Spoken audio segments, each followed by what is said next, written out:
The User Illusion. The user illusion of this groundbreaking book's title comes from computer design and refers to the simplistic mental image most of us have of our PCs. Our consciousness, says Norretranders, is our user illusion of ourselves. During any given second, we consciously process only 16 of the 11 million bits of information our senses pass on to our brains. In other words, the conscious part of us receives much less information than the unconscious part of us. We should trust our hunches and pursue our intuitions because they are closer to reality than the perceived reality of consciousness. In fact, most of what we call thought is actually the unconscious discarding of information. What our consciousness rejects constitutes the most valuable part of ourselves, the me that the eye draws on for most of our actions, fluent speech, riding a bicycle, anything involving expertise. Since this discarding takes time, there's a half-second delay between reality and our perception of it. If a baseball player thought about swinging at a pitch, he'd never hit the ball. Makes the case that humans are designed for a much richer existence than processing a dribble of data from a computer screen, which actually constitutes a form of sensory deprivation. That there is actually far too little information in the so-called information age may be responsible for the malaise of modern society. Get outside and live life with all our senses to experience it more fully. Drawing on wildly disparate areas of scientific research, Norretranders has made a compelling case for putting consciousness in perspective and embracing all that the world has to offer. Is Denmark's leading science writer and the award-winning author of more than 10 books, many of them bestsellers. He has hosted numerous television programs on science and science-related topics and established a major cooperative network of scientists and artists. He lives north of Copenhagen. 375 Hudson Street, New York 10014. The User Illusion. Cutting consciousness down to size. What is done by what is called myself is, I feel, done by something greater than myself and me. James Clerk Maxwell on his deathbed, 1879. Contents. Preface. Consciousness is at once the most immediately present and the most inscrutably intangible entity in human existence. We can talk to each other about consciousness, but it is fundamentally, ineradicably subjective in character, a phenomenon that can be experienced only alone, from within. Consciousness is the experience of experiencing, the knowledge of knowing, the sense of sensing. But what is it that experiences the experience? What happens when one observes the experience of experiencing from without and asks, how much does consciousness actually observe? In recent years, scientific investigations into the phenomenon of consciousness have demonstrated that people experience far more than their consciousness perceives, that they interact far more with the world and with each other than their consciousness thinks they do, that the control of actions that consciousness feels it exercises is an illusion. Consciousness plays a far smaller role in human life than Western culture has tended to believe. Historical studies indicate that the phenomenon of consciousness as we know it today is probably no more than 3,000 years old. The concept of a central experiencer and decision-maker, a conscious J, has prevailed for only 100 generations. Judging from the scientific experiences upon which the following account is based, the rule of the conscious ego will probably not last for many more generations. The epoch of the slash is drawing to a close.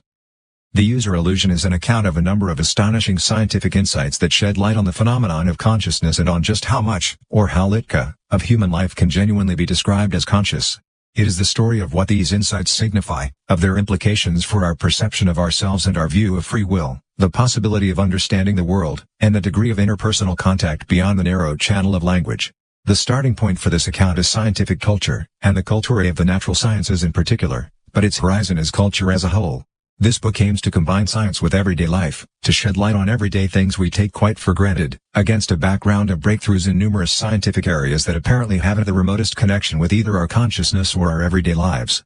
This is an ambitious book, which clashes now and then with time-honored notions of such concepts as the I and information and introduces new ones such as the me and exformation, yet its language is accessible to anyone who wants to try and read it, even though it does rather begin at the deep end. In mathematics, physics, and computation theory, it has become increasingly clear since 1930 that the basis of objectivity is itself subjective, that no formal system will ever be able to substantiate or prove itself. This has led to a conceptual change in our view of the world, which has been realized in the natural sciences only over the last decade. The result has been a radical change in our understanding of concepts such as information, complexity, order, chance, and chaos. These conceptual shifts have made it possible to forge links with the study of phenomena such as meaning and relevance, which are vital to any description of consciousness. The first section of this account, computation, looks at these shifts. In psychology and communication theory, it has become clear since 1950 that the capacity of consciousness is not particularly extensive if measured in bits, the unit of measurement for information. Consciousness contains almost no information. The senses, on the other hand, digest enormous quantities of information, most of which we never even become conscious of. So large quantities of information are in fact discarded before consciousness occurs, a state of affairs that corresponds perfectly with the understanding of the processes of computation that made their breakthrough in the 1980s. But much of the information from our surroundings that our senses detect does influence our behavior. Most of what goes on in a person's mind is not conscious. The second section of this book, Communication, is about the kind of information that is rejected but nevertheless important. Since the 1960s, neurophysiologists have studied consciousness by comparing people's subjective reports with objective measurements of the activity in their brains. The astonishing results indicate that consciousness lags behind what we call reality. It takes half a second to become conscious of something, though that is not how we perceive it. Outside our conscious awareness, an advanced illusion rearranges events in time. These findings collide with time-honored notions of man's free will, but this book maintains that the danger is not to our free will but to the notion that it is the conscious that exercises our free will. These matters are the subject of the third section of this account, Consciousness. The view of Earth as a living system has been transformed since space travel began in the 1960s. At the same time, the advent of the computer as a scientific tool has transformed the picture of our abilities to predict the world and our actions upon it. The tendency of civilization to plan and regulate is now challenged by what we have learned in recent decades about ecological connections and the unpredictability of nature. The ability of consciousness to assimilate the world has been seriously overestimated by our scientific culture. The importance of accepting the non-conscious aspects of man is the subject of the fourth section of the user illusion, Composure. Even though consciousness is something we can experience only for ourselves, it is vital that we begin to talk about what it really is. This book was written during a period I spent as lecturer in residence at the Royal Danish Academy of Art in 1990-91, subsidized by the Kulture Fund of the Ministry of Culture. Else Marie Buchdahl, principal of the School of Pictorial Art, deserves heartfelt thanks for making this arrangement possible. Thanks also to Annette Krumhert and the staff and students at the Academy for an inspiring partnership. The philosopher Olof Kirkeby has provided years of guidance and encouragement. The physicists Peter Voetman Christensen, Skrin Brunach, and Benny Lautrup have been vital sources of inspiration. A long list of scientists have generously found time for interviews and conversations about the matters examined in this book. Special thanks to Jan Amjgreen, P.W. Anderson, Charles Bennett, Predrag Vitanovic, Henning Eichberg, Mitchell Feigenbaum, Walter Fontana, Lars Freiberg, Richard Gregory, Thomas Krupp, Bernardo Huberman, David Ingvar, Stuart Kaufman, Christoph Koch, Rolf Landauer, Chris Langton, Neil Salawson, Benjamin Libet, Seth Lloyd, James Lovelock, Lynn Margulis, Humberto Maturana, Eric Moskeld, Holger Beck-Nielsen, Roger Penrose, Alexander Polyakov, Perkziragard Rasmussen, Steen Rasmussen, Peter Richter, John A. Wheeler, and Peter Tsinkernagel. Benjamin Libet, whose work plays a very special role in this account, displayed great openness when answers were needed to detailed questions about the scientific records of his epoch-making experiments. Thanks are also due to Jesper Hoffmeyer and Neil Salawson for pointing out the significance of Benjamin Libet's results. Warm thanks to Skrin Brunach, Peter Voetman Christensen, Niels Engelstad, Henrik Johnson, Olfo Kirkeby, Arne Mosfeldt Laursen, Sigurd Mikkelsen, and Jas Merk Pedersen for their comments on the first draft of the book. Finally, a very big thank you to Klaus Clausen for editorial support during the writing process. Computation. Chapter 1 Maxwell's Demon War es ein Gott, der diese Zeichen schrieb?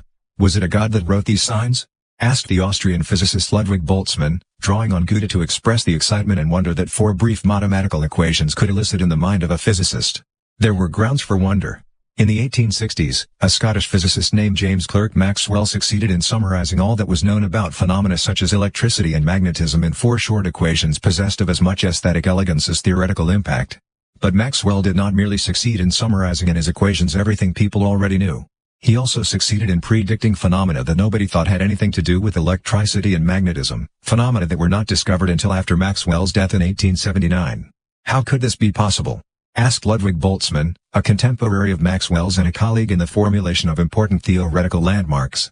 How can a summary of a rich and varied collection of phenomena occur with so few and such powerful symbols as those we find in the four famous lines that constitute Maxwell's equations? In a sense, this is the very mystery of science. Not only can it pursue the goal of saying as much as possible in as few words or equations as possible, drawing a map of the terrain, a map that simply and clearly summarizes all the important data and thus allows us to find our way, but, and here lies the mystery, it can create a map that enables us to see details of the terrain that were unknown when the map was drawn. Physics was founded as a theoretical science through a form of cartography that unified widely disparate phenomena into a single theoretical basket.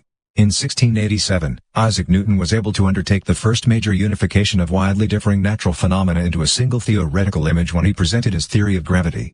The theory itself was of considerable mathematical elegance, but his real achievement was in summarizing knowledge of two widely differing, already familiar, groups of phenomena. In the early 1600s, Galileo had founded the modern theory of the motion of bodies on Earth, falling bodies, acceleration, oscillation, and much more besides, and during the same period, Johannes Kepler had formulated a series of laws governing the movement of the planets around the Sun.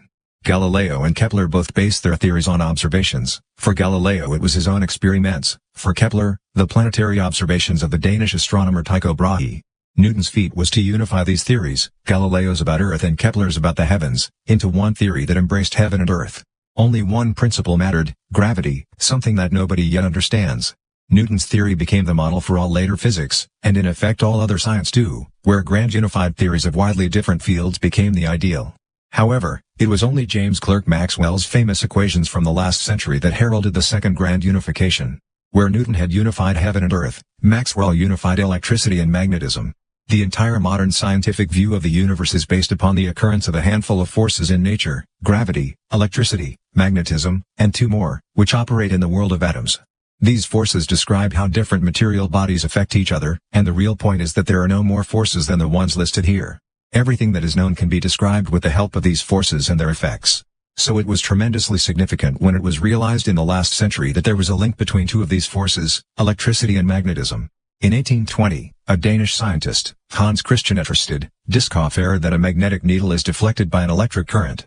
Until then, nobody had realized there was a link between electricity and magnetism, two well-known phenomena. In 1831, Michael Faraday proved the converse of Ørsted's discovery, that a current is produced in a conductor exposed to a varying magnetic field, what we call electromagnetic induction. When Faraday was asked what practical use his discovery might have, he replied, "What use is a baby?" James Clerk Maxwell was a few months old when Faraday discovered induction.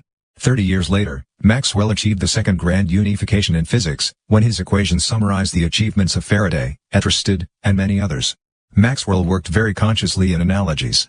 He theorized about the electrical and magnetic phenomena by imagining vortices in space which represented the fields that caused the electrical and magnetic phenomena. He consciously used simple images that could be forgotten once he understood the phenomena well enough to express them in mathematical form. One had to begin with a simplification and reduction of the results of previous investigations to a form in which the mind can grasp them, Maxwell wrote. By thinking of vortices, which later developed into a hypothetical model made up of little cogs, Maxwell arrived at the conclusion that some extra little vortices were needed if the mechanical analogy between electricity and magnetism was to work. The new vortices did not correspond to any known phenomenon but were necessary for the mental picture to make sense, for the map to be as tidy as possible. When Maxwell calculated the velocity at which these tiny hypothetical vortices dispersed through space, he discovered that they spread at the speed of light. That was odd, because it had never occurred to anybody that light had anything to do with electricity and magnetism. But Maxwell discovered that light is electromagnetic radiation, shifting electrical and magnetic fields that travel out into the universe, alternating forever at right angles to the direction of their dispersal. An astonishing image, it explained the nature of light, an issue scientists had been discussing for centuries. So Maxwell's equations describe not just what they were written to describe but also, as a bonus, light itself, and light turned out to have a whole range of relatives. Radio waves, X-rays, infrared radiation, microwaves, gamma rays, and TV waves. The first of them was discovered by Heinrich Hertz in 1888, just 9 years after Maxwell's death. The material significance of Maxwell's equations was thus enormous. What would the 20th century have been like without radio, X-rays, television, and microwaves? Better, maybe, different, certainly. As Heinrich Hertz said of Maxwell's equations, one cannot escape the feeling that these equations have an existence and an intelligence of their own, that they are wiser than we are, wiser even than their discoverers, that we get more out of them than was originally put into them. How could Maxwell hypothesize his way through his analogies to something nobody had yet discovered? That was the question Ludwig Boltzmann was really posing when he asked if Maxwell's equations had been written by a god. In a sense, Maxwell gave his own answer, as he lay dying of cancer. Visited by Professor F.J.A. Hort, a colleague from his Cambridge days, Maxwell said, though without a thought to Boltzmann, what is done by what is called myself is, I feel, done by something greater than myself and me. For it was not the first time Maxwell had suggested that many scientific ideas arise somewhere in the mind that is beyond the control of consciousness. Shortly after his father's death, in 1856, he wrote a poem about powers and thoughts within us, that we know not, till they rise/through the stream of conscious action from where the/self in secret lies. It was not through a conscious active will that Maxwell saw the light in his equations, but when will and sense are silent, by the thoughts that come and go. 5 such sentiments are far from unusual among the great natural scientists, who in fact speak more often than not of unconscious or even mystical experiences as the basis of their knowledge. So in that sense it was not Maxwell who wrote Maxwell's equations. It was something greater than himself in him. Physicists have tried to repeat Newton's and Maxwell's feats of unifying widely differing theories about widely differing phenomena ever since. But they have not hit the unification jackpot yet. Certainly, in this century, Albert Einstein succeeded in developing new ideas based on those of Newton and Maxwell, but his wondrously beautiful theories of relativity about motion and gravity unified no natural forces. On the other hand, physicists studying the atomic world have discovered 2 fundamental forces of nature in addition to the gravitational and the electromagnetic, the strong force and the weak force, which exist at the atomic and subatomic level.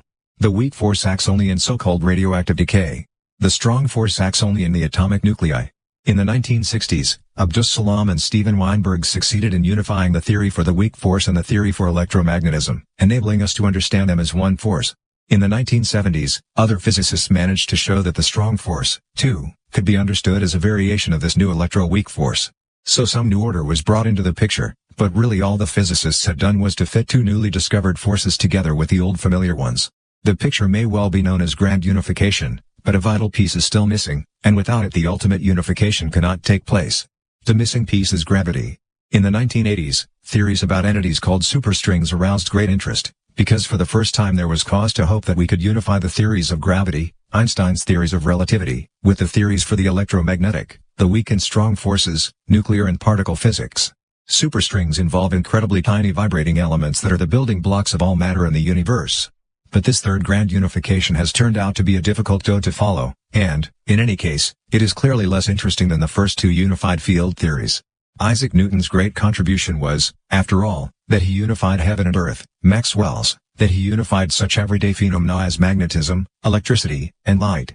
Superstring theory, however, has nothing to do with everyday life. It pertains to extreme, peculiar conditions that are anything but familiar to us, and these conditions are a very long way from being available to physicists for experiments that can be performed anytime soon.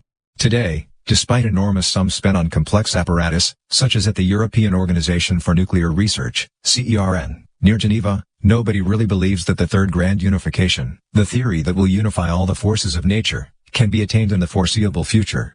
There may be much talk about such a theory being just around the corner, but as the superstring theories show, even if it did appear, it probably would not tell us much about our everyday lives that we did not already know. A pretty disappointing bit of unification at that. During the 1980s, however, a number of astonishing, dramatic breakthroughs did take place that diverted physics from the tendency that had dominated the 20th century. For most of the past century, physics has been moving away from our everyday lives, away from the phenomena we can observe through our eyes. Bigger and bigger accelerators and more complicated apparatus have been developed to study bizarre effects physicists claim would shed light on how to unify the theories of gravity with the theories from the atomic level. So far without success. In the 1980s, a range of new theories, such as chaos, fractals, self-organization, and complexity, once again turned the spotlight on our everyday lives. Physics may have understood lots of finicky details via experiments carried out at expensive research plants, but it is hard-pressed to explain everyday phenomena. Science has a tough time answering the sort of questions children ask, questions about the shape nature takes, about the trees, clouds, mountain ranges, and flowers. Major events of modern physics theories about chaos and fractals have captured great general interest, because they contain genuine new insights and have brought with them a completely new aesthetic form, especially with fractals as computer graphics. But in fact the most interesting aspect of this new departure is that, combined, these fields contain a series of dramatic conceptual innovations that may lead to the third grand unification, not a theory unifying gravity and atomic theory, but a unification of science and everyday life. A theory that will explain in the same breath the beginning of the universe and everyday consciousness, a theory that will explain why concepts of meaning, say, are related to such concepts as black holes. This unification would easily match Newton's and Maxwell's in import. There are many indications that it must come. All because of a puzzle that was solved in the 1980s. A puzzle posed in 1867 by James Clerk Maxwell, the puzzle of Maxwell's demon. A specter is haunting the sciences, the specter of information. With this indirect reference to the Communist Manifesto, the physicist Wout Shizurek convened a 1988 meeting in Santa Fe, New Mexico. A meeting at which 40 of the world's leading physicists and a few mathematicians assembled to discuss complexity, entropy, and the physics of information.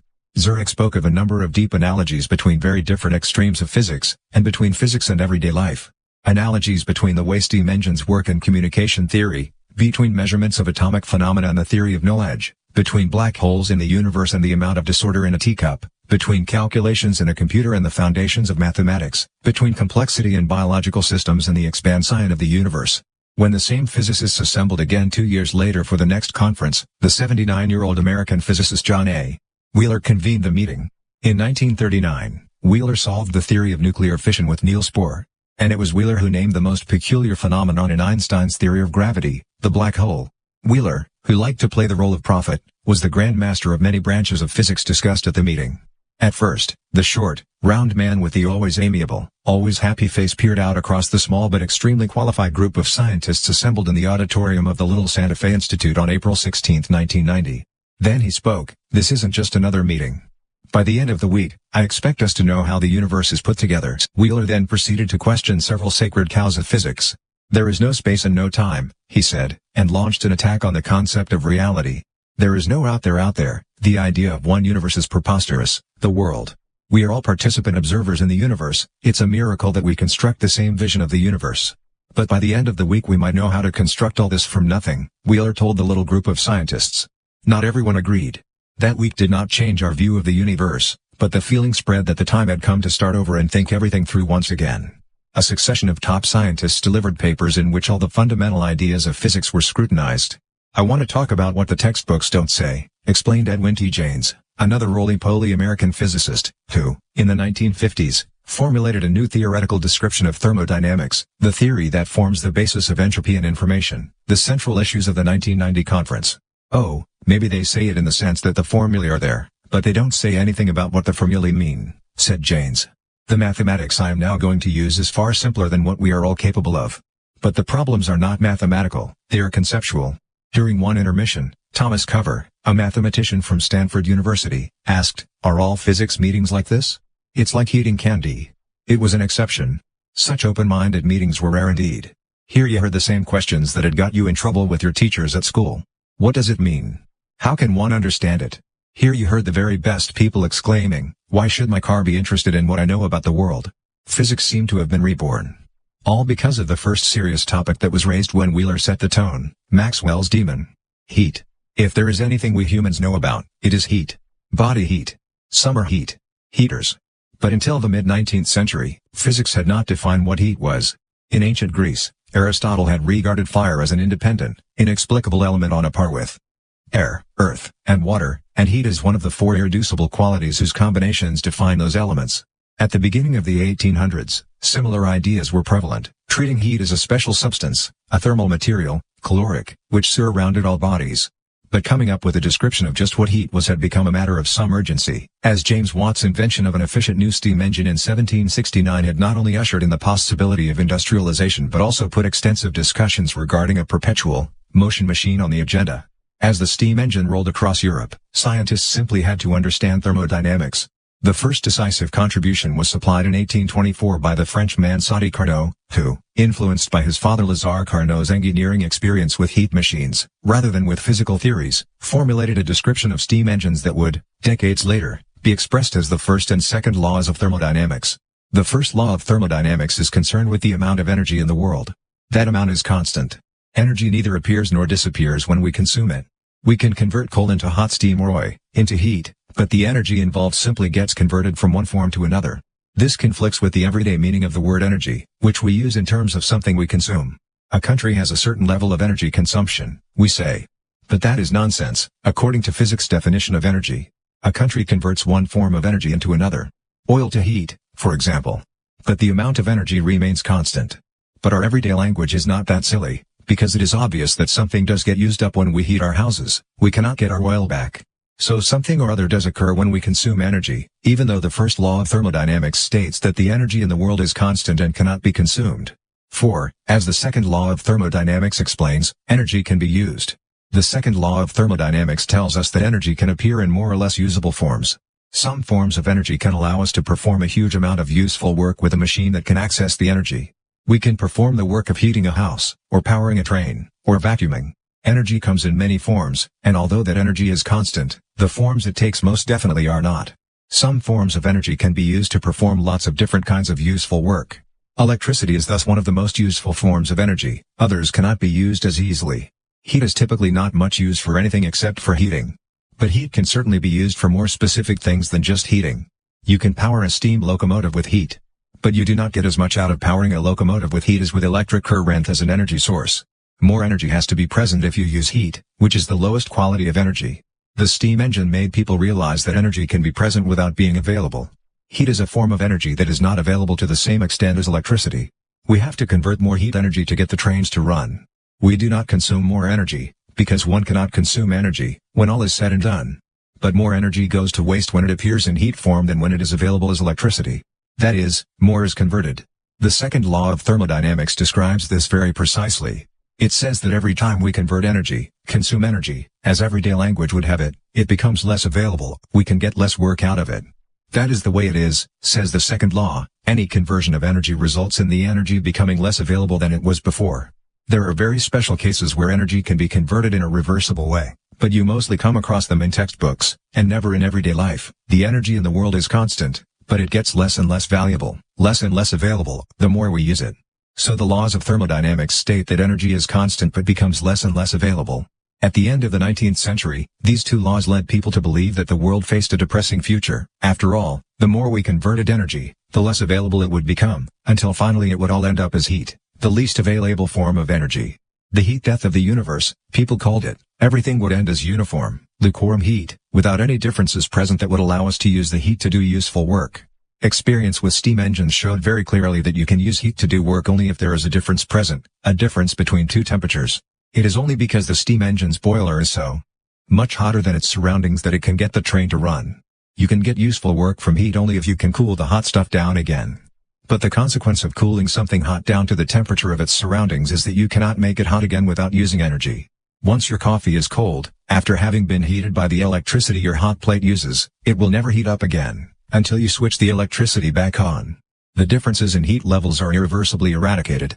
So the second law of thermodynamics seems to tell us that we live in a world where everything is heading for tupidity, similarity, uniformity, and grayness, the heat death of the universe. If this was not the case, an engineer's lot would be a happy one. After all, there is enough energy in the world, and it does not disappear anywhere. We could just use the same energy over and over again. We could make perpetual motion machines without further ado. Sorry, that is a no-go. So says the second law of thermodynamics. In 1859, a Prussian physicist, Rudolf Clausius, gave this fact a name, entropy.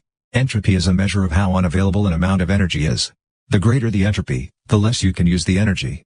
The two laws of thermodynamics could thus be expressed in another way. According to the first law, energy is constant, and according to the second, entropy always increases. Every time we convert energy, the entropy in the system where the energy is converted increases. That still does not explain what heat actually is, but it does explain quite a bit about why heat is such a special form of energy. There is lots of entropy in heat, much more than an electric current. But soon an understanding of what heat was did develop. Some of the greatest contributions came from James Clerk Maxwell and Ludwig Boltzmann. They realized that an old idea could be formulated precisely, the idea that heat was a form of movement in matter. Their premise was the theory of atoms, the idea that matter consists of a huge number of tiny particles in constant motion. Atomic theory was not generally accepted at the end of the last century, but today it is clear that all matter consists of atoms in constant motion.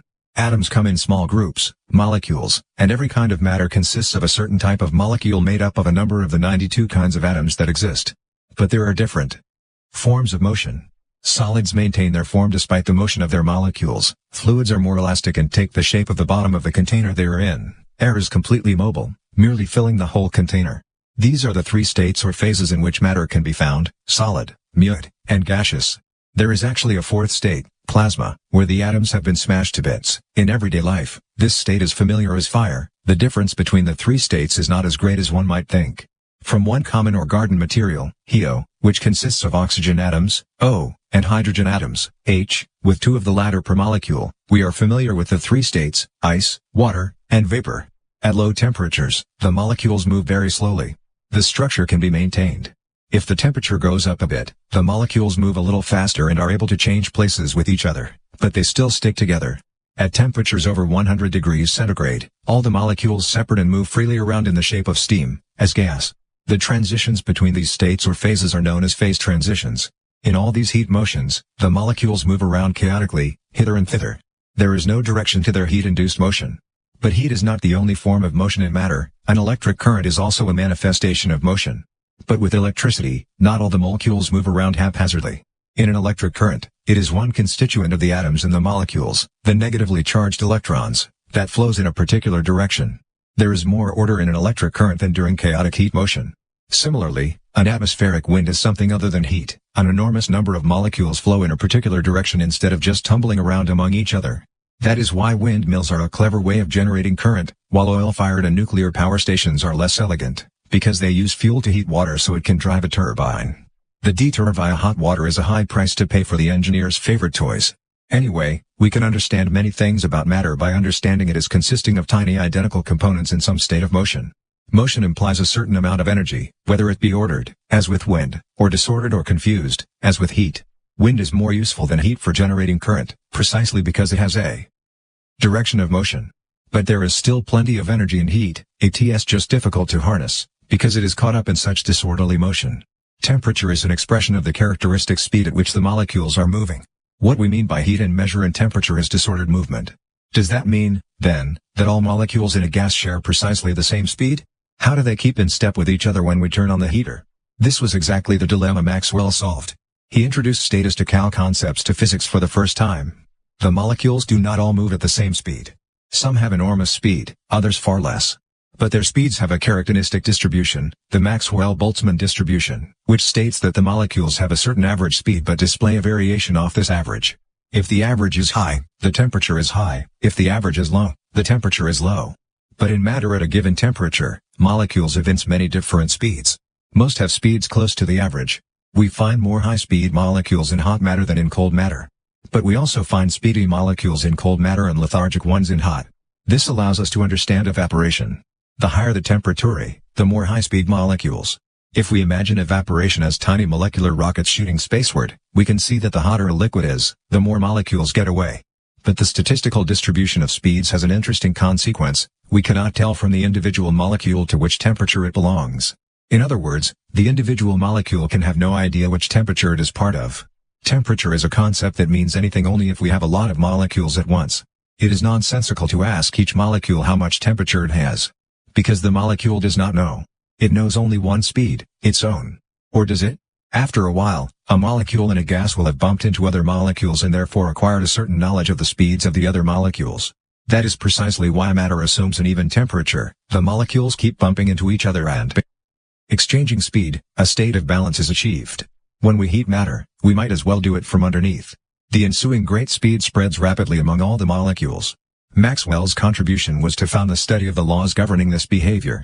The motion and collisions of the tiny molecules can be described beautifully according to Newton's old laws of motion and collisions involving billiard balls.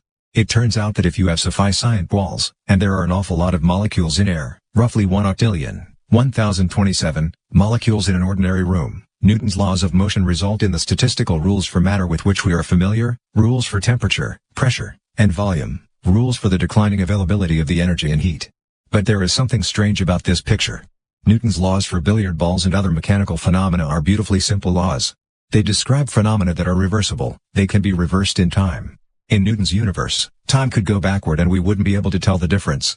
But in the world of thermodynamics, the behavior of the balls leads to oddities like the second law of thermodynamics. If you mix something hot and something cold, you can't unmix it. Something irreversible has occurred once your coffee has cooled. A crowd of high-speed molecules is mixed with a lower-speed crowd, the balls collide and assume a new average speed. That settles the difference once and for all. You cannot separate the molecules that were high-speed before from the molecules that were low-speed, because the individual molecule hasn't the faintest idea which temperature it was part of at a given moment. Once the molecular deck has been shuffled, you cannot unshuffle it. It was Ludwig Boltzmann, in the years around Maxwell's death, in 1879, who formulated these matters precisely. It is not particularly probable that Newton's laws will lead to all the molecules suddenly reverting to their original premixed speeds. Actually, it is highly improbable. As time passes, mixtures will become more and more mixed. Cold and heat will equalize into lukewarmth. That is why entropy grows. Entropy is the expression of the unavailability of a given energy. If this energy comes in heat form, measured as temperature, it can be exploited only by mixing something hot with something cold, steam and cool air from the surroundings mixed via a steam engine, for example. But once you have mixed these goodies, you can't separate them and expect the process to work all over again. The reason for this is the equalization that occurs, an equalization that is irreversible and is the reason why the entropy of the universe is increasing irreversibly. Boltzmann attained an understanding of heat and an understanding of what soon came to be regarded as the most fundamental law of nature, the second law of thermodynamics. In one sense, too, even an understanding of what the passing of time actually means. The molecules exchange speed, their motion equalizes, they assume an average speed, a balance. There is a difference between then and now, we are moving from difference to uniformity. But many physicists of his day criticized Boltzmann's view. One cannot, they said, deduce such irreversible, irrevocable laws as those of thermodynamics from Newton's laws of motion and kinetics, the physics of the pool table. Because reversibility imparts Newton's picture with such majesty, all equations can go backward in time, all processes are the same, forward and backward. Based upon practically any experience from everyday life we choose to mention, we can state that things in this world quite simply are irreversible. When something breakable falls on the floor, it does not repair itself, heat goes up the chimney, an untidy desk gets only more untidy. Time passes and everything perishes. Things fall apart. Have you ever seen a smashed plate rise from the pieces? But this did not interest Boltzmann's critics, for Newton's theories constituted the very ideal of physical theories, and there was something hideously wrong with a picture that would deduce something irrevocable from the revocable, irreversible from the reversible. The physicists of his time said that Boltzmann had misunderstood time. The theory that matter consists of atoms was not generally accepted around the turn of the 19th century. The theoretical basis of all Maxwell's and Boltzmann's ideas about heat as a statistical phenomenon in huge conglomerations of molecules came under heavy fire. It was not until the first decades of the 20th century that physicists such as Einstein, J.J. Thomson, and Bohr established once and for all that atoms do indeed exist. In 1898, in the foreword to a book about the theory of molecular motion in air, Boltzmann wrote that he was convinced that these attacks are merely based on a misunderstanding and he was conscious of being only an individual struggling weakly against the stream of time. When Boltzmann had turned 62, in 1906, he was no fated hero, despite his enormous contributions to the development of physics. He was tormented by depression and by fear of lecturing. He had to turn down a professorship in Leipzig and confront his scientific isolation. The previous year, he had written in a popular book, "I might say that I am the only one left of those who embrace the old theories with all their hearts, at least the only one to fight for them with all my strength." But his strength ran out. While on summer holiday near Trieste, on September 6, 1906, Ludwig Boltzmann took his own life. 9. The unification of the reversibility in Newton's sublime equations and the irreversibility of everyday life was not to be Boltzmann's lot, despite the fact that this was precisely the problem Maxwell had encountered in 1867 when he conceived the mischievous demon who would, through more than a century of discussion, illuminate and explain the difficulty that had proved irreversible for Ludwig Boltzmann. Maxwell's demon lives on. After more than 120 years of uncertain life and at least 2 pronouncements of death, this fanciful character seems more vibrant than ever, wrote 2 American physicists, Harvey Leff and Andrew Rex, in 1990 when they published a book of historical sources elucidating the story of Maxwell's demon, a story the 2 physicists consider an overlooked chapter in the history of modern science. Maxwell's demon is no more than a simple idea, they wrote. Yet it has challenged some of the best scientific minds, and its extensive literature spans thermodynamics, statistical physics, information theory, cybernetics, the limits of computing, biological sciences and the history and philosophy of science. In 1867, the physicist Peter Guthrie Tate wrote to his close friend and university chum James Clerk Maxwell to ask if Maxwell would take a critical look at a manuscript on the history of thermodynamics before it was published. Maxwell replied that he would be happy to do so, although he was unfamiliar with the details of the history of thermodynamics, but he could perhaps point out a hole or two in the presentation. Whereupon Maxwell continued his letter by pointing out an enormous hole in the presentation he had not yet even seen, a hole in the second law of thermodynamics. Maxwell's idea was simple: a gas is confined in a container with 2 chambers, A and B. A hole in the diaphragm separating the 2 chambers can be opened and closed without any effort of work being done, in other words, through some kind of superslide. Learnt Maxwell's demon in a twin-chambered container. The molecules in both chambers have the same velocity. Write Maxwell's demon after sorting through the molecules, high-speed molecules on the right, slow-speed molecules on the left. Now conceive a finite being who knows the paths and velocities of all the molecules by simple inspection but who can do no work except to open and close a hole in the diaphragm by means of this slide without mass, Maxwell wrote to Tate.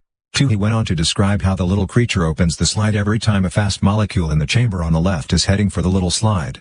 When a slow molecule in the same chamber approaches the slide, it remains closed. So only the fast molecules pass from the left-hand chamber to the right-hand one. Conversely, only slow molecules from the right-hand chamber are let into the left-hand one. The result is a buildup of fast molecules on the right and slow ones on the left. The number of molecules is constant in both chambers, but their average speed changes in each chamber. The temperature rises in the chamber on the right, while it falls in the chamber on the left. A difference is created. And yet no work has been done, Maxwell wrote.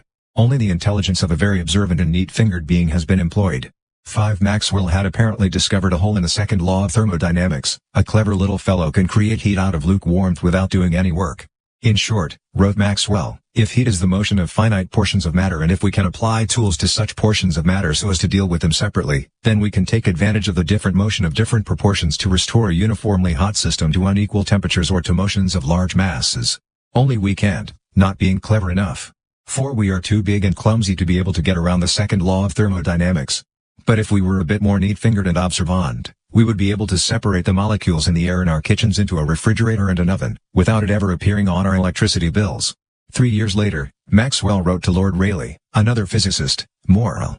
The second law of thermodynamics has the same degree of truth as the statement that if you throw a tumblerful of water into the sea, you cannot get the same tumblerful of water out again.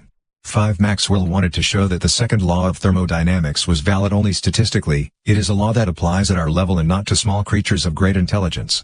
When we describe the world as we know it, in the form of very large congregations of molecules, the law of increasing entropy and decreasing availability of energy does apply.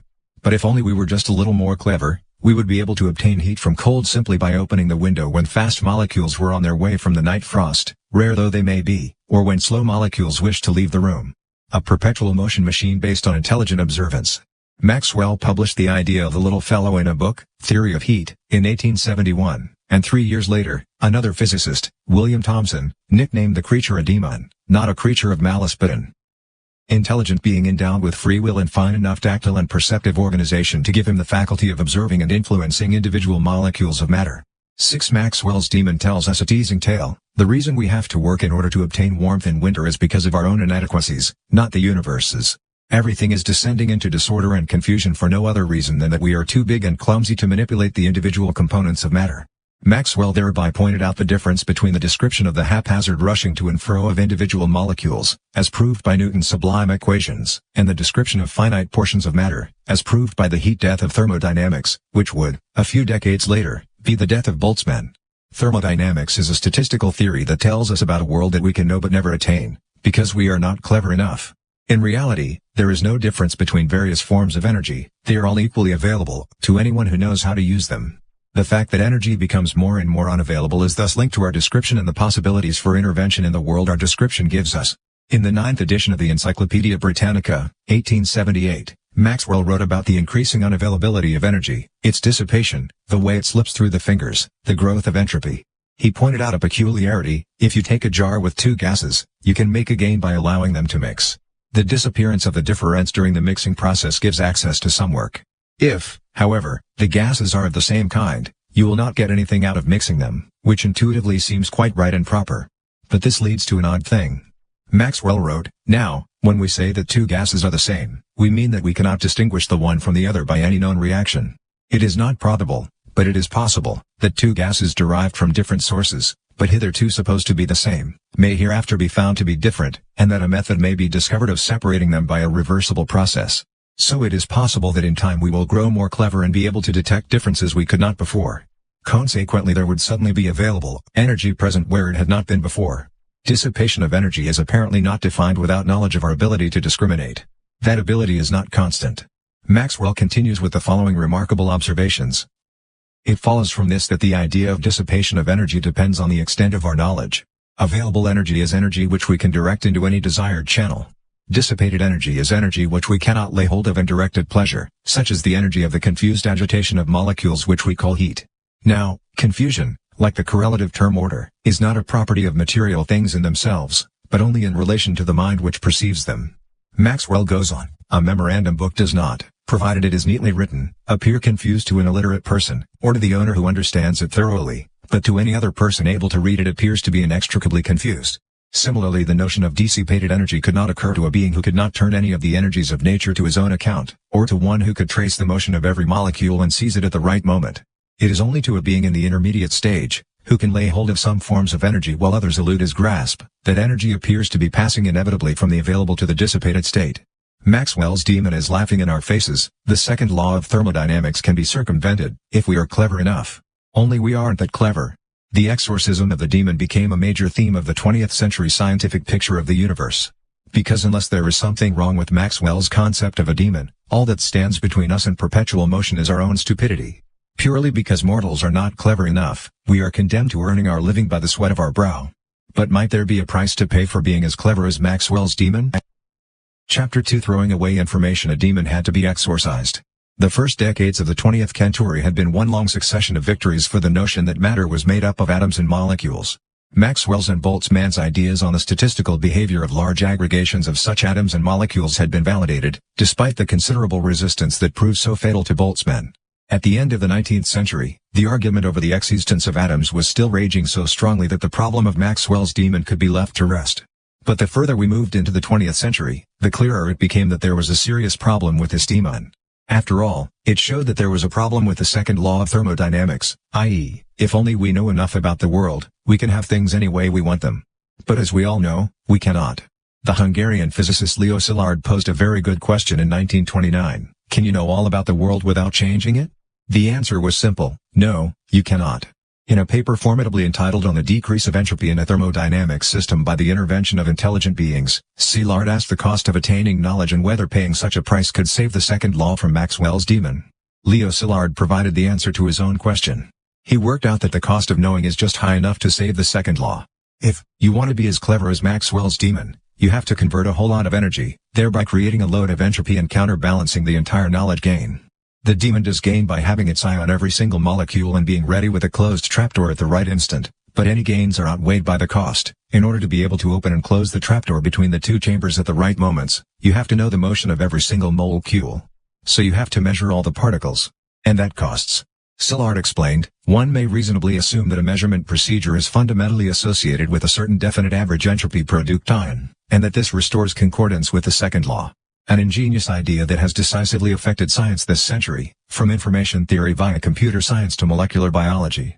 The physicists were delighted, the demon was exorcised. It works only because it knows something about the world, and this knowledge costs. Since then, science historians have laid out the battleground. Why did not Maxwell think of that? Edward E. Dobb asked in 1970 in a journal on the history and philosophy of science. He replied, because his demon was a creature of his theology? Maxwell's theology, Dobb posited, came from Isaac Newton, the founder of modern physics. Newton talked of the God who sees, hears, and understands everything in a manner not at all human, in a manner not at all corporeal, in a manner utterly unknown to us.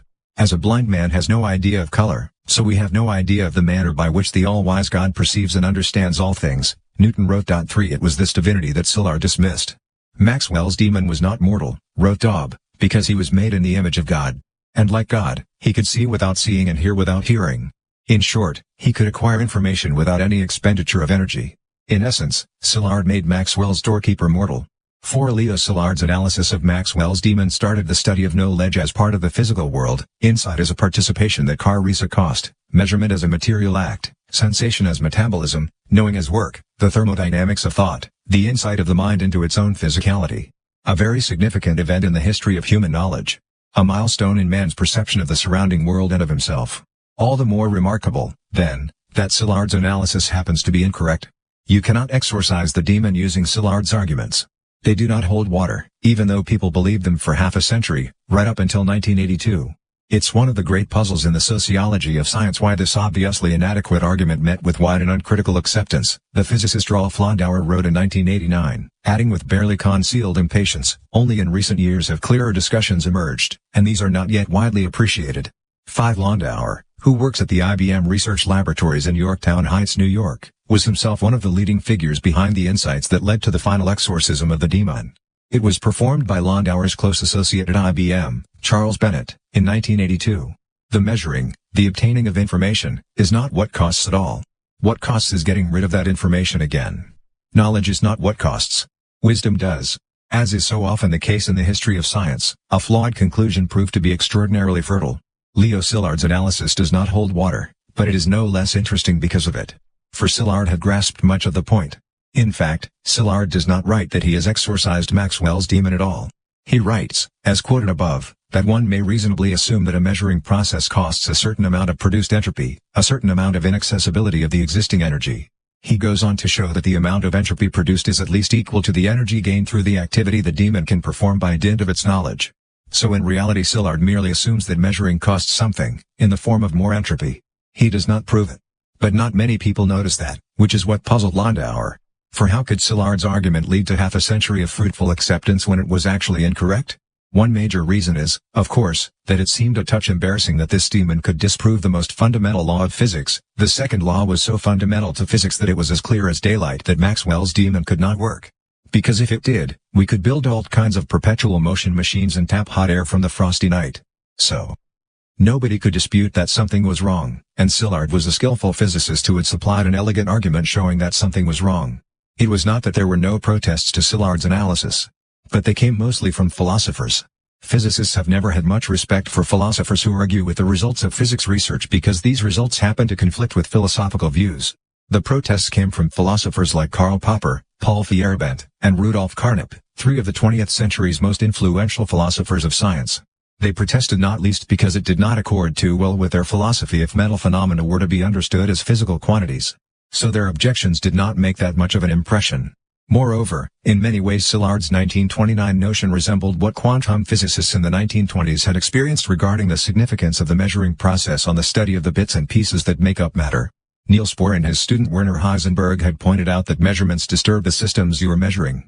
It had nothing to do with the case, certainly, but that is what people thought, especially when a number of physicists crystallized Szillard's reasoning most beautifully. Maxwell's demon cannot operate, asserted Leon Brillouin, a physicist at the IBM laboratories in New York, in an article that tried to expand on Szillard's arguments. Brillouin had already discussed the demon in Life, Thermodynamics, and Cybernetics, published in 1949, and he became well known for his book Science and Information Theory, 1956. Section the subjects Brillouin throws into the ring in his discussions of Maxwell's demon are pretty interesting ones: life, information, and control mechanisms, cybernetics. The argument is seemingly crystal clear. Maxwell's demon is located in a gas-filled container at a given temperature. It keeps an eye on the various molecules and sorts them by speed so all the speedier molecules are collected in one of the container's two chambers. However, everything is equally hot at first. This means that the radiation and matter inside the container are in balance, and you cannot see anything, because if everything is equally hot, you cannot see differences. The demon cannot see the molecules, hence, he cannot operate the trapdoor and is unable to violate the second principle. Brillouin wrote. 9. Maxwell's demon does not work because it cannot see anything. This may seem a peculiar assertion, but it concerns a thought experiment, a hypothetical world that does not resemble everyday life but is meant to illustrate physical laws in all their simplicity. In everyday life, everything we look at is equally hot or roughly so, about room temperature, apart from the sun and the stars, whose surfaces are very hot. But since there is plenty of light in our ordinary world, we can see things. The light that enables us to see originates from a body far hotter than what we are looking at, the sun's surface or the filament in an electric light bulb. We can see things in our everyday lives because the light comes from something hotter than the objects in our everyday world. We live in a composite world, so we can see, while the demon lives in a world in balance and therefore cannot. However, Brillouin comes to the aid of the demon. We may equip him with an electric torch and enable him to see the molecules. But a flashlight would cost. Brillouin calculates the presence of a charged battery and a bulb that emits light. The light disperses through the container after it strikes the molecules and turns to heat. The flashlight converts the accessible energy from the battery into heat from the dispersed light. The entropy grows. At the same time, the entropy decreases, because the molecules rushing around get sorted into the two chambers, according to their speed. But the amount of energy to which we can gain access in this manner is less than the amount of energy to which we lose access as the battery goes dead. Brillouin expanded his analysis into a more general theory as to how physicists can perform experiments that involve measuring nature. His conclusion was clear.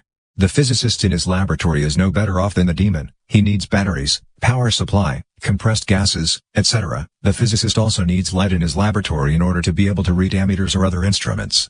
Knowledge costs. Leon Brillouin had clarified a wide-ranging point in Szillard's work. Maxwell's demon does not work because information is a material quantity. Brillouin was delighted. We have discovered a very important physical law, he wrote. Every physical measurement requires a corresponding entropy increase. This is what could be learned from the demon's difficulties in seeing in the dark. But Brillouin failed to ask whether Maxwell's demon could feel its way around. So he concluded, like other physicists since, such as Denis Gabor, inventor of holography, that it was the demon's use of flashlights that rescued the second law. But the demon is a clever fellow, so who says it needs light to make it more knowledgeable? In 1982, Charles Bennett, the physicist from IBM, demonstrated that the demon could get along just fine in an unlit container. Bennett set up an ingenious apparatus that would allow the demon to determine the location of each molecule at no cost. The idea was not to obtain this knowledge without converting any energy. That would be impossible, even for a demon. The idea was to feel your way around in such a way that all the energy you convert is also accessible to you after the measurements are completed. When you use a flashlight, the light is dissipated and ends up as heat. The energy is made inaccessible. But when you feel your way around, you can find out where a molecule is without rendering the energy you have used inaccessible. The apparatus Bennett designed was pretty refined. Actually, it works only on a special edition of Maxwell's demon, whose container contains a gas that consists of a single molecule. This may sound like a pretty weird version of the demon hypothesis, but it is precisely the one Szilard conceived of back in 1929 when he wanted to show that the cost of learning the location of that one molecule was just enough to rescue the second law. Simply by analyzing the cost of the very simple measurement, is the molecule to the left or to the right? Szilard arrived at the foundations for all subsequent information theories, the answer to a yes/no question. By posing the problem so simply, Szilard was able to ask how much such a simple piece of knowledge would cost. This has since become known as the bit, the smallest unit of information, a concept that was to become one of the most common technical terms in everyday use by the end of the 20th century. In his article on Maxwell's demon, Szilard founded the whole of modern information theory. Szilard considered that measuring one's way to such a bit would always cost something. But Bennett proved that this cost could be made arbitrarily small in the case Szilard had analyzed. If you think about it, it is not so strange. The obtaining of information as to the location of the molecule means copying information that already exists. You read a state, and copying information like that does not necessarily cost much in the form of energy made inaccessible.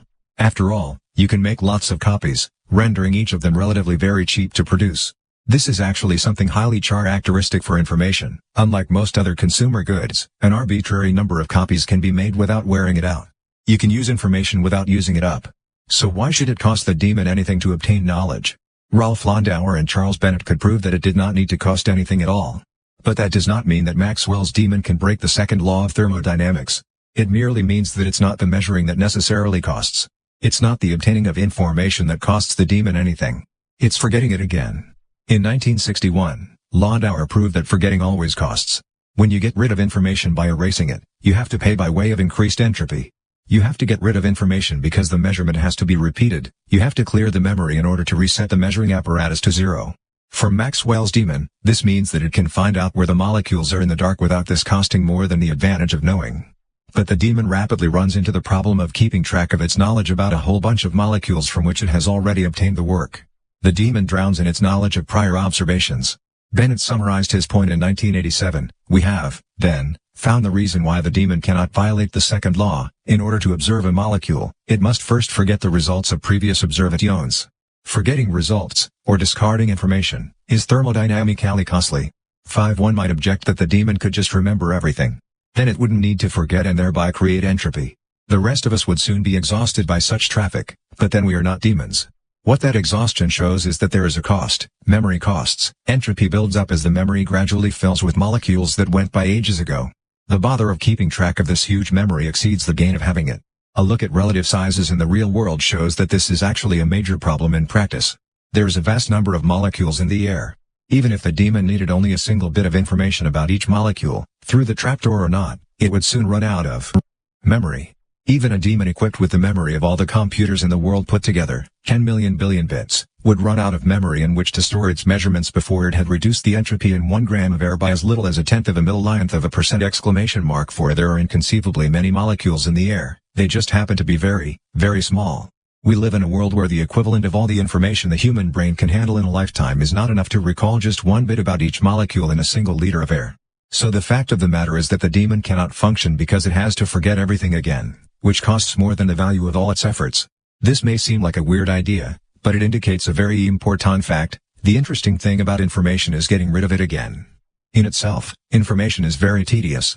What is interesting is getting rid of it, and the means of discarding it. Major events in the life of Maxwell's demon. For example, you are standing at the checkout at a supermarket. Your purchases are being totaled. Each item in your basket has a price. The cashier enters each price, adds them, and arrives at a total price of, say, $27.80. This amount is the result of a calculation involving the addition of a lot of numbers. What contains the most information, the sum or the calculation itself? The sum is one number, $27.80, while the calculation was a collection of several numbers, 23 different prices, say. We might feel that on the face of it there must be more information in the result, because when we did sums at school our teacher instructed us to come up with the right answer. But in fact there is far less information in the result than in the problem. After all, there are lots of different combinations of goods that can lead to the same total price. But that does not mean you can guess what is in each basket if you know only the price. The cashier and the register discard information as they calculate the total. In this situation, the cashier does not care which goods you take out of the store with you and how much they each cost. As long as you pay up. The total price is what matters, even though it contains very little information, or more accurately, the fact that it contains very little information is what matters. It contains precisely the information that is relevant in the context. Calculation is a method of getting rid of information in which you are not interested. You throw away what is not relevant. This contradicts our everyday perception of information as being something highly positive, a good. We are accustomed to viewing information as a positive thing, but this may well be completely unreasonable, a prejudice that affects man on the threshold of the information society. As Charles Bennett states, we pay to have newspapers delivered, not taken away. Intuitively, the demon's record of past actions seems to be a valuable, or at worst a useless, commodity. But for the demon yesterday's newspaper, the result of a previous measurement, takes up valuable space, and the cost of clearing that space neutralizes the benefit the demon derived from the newspaper when it was fresh. Perhaps the increasing awareness of environmental pollution and the information explosion brought on by computers have made the idea that information can have a negative value seem more natural now than it would have seemed earlier in this century. 6 At the IBM labs, they know that information is closely related to entropy, which is a measure of disorder. Once upon a time, we could simply pile up our old newspapers in the basement. But information has to be recycled, too, if things are not to drown in so much information that they end in chaos. But we all feel information is a boon, an expression of order, meticulousness, and correct results. That is what we learned when we did arithmetic at school, to discard all our rough calculations on scrap paper in order to present a neatly written sum on a nice clean sheet. We learned to discard information, not to obtain it. Yet we live in a world which believes that information is what's valuable in an information society. So there is something wrong with our everyday perception of information, or with the natural scientist's perception of information. At any rate, they do not match up.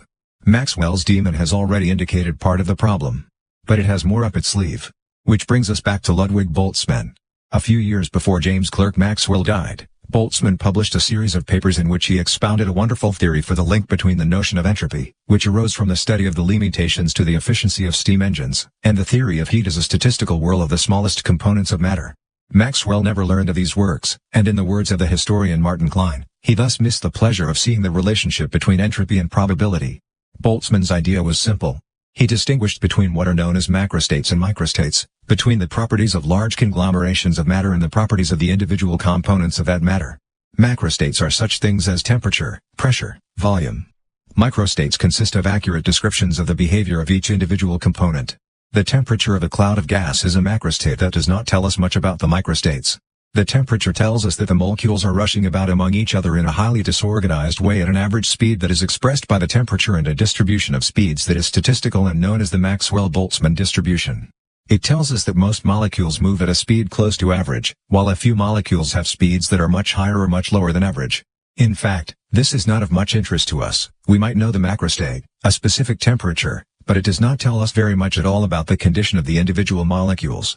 As we've got 117,000 million billion molecules flitting about at one temperature, and normally we would have far more than that, it really does not matter much which molecules have which speeds, as long as altogether they distribute themselves the way the Maxwell-Boltzmann distribution says they should, and they do, because they keep bumping into each other. There is an enormous number of different ways of distributing speed. Among the umpteen billion molecules that would match the given temperature, there are many microscopic states that correspond to the macrostate the temperature expresses, and it really does not matter which of them is actually present in the room. The higher the temperature, the more speeds there are from which to choose. So the number of microstates that correspond to the given macrostate grows with the temperature. Ludwig Boltzmann's idea, so to speak, was that macrostates which can be realized by many different microstates are more disorganized than those corresponding to just a few microstates. According to Boltzmann, the more microstates that go with the macrostate, the greater the entropy of the latter. There happen to be extremely many microstates that correspond to the macrostate. The temperature in this room is 21 degrees centigrade, so counting them all is pretty difficult. Boltzmann therefore used a mathematical trick that had been known since the Renaissance when the numbers got too big to handle. He took the logarithm for the number of microstates and made this logarithm equal to the entropy.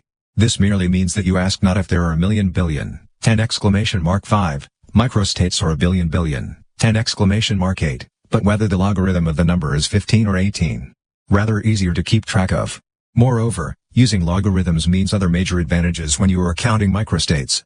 But most important of all is the basic idea: no matter how it is expressed mathematically, entropy is a measure of how many microstates we cannot be bothered to keep track of and why we choose to talk about one macrostate instead.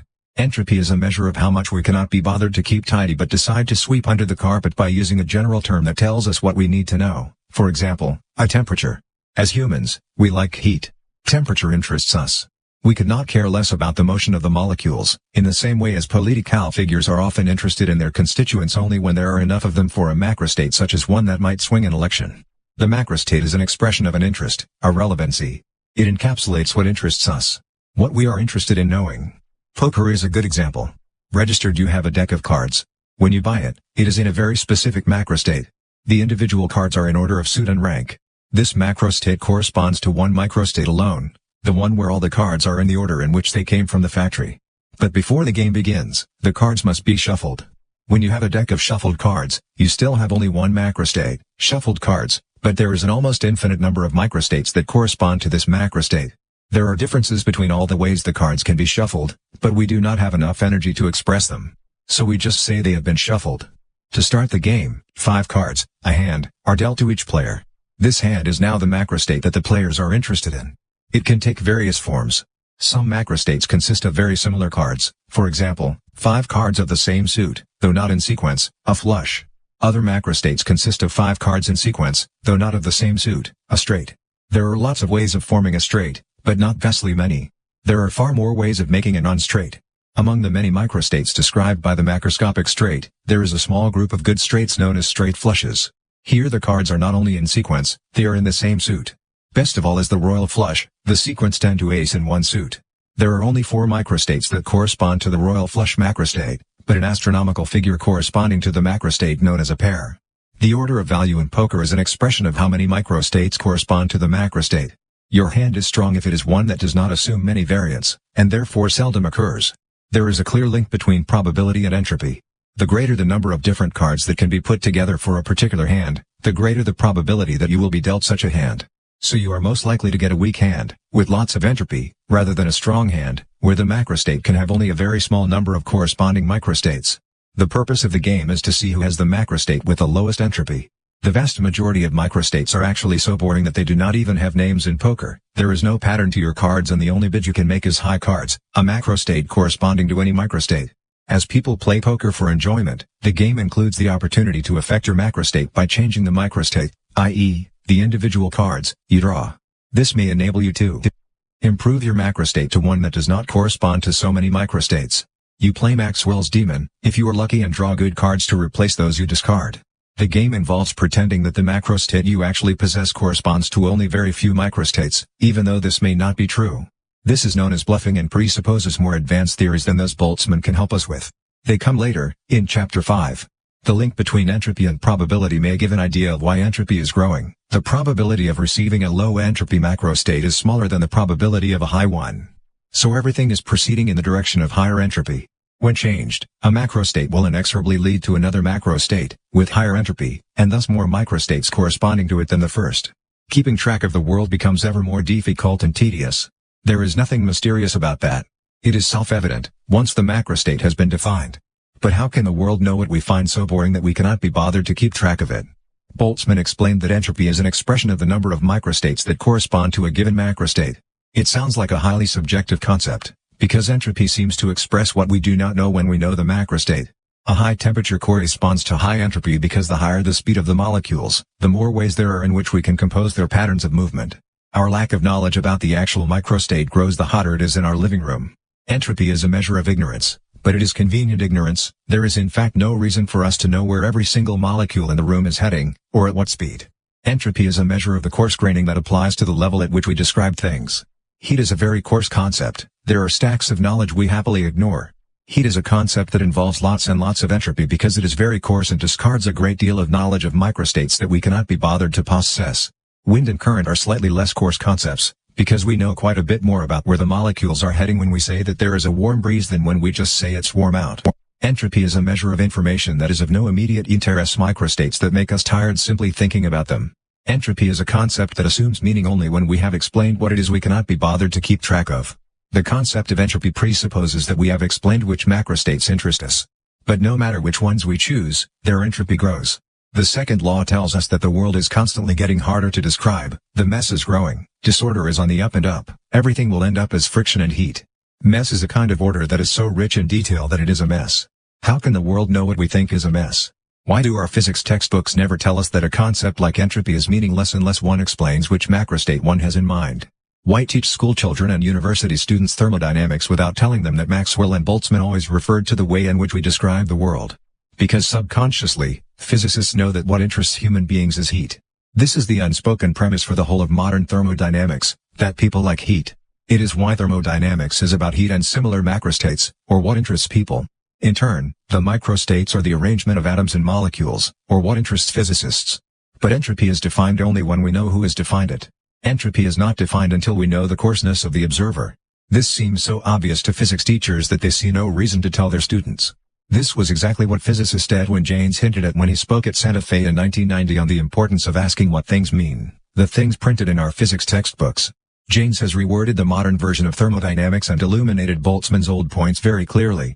In 1979, he wrote, "The entropy of a thermodynamic system is a measure of the degree of ignorance of a person whose sole knowledge about its microstate consists of the values of the macroscopic quantities x, which define its thermodynamic state. This is a completely objective quantity, in the sense that it is a function only of the x, and does not depend on anybody's personality. There is then no reason why it cannot be measured in the laboratory."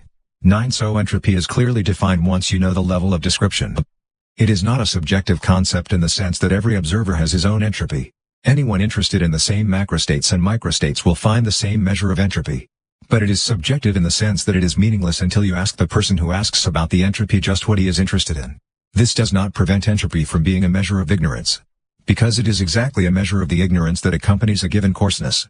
But why should my car be interested in what I know about the world? One physicist asked at Santa Fe with concern when James explained these matters.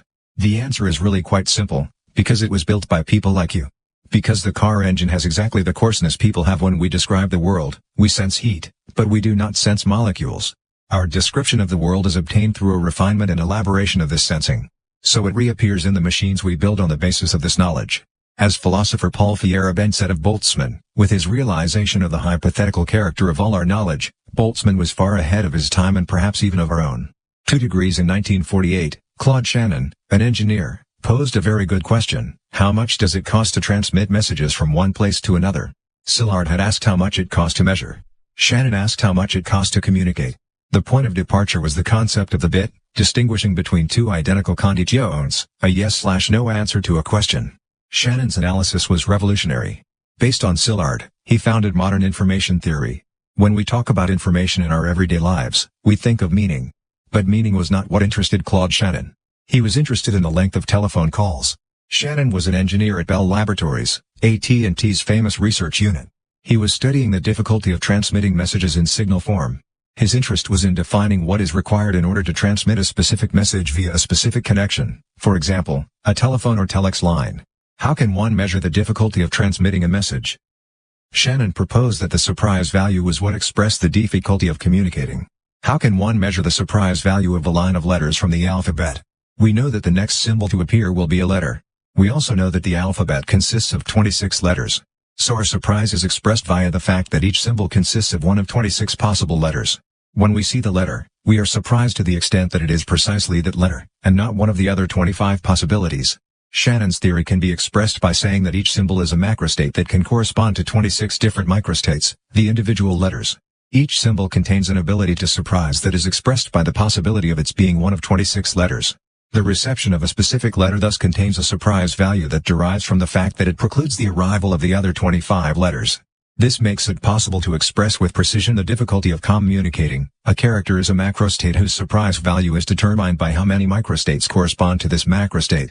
Shannon was very much in doubt as to what to call this quantity. He considered using the word uncertainty and the word information. The mathematician John von Neumann, known as the father of the logical structure of today's computers, tried to persuade Shannon to call this surprise value entropy, because the similarity to the concepts of thermodynamics was so striking, and, he reportedly argued to Shannon, it will give you a great edge in debates because nobody really knows what entropy is anyway. In the end, Shannon chose information entropy, but as nobody knew what entropy was, his theory passed into history as a theory of information. In reality, the information society is thus an entropy society, a society of ignorance and disorder. This concept of information is defined most simply if we limit ourselves to communicating via a very special alphabet, that of binary numbers. When we use binary numbers, as people do everywhere nowadays in the communications and computer industries, we have just two fundamental means by which to express ourselves, 0 or 1. As a macrostate, a binary digit corresponds to just two equally probable microstates. When we receive a binary symbol, our surprise is limited, either /or.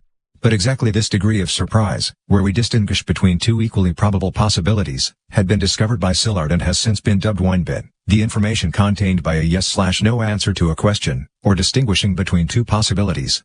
When we receive a bit, we receive a piece of information that corresponds to distinguishing between two microstates. So you have to receive quite a few bits before the surprise seems significant. There is slightly more information in a symbol known to be part of an alphabet. Here the arrival of a specific letter excludes not just one other possibility but 25.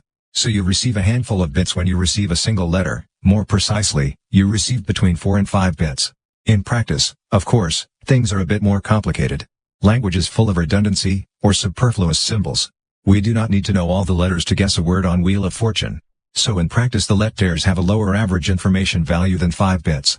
In Danish, the information content per letter is about 2 bits, while for a more systematic language like German, the value comes down to about 1.3 bits per letter. What is more, the letters are not used equally, so there is not quite so much information in receiving an E as in receiving a Z. On average, each microstate, letter, has a probability proportional to the number of different microstates. But the probability of each letter is proportional to its frequency, which is also linked to the number of different microstates there are overall. As Wheel of Fortune contestants know, the information value of a letter is inversely proportional to its frequency. The rarer the letter, the more information its presence contains. Furnished with this exact definition of information that can be measured as a number of bits, Shannon was able to derive a shoal of very useful equations governing the maintenance of telephone lines and the cable dimensions required.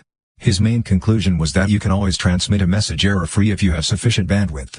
Bandwidth expresses the ability of a communications channel to transmit information in terms of bits per second. A telephone can transmit 4,000 bits per second, for example, while television transmits 4,000,000 times as much. A good radio receiver is somewhere in between, at about 16,000 bits per second. 5. Shannon knew that as long as the bandwidth was greater than T information content per unit of time of the message, you could send your message across without losing anything on the way. That is nice to know when you make your living by selling telephone lines to people. But it does not necessarily have much to do with information in the everyday sense. As we are all aware, it's possible to hold protracted telephone conversations without transmitting very much meaning all, or to write reams of words without their seeming particularly meaningful. The term information was not what mattered most to Shannon. Fact, he did not like the word much and emphasized that what he had come up with was a theory for communication, a theory for the transmission of information, not its meaning. A given volume of information may contain profound insights or a load of baloney. It does not matter. The phone bill will be the same. But that does not make Shannon's analysis a load of baloney. What Shannon called information is just as genuine and real as what Clausius called entropy. Making a phone call costs. Signals have to transmit it in order for your mother-in-law to prattle. But they do not necessarily have anything to do with meaning. Information is a measure of everything she could have said, not what she did say. The information content of a communication is an expression of T volume of communications that could have been transmitted, not the one that was. Just as entropy at a given temperature is an expression of how many different ways the molecules could have been arranged without making any difference, information is an expression of how many ways the tears could have been arranged without requiring another cable. Thermodynamics is about macrostates that interest people, information theory is about macrostates that interest telephone ties, symbols. But there is something bizarre about Shannon's definition of information. It precludes any notion of meaning and concerns itself one with meaning that could have been present but is not necessarily. Compared to our everyday ideas about information, it is a very meek definition. On the other hand, it is incredibly precise, and we may accept a certain hollow ring to it for the sake of precision. However, information is not always a particularly precise term. It is an enormously subjective concept. It's about how surprised we can be at a message. It tells us that it contains a certain information value because we know that any one of 25 other letters could have arrived but did not. It did. But what if we did not know that we were dealing with a letter from an alphabet of 26 letters? How much information would there be in it then? Shannon's definition of information tells us nothing about that. Information is defined only once you have defined who is talking to whom and in what context. You cannot define Shannon information until you know which common assumptions the transmitter and the receiver are making by mutual agreement. So Shannon's maneuver is a peculiar one. First he throws out any talk of meaning, and then he defines information as something that depends on a connection so fundamental that we do not even talk about it. Unless we know how many microstates correspond to each macrostate, we cannot talk about information at all. Only when we define what macro and microstates are can we know the amount of information. Just as in the case of entropy. Information is very closely related to entropy. The entropy of a given macrostate is measured by the number of corresponding microstates. The more there are, the greater the entropy. Information is something we possess when we know which of the microstates is involved. A letter in a piece of writing has an entropy defined by the fact that it may be one of 26 characters. Information consists of knowing which of those characters it is. The information value of knowing which microstate is involved depends on how many microstates could be involved. The character has specific entropy, and knowledge of its actual microstate, which letter, yields a specific amount of information, which corresponds to the entropy possessed by that character. So we cannot define entropy or information unless we know the context. This has given rise to many misunderstandings, primarily because information is a value-laden plus word, an expression we spontaneously associate with something good. For decades, information was identified with order and entropy with disorder. That is an idea originating from the mathematician Norbert Wiener, who founded cybernetics, the theory of control systems. In his book Cybernetics, 1948, he says that the information theory occurred to him at about the same time it did to Shannon, who published it in 1948. A few lines later, Wiener declares that just as the amount of information in a system is a measure of its degree of organization, so the entropy of a system is a measure of its degree of disorganization. 5. This view is a far cry from Shannon's. More accurately, Wiener's notion is the opposite of Shannon's. But it was very influential, especially regarding the study of Maxwell's demon. Leon Brillouin developed Wiener's idea enthusiastically, summarizing it in the concept of Nij entropy, (6 disorder, i.e., order. It sounds intriguing. But it cannot be correct. Indeed, to make it correct, Brillouin had to change the sign of Shannon's concept of information. Decades of misunderstandings arose from this change of sign. Shannon information is entropy, the number of choices, the number of microstates, indeterminacy. Brillouin simply changed the symbol. Information is order, i.e., negative entropy. The perception of information as order lies closer to our everyday understanding of information than to Shannon's notion of the same name. So Wiener and Brillouin's notion of Nij entropy is enticing. The problem is simply that you cannot fiddle with the symbols in an equation without losing the whole point. As the Danish physicist Peter Voetman Christensen put it, people thought they could get hold of the meaning by changing the sign of meaninglessness. 27 Wiener and Brillouin were too impatient. Entropy is a measure of an amount of information we have no interest in knowing. Information is something to be found in bulk in a state where the entropy is great. That does not mean we possess this information, it means only that it is there, that we could obtain it if we could be bothered. Information is something that is to be found in disorder. There is more information in disorder than in order. The more disorder, the more information. The more microstates, the more information. The more microstates epitomized by the macrostate, the more information we have discarded when we restrict our thoughts to the macrostate. The macrostate heat refers to an inconceivably large number of microstates that we do not know when we merely refer to the temperature.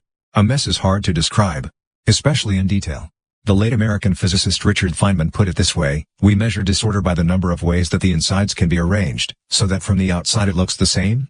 4. Entropy is a measure of the amount of information we have discarded when we view a system from the outside. The movements of a gas as a temperature, a series of letters as a number of symbols.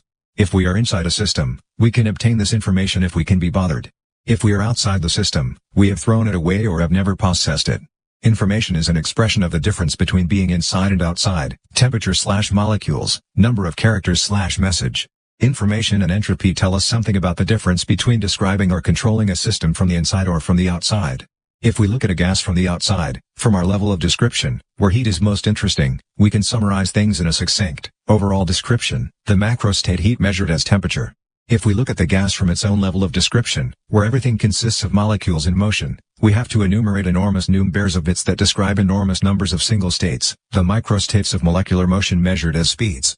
If we view the gas from the outside, we can extract a certain amount of energy from the heat as long as we obey the second law of thermodynamics, which is about gases described from without.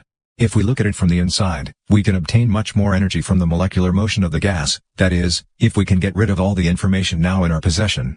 As long as we are outside, we can be utterly indifferent to the information inside the gas. But meanwhile we must abide by the second law of thermodynamics and call this information entropy.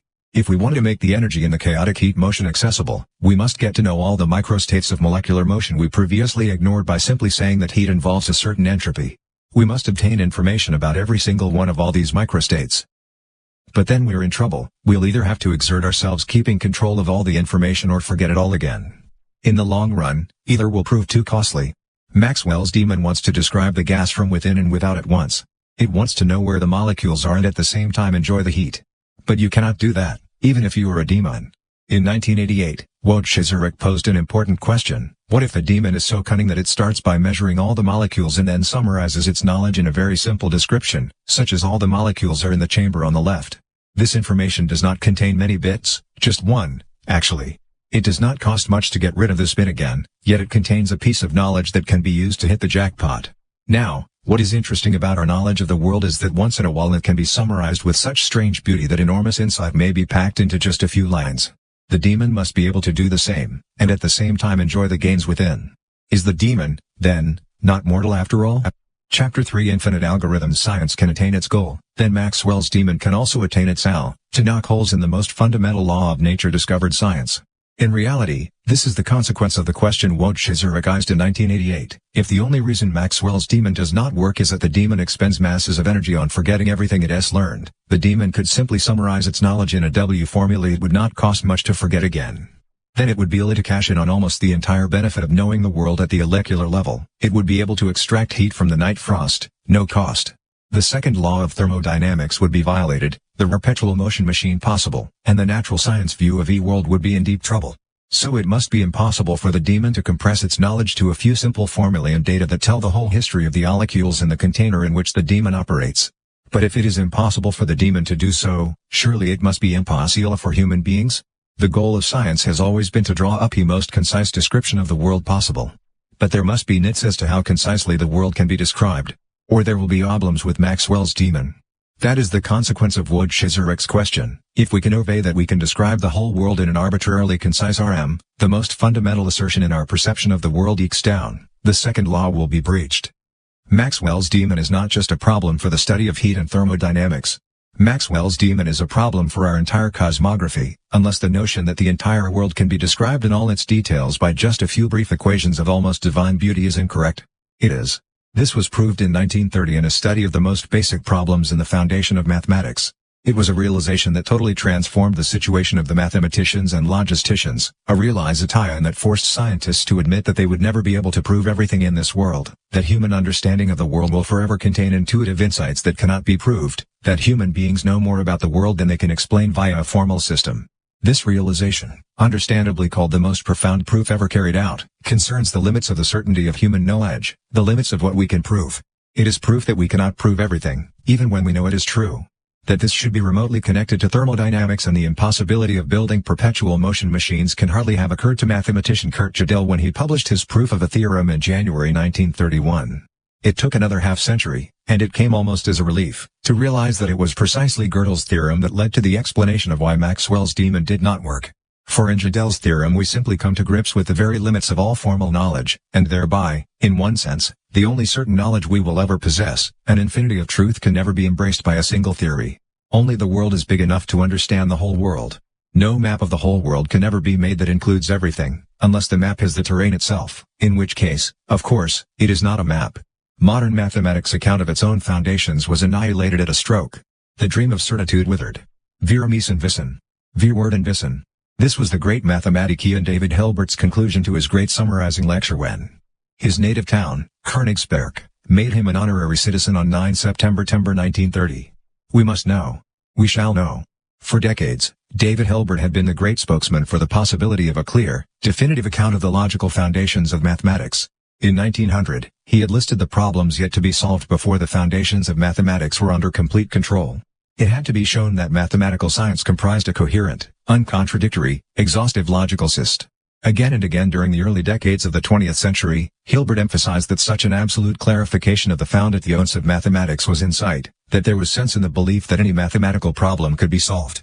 "We are all convinced of that," he said, and went on to describe the mathematician's dream. "After all, one of the things that attract us most when we apply ourselves to a mathematical problem is precisely that within us we always hear the call, 'Here is the problem, search for the solution.' You can find it by pure thought, for in mathematics there is no ignorabimus, we shall not know." 2. In 1930, when Hilbert was 68 and retired from his professorship in Göttingen, capital of German mathematics, one of the many honors bestowed on him was especially gratifying: honorary citizenship of his native town.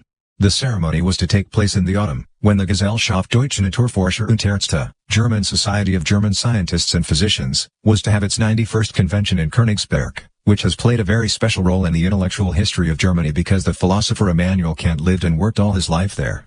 David Hilbert decided to give a grand lecture on the occasion of his investiture, a lecture in which he would be able to forge the link back to Kant, regarded as one of the greatest philosophers of modern times, if not the greatest.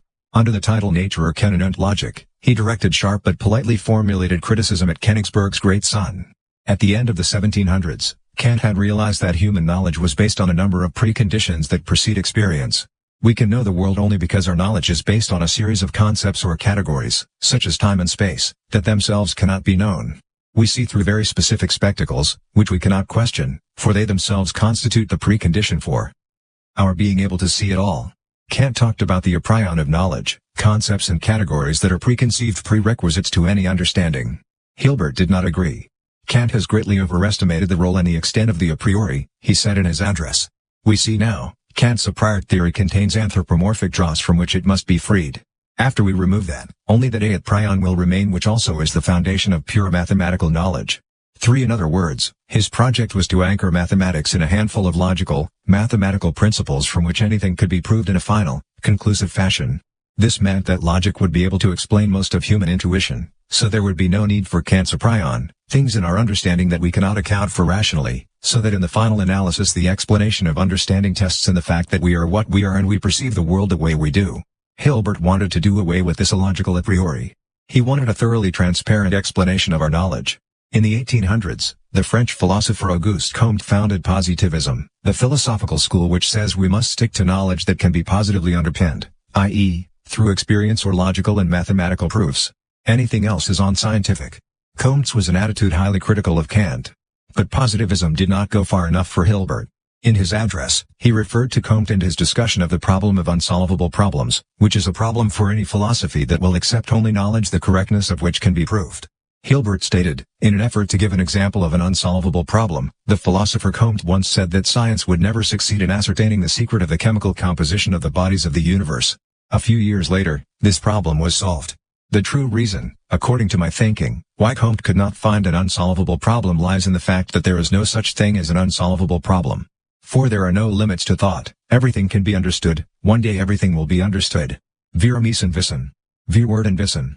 A local radio station received a visit from Hilbert that day.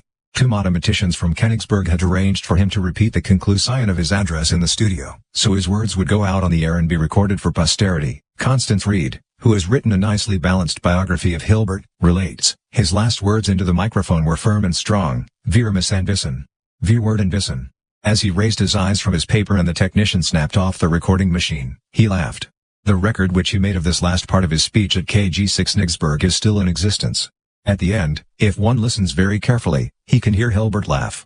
What Hilbert did not know was that in the audience for his address was an unknown 24-year-old mathematician from Vienna, who had 2 days earlier, on September 7, 1930, for the first time, apparently quite nonchalantly, in that very same town of K6 Königsberg, told his fellow mathematicians of a discovery he had made, a discovery founded upon Hilbert's program for settling the foundations of mathematics, but one that devastated this program. The young man was Kurt Gödel. Not many of his fellow mathematicians took much notice of his announcement. He made it at a seminar on the epistemology of the sciences, attended by many of the greatest mathematicians of the day, yet it was not until his theorem had been published that its significance began to dawn on them. On 17th of November, Gödel submitted an article containing his proof to Mannschaft für Mathematik und Physik. It was published in January 1931, but on Christmas Eve, 1930, Hilbert's assistant, Paul Bernays, wrote to Gödel asking for a copy of the printer's proofs. When Bernays told Hilbert about Gödel's work, Hilbert was somewhat angry.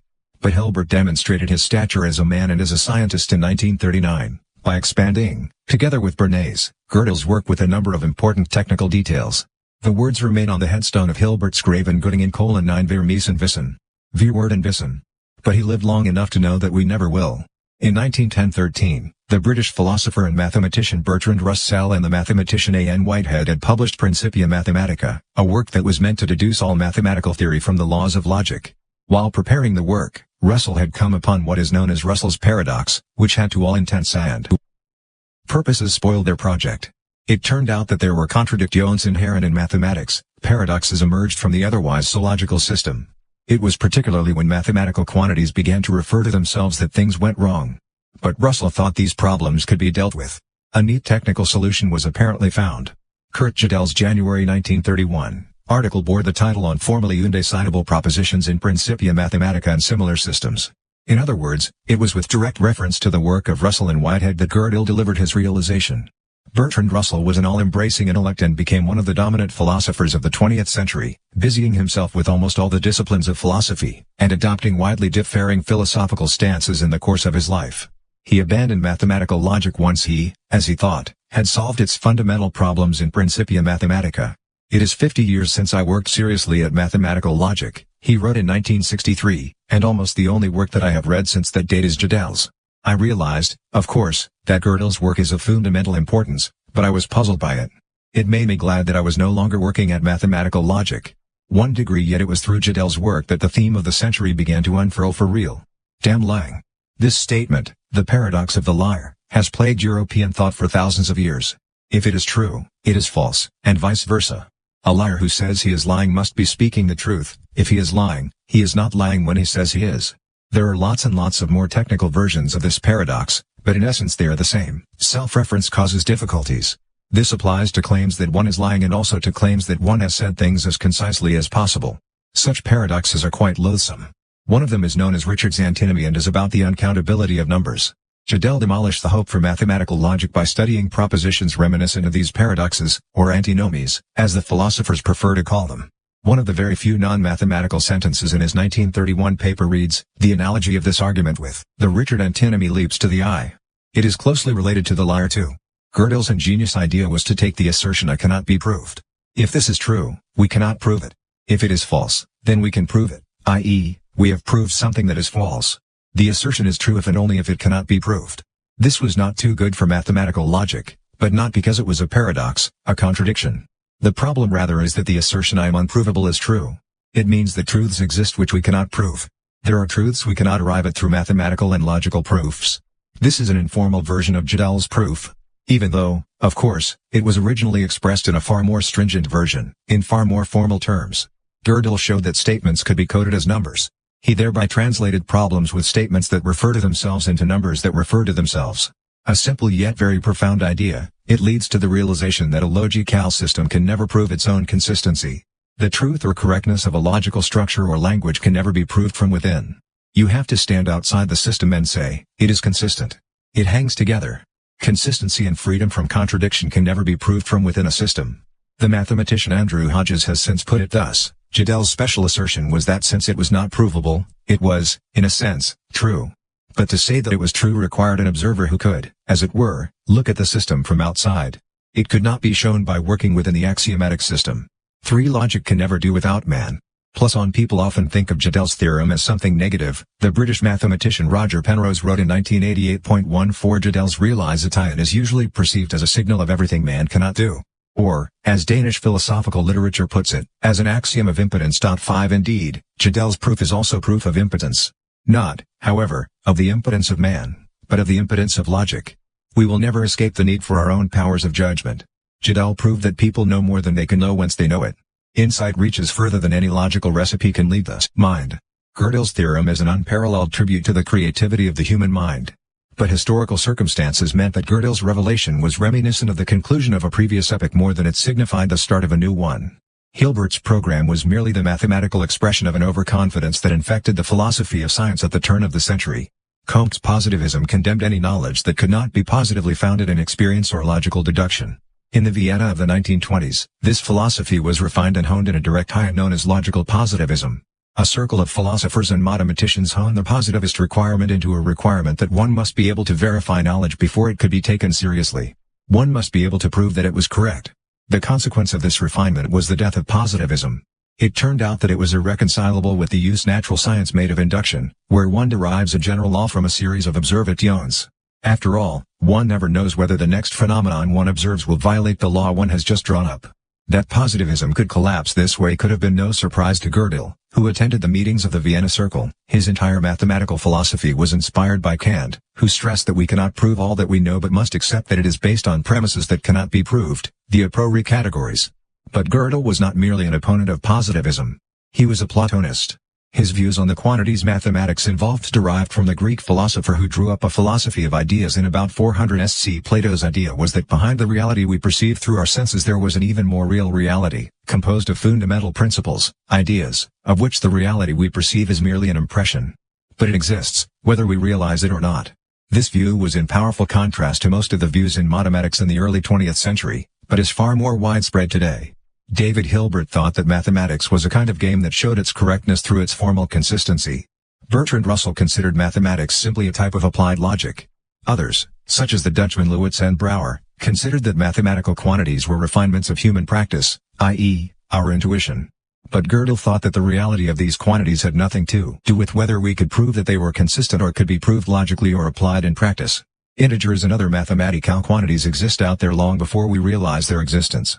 Gödel held these views from the mid-1920s through the 1930s, when he achieved one profound result in mathematical logic after another. He considered that these views were vital to his scientific achievements. But he did not discuss them. He did not publish his philosophical views, even though philosophy was his major interest all his life. Only in 1944 did his views find public expression, in a Festschrift for Bertrand Russell. The mathematician and philosopher Solomon Pfefferman says of this article, Hilbert died in 1943, the year before Gödel, 1944, appeared. 6. In the course of preparing an introductory chapter on Gödel for a forthcoming comprehensive edition of his works, I was struck by the great contrast, wrote Pfefferman, principal editor of Gödel's collected works, 7 between the deep Platonist convictions Gödel held concerning the objective basis of mathematics and the special caution he exercised in revealing these convictions. 8. One may ask what this silence cost him. Gödel did not share the source of his insights with many people. He did not reveal directly what he believed about the world. He told others only what he could prove. Gödel lived a very isolated life, trusted few people, and was admitted on several occasions to sanatoriums, for treatment of depression and overwork. He was reserved and suspicious, not least where doctors were concerned, despite being preoccupied by his own health. His depression increased, and in the 1970s it developed into paranoia and the classic syndrome of fear of poisoning. The situation became critical in 1977 when his wife was hospitalized and could no longer cook for him. He would not open the door to nurses, and on January 14, 1978 he died, in the fetal position. Malnutrition and inanition resulting from a personality disturbance was given as the cause of death. 9. He had presented the most beautiful tribute to the reach of the human mind beyond the domain of the formally provable that has ever emerged from the realm of logical thought. But it was regarded as an assertion of impotence, a technicality, from the historical point of view, a localized rebellion against excessive faith in science. Kurt Gödel himself accepted the following formulation, which comes to us from the mathematical logician Hao Wang: in philosophy Gödel has never arrived at what he looked for, to arrive at a new view of the world, its basic constituents and the rules of their composition. Several philosophers, in particular Plato and Descartes, claim to have had at certain moments in their lives an intuitive view of this kind totally different from the everyday view of the world. Gödel certainly had such revelations. But he did not dare discuss them. He dared only to reveal to us what he could unambiguously recount from them. He dared only to share his revelations as they appeared from the outside, from the viewpoint of the rest of the community. The miracle of mathematics is that it sufficed to enable others to see the light. In spring 1935, 22-year-old Alan Turing, who had just completed his doctorate, attended lectures given by the mathematician M.H.A. Newman in Cambridge, England. The subject was the fundamental problems of mathematics. The point of departure, Hilbert's program. The lectures reported that Gödel had clearly and plainly shown that the central elements in Hilbert's program did not hold water. But one question remained, which Gödel had not settled: Hilbert's so-called Entscheidungsproblem, the problem of decidability. This Entscheidungsproblem faces the other way. If we have a mathematical system that talks about a particular proposition, can we decide whether it is possible to deduce this proposition from that system? Gödel had shown that in any closed system, questions will arise that cannot be answered, true statements that cannot be deduced. That was decisive, for it showed that the dream of a mathematics settled once and for all was impossible. The problem of deciding or not whether one specific proposition or another can be deduced seems to be far more suited to engineers, a problem that concerns specific, concrete questions. Of course it interests mathematicians, but to the rest of us it must appear considerably less important than the fundamental problem itself, that we cannot prove everything. But no. Even though the question may sound dull, the answer certainly was not. In his lectures, Newman asked whether we could conceive of some kind of mechanical process we could apply to a mathematical problem in order to see if there was a solution. Fundamentally, this was what Hilbert had been asking: was there a recipe that could tell us if we could deduce a specific consequence from a theory? Preferably a recipe that did not require too much imagination but was indeed highly mechanical, an algorithm, as mathematicians call it. A mechanical process. Alan Turing considered Newman's express science. He thought about machines that could calculate. There were such things in 1935, but they were not especially interesting. So Turing considered the principles for machines, what is required for a machine to be able to solve a mathematical problem and figure out if a proposition can be derived from a theoretical system. Not much was required. Turing invented a simple logic machine, which could not do very much. It could follow a few instructions, not read, and do corrections in its memory. Not much more than a typewriter. But Turing equipped his logic machine with an infinitely large memory. He envisaged the machine recording its activities on a roll of a Turing machine, the logical precursor of the computer. A simple logic machine with an infinite memory, paper infinitely long, paper that could be moved back and forth so that the machine, just like a typewriter, operated on only one spot at a time. This infinite roll of paper, a ribbon, a tape, possessed an infinity that meant it really did not matter how clumsy the machine was at performing its instructions.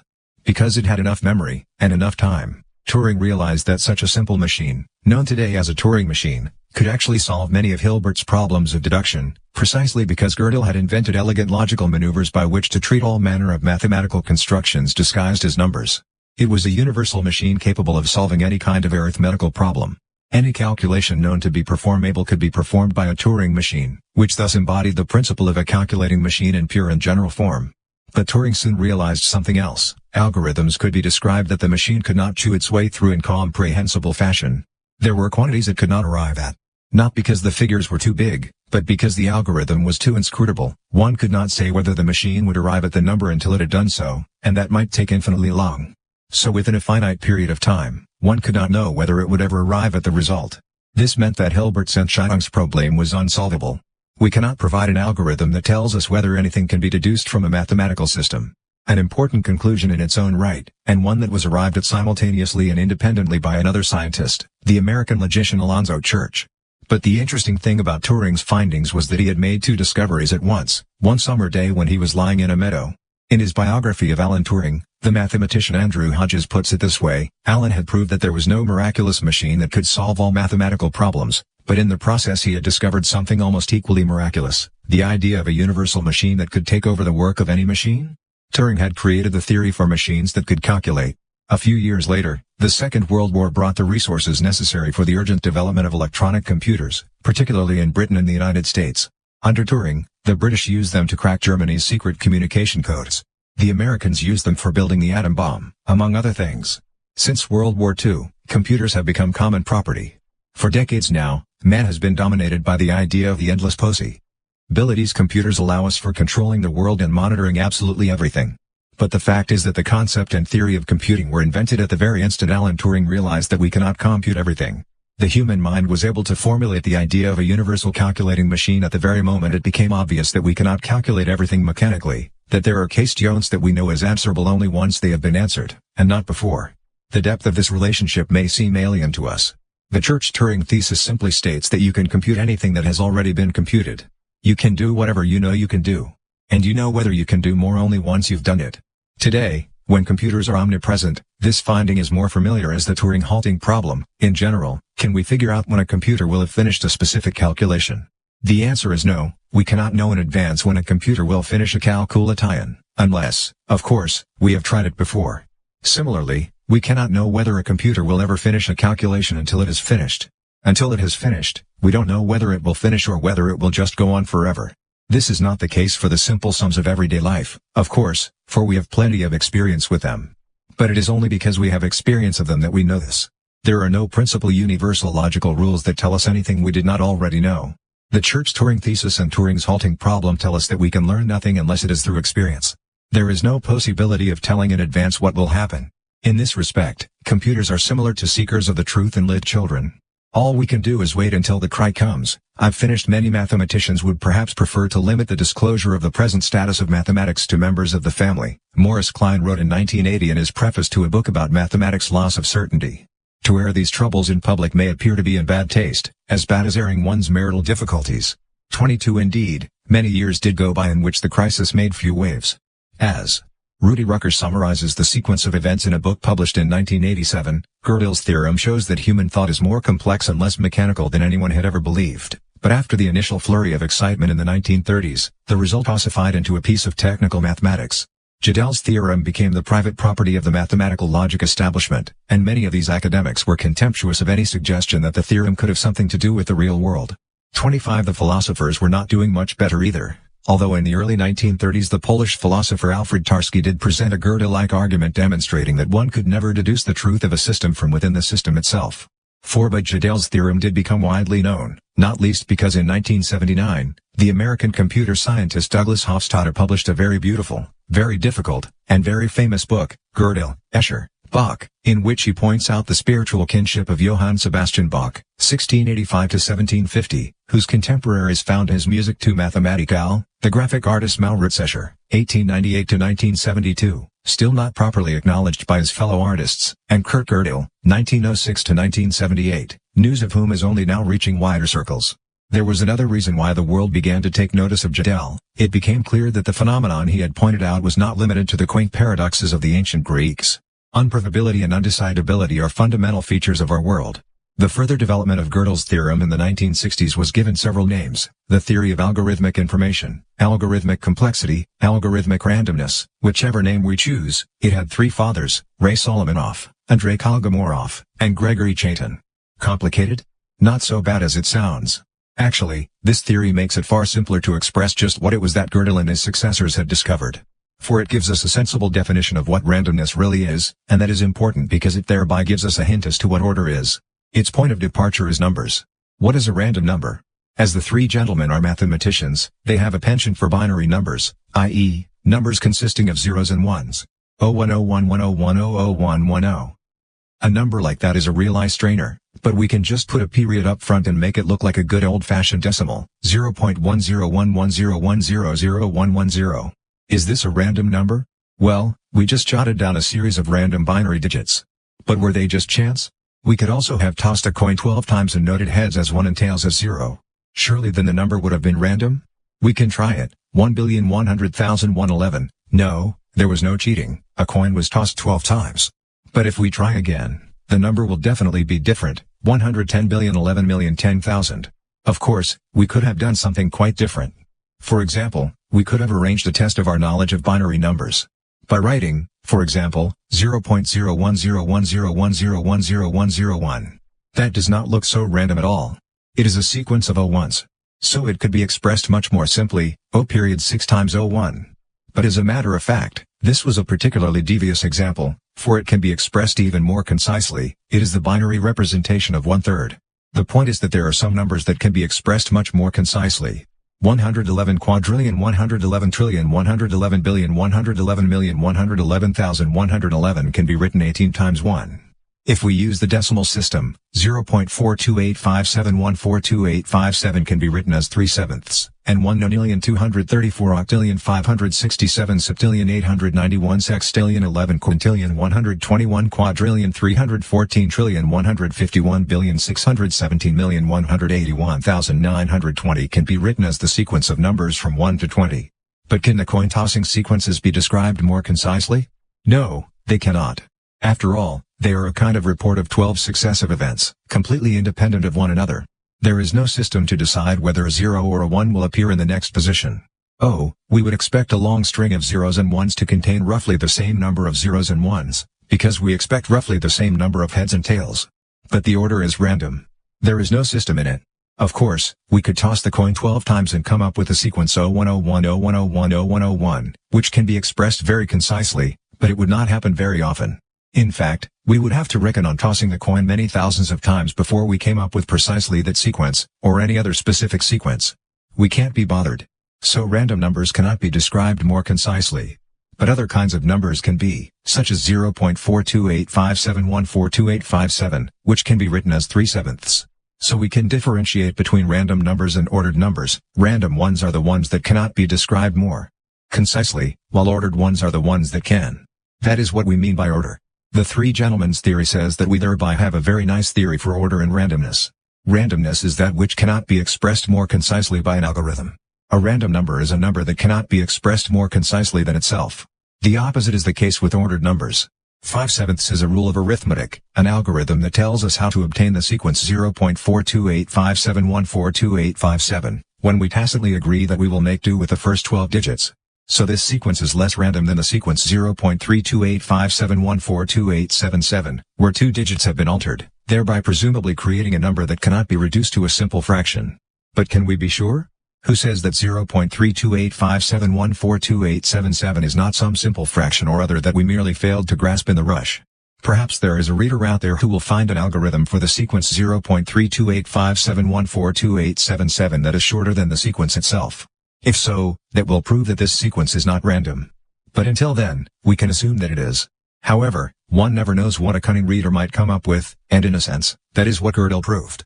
We cannot propose a general rule that tells us how to figure out whether a number is random or not, whether it can be expressed more concisely or not.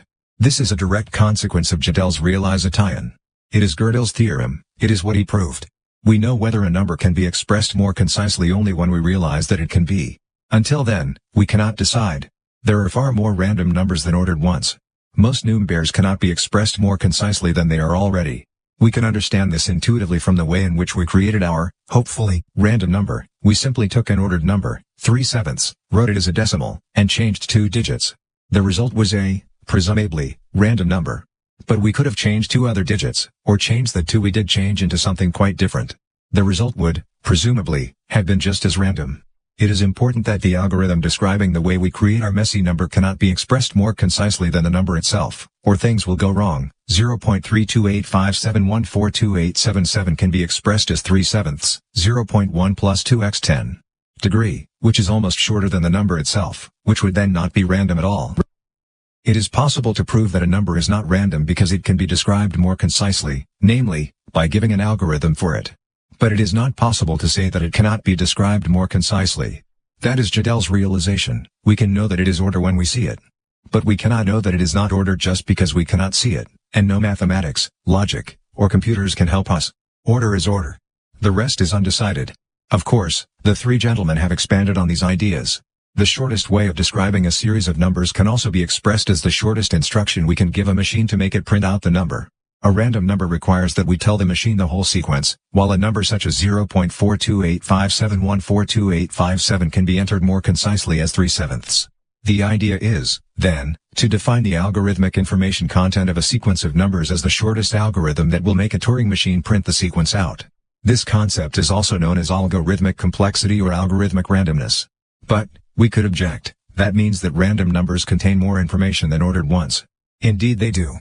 The information content expresses how difficult it is to transmit a message. A longer telephone conversation is required to describe the 12 tosses of the coin than 3/7, for the random is what cannot be said more concisely. Information is associated with entropy, a measure of thermodynamic disorder. The macrostate 12 tosses corresponds to more microstates, binary digits, than the macrostate 3/7. There is more information in the 12 tosses of the coin. Information is a measure of randomness because randomness is a measure of disorder, something that is difficult to describe.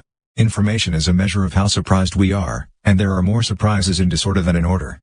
In fact, that is precisely what we mean by order, something that cannot surprise us because it is ordered.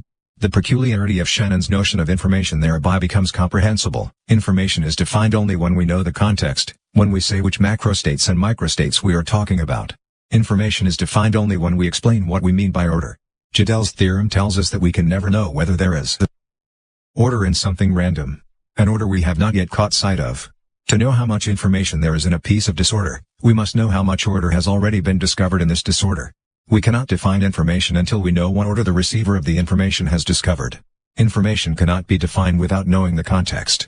Not because there is anything wrong with our notion of information, but because the notions of order and randomness necessarily include an element of subjectivity. Each of the three gentlemen came up with a theory of algorithmic information independently of one another. Andrei Kolmogorov, one of the greatest mathematicians of the century, was working in Moscow, Raymond Solomonoff in Cambridge, Massachusetts, and Gregory Chaitin in New York. Gregory Chaitin in particular pursued the theory even further. In the 1960s, when the theory was born, Chaitin was studying at City University of New York. Today he works at the IBM laboratories in Yorktown Heights near New York, where Rolf Landauer and Charles Bennett work. Chaitin has proved that Gödel's findings are natural and easy to understand. Gödel showed that any formal system consisting of a finite series of postulates or axioms will always contain incomplete propositions. You cannot completely explore such a system from within. You can never get to know it completely if you restrict yourself to formal methods of proof. Gödel's theorem may be demonstrated using arguments having an information-theoretic flavor, Chaitin writes. In such an approach it is possible to argue that if a theorem contains more information than a given set of axioms, then it is impossible for the theorem to be derived from the axioms. In contrast with the traditional proof based on the paradox of the liar, this new viewpoint suggests that the incompleteness phenomenon discovered by Gödel is natural and widespread rather than pathological and unusual. 27 But Chaitin also derived his theorem as an extension of Gödel's. Chaitin started with Turing's halting problem. Can we know when a computer will halt as it solves a problem? The answer is that we can know only once it halts. Chaitin asked what the probability was of a Turing machine, given a perfectly random program, halting because it had found a solution. He proved that this probability is unknowable. We cannot calculate it. It is a number by the name of omega. It is somewhere between 0 and 1. But we can never know it. Chaitin proved that this meant that the very theory for whole numbers must be riddled by randomness. Number theory cannot be described without random elements entering the picture. In 1988, the British mathematician Lan Stewart, who must surely be the clearest commentator on mathematical science today, wrote in Nature, "For the foundations of mathematics, and even the philosophy of its application to science, this century has been one of shattered illusions. Cozy assumption after cozy assumption has exploded in mathematicians' faces. The assumption that the formal structure of arithmetic is precise and regular turns out to have been a time bomb, and Chaitin has just pushed the detonator." Later the same year, Chaitin wrote in Scientific American, "How have the incompleteness theorem of Gödel, the halting problem of Turing and my own work affected mathematics? The fact is that most mathematicians have shrugged off the results. Of course, they agree in principle that any finite set of axioms is incomplete, but in practice they dismiss the fact as not applying directly to their work. Unfortunately, however, it may sometimes apply. Although Gödel's original theorem seemed only to apply to unusual mathematical propositions that were not likely to be of interest in practice, algorithmic information theory has shown that incompleteness and randomness are natural and pervasive. 29 Mathematics is apparently too important to be left to mathematicians. Chaitin would agree. The fact that many mathematical problems have remained unsolved for hundreds and even thousands of years tends to support my contention. Mathematicians steadfastly assume that failure to solve these problems lies strictly within themselves, but could the fault not lie in the incompleteness of their axioms? He adds, this may seem like a ridiculous suggestion to most mathematicians, but to a physicist or a biologist it may not seem so absurd. Degree IV's The Watergate Question, what does Maxwell's demon know, and when does he know it? Said Wojciech enthusiastically during his introductory address at the seminar on complexity, entropy, and information physics at the Santa Fe Institute in 1990. Zurek had a pretty good idea, as he had explained at the first meeting of the group, 2 years earlier. His address then was entitled Algorithmic Information Content, the Church-Turing Thesis, Physical Entropy, and Maxwell's Demon. 3. His idea linked these hitherto disparate areas of physics and mathematics together. Major events in mathematical logic this century. Landauer and Bennett were in the audience.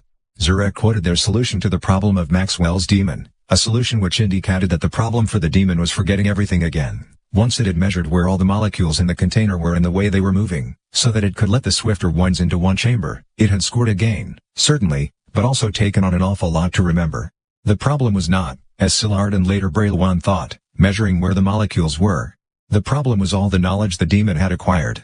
Landauer had proved that getting rid of this information was costly. Bennett had proved that the cost of doing so redeemed the second law of thermodynamics. The demon could not power a perpetual motion engine. But then an idea had occurred to Zurek. What if the demon was so clever that it could compress its knowledge? What if it could describe the molecular motion in very concise form so it wouldn't cost so much to clear its memory again? If it could remember, for example, that all the swifter molecules were in a particular location, the bottom of the container, that it would not cost so many bits to describe, and then forget? Would this intelligent demon then be capable of making perpetual motion machines and a mess of our view of the world? With great pleasure, Zurek described how he had solved this problem. For there are limits to how clever the demon can be. Physical limits. It cannot describe the molecular pattern in a way that is less complicated than it already is, and the laws of physics tell us the least degree of complexity things may assume. Certainly, it does not cost many bits to describe a situation where all the molecules are gathered in the left-hand portion of the container. But physically such a situation is highly improbable. It is precisely the one the demon wants to bring about through its clever attempt to make a gain. The demon must therefore respect the fact that there is always disorder in a concourse of molecules in equilibrium, and the description cannot be made more concise than the reality of this disorder. Deviations from equilibrium occur, but they are rare, so they do not mean anything in the long run. So Zurek had translated physical disorder into notions of description. The key to this operation had proved to be algorithmic information theory, for an enormous assemblage of molecules can be described as a very long string of numbers. They are produced by all the molecules being measured and weighed from tip to toe, resulting in a series of numbers. The complexity of these numbers must reflect the complexity of the state of the molecules. Precisely because we are dealing with a random movement of heat, the numbers that describe the molecular motion must also contain a whole bunch of randomness. A major feature of such randomness is that it cannot be described with arbitrary conciseness. So Zurek had used algorithmic information theory to translate physical randomness into the length of the shortest description. This gave him a measure for how much information the demon had to discard in order to keep its head cold. This measure could be compared to the work the demon could achieve by having the description. If the second law was to hold water, the randomness in the molecules should be reflected in the randomness in the description, which would make it just long enough to render the gain less than the cost. Zurek had discovered that a particular theorem in information theory, the Kraft inequality, saved the second law. The success of an intelligent Maxwell's demon is ruled out as a consequence of a theorem which was proposed a century after the second law in a very different context of the theory of communication. 32 Zurek explained eagerly. While the audience buzzed and applauded this splendid example of the link between widely differing fields of research and shared in the pleasure of this discovery, Zurek began to describe a lecture he had given a few months earlier in which he had shared his triumph with an audience at an American university. Then somebody asked one of those questions one does not know how to answer. A highly intelligent question, said Zurek, and glanced good-humoredly at the physicist who had been asking all morning why his car was interested in entropy when it was merely a subjective notion. The audience quickly gathered that none other than William Unruh from Vancouver had asked the question. Bill Unruh belongs to the beautiful line of physics best described as clear-sighted sassiness, Herr Warum, Mr. Y, as Gödel had been called in his childhood. At this meeting too, Mr. Unruh played that role. He asked what would happen if the demon was so intelligent that it only measured the molecules it could pay to measure, said Zurek, and just forgot about the others. Bill Unruh had asked, but Zurek had not answered at the time. Because the answer did not spring to mind. But he did have the answer ready for Santa Fe. A detailed analysis of a logical sequence revealed that it was very simple. The demon would of course have to forget all the molecules it could not pay to remember. And forgetting is what really costs, Zurek explained. That's right, agreed the audience, led in its laughter by Unruh, who has asked so many questions over the years, many of them very good ones, that he has no problem living with the fact that most of them turn out stupid in the end. 35 Bill Unruh's question proves that the argument can be reversed. Once in a very rare while, the demon will find itself in a container where all the molecules are congregated on the left. This situation is just as physically improbable as it is easy to describe, one bit. Hard to find, easy to forget, there are no bad molecules to remember. But when a demon encounters this situation, without having created it itself, it will be able to obtain work from it. Otherwise there would be something wrong with the information theoretic analysis. As the physicist Carlton Caves puts it, the demon wins occasionally, but not in the long run. 40. Zurek's paper was a triumph not just for Zurek but for the whole gathering. People had come for a project aimed at describing physics in terms of information. No new idea, certainly, since Shannon's information theory in 1948, people had been trying to explain practically anything in terms of information. What was new was that now they looked as if they were getting somewhere, as if the algorithmic information theory suddenly made it possible to link physical entropy to the information of the description, as if disorder and randomness could be captured by a physics that was mostly about order and rules. Maxwell's demon had proved to be the key. Studying this tricky little mischief maker had been most useful for understanding these new ideas. Scientists had succeeded in creating a computational counterpart of the second law of thermodynamics, as Zurek immodestly phrased it in Nature. Physical entropy can be understood as a disorder one can account for via algorithmic information theory. Plus, of course, the ignorance we ourselves supply. The irrevocability of discarding information had itself solved the problem. I have demonstrated that the second law is safe even from intelligent beings, as long as their abilities to process information are subject to the same laws as those of universal Turing machines. Turing's halting theorem implies that the information required to attain maximum efficiency can be secured only through an indefinitely long computation. Gödel's undecidability can be regarded as an additional source of dissipation. Registered 5 Maxwell's demon has not been exorcised. It may no longer be a threat to the second law, But instead of being a mischievous devil, it has tuned into a true friend, evidence of profound affinities in our world, of molecular details we do not wish to know and therefore never will. We would rather feel the warmth. If the world could be exhaustively described in an arbitrarily brief number of algorithms, there would be a problem with Maxwell's demon. But it cannot. The scientist's ancient dream of a total all-embracing theory, the world formula that predicts everything, is passé. As the German biologist Bernd Olaf Kappers puts it, in the framework of algorithmic information theory, there is a strict mathematical proof for the assertion that we can never know whether we are in possession of the minimum formula by means of which all the phenomena of the real world can be predicted. The completeness of a scientific theory can in principle never be proved. We can take pleasure in such concise, elegant expressions as Maxwell's formulae for electromagnetism. But we can never know whether we could express them even more concisely. Not until the day we do so. Life will forever be open to us. We will never know that it cannot be expressed more beautifully. The beauty in the world is growing. Chapter 4 The Depth of Complexity. What apple? Seth Lloyd was quick. Very quick.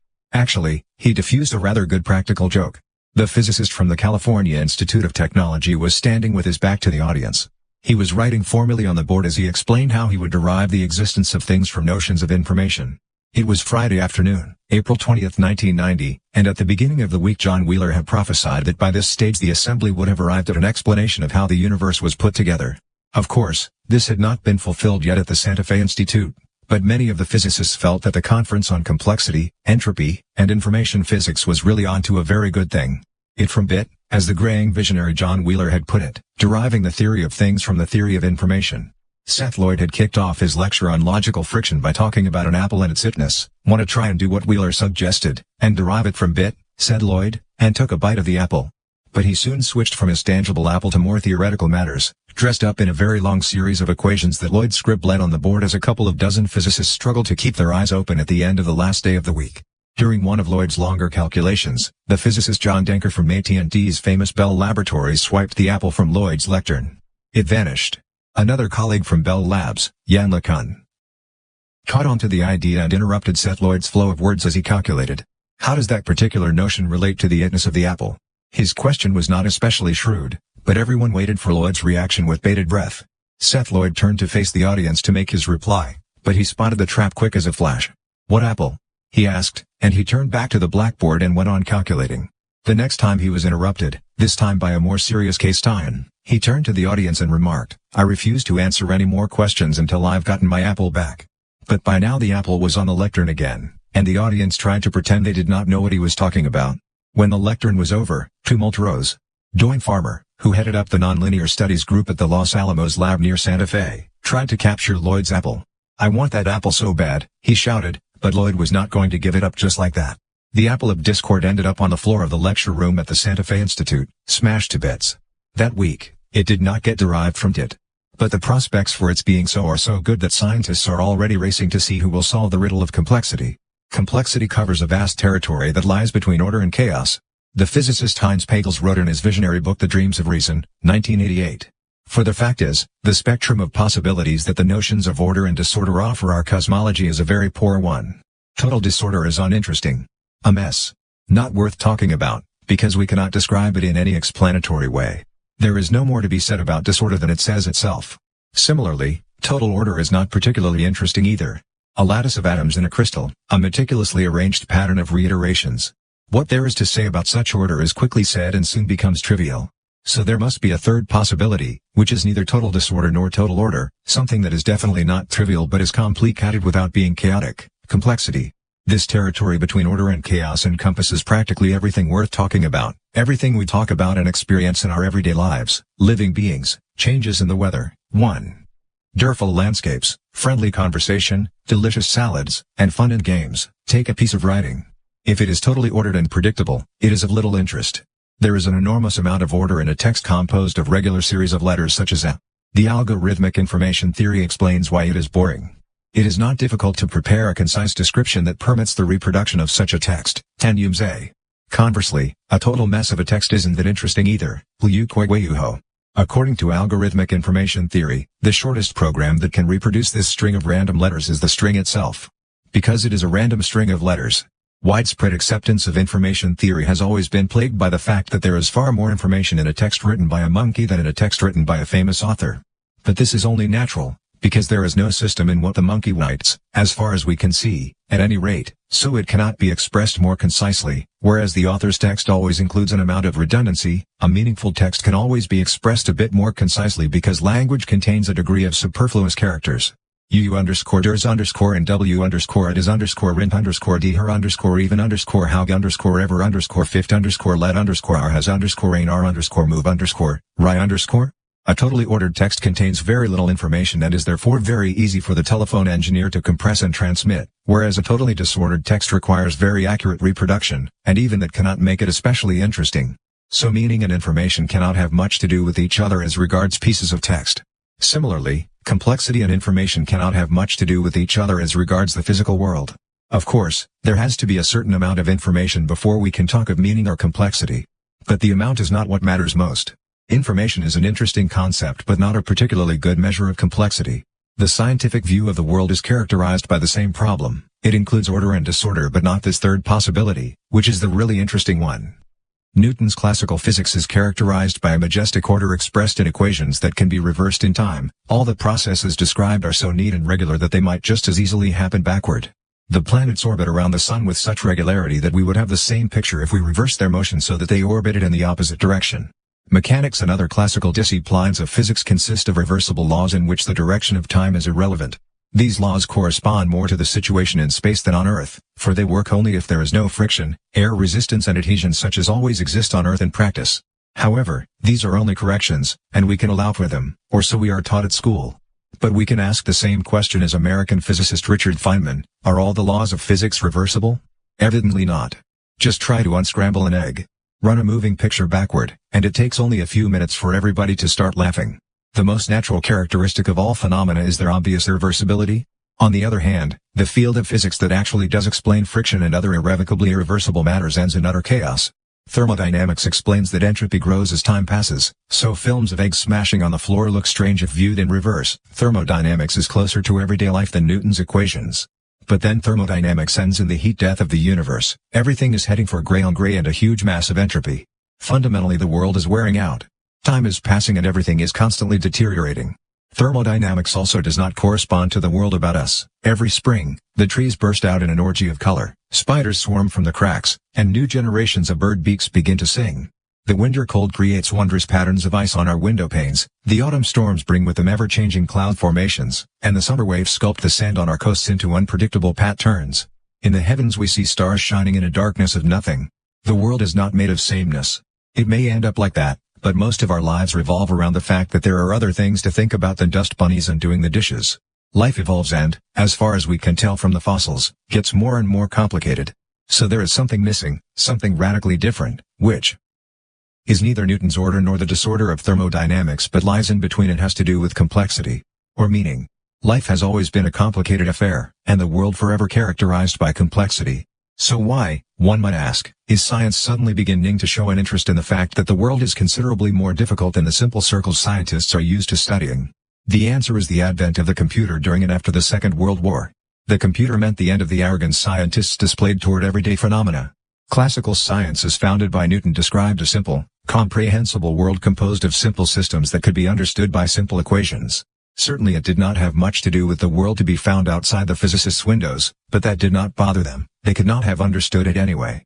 Scientists have always been indifferent to the kinds of questions children ask. Why do trees look like they do? Why do clouds look like lambs or ducks? Why does the world not look like our geometry books? Or more accurately, scientists were not so much indifferent as they were aware that they could not answer such questions.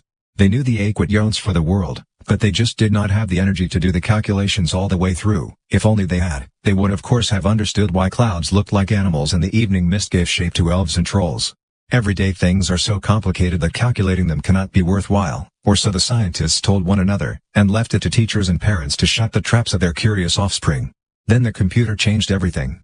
Suddenly the calculations could be performed full scale, and it now became clear that even the simplest equations gave rise to very complicated solutions, though the world is described in simple formulae that look just as comprehensible as the examples in our textbooks. These formulae turned out, now that we had finally done the calculations, to contain an enormous complexity. Buzzwords like chaos and fractals are not the only tellers of this tale. Anywhere computers are used in science, it turns out that we can generate highly complex worlds from even the simplest formulae. Oh, Scientists could not tell from the formulae what kinds of patterns they would lead to, for most systems turned out to be computationally irreducible. We do not know the pattern until we have computed the formula. This phenomenon is a variation of Gödel's theorem, and very deep. We can regard physical processes as calculations that transform simple laws and a few basic conditions into a final result. This means that many of the difficulties that have arisen in computation theory must also appear in the description of the physical world. Physical systems are computationally irreducible too. We do not know where they end or even if they end until we have computed them on the premises of the physical systems themselves. It is not much good to make rough calculations in which we ignore friction. For example, we will not know where the system is heading. In 1985, the 24-year-old American physicist Stephen Wolfram wrote, "Computational irreducibility is common among the systems investigated in mathematics and computation theory." This paper suggests that it is also common in theoretical physics. For hundreds of years, scientists had been going around believing they had a grip on their formulae, that simple equations would lead to simple behavior. But such formulae proved to be computationally irreducible. Nobody could know their content until they had been computed, and nobody could be bothered to compute them in the days when all the calculations had to be performed by hand. So scientists stuck to their formulae and closed their eyes to the world beyond the windowpane. One day, though, something curious happened.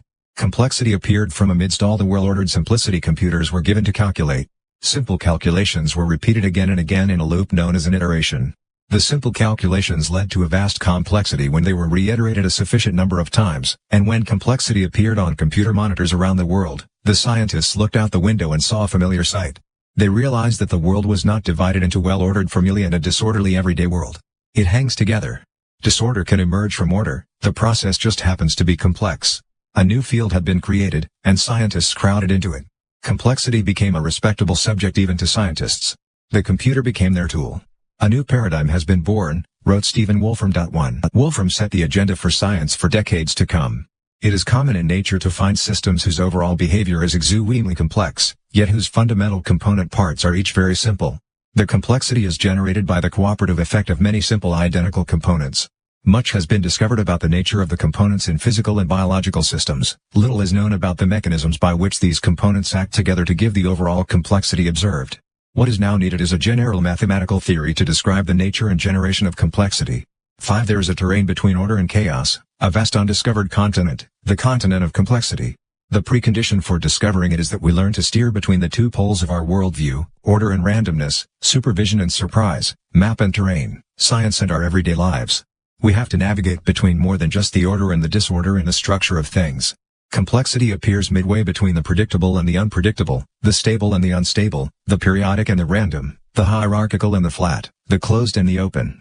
Between what we can count on and what we cannot. Complexity is that which is not trivial. That which is not dull. That which we all intuitively sense but which is hard to express. All this may seem obvious, but the curious thing is that it is not many years since an internationally influential and uncommonly well-informed German physicist, Peter Grasberger, from the University of Wuppertal, had to admit that there was no firm understanding of just what complexity was. At the 16th International Conference on Thermodynamics and Statistical Mechanics, in Boston in August 1986, he said, "We are faced with the puzzle that no accepted measure of complexity could, for example, corroborate that music written by Bach is more complex than the random music written by a monkey." 6. The only generally accepted measure of complexity Grasberger could refer to at the time was Kolmogorov complexity. This is a notion that came from one of the three gentlemen who appeared in the previous chapter with their algorithmic information theory.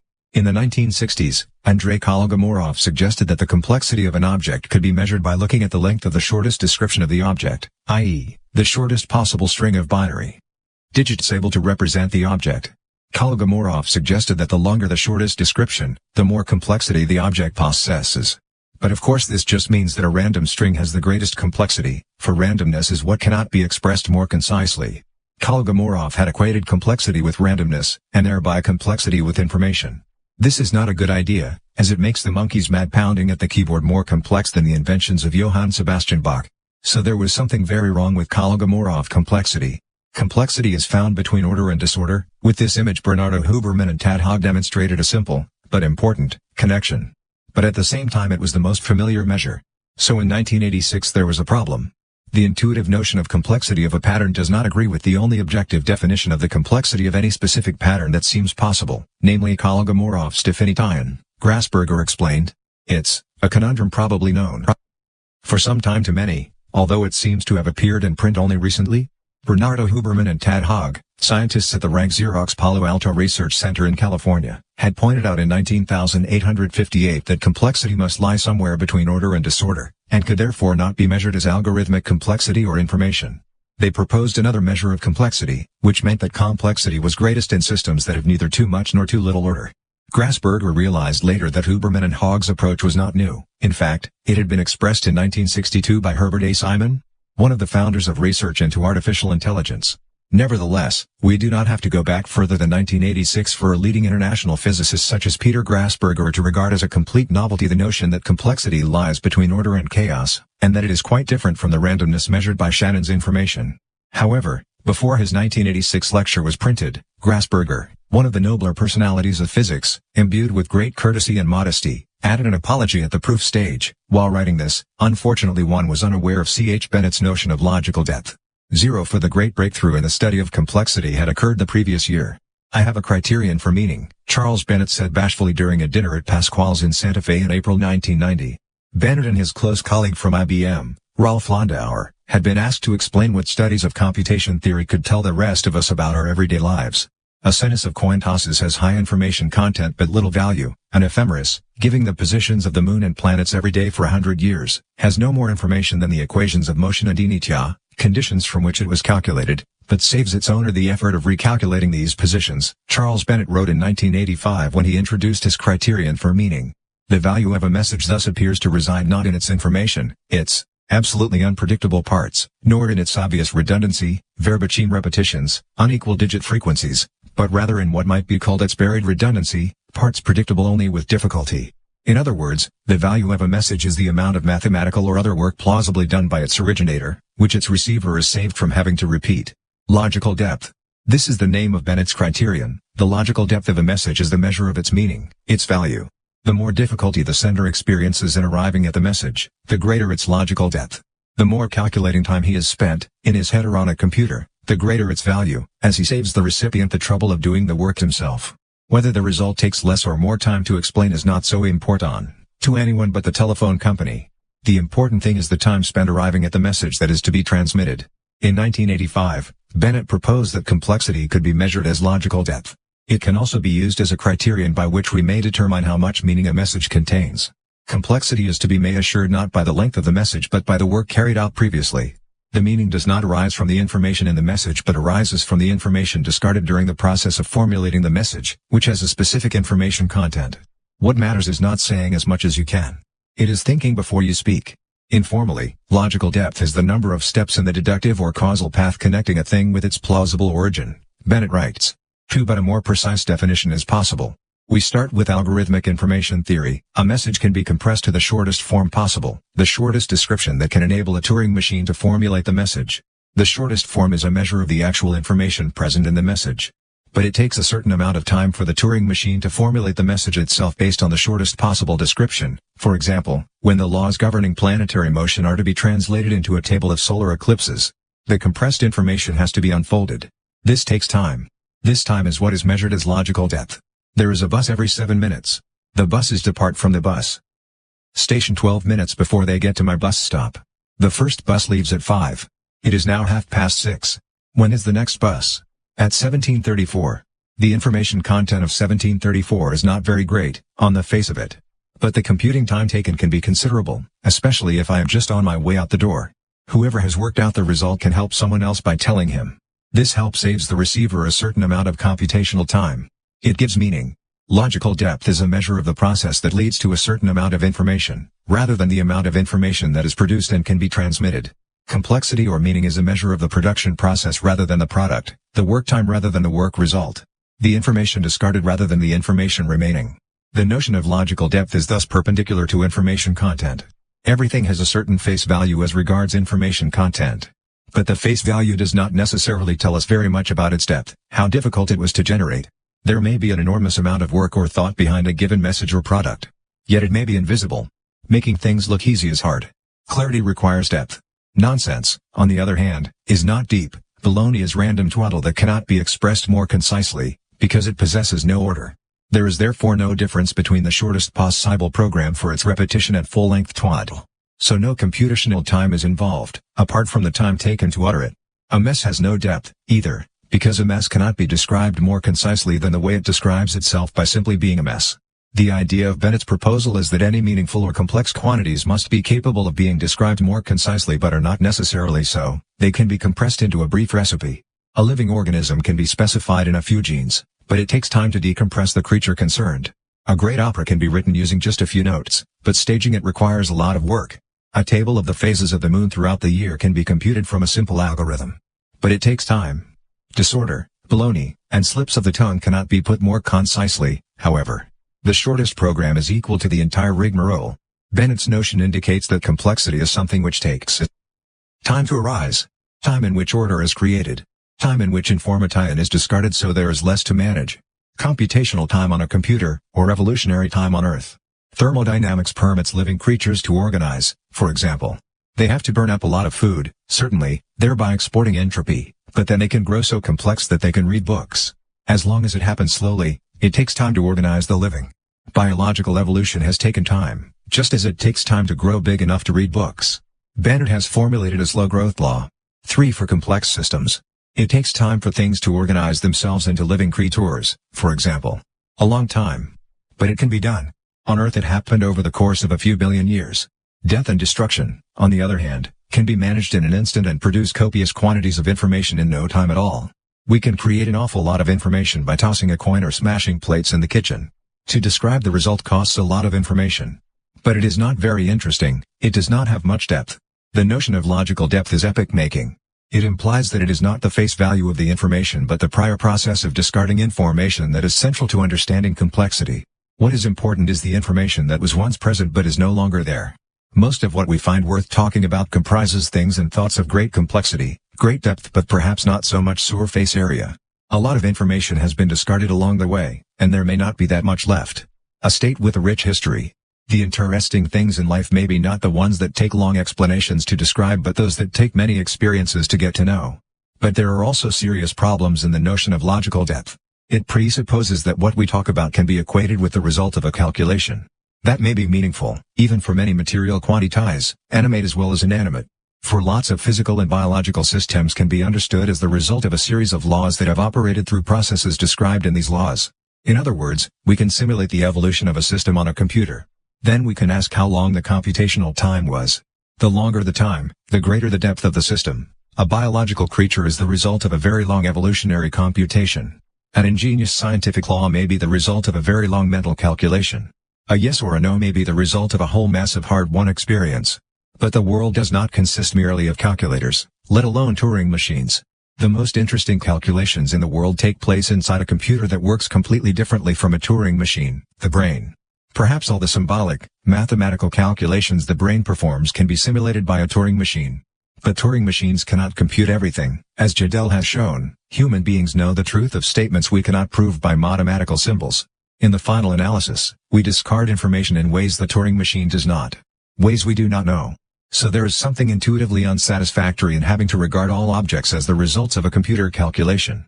Famous authors and composers cannot like it at all, although the idea of logical depth does recognize their superiority to monkeys and other keyboard acrobats. Another problem is the anchoring of Bennett's notion in algorithmic information theory and its notion of the shortest possible program. 4 For what is the shortest possible program? The work of Chaitin, which rests on Gödel's theorem, says that we can never know whether we really have arrived at the shortest possible description of the way to make an object. So the computational time may be way out of line if we have got hold of an incorrect algorithm. Unreasonably short or unreasonably long. Folklore all over the world is full of examples about the way people can perform something very simple in a highly complicated way. Modern society is full of professionals who are experts in arriving at simple solutions in highly complex ways. Bureaucrats, academics, and soldiers, for example. Math problems also tend to be drawn up by teachers who are all too good at making intuitively simple sums difficult to work out. We then tend to ascribe high degrees of complexity to matters one would have to be a public employee to find complicated. This fundamental problem in the Gödel-Chaitin experience does happen to be very deep. We can never decide through formal means if pretend depth is real depth. It is a fundamental problem in our description of the world, and we should not be frightened by a notion just because it ends in such a problem. But it is partly because Bennett's notion needs to make a detour via a computer that this problem arises, and the idea of making a detour via a computer is of course to make the notion very precise. Nevertheless, it does not become so, because Turing's halting theorem shows that the computational time for a program cannot be calculated except by carrying out the calculation. But the central point of Bennett's notion of logical depth is not the way it is calculated. The central point is to work out how much information has been discarded along the way. It is the idea itself that is revolutionary, rather than the definition of the notion of logical depth. For many years, Hans Kuhn, a German chemist from Göttingen, has championed a related line of thought applied to biological systems. In an attempt to understand the origins and evolution of life, he has focused on the discarding of information along the way. According to Kuhn, biological evolution consists of a series of choices where an organism relates to its surroundings. These surroundings subject it to pressure, and it must choose to act in order to survive. Its genes contain experience in survival, otherwise there would be no organism, and no genes. The more the organism survives, the more it experiences, and the more valuable its genes become. So the interesting thing is not how many genes it has, i.e., how long its DNA is. The interesting thing is the wealth of experience deposited in its genes. The information an organism contains in its genes has a value that is proportional to the mass of experiences compressed there. What's interesting is not the face value of the information, i.e., the size of the genes, but rather the information discarded. This quality constitutes knowledge, where knowledge is measured by the total number of bits to be discarded. 5 Kuhn wrote. Biological knowledge, then, is defined simply as discarded information. This also disposes of a problem that bothered many scientists when it was discovered. Lilies have far more DNA than human beings. They are beautiful, yes, but surely they are not wiser? The actual model for the origins and evolution of life Kuhn proposes is problematical, but it's closely related to the more promising models developed by Manfred Eigen and his assistant Peter Schuster. There is tremendous depth in Kuhn's vision of biological evolution, a depth that is independent of his model. A vital difference between Bennett's and Kuhn's perspectives is the theoretical status. Kuhn's notion is historical and factual, whereas Bennett's is logical and theoretical. In principle, Kuhn is talking about the information thrown away in the actual process, whereas Bennett is talking about the information that must be discarded in a theoretical reconstruction of the process. This difference does not necessarily have anything to do with the fact that Kuhn is talking about biology and Bennett primarily about physics. Kuhn's approach avoids the difficulties inherent in the computer-bound model. It would thus have obvious application to a more physical approach, and that is precisely what is behind the notion of thermodynamic depth. It was a thesis that was published too early, but unfortunately those were the circumstances, Seth Lloyd says of one of the most promising treatises published for many years. Complexity as Thermodynamic Depth appeared in Annals of Physics in 1988. It was written by Lloyd and his PhD supervisor at Rockefeller University, Heinz Pagels, the author of The Dreams of Reason, the book that in 1988 disseminated an understanding of the need for a theory of complexity, a book that combined tremendous scientific expertise on the physical problems with a sense for the philosophical aspects of the subject rare among natural scientists. Moreover, the extremely well-written and easily accessible account is spiced with informally autobiographical anecdotes. A rarely complex book that follows beautifully in the wake of Pagels's previous successes in putting physics across to a wide range of readers. Books such as The Cosmic Code and Perfect Symmetry, it is a worthy conclusion to a great writing career. Heinz Pagels died in summer 1988 while climbing with Seth Lloyd in Colorado. This is why the results of Lloyd's PhD thesis on complexity, which Pagels had supervised, were published too early and under pressure. A fact that may affect the very history of science, for the world of physics comes down hard on any idea launched before it is mature enough to become physics. Physicists are interested not in what matters in the world but in what can be made the object of physical theories. Science is the art of the possible. So it is unpopular to float theories before it is completely obvious that they are fruitful and can be developed into a formal description other people can carry further. In this light, the idea of thermodynamic depth was published too early. For obvious as it is that the notion of thermodynamic depth looks like just the notion for describing complexity, it is equally obvious that the treatise from Annals of Physics does not contain a satisfactory solution as to how the notion is to be formulated theoretically. Thermodynamic depth is simply the idea of defining complexity as the amount of information that is discarded during the process that brings a physical object into being. A historical, rather than a logical, notion. The problem is how to define this depth. How do we work out how much information has been discarded during such a process? For any but the most trivial objects, this is no simple matter. We do not know the history of a thing. We were not there when it came into being. Lloyd and Pagels try to solve the problem by indicating the most likely history. Rather than looking for the shortest program capable of reconstructing an object, understood as a description in bits, we should look for the most likely way an object has come into being. This history rests on existing scientific theories about the processes that can lead to such an object. The amount of information discarded during the process is measured not in computational time but in the thermodynamic and informational resources that have probably been utilized. This immediately provides a solution to an important problem in any definition of complexity. A natural requirement of any description of complex systems is that the presence of two specimens does not mean twice as much depth as one specimen alone.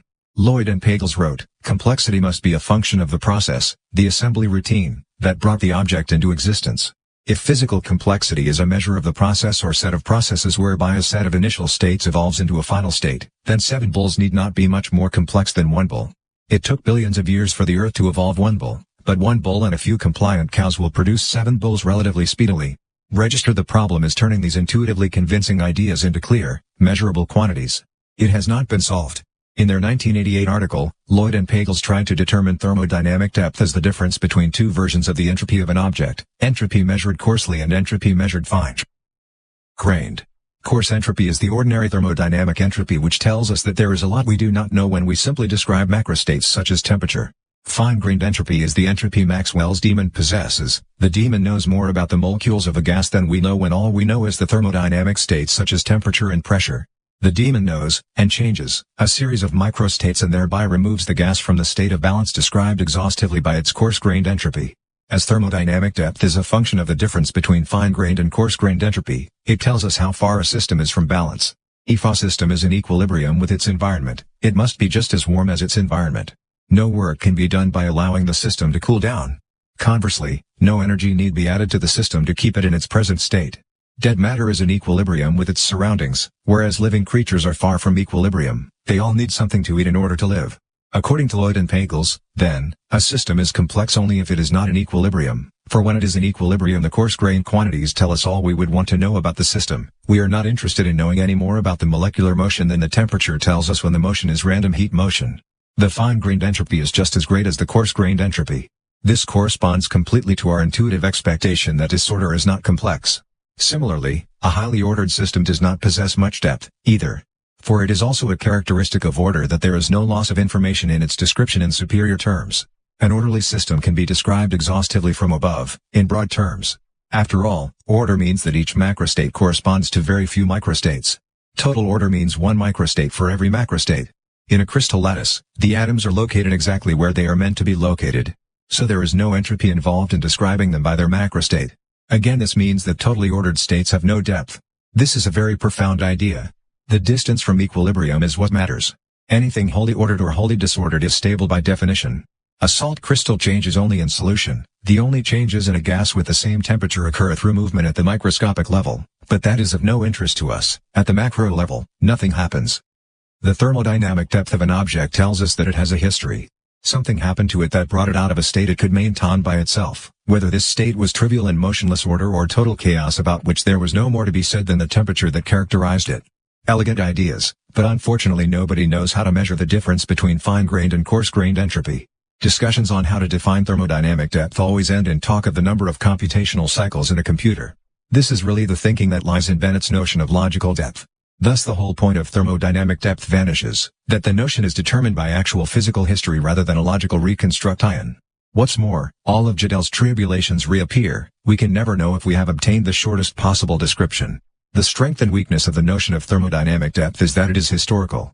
This means that we avoid the problem of never being able to know the shortest programs.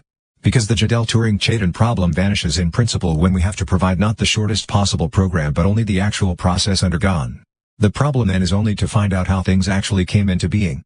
Then we know how deep they are.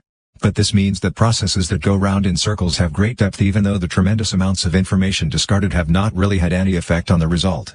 Processes that discard information in a superficial way can acquire great depth, and processes that happen to involve other processes, of greater depth, may suddenly acquire a whole jolt of depth without its actually meaning anything. As Rolf Landauer has put it, stone fragments known to be the result of human intervention are burdened with the whole history of human evolution by this approach, and are assigned a much greater complexity than the same fragments would have as the result of a natural geological event. Section in 1989, Wojciech tried to define a minimal thermodynamic depth, where it is not the actual history that is included in the depth of an object but the shortest possible history. As soon as this method is applied, we move from the historical to the logical level. But the gain is obvious. The thermodynamic depth becomes identical with the difference in algorithmic complexity between the starting point and the result. We lose the historical factual perspective but gain a clarity that promises a possible eventual quantitative honing of the notion of thermodynamic depth. Zurich's results are important because imprecision is the Achilles heel of this notion. The publication of complexity theory as thermodynamic depth in incomplete form in 1988 has had its costs. In theoretical physics, the sanctions are harsh if you have not got your sums up to snuff. The problem of quantifying these notions has caused many physicists to shrug their shoulders at them, despite their intuitive clarity. Today we have no quantitative notion of complexity, i.e., a notion that allows us to measure complexity. So it is not yet an area that counts for anything among physicists. Seth Lloyd and his colleagues have taken only the first bite of the apple. There is some danger that the concern with the formulation of a definition comes at the expense of clearer questions. 2 degrees, wrote Rolf Landauer in 1988, commenting on the development of Bennett, Kuhn, and Lloyd-Pagels's notions of depth and complexity. The basic idea of depth as a measure of the volume of discarded information is very promising. A clearer formulation may also emerge if a few silly questions point to new or astonishing aspects of the notions of depth and complexity. Definitions very easily become tautologies, or statements that really say nothing at all. Either it will rain or it won't. All bachelors are unmarried. In Nature, Landauer writes about Bennett, Kuhn, and Lloyd-Pagels. These definitions are, in a sense, tautologies. They all roughly say, that which is reached only through a difficult path is complex. Tautologies, however, are welcome if they replace nonsense. Darwin cleared the air by telling us that the survivors survive. 2. So let us follow Landauer's advice and forget the problems physicists have with their defining and quantifying. Perhaps the problem is just that their world is too simple to address the right questions to the notion of depth. Let us forget the difference between logical and thermodynamic depth and stick to the clarity inherent in the very idea of depth, that it is the amount of information discarded during a process which tells us the complexity of the product. A clear idea however you measure it. 2. Shannon's notion of information is a measure of surprise, unpredictability, unexpectedness. The depth of an object is a measure of the amount of information discarded as it came into existence. That is to say, depth is a measure of how many surprises the object has been subjected to in its history. Depth shows that something has interacted with the world. It has changed, but it is still itself, out of balance, but not out of itself. It has known surprises in its time. But it is still here. It has marked the world, and the world has marked it. It has grown deep. Part 2 Communication. Chapter 5 The Tree of Talking. The shortest correspondence in history took place in 1862. Victor Hugo, famous for writing The Hunchback of Notre Dame, had gone on holiday following the publication of his great novel Les Miserables. But Hugo could not restrain himself from asking how the book was doing. So he wrote the following letter to his publisher. His publisher was not to be outdone and replied fully in keeping with the truth. As the Guinness Book of Records says of the publisher's reply, the meaning was unmistakable. Certainly to Victor Hugo, Les Miserables was a great success as a novel, and popular now as movie and as musical. It is fun to guess at what preceded the formulation of the 2 letters. At his holiday destination, Victor Hugo was surely wondering whether his great work would be understood and appreciated by the public.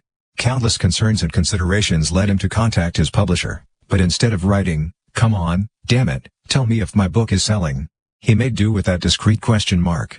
On the other hand, his publisher was presumably ensconced in sales figures, reviews, and accounts, from which he could have served up endless statistics, but he was tactful enough to know that they would not have helped. What Hugo wanted to know was simple. An answer such as could have ruined his holiday. Undoubtedly, considerable thought preceded the letter writing itself, measured in bits. A question mark isn't much for a letter home. If there are 30-odd characters in the alphabet, letters plus a few punctuation marks, each of them contains about 5 bits on average. So the entire correspondence consisted of about 10 bits. But it worked very well. It was not the number of bits transmitted that was decisive, but the context of that transmission. For Hugo and his publisher, the fate of Les Miserables was foremost in their minds during those initial weeks. It filled their consciousness. Both messages represent many considerations, thoughts, feelings, and facts, which are not present but nevertheless are. Information that is not there yet nevertheless is. The correspondence refers to a plethora of information, otherwise it would not be full of meaning. This applies to any correspondence, of course. Before the words are written, a considerable amount of mental work takes place. Not all of it is present in the words, yet it is so nevertheless. The actual information in the correspondence at face value refers to a mass of information that is merely not present. In writing his question mark, Victor Hugo is referring explicitly to information the publisher is not told about in any way apart from the reference itself. Before the question mark is put on the paper, Hugo discards a mass of information that has flown through his consciousness. He refers explicitly to this information without including it in his letter. Hugo's question mark is the result of an explicit discarding of information. Not merely a discarding of information, he has not simply forgotten it all. He refers explicitly to what he has discarded, but from the point of view of the correspondence it is still discarded. For the pure poses of this book, we will call such explicitly discarded information exformation. A message has depth if it contains a large quantity of exformation. If, during the process in which the final message is formulated by a specific person, a mass of information that was present in the consciousness of that person is discarded, and thus absent from the message, we have exformation. From the information content of the message alone, there is no way of measuring how much exformation the message implies. Only the context can tell us that. The sender fashions the information in the message so it refers to information he had in his head. The puzzle of communication is how it can be possible. How can we refer, in some information that we pass on, to a quantity of information that we discard? How can we chart our mental state in the form of some information? This is remarkable in itself. But of course it is made no less remarkable by the fact that others have to be able to use this chart in order to picture the terrain for themselves. A good communicator does not think only of himself, he also thinks about what the receiver has in his head. It is not enough for the explicitness of the information to refer to some information in the sender's head if that information does not somehow lead to the correct associations by the receiver. The idea of transmitting information is to cause a state of mind to arise in the receiver's head that is related to the state of mind of the sender by way of the exformation referred to in the information transmitted. The idea of sending information is that the mind of the receiver must contain some inner information related to the exformati the sender has in his head. The information transferred must elicit certain associations in the receiver. Take the word horse, for example. When an author writes horse, he draws on a huge amount of personal experience. He has seen horses, he has read about horses, he has watched horses on television, he knows that people variously associate horses with beauty and sensuality, parimutuel winds, and horse manure. From his memory he can summon up a vast amount of information related to horses. Out of context, he cannot expect that what is in his mind when he writes horse will have very much to do with what you think when you read the word. But if he uses the word in a passage about the history of horse racing, he can be pretty sure that he and his readers will have the same thing in mind. Cow. It is already apparent that we are not talking racetracks or symbols of wealth. We are talking about domestic animals. Big, fascinating, frightening, nuzzling, amiable animals. The author has excited a space of association in your head. The result would not have been the same if he had written horse. Cow. But almost. It does not take much for him to spark off associations in your head. But he has to think about what he is doing, and so do you. The transfer of exformation requires attentiveness. Of exformation? Can we transfer exformation? Has it not been discarded prior to communication? So surely it cannot be transferred during communication? How can something by definition not present in the information nominally transferred be transferred? By writing I Did It My Way in Frank Sinatra, how can an author strike up a very specific mood in your head and set the emotions flowing through your mind and body? Yesterday. Christmas. Tax return. He can do so only because he shares a vast number of experiences with his readers. They have all heard the same hits on the radio, taken part in the same rituals, and filled in their tax returns. They are part of a context communicated through language.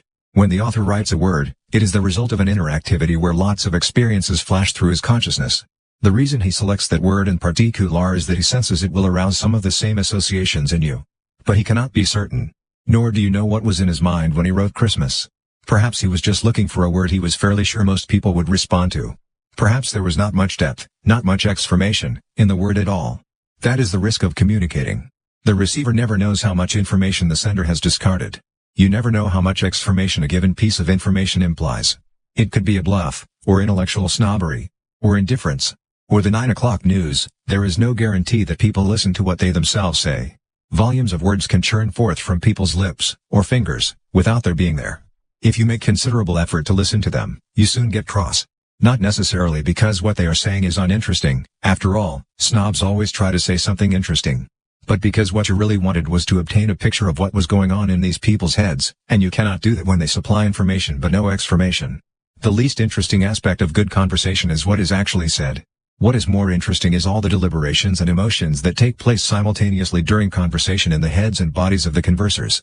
The words are merely references to something not present. Not present in the words, but present in their heads. The idea of conversation is to elicit related states in each other's minds and then exchange the events that take place. You don't believe it, you sympathize, you oppose, you are carried away, you remember, you love it, you love them, you miss them, you get ideas. Exformation is perpendicular to information. Exformation is what is trajected en route, before expression. Exformation is about the mental work we do in order to make what we want to say sayable. Exformation is the discarded information, everything we do not actually say but have in our heads when or before we say anything at all. Information is the measurable, demonstrable utterances we actually come out with. The number of bits or characters in what is actually said. That is why there is no link that says the greater the information, the greater the exformation. The information content of a conversation is demonstrable, expressed, explicit. But the whole point of this explicitness is to refer to something else, something implicit, something unexpressed. Not just not present, but explicitly not present. There is no conflict between information and exformation. But neither is there a link. A very brief message can contain enormous depth. A very long chat can contain enormous depth. But brief and extended messages can also be very superficial. As concepts, though, they are linked. Exformation is the history of the message, information the product of that history. Each is meaningless without the other. Information without exformation is vacuous chatter. Exformation without information is not exformation but merely discarded information. In most contexts, it is very difficult to decide what the exformation in a piece of information actually is. We can tell in the case of very precise messages, I know somebody who has a rotary cultivator. In this case, the sender is obviously thinking about a digging job that would be easier if done by mechanical means and about a person who might be prepared to lend his implement. There is no reason to say a great deal about the person concerned, as long as the other digger understands that this person is sufficiently friendly to lend his rotary cultivator. That will do. But we have no idea of the exformation in most of the messages we hear. We guess and sense and suspect, but we do not know. On the phone, it is harder to judge someone we don't know than it is face to face. But it can be done. Conversation bears a veil of ignorance and uncertainty reminiscent of the problems physicists encounter in defining depth. Thermodynamic depth can be hard to define because it contains the history of an entire process. Perhaps it does not matter that a lot of information has been discarded en route. Correspondingly, what does it mean when somebody says he has given a matter a great deal of thought? We do not know, unless we know him. Logical depth can be hard to define because it is unclear whether the computational time required to arrive at a message is meaningful. Was the point of departure the clearest possible? It is not particularly strange that such difficulties also appear when the subject is conversation. Actually, that is what makes conversations fun. If we view them from without, as information being exchanged, they are not especially rich. But if we see them from within, as exformation, they can be tremendous fun. If you do not know the context, they can be dull. It is very boring to listen to people talking about someone you do not know. Such conversations tell you very little. But it is fun to talk about people you do know, whether personally or as public figures. Information is not very interesting. The interesting thing about a message is what happens before it is formulated and after it has been received. Not its information content. So perhaps it was not so dumb after all when, in 1948, telephone utility engineer Claude Shannon defined information as something completely meaningless, something closely related to disorder. One may decide to reject Shannon's notion of information with disdain and annoyance. After all, it is a notion that deals with something quite unlike what the rest of us understand by the everyday word information: meaning, content, overview, order. If one chooses this view, one has quite a lot of philosophers behind one. For decades, shoals of humanities professors and social scientists have criticized Shannon's notion for its narrowness. For example, classical information theory is not really about information, the German philosopher Sybil Kramer Friedrich wrote in 1986. Information is not so much a scientific concept as a mythical one? Indeed, there are plenty of grounds for a conspiracy theory of the most devious kind, that the notion of information was invented and developed by engineers from big private corporations who then made a profitable business out of having the rest of us talk about truth, beauty, meaning, and wisdom, on the phone. For not only was information theory developed by an engineer at AT&T's Bell Laboratories, but Claude Shannon originally published his theory in the Telephone Corporation's very own scientific periodical, the Bell System Technical Journal, in collaboration with none other than Warren Weaver, perhaps the most important eminence guys behind science this century. Warren Weaver worked for the Rockefeller family, the most famous of all the wealthy American dynasties. Weaver was a physicist and advisor to the Rockefeller Foundation, which allocated massive sums to research. One of the classic themes of the social history of science is Weaver's influence on biology. In the 1930s, Weaver decided that he wanted a more physical biology, one that involved not the systematic classification of butterfly species but rather molecules and other physical quantities, molecular biology, a branch of science that brought biotechnology and genetic engineering into play half a century after Weaver's decision, firmly anchored in information theory. Indeed, modern molecular biology is based in its entirety on concepts drawn from information and computation theory. Warren Weaver was behind the theory of information that was developed by an engineer from AT&T. So it definitely looks like a seizure of power by industry that robs the man in the street of the everyday word information, and gives him in return a totally meaningless notion about the way signals are spread through electronic apparatus, and then goes on to recreate the very genes of living nature in the image of this notion. It's not all empty talk, either. Theodore Roszak, the American cultural historian, one of the most gifted critics of modern technological civilization, writes of the practical successes of information theory in computing and telecommunications. Achievements of this astonishing order were bound to shift our understanding of information away from people, as sources or receivers, toward the exciting new techniques of communication. 3. Attention was moved from the senders and receivers of information to the carrier of that information. Most of us tend to mix up the message and the medium anyway. In 1876, the last emperor of Brazil, Pedro II, was on a visit to the United States. In Philadelphia, the head of this Portuguese-speaking country attended a great exhibition at which a teacher of the deaf, Alexander Graham Bell, demonstrated a new invention of his, the telephone. The emperor was permitted to try it. Tradition has it that he burst out, "My God! It speaks Portuguese." For the concept of information is a very bad one if it is taken at face value. If you suppose that the information in information theory is about meaning, the way you might think that energy is about what the rest of us mean by energy, namely, something we use when we want to keep warm, you are in for a disappointment. But if we are prepared to accept that what we mean by information differs from the information theory talks about, the gain may be that there is a lot of insight to be harvested from information theory. Because our analysis of conversations earlier shows that it is no good merely saying that our words contain more than can be measured in bits. Because it is not what we say to each other every day that establishes all the meaning and beauty and truth our everyday conversations contain, it is everything we think before we speak. Perhaps we should count ourselves lucky that information theory has demonstrated so clearly that information is not particularly important. For it thereby becomes clear that there must be something else that really counts, the real source of beauty, truth, and wisdom. The ironic thing is that this else can be described as the information we have got rid of, exformation. Meaning is information that has been discarded, information that is no longer present and no longer needs to be. Information and meaning are rather like money and wealth. Real value, real wealth, is a matter not of money but of the money you have spent, money you used to have, utility values you have obtained by paying for them. Only Scrooge McDuck can use money itself, money as a concrete quantity, when he swims around in his money tank. The rest of us want money because we want to get rid of it again. Likewise information, it is only when you have got enough of the stuff that you realize it has no value in itself. However mad you may get at the paucity of the concept of information in information theory, it is no good complaining about a lack of intellectual honesty on the part of Claude Shannon, Warren Weaver, or the other founding fathers of information theory. They make their case extremely clearly. Oh, there has been plenty of confusion about the concept of information, because the word information has been used as a synonym for order and meaning. But this use of the word does not come from information theory, it comes from cybernetics, the science of communication and control. The father of cybernetics, Norbert Wiener, and pupils such as Leon Brillouin commingled information with plus words like order and organization. In Chapter 2, we saw how this gave rise to half a century of confusion surrounding Maxwell's demon. But this confusion is not to be found in the original wording of the theory of information. In his presentation of the theory, Claude Shannon wrote that these semantic aspects of communication are irrelevant to the engineering problem. Greater than Warren Weaver from the Rockefeller Foundation was even clearer, information must not be confused with meaning. 6. Weaver emphasizes that there are 3 levels in a communication theory, a technical level, a semantic level, and a behavioral level. The technical involves the transmission of symbols of communication, i.e., the practical application of what Shannon's mathematical theory describes. The semantic level involves the question as to how far the symbols actually convey the desired meaning.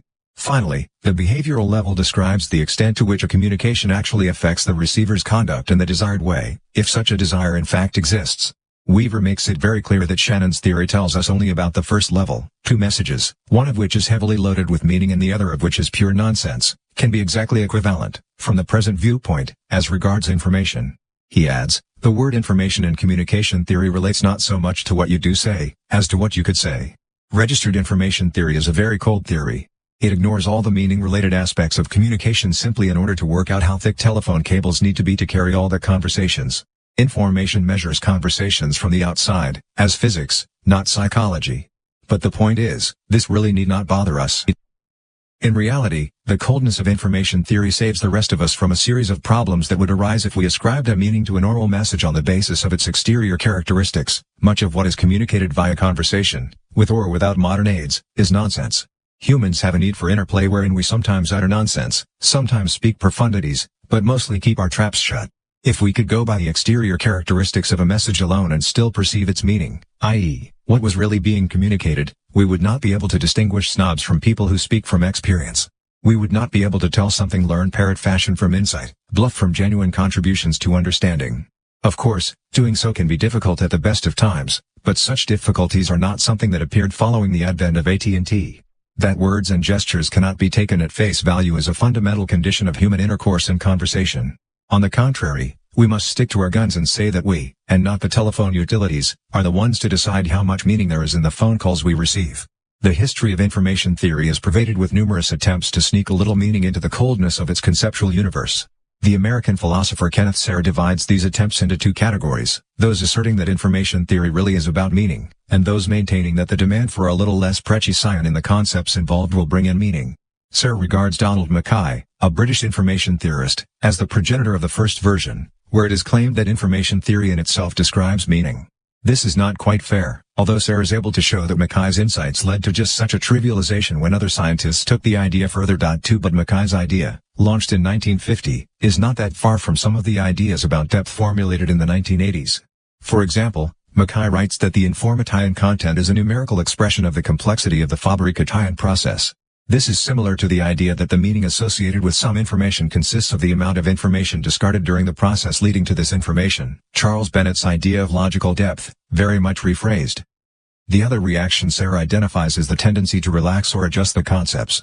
If we can solve a few problems in behavioral science by going beyond the usual use of the concepts, or by adjusting them, we should simply go ahead and do so. Wendell Garner wrote in 1962. The most influential modern version of an adjusted information theory that includes meaning comes from Fred I. Dretske, an American philosopher, who concludes, however, with a concept of information that has very little to do with Shannon's. Kenneth Serre's own approach to the problem is very reminiscent of what we are doing here. Classical information theory as a perfectly orthodox point of departure, but with interest focusing on the way the information disappears. Although philosophers such as Dretske and Serre did stimulate discussion on information theory and meaning in the 1970s and 1980s, they epitomize what we might call the impatience tradition. If theoretical concepts cannot describe all the phenomena of real life, just rearrange the concepts. Conversely, Shannon and Weaver belong to the arrogance tradition. If the phenomena of real life cannot be described through the theoretical concepts, just forget the phenomena of real life. Maybe a combination of the two is the most fruitful. The concept of information developed in this theory at first seems disappointing and bizarre, wrote Weaver in 1949. But one should say, at the end, that this analysis has so penetratingly cleared the air that one is now, perhaps for the first time, ready for a real theory of meaning. For it took nearly half a century, however, for the dust to begin to settle.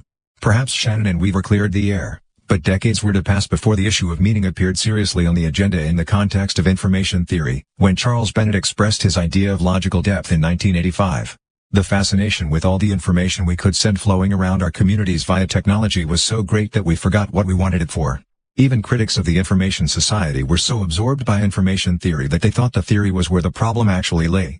But the modern information society is really good only at moving information about. It has become massively easier to converse over vast distances. Gigantic quantities of bits can be transmitted via satellites in orbit around the Earth and cables deep down on the ocean floor. A myriad of information is constantly on the move worldwide. But all these channels fail to answer the vital question, what are we to say to each other? Is there really anything interesting in being able to move information about? Does it mean anything in itself that communicating has become easier? If communication overcomes sociological barriers, it does actually mean something to society. The dissolution of Eastern Europe and the former Soviet Union is closely related to the way modern means of communication created numerous non-centralized connections between people inside and outside what used to be such closed societies. Means of communication are vital in societies where communication is in short supply. These are sociological issues, which are important in themselves.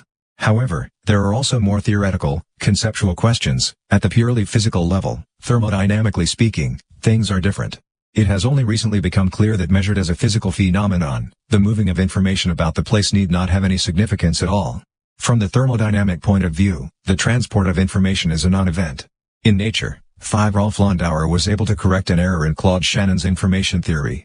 He did so not because he is critically disposed toward Shannon, whom he more or less regards as the Einstein of information, registered, but because Shannon made the same kind of mistake Leo Szilard had made in his analysis of Maxwell's demon. He took a special case and elevated the result to a general law. Szilard investigated the way the demon measured molecular motion and discovered that certain measurements always had thermodynamic costs attached, that one always had to produce some entropy when one measured. But the special case Szilard and a large number of physicists after him had investigated did not hold up. It is not generally necessary to discard information when one measures. One can merely copy it, without creating entropy, without losing access to the energy one applied when one performed the measurement. What Shannon analyzed was something else, the transfer of informa. Tie-in. Communication. He studied how much entropy is created when we transfer information using wave signals in cables. It turned out that in this case you always create entropy, and the example is faultless. But Shannon's students interpreted this special case as a law and believed that all transmission of information means the creation of entropy, noise, new information we can't be bothered to explain. They were wrong. You can easily transmit information without creating new entropy. For example, by handing a book to someone, and then recycling the kinetic energy by receiving it back. Ordinarily, communication has nothing to do with the creation or removal of information. Communication is merely transport. Does this mean anything to those of us who could not care less about the specifications for the physical dimensions of telecommunications links? No, not in everyday practice, because the amounts of entropy involved in special cases are very small, far smaller than the noise generated on the telephone line or TV screen by other means. But it means something conceptually. It shows that if we think that the discarding or creation of information is what matters, then in principle communication is of no importance at all. Information is created or discarded in communication for purely practical reasons. So that is not where we should look for what really matters, the meaning of it all. How much does information weigh? Was the title of one lecture at the 1990 Santa Fe seminar. The speaker, Ben Schumacher, from Kenyon College in Ohio, looked quite capricious as he introduced the Poor Students channel. The scenario is this: a poor student goes off to a college far from home. His parents wonder whether he will be able to manage. They know they cannot help worrying. So they ask him to phone home every Sunday at 4 to tell them he is well. The student complains that he has almost no money and that spending all those coins calling home will be an expensive business. So he would rather not. But they agree on a solution: he will phone on Sundays at 4 only if he is having problems. If he does not phone, it is because everything is going well. So he rarely calls. But he sticks to his side of the deal. He thus transfers a message to his parents every Sunday without having to spend a cent, assuming, that is, that the phone system is working. You can transmit a message without spending money and without any physical representation at all, assuming that there is a connection. If the lines are not intact, lack of a phone call will not tell you anything. At this point, Schumacher was interrupted by Charles Bennett of IBM, who exclaimed, "It seems to me that the telephone company ought to be able to charge people for using the phone this way." When you think about it, you will see that most of us use the phones like that quite a bit. I haven't heard from her for ages, so she must be doing okay. But the phone utilities know that very well. If you want to know how much it costs people to use the network like that, just try not paying your bill. Few things in modern life are as worrying as having your phone cut off. Just who is trying to reach you? So there are stacks of messages in a phone that does not ring. As long as you have paid your bill, it does not require any information at all to transmit information. The student thinks, "I've no news. This week has been normal, no problems. I'm not going to call them." His parents think, he must have been doing his assignments and getting out on the football field. The information has been transmitted without the use of any information other than that agreed on. Victor Hugo and his publisher have been overtaken. There is plenty of message and not asking at all. The world's shortest phone conversation takes place all the time. It consists of not phoning somebody you might otherwise have phoned.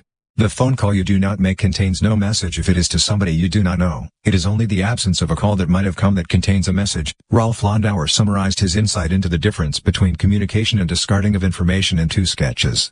Simple ones, the way physicists like them. Sketches containing a concept but not a bunch of finicky details. One sketch shows how communication takes place. It consists merely of 2 parallel lines. Nothing really happens, it is just a pipe, a link. The second sketch shows a computation. 2 plus 2 equals 4. 2 tracks converge at a point. The point is that 2 separate states, 2 and 2, are brought together into a combined state, 4. Something happens. You can go one way but not the other. From the point of departure, i.e., the states of 2 and 2, you can get to 4. But once you are there you cannot go back again, even if you know you moved from 2 states to the one you know. For 4 could have derived from many different states, even though there are only 2 of them, 1 plus 3 or 213 to 209 or 2 plus 6. Communication and computation. According to Ralph Landauer, computation is a process in which information is discarded. Something real, irrevocable, and irreversible takes place. It does so because a computation discards information. There is less information in 4 than in 2 plus 2. So it is when the problem, 2 plus 2, is replaced by the result that irreversibility occurs. If you do not throw the starting point and intermediate computation away, thereby retaining only the answer, the computation is not irreversible. Computations can be made reversible so we can return to the starting point. But that means keeping the intermediate computations. Such reversible computations are most interesting from the theoretical point of view but not in practical terms. The whole point of computations is to reduce information. Unless we discard something along the way, any computation is a waste of time. We can distinguish between two types of computation, reversible ones and irreversible ones. The latter are irrevocable, and they are the ones that are interesting in practice. Computation is the irrevocable discarding of information, where one can never guess one's way back to the starting point just because one knows the result. But communication is not irrevocable. It is the same at both ends of the process. You can turn it around as you please. In fact, that is the whole point of communication. Information can be copied, transferred, moved, repeated, duplicated. Backward and forward are equidistant. In principle, communication can always be reversed, but computations cannot. Nor can the production of information. Because when one discards information, one cannot go backward. One forgets which microstates led to the known macrostate. Forgetting is irrevocable. Communicating is revocable and reversible. The irrevocable bit happens before and after communication, not during it. The interesting thing about communication is not that it moves something but that something is made movable. The interesting thing about words is not that they can be said but that there was something that could be said. The interesting thing about speech is not how we speak but that we have something to say. The important thing about communication is not what one says but what one has to say. That is why there are many things best said by keeping one's mouth binary tree weak and try making a slightly longer calculation than the one Landauer showed by his little fork. We can make a long sum, 2 plus 2, x, 3 plus 3, equals 24. The sketch shows a double branching. Each branching branches again. The fork has become a small tree. With more complicated calculations we get trees with many branchings. A tree like this is called a binary tree, because it branches by doubling. Binary trees are extremely useful in many areas of modern math and physics. Trees like these were used by Bernardo Huberman and Tad Haag in 1985 in their first attempts at defining and putting num bears on complexity, an idea Herb Simon had suggested back in 1962. They are included in modern information theory too, because they explain why it is the logarithm for the number of microstates we cannot be bothered to hear about that yields the number of bits. Let us toss our coin again. We toss it a large number of times and obtain a random series of binary numbers, where 0 means tails and 1 means heads. 001011111110. This binary string could be a lot of things besides the result of tossing the coin. It could also symbolize a number of choices made at a number of crossroads, right or left. So it is meaningful to draw a tree diagram that represents the entire volume of possibilities, the road network, and not just the route in fact chosen. In such a tree diagram, the actual route chosen is described by the tall binary tree string of binary numbers. 0 means right, 1 means left. The length of the string shows how many choices one has made, how many times one has had to choose. The longer the string, the more choices one has made. But the number of roads one could have chosen, but did not choose, grows much faster than the number of choices. After 7 decisions, one could have turned down 2 by 2 by 2 by 2 by 2 by 2 by 2 roads. 2 times itself 7 times, or 2 to the 7th. There is an enormous number of possible routes. Obviously it is not very interesting to be told that 2 to the 7th means 128. It is easier to remember that 7 choices have been made. 8 choices means 256 roads, while 4 means 16. The binary logarithm expresses the number of choices made. The logarithm tells us how many branches the tree has, how many levels the tree has sprouted. The treetop expresses all possibilities. The number of choices is expressed by the depth of the treetop, the number of levels. This is the figure information theorists are interested in, everything that could have been said. Not just the route, which corresponds to what was actually said, but the entire road network. The infrastructure that is necessary for the traveler to be able to say, 8 times I met a fork in the road, I took route 001011111110, and here I am. When we transfer information, we say which route we took. We provide a brief resume of the choices we made. We thus reveal indirectly that there must have been a lot of roads we did not take. We might want to summarize our information via calculation to pay for our purchases at a supermarket, for example. In principle, we could state the amount for each individual item and pay separately. That would be rather a bother, though. It is easier to add up the numbers first. Or we might want to communicate something to others. We have something to tell them. Whether we do so via the telephone network or by conversing face-to-face, our talking time is limited. So what we do is summarize, we discard information. The misunderstandings regarding the information concept, Norbert Wiener and Leon Brillouin's notion of information as order and negentropy, probably originate from this. Certainly there is inform and tone in disorder, but what we human beings regard as information is what we might like to impart to one another, typically, something that is already the result of a computation, a summary. What we call information in everyday life is really more like exformation, in everyday language. If something contains information, it is the result of the production of exformation. It is a summary, an abbreviation suitable for communicating or guiding a transaction such as paying for our shopping. So when we say information in everyday life, we spontaneously think of information as the result of a discarding of information. We do not consider the fact that there is more information in an experience than in an account of it. It is the account that we consider to be information. But the whole basis of such an account is information that is discarded. Only after information has been discarded can a situation become an event people can talk about. The total situation we find ourselves in at any given time is precisely one we cannot provide an account of. We can give an account of it only when it has collapsed into an event through the discarding of information. Only then can we say I am sitting reading without mentioning everything that went before and comes afterward and is present in the room. Similarly, the things we want to talk about are things with a certain depth, things that have discarded information. A thing can be organized in a way we feel like talking about. So we say it contains information. We tend to believe that it is this organization that means the thing has information. But the fact is, a thing not structured and organized contains more information, because it is more difficult to describe. We just cannot be bothered to talk about it in detail, so we call it a macrostate, such as heat, a mess, or the dishes to do. There is far less information about the kitchen in saying that the plates are clean and stacked in the cupboard than in saying that they are on the counter waiting to be washed. The clean, stacked plates are a macrostate that corresponds to very few microstates. Generally speaking, the order of the plates in the stack is all that can be varied without provoking comments from the rest of the household, whereas dirty dishes can be arranged in the most incredible ways. As we all know. But the information in a pile of dirty dishes is not very interesting. Actually, we happily discard that information. We do so by washing. When we have done so, the dishes are organized, which is a good thing and one we would think involved lots of information.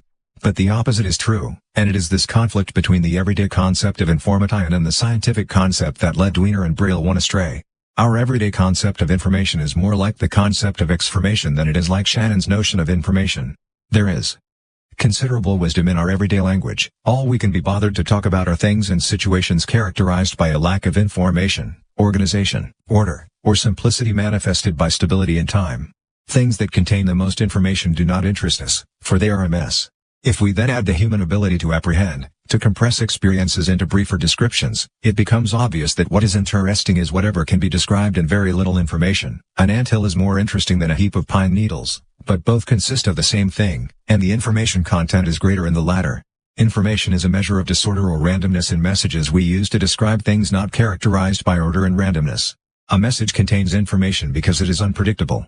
A message is interesting because it is about something that is, to a certain extent, predictable. Our everyday concept of information knows this, but it is precisely therefore that the concept becomes so ambiguous. It is really more a matter of exformation than of information. When we say information, what we really mean is closer to exformation. But not quite. Let us therefore try to understand communication between human beings through a model that describes the transfer of information and the production of exformation that takes place prior to transmission.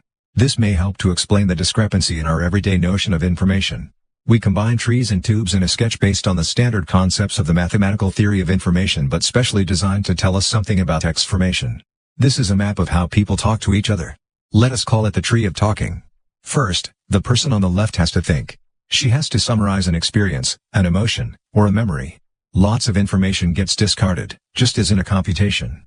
There is no other link to computation apart from the discarding of information. We are not saying that the creation of exformation corresponds solely to computation. When her mental state is summarized through the discarding of a whole load of information, there are some words left that can be said.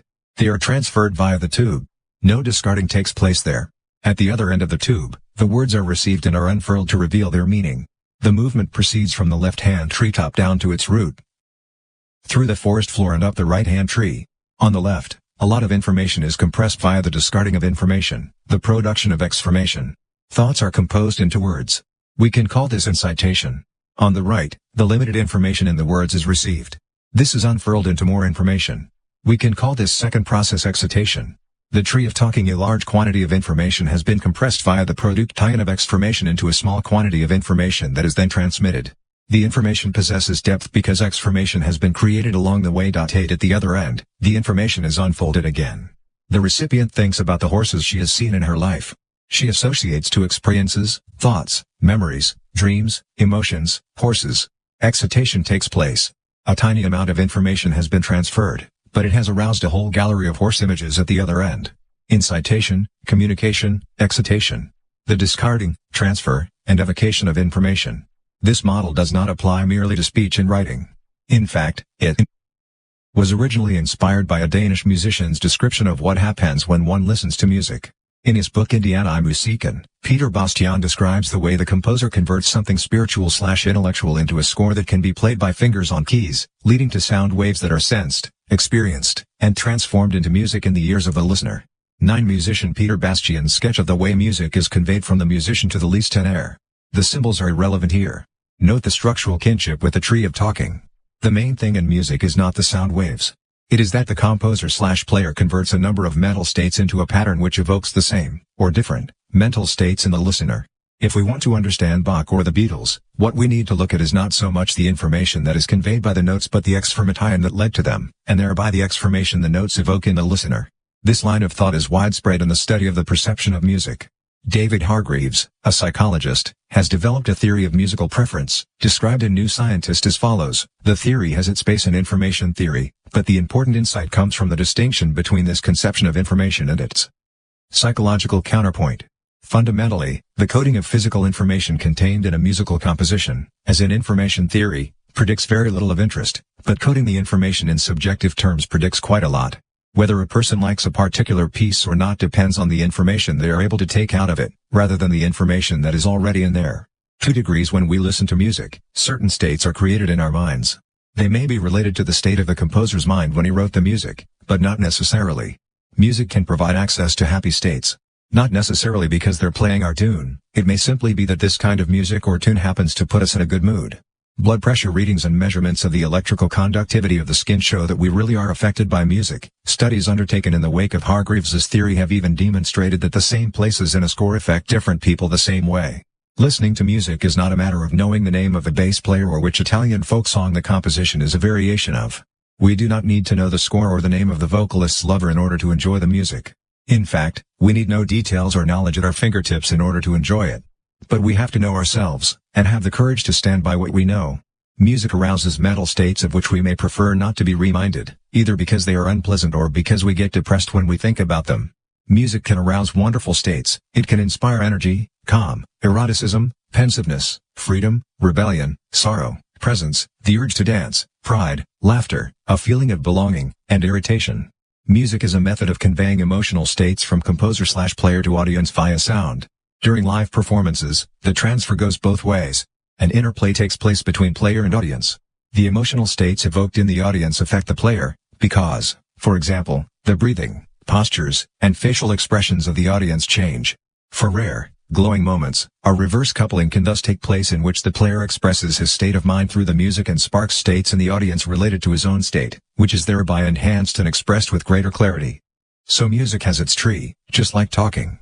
But are these trees not sheer guesswork, based on the notion that there must be more information present in communication than that which is communicated explicitly? Clinical physiology and nuclear medicine is the name of a department located in the basement of the Bispebjerg Hospital, north of Copenhagen. More goes on in our heads when we converse than when we merely report. This figure shows how much blood circulates through areas in the two halves of the brain. After Freiberg and Roland Hagen, the name tells us that studies of human physiology, the way the organism functions, are carried out using radioactive chemicals. Over the last 30 years, a number of the most important details we possess about the way the human brain functions have been discovered there. The head of the department, Professor Niels A. Lawson, worked with his colleague David Ingvar, from the University Hospital at Lund, Sweden, on developing methods for studying blood circulation in the brain. The foundations for their methods were laid in the United States in the 1940s and 1950s, but it was not until the 1960s that Lawson and Ingvar demonstrated that the way the blood circulates in the brain could be measured in detail. It thereby became possible to show which parts of the brain are active when we perform specific actions. There are language centers, motor centers, planning centers, and hearing centers in the brain. The existence of such centers had been known for over a century, primarily from studies of war casualties who had suffered partial brain damage. But the new methods for studying blood circulation made it possible to explore cerebral activity in far more everyday contexts. For example, there are major differences between simply talking and conversing. There are differences in blood flow in the brains of people merely describing their living rooms and people conversing about, for example, how they spend Christmas. Of course, we cannot see the individual thoughts, but we can see whether somebody is conversing or merely talking. Similarly, monitoring reveals whether a person thinks before he speaks. There are differences in the activity pattern when a person merely repeats a word given to him by the experimenter, chair, table, and when he is required to think before he speaks because of the association he may have to make to a given word, sit, eat. In 1985, Lars Freiberg and Per Roland, both pupils of Lawson and Ingvar, published a study of blood circulation during thought. There are very big differences in the blood flow pattern during mental arithmetic, rhyme repetition, and visual memory operations, 3 different types of thinking. For mental arithmetic, the test subjects had to subtract 3 from 50 and continue subtracting 3 from the result. For rhyme repetition, they had to omit alternate words in the nonsense rhyme akkergakker gummikiak or earl peril peef puff, the Danish equivalent of eni, mini, mini, mo. In the visual memory exercise, the subjects had to imagine that they stepped out of their front doors and alternated between turning right and turning left at every corner. After they had performed one of these tests for a minute, the scientists noted where the blood flow was particularly pronounced. It turned. Mental arithmetic, rhyming, and visualizing a walk lead to very different patterns of activity in the brain. One can see what people are thinking about. This figure shows blood circulation in the 2 brain hemispheres. After Freiberg and Roland, out that there were major differences between the 3 types of thought. The last of the 3 is by far the most demanding, and indeed it demanded the most blood. The amounts of blood concerned are not insignificant. Cerebral blood flow is increased more by thought than by tasks consisting of sensual perception or movement, although the blood flow in the body is of course increased during movement. In a study of how much cerebral metabolism increases during mental activity, Roland and his colleagues demonstrated that the oxygen metabolism of the brain, which is closely related to blood flow, could be increased by 10% by thought. That is a very high percentage, because the brain already appropriates a large proportion of the body's overall resources, a fifth of its entire energy consumption. No wonder we so often feel like a snack when we start pondering over a really tricky problem. Lars Freiberg has shown that there are major blood flow differences when people listen to tapes of spoken Danish played forward and backward. When the tape is played forward, the listening and language centers are activated along with other relevant centers in order to understand the message and what is being said. But when the tape is played backward, the entire brain is activated. For it is harder to understand a tape being played backward than one being played forward. Indeed, we cannot understand the former. So the brain draws on much more energy in order to digest a backward tape. Because when the tape is played forward, we simply hear words understood in a particular context. The code is clear. Backward, and all you get is nonsense, very difficult to make any sense of. But how does this relate to information theory? Surely the number of bits is the same whether you play the tape backward or forward? Well, that depends on who is listening. If the listener understands the tape when it is played forward, he experiences only the bits the language is code for. That is far fewer bits than the total number present in the oral image. But if he does not understand the tape, the number of bits is the same whether it is played backward or forward, because there are an equal number of differences in the oral image. If you know that the tape is intelligible when it is played forward, there are fewer bits on the tape when it is played forward than when it is played backward. Knowing that the language on the tape is Danish means that there are fewer surprises in the oral image, less information. That is, if you happen to speak Danish. More brain work is required to digest the enormous quantities of information in a sound recording that yields no meaning than for a sound recording with meaning. There is more information in experiencing a mess than in experiencing order. Not because all the messy bits are not present in the clear message, but because the brain knows very well that it does not need to relate to all the messy bits when it hears ordinary speech. It has to relate to the words, and nothing else. When we hear a message and in the everyday sense of the word perceive it as information, what this really proves is that there is not so much information present in the message as there might be. The pipe or channel we listen through contains far more details than we perceive when we perceive the message. But we ignore these details, because we know that what we have is a message and not some kind of cryptic code where we don't know what anything means. The everyday notion of information is actually about discarded information. In everyday life we perceive messages as being rich in information because we do not need to note all the details, all the physical information, but can make do with a handful of differences. The tape played backward, on the other hand, is not perceived as being rich in information in the everyday sense. It is just a collection of sound differences that has not been structured through the discarding of information. We perceive it not as information, even though in the physical sense there is stacks of it, but as a mess. Mess is so rich in structure as to appear structureless. Our everyday notion of information bears upon the question: is there a macrostate that will allow us to ignore a whole bunch of microstates? If so, we understand the message we receive and do not need to expend so much brain power digesting it. Less blood flow is required. The concept of understanding is thereby linked to an objective physiological process. Lars Freiberg and his colleagues have invented a method that, through the study of blood flow patterns, can decide objectively whether people understand Danish. Or, if you prefer, Navajo. At a conference on blood flow studies in Copenhagen in 1990, many of the veterans of these studies discussed how this metabolic activity was to be understood. What actually causes the blood to flow to an area of the brain where something is going on? Louis Sokoloff from the U.S. National Institute of Mental Health, a pioneer in the field, summarized that it is not the function of the nerve cell itself that sparks metabolic activity and thus a need for blood. It is the nerve cells' work in preparing for the next task that requires metabolism. That is to say, it is not the function the cell is performing that demands blood, it is preparation for the next task, being relieved of its waste products. The metabolic activation appears, therefore, to be associated not directly with the functional activity but with the recovery from the consequences of that activity, he explained. Just as the real problem for Maxwell's demon is not how to acquire knowledge of the whereabouts of the molecules but how to get rid of all that knowledge again. Blood flow is actually a measure of all the information that has been discarded during a process. It is the necessary metabolism required to allow the nerve cell to forget what it just did. Studies of cerebral energy metabolism are studies of the work the brain does.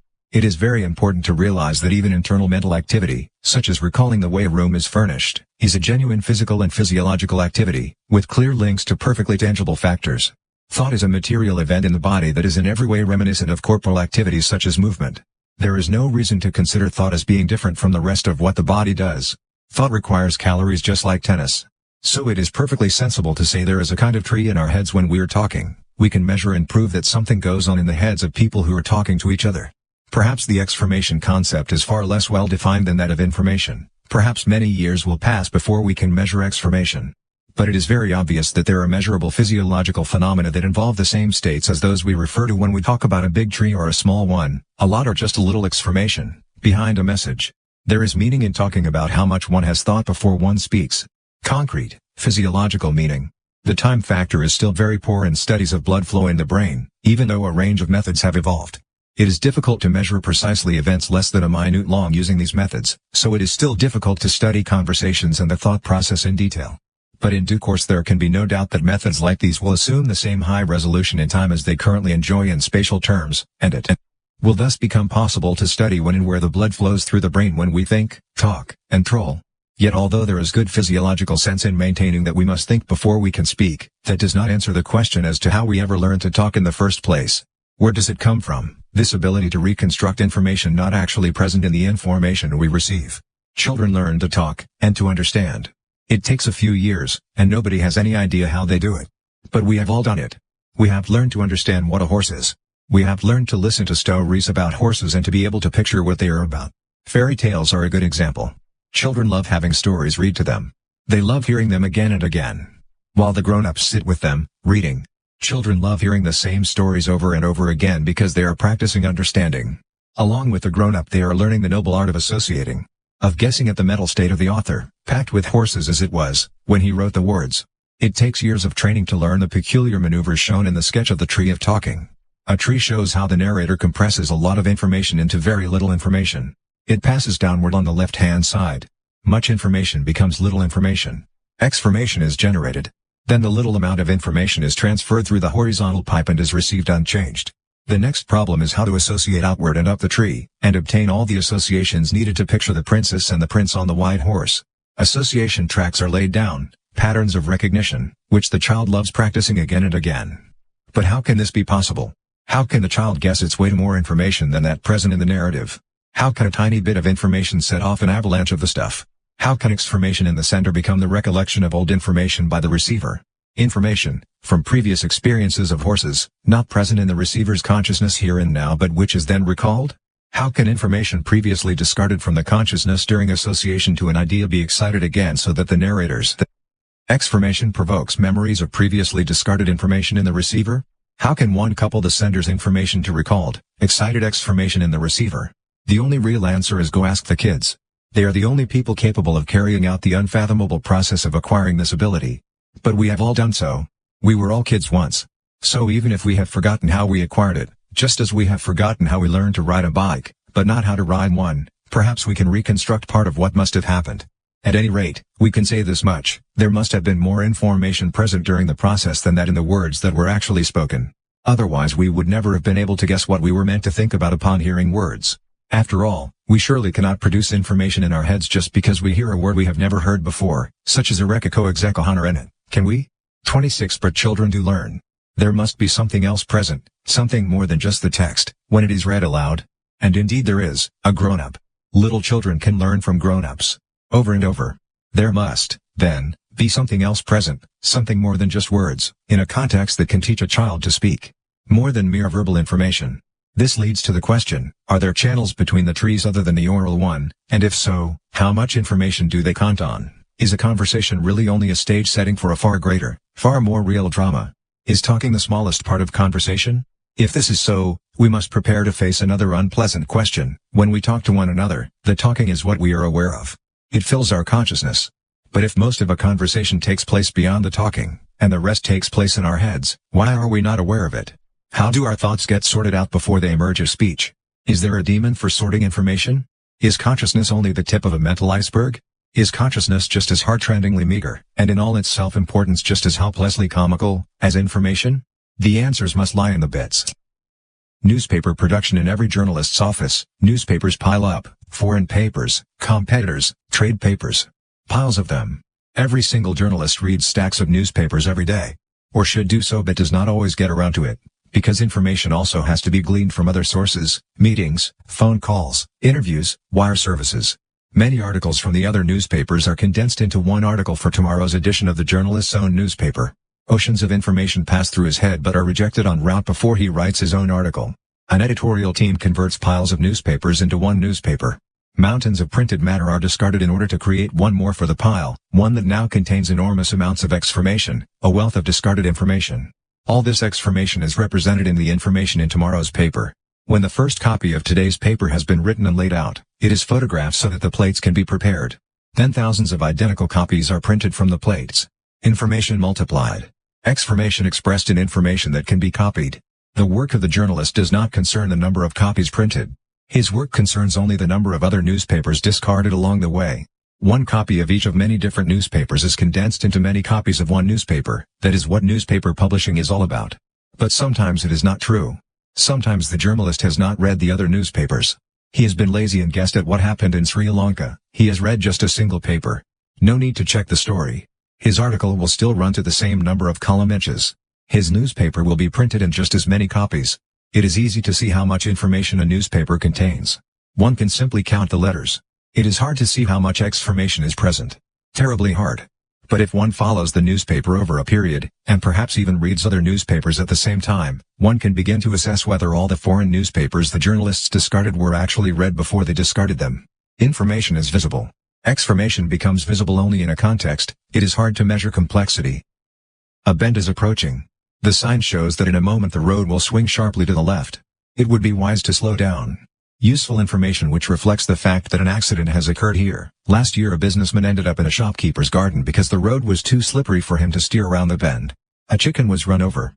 But we do not wish to know all that. We simply assume that the easily digested information provided by the sign refers to a mass of information that is not present. We would not be able to take it in as we sped past, anyway. But we perceive the sign.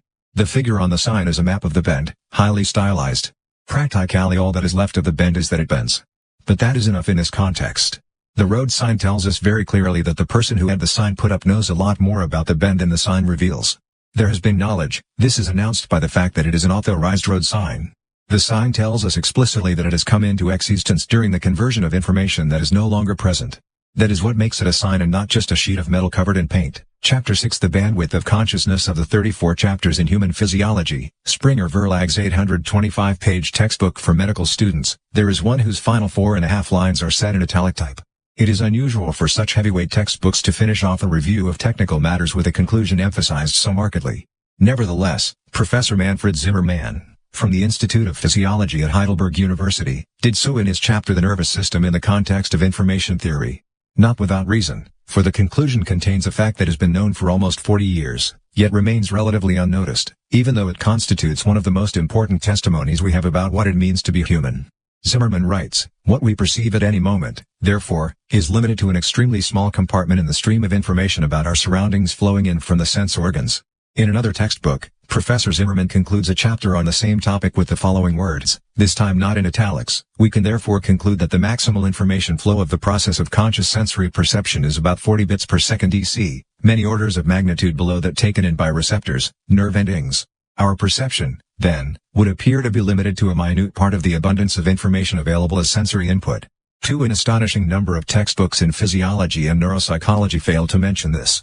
Not because Zimmermann's analysis is original, it most definitely is not. It simply repeats a conclusion that was reached at the end of the 1950s and has been repeated sporadically in the literature of medical, psychological, and information theory ever since, though without making much of a mark either on physiology and neuropsychology or on our culture as a whole. The fact is that every single second, millions of bits of information flood in through our senses. But our consciousness processes only perhaps 40 bits a second, at most. Millions and millions of bits are condensed to a conscious experience that contains practically no information at all. Every single second, every one of us discards millions of bits in order to arrive at the special state known as consciousness. But in itself, consciousness has very little to do with information. Consciousness involves information that is not present, information that has disappeared along the way. Consciousness is not about information but about its opposite, order. Consciousness is not a complex phenomenon, it is what consciousness is about that is complex. It is presumably this fact that is the reason many scientists over the decades have tended to perceive information as something involving order and organization. Because consciousness is about an experience of order and organization. But consciousness is a state that does not process much information, consciously. Consciousness consists of information no more than a person who consumes large amounts of food can be said to consist of food. Consciousness is nourished by information the same way the body is nourished by food. But human beings do not consist of hot dogs, they consist of hot dogs that have been eaten. Consciousness does not consist of hot dogs but consists of hot dogs that have been apprehended. That is far less complex. The thesis is extremely simple, at least when expressed in numbers. We can measure how much information enters through the senses. We do so simply by counting how many receptors each sensory organ possesses, how many visual cells the eye has, how many sensitive points the skin has, how many taste buds the tongue has. Then we can calculate how many nerve connections send signals to the brain, and how many signals each connection sends a second. The numbers are vast. The eye sends at least 10 million bits to the brain every second. The skin sends 1,000,000 bits a second, the ear 100,000, our smell sensors a further 100,000 bits a second, our taste buds perhaps 1,000 bits a second. All in all, over 11 million bits a second from the world to our sensory mechanisms. But we experience far less, consciousness processes far fewer bits. Over the decades, scientists have measured how much information the human consciousness can take in per second. This has been done in all kinds of ways, one of which is by measuring how many linguistic bits we can process when we read or listen. But language is not the only aspect studied. The ability to see and distinguish flashes of light, sense stimuli to the skin, tell different smells apart, and much more besides can be used in calculating that we consciously perceive about 40 bits a second with our consciousness. A figure that may even be exaggerated. Our sensory perception admits millions of bits a second, consciousness to score. The flow of information, measured in bits per second, is described as the bandwidth or capacity of consciousness. The bandwidth of consciousness is far lower than the bandwidth of our sensory perceptors. In 1965, Dietrich Drinker, a German physiologist, gave a lecture on the occasion of the 300th anniversary of the founding of the University of Kiel, in which these figures are summarized in a useful rule of thumb: 1,000,000 times more bits enter our heads than consciousness perceives. Of all the information that every second flows into our brains from our sensory organs, only a fraction arrives in our consciousness. The ratio of the capacity of perception to the capacity of apperception is at best 1,000,000 to 1, Drinker writes. That is to say, only 1,000,000th of what our eyes see, our ears hear, and our other senses inform us about appears in our consciousness. Metaphorically, he continues, consciousness is like a spotlight that emphasizes the face of one actor dramatically, while all the other persons, props, and sets on the vast stage are lost in the deepest darkness. The spotlight can move, certainly, but it takes a long time for all the faces in the chonas to be revealed, one after the other, in the darkness. It goes without saying that this newly discovered fact has the greatest practical significance for all areas of human life. Trinker writes. 3 He continues with a technical analysis of the background to the insight that only an incredibly insignificant fraction of our sensory experiences and memories can pass through our consciousness at any given moment. Consciousness consists of discarded information far more than informed high and present. There is hardly any information left in our consciousness. Or we can put it another way, information is not a particularly good measure of consciousness. Information tells us no more about consciousness than the number of food calories required tells us about a ballerina's pirouettes. But there must be information before consciousness can arise, just as the ballerina needs her breakfast. It is peculiar that this fact, known so long, has gone so unnoticed. Presumably this is because of the spontaneous feeling of indignant huffiness that arises in our consciousness when we are made conscious of how little we are conscious of. Precisely because from one instant to the next consciousness can switch from one object to another, it is not perceived as limited in its capacity. One moment you are aware of the lack of space in your shoes, the next moment of the expanding universe. Consciousness possesses peerless agility. But that does not change the fact that at any given moment you are not conscious of much at all. Right now you may be aware of the words on this page, or your posture, or the phone call you were expecting, or the room you were sitting in, or the situation in Central Europe, or the noise in the background. But only one thing at a time. You can switch back and forth between events, processes, and facts that are widely disparate in time and space. The flow of what goes through your consciousness is limited only by the scope of your imagination. But there are limits to the volume of flow at any given moment, even though the next moment something quite different may be passing through. No matter how simple these facts may appear, they do run counter to our intuitive perception of the capacity of consciousness as vast. There are therefore good grounds for a thorough inspection of the knowledge that leads to the limited capacity of consciousness. For one thing, such an inspection leads to the conclusion that our consciousness processes far less information than 40 bits a second. The correct figure is probably from 1 to 16 bits a second. But this is so counterintuitive and confusing that it will take many chapters to unravel all the threads. To be aware of an experience means that it has passed. Close your eyes. No, not until you have read all the instructions. Close your eyes, turn your head slightly so you are not looking down at the page. Then open your eyes for a fraction of a second, no more than a wink, and then close your eyes again and recall what you saw. Try it. With practice, you can get pretty good at capturing the image for a moment while your consciousness reads it. You can also try with your head turned in different directions. Try again. The point is this: when you open your eyes for an instant, you see something. You see the lamp, for example. Or your rubber plant. Or a pile of books. Immediately. But while your eyes are still closed, you can also recall other things that appeared in your field of vision. Even though you no longer see the image, you can direct your consciousness around in it. In other words, you see far more in that wink of an eye than you can be immediately aware of. You need lots of seconds, lots and lots of moments, in order to read the image you captured in that wink of an eye. Consciousness cannot read the entire image while you are looking at it. You just managed to see lamp. It is only when you examine the picture in your mind's eye that you also see plant and table and the other lamp. Consciousness works slowly. It takes time to identify the various objects we have observed in a single glimpse. Consciousness cannot perceive all that we see at once. Another experiment: close the book, with your thumb marking this paragraph. Look at the front cover for a second or two. Note it. Look back at this paragraph. Try it. What were you thinking about when you did this exercise? Remove your gaze from the book and consider what you thought about in the couple of seconds you were looking at the front cover. Do not think about the front cover, it could have been the plant too. Think about what you thought about. Reconstruct your thoughts. Take your time. Think hard. It is true, is it not? You managed to think quite a lot in that couple of seconds. What is he getting at? Why won't he let me read in peace? This is like dissecting a play you've just seen. I don't like that front cover. I could do with an apple right now. What you thought about is not what matters. The important thing is that it took you much longer to explain to yourself what you thought than it did to think it. Consciousness is far slower than your inner mental life. More happens in your head than you know, unless you stop and think about it. One last experiment: close your eyes, and listen.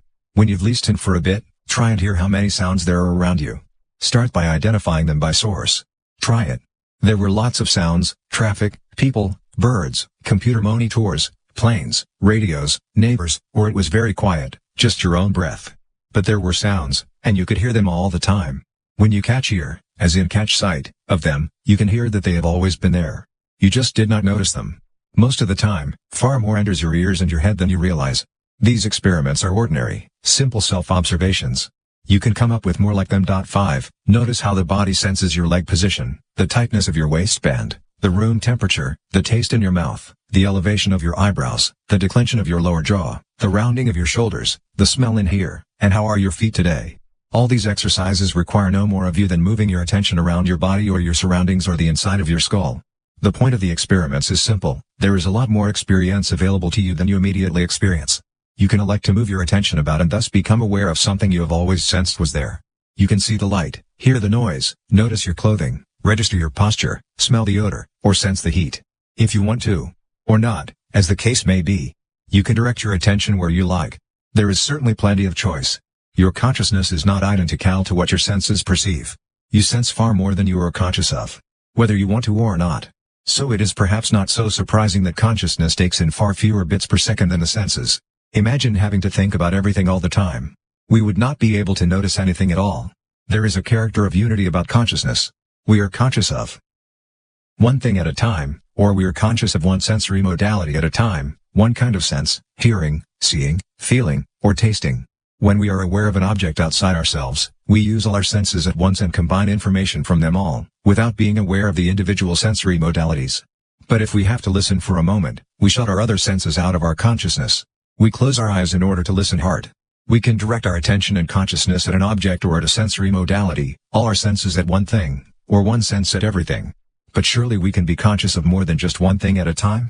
The measuring of the number of bits that flow through our consciousness every second started from questions like this. It began a few years after Claude Shannon proposed his theory of communication and information. Wendell Garner and Harold Hake, two psychologists from Johns Hopkins University in the United States, published a study of our ability to distinguish stimuli, such as light or sound, measured in bits. 6 In the years that followed, a whole series of studies emerged on how much information the human consciousness can process. Some of the results were summarized in 1956 by the formulation of the key concept of the magical number 7, a number we have known about for ages. In the last century, Sir William Hamilton, the Scottish philosopher, wrote, "If you throw a handful of marbles on the floor, you will find it difficult to view at once more than 6, or 7 at most, without confusion." In March 1956, the psychologist George A. Miller published an article in Psychological Review in which a large number of anecdotes and scientific observations were summarized into an elegant presentation entitled The Magical Number 7, plus or minus 2, Some Limits on Our Capacity for Processing Information. Miller began as follows, "My problem is that I have been persecuted by an integer. For 7 years this number has followed me around, has intruded in my most private data, and has assaulted me from the pages of our public journals." The integer Miller found everywhere was 7. 7 plus or minus 2. The expression plus or minus 2 is scientific jargon for a number subject to some uncertainty. 7 plus or minus 2 means a number somewhere between 5 and 9. Humans can keep 7 different words, numbers, terms, sounds, phonemes, impressions, or thoughts in their head at once. When they really put their mind to it, it is not difficult to keep 4 different items in our head at once. 5, and it gets difficult. 6, 7, we find ourselves in a real mess once we get to 10. There seems to be some limitation built into us either by learning or by the design of our nervous systems, a limit that keeps our channel capacities in this general range, Miller wrote. Of course, this does not mean we cannot digest more than 7 things at a time. But it does mean that if we do, we cease to understand them as individual items and start perceiving them as an entity. Entity. You did not read the word the way you did when you first learned to read. You read the word entity as an entity. As a composite picture. Otherwise you would not be able to misspell at all, or ignore typos in a manuscript. Did you notice there was a typo before you noticed which letter was missing? This phenomenon is called chunking, and it is necessary in order for us to be able to read, for example, or take in a crowd, or tell the wood from the trees. We do not have to go further than a handful of items before we perceive them as one mass. With all the thermodynamics we have already been through in this book, it is natural to say that 7 microstates is enough for us to prefer to make a macrostate. Conversely, if we say that marble and we know that it is one of the 7 we are thinking about, we can say how many bits the observation contains. After all, if we can distinguish among 7 marbles, it means we have 7 different states in our head at once. How many bits is that?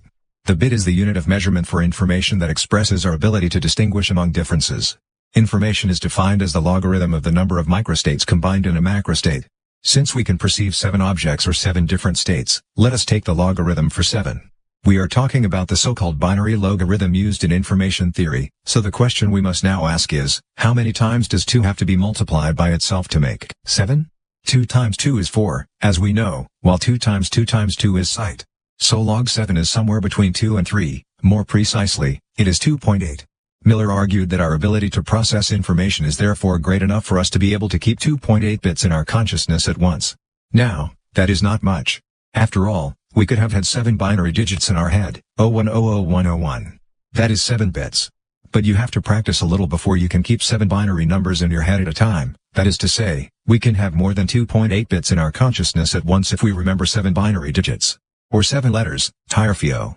Each letter in the alphabet contains an average of almost 5 bits, because it is one of 26 possible letters, so 7 items can easily be more than 2.8 bits. In this case, 7 times 5 bits, or 35 bits. Strictly speaking, this is true only if the string of letters is random, as in the above example. If we take a normal word, the bit content is lower, because there is redundancy in the language. In other words, symbols are smart. They help us remember masses of information, even though we can keep only 7 things in our minds at once. Symbols are the Trojan horses by which we smuggle bits into our consciousness. Our memories are limited by the number of units or symbols we must master, and not by the amount of information that these symbols represent.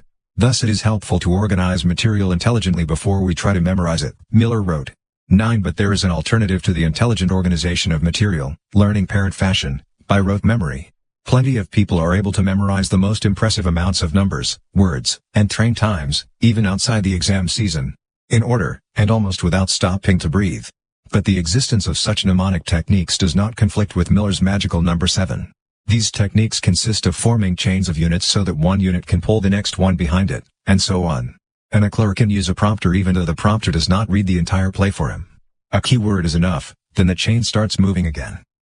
A combination of intelligence and learning by rote is especially useful when you make a speech, for example. An overall structure of what you have to remember leads down to the individual elements, organized into a tree of ever-increasing detail.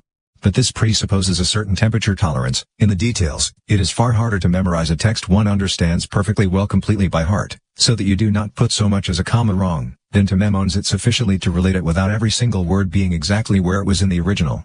If you have to memorize only a few overall ideas and sequences but not every single word, you need to retain fewer units in your head.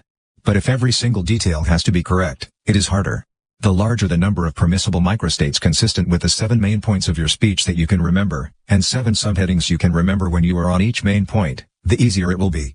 It is important to have entropy in the macrostates. They must permit many different microstates. An outline is good if it contains macrostates with high entropy, lots of possible microstates for each macrostate. An outline is bad, brittle, if it can be implemented only by a single correct flow of words, because every single transition has to be formulated correctly in order to work. Intelligence is thus not about remembering lots of microstates at once in sequence. Intelligence is about being able to see which macrostates best combine all the microstates. The trick with intelligence is not to be able to account for a load of information but to be able to account for a load of X-formation. Information deliberately discarded, compressed into notions encompassing the vast X-formation. Such compressions of large amounts of information into a few X-formation-rich macrostates with small quantities of nominal information are not only intelligent, they are often very beautiful, yes, even sexy. Seeing a jumble of confused data and shreds of rote learning compressed into a concise, clear message can be a real turn-on. The laws of nature are examples of such compressions. Maxwell's equations are perhaps the most beautiful of them all. Beauty, elegance, ease, and laid-backness are linked, saying a lot in a few words or signs or movements or looks or caresses. Now, that is beautiful, clear, and cathartic. The headiness of attaining high, clear awareness is a matter of this simplicity of beauty, everything that is not present, but is not gone either. Consciousness as it breathes information and X-formation. Miller's Magical 7 from 1956 was the result of a combination of many investigations carried out in the wake of Shannon's formulation of information theory in 1948. Now that we have the unifying concept, we should look at just what it sums up. Lots of different kinds of distinguishing were measured in order to find out how much information the human consciousness could process. Distinguishing between points on a line, musical intervals, volumes, and tastes. There is no reason to go into all the details, so we will summarize in a small table the results of widely different experiments, to see how small the differences really are. Early psychophysical measurements of the ability to distinguish. We can see Miller's magical number 7, of which the logarithm is 2.8, in the table. Apart from the orchestra leader, people can distinguish only about 4 to 8 things from each other, 2 to 3 bits, apart from cases where several dimensions are involved. By finding points on a surface, one expresses more information than by finding a point on a line. But it is also harder, so there are not twice as many bits in the ability to distinguish. There are more bits in distinguishing between the pitch of notes and their volume simultaneously, than pitch alone. This corresponds to the fact that telling marbles apart is not the same as distinguishing among binary numbers or letters. But it also gets more and more difficult the more dimensions there are that describe the states one has to distinguish between. It is really only when we know the context that these figures mean anything. Someone who had never heard of the Roman alphabet would probably not distinguish between an A and an A. Carl Steinbuch, a German engineer, points out that 6 letters can form part of a word and thus not much more than 10 bits, because each letter in the language contains 2 bits. 6 letters may also be 6 signs from the alphabet irrespective of their semantic meaning, and if so, we would have 5 bits per letter for an alphabet consisting of 29 letters, such as the Danish, i.e., 30 bits in total, but one could also read the letters as ink spots on the paper, and then, Steinbuch calculates, one would see 200 dots, yielding 1200 bits for the 6 letters. But it does not take equal lengths of time to study 6 letters in those different ways. There is a difference between reading the word as the entity, reading the letters constituting it, ent makes ent, ity makes ity, and, rather than reading, studying the typographical details such as the stem thickness of the T. So we have to combine the study of how many signs we can keep in our heads at one time with the time factor. What we are really looking for is the number of bits consciousness can process per second. But this, too, was studied in the wake of Shannon's 1948 theory. In 1952, Edmund Hick, from the Laboratory of Applied Psychology in Cambridge, England, undertook a study of a subject acting as a communication channel. The subject looked at a number of flashing lights and had to press one of several keys in order to indicate which lamp was flashing. How quickly could the experimenters send information through such a subject without his making mistakes? They found that 5.5 bits per second could be transmitted without errors resulting. In a variation of the experiment, the subject was asked to react more rapidly even if it meant mistakes. This resulted in more decisions per second, the keys were pushed more frequently. But errors crept in. Speed increased, but so did the error rate. The increase in errors balanced out the time gain. The speed of 5.5 bits a second was constant, irrespective of whether it occurred slowly and error-free or rapidly with errors. The 5.5 bits a second seemed to be a ceiling to the speed with which a human being can transfer information in Higgs' experiment. Many years later, Higgs' experiment received this comment: "There is, however, a deep problem for this or any other technique for measuring the bit rate for the human nervous system, for we are never quite limited to the alternatives provided by the experimenter." So Richard Gregory, a prominent English experimental psychologist, wrote in his Oxford Companion to the Mind, 1987. He continued, "Thus, the subject in Higgs' experiment, actually the editor of this Companion to the Mind, was not deaf, or blind, to everything except the lights to which he was responding, so that his range of possibilities was always greater than the experimenter knew, or could take into account. For perhaps humans can process more than 5.5 bits a second, but not if it involves something as boring as flashing lights." Piano playing was the subject of a study carried out by an American, Henry Quaisler, and published in 1956. It turns out that the piano player can manage about 4.5 hits a second, or 22 bits. There were 37 keys. Informal estimates of the rate of information transmitted by a good proofreader and by a good tennis player gave the same result, about 25 bits per second, Quaisler wrote. His study was presented at an information theory symposium in London in September 1955. The minutes indicate that after Quaisler's paper, Benoit Mandelbrot, the mathematician who achieved world fame decades later for his work on fractals, mathematical objects of sublime beauty, put a case tie to him: "Is there any estimate of the capacity of a human being while searching his own memory?" Quaisler's reply: "We tried a study using as data performances in a quiz program where subjects had to name a tune as fast as they could. They processed about 3 bits per second, counting from the moment the music started to play. 5. I have read a good deal more about information theory and psychology than I can or care to remember," wrote the Bell Labs engineer John R. Pierce in his book Symbols, Signals, and Noise. 6. John Pierce does not like the extensive literature attempting to measure bit rates. But after summarizing the measurements of Hick and others, he presents his own ideas on the issue. By really squeezing the guinea pigs till they squeak, in a series of studies undertaken with J. E. Carlin in 1957, Pierce ends up on 44 bits a second. But he needs letters to do so. These experiments gave the highest information rate which has been demonstrated. Pierce writes, but he is not satisfied. What, we may ask, limits the rate? To the communications engineer, these results are very disturbing. A TV channel can transmit 4 million bits a second. A telephone 4,000.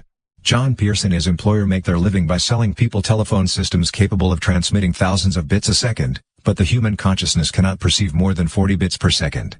Are we using a sledgehammer to crack nuts when we put up our telephone poles? Now, both Miller's 7 plus or minus 2 rule and the reading rate experiments have embarrassing implications, writes Pierce. If a man can transmit only about 40 bits of information per second, as the reading rate experiments indicate, can we transmit TV or voice of satisfactory quality using only 40 bits per second? Do you believe the answer to be no? What is wrong? What is wrong is that we have measured what gets out of the human being, not what goes in. Perhaps a human being can in some cases only notice 40 bits a second worth of information, but he has a choice as to what he notices. He might, for instance, notice the girl or he might notice the dress. Perhaps he notices more, but it gets away from him before he can describe it. 18. The telephone engineer is forced to realize that there is more demand than consciousness is aware of, otherwise there would be no reason to make such high-quality telephones. The human consciousness can express the experience of only very few bits a second. But that is not to say we do not experience more than that. Consciousness is a measure of but a very small portion of what our senses perceive. In the late 1950s and early 1960s, Karl Kampf-Miller, a professor at the Technical University in Darmstadt, made a number of reviews of how much information goes in and out of people. His measurements of what goes in lie between 10 million and 100 million bits per second, while what goes out through consciousness is far lower. Based on the studies mentioned above and estimates from German scientists, Kampf-Miller arrived at the following table of what consciousness can handle: conscious processing of information. 9. Kampf-Miller's figures correspond to the use of normal speech. People making radio programs use as a rule of thumb that it takes 2.5 minutes to read a page aloud. A page contains 40 lines, each 60 characters long. That is 2,400 characters in 150 seconds, or an average of 16 a second. On average, a character contains 2 bits, so that is 32 bits per second. Reading aloud entails more than just characters, so if we round up the number of bits to account for rhythm, intonation, pitch, etc., we arrive at a figure like Pierce's 40 bits per second, always supposing that it is meaningful to measure the flow of information according to its letters.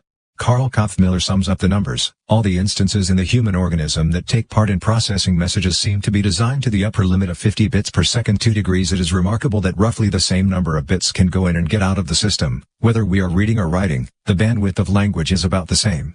Simultaneously with Kaufmiller, Professor Helmut Frank, from the Institute of Cybernetics at the Pädagogische Hochschule, Berlin, also published studies of the capacity of consciousness. Frank based his work on a more theoretical point of view and arrived at a slightly lower figure, 16 bits a second.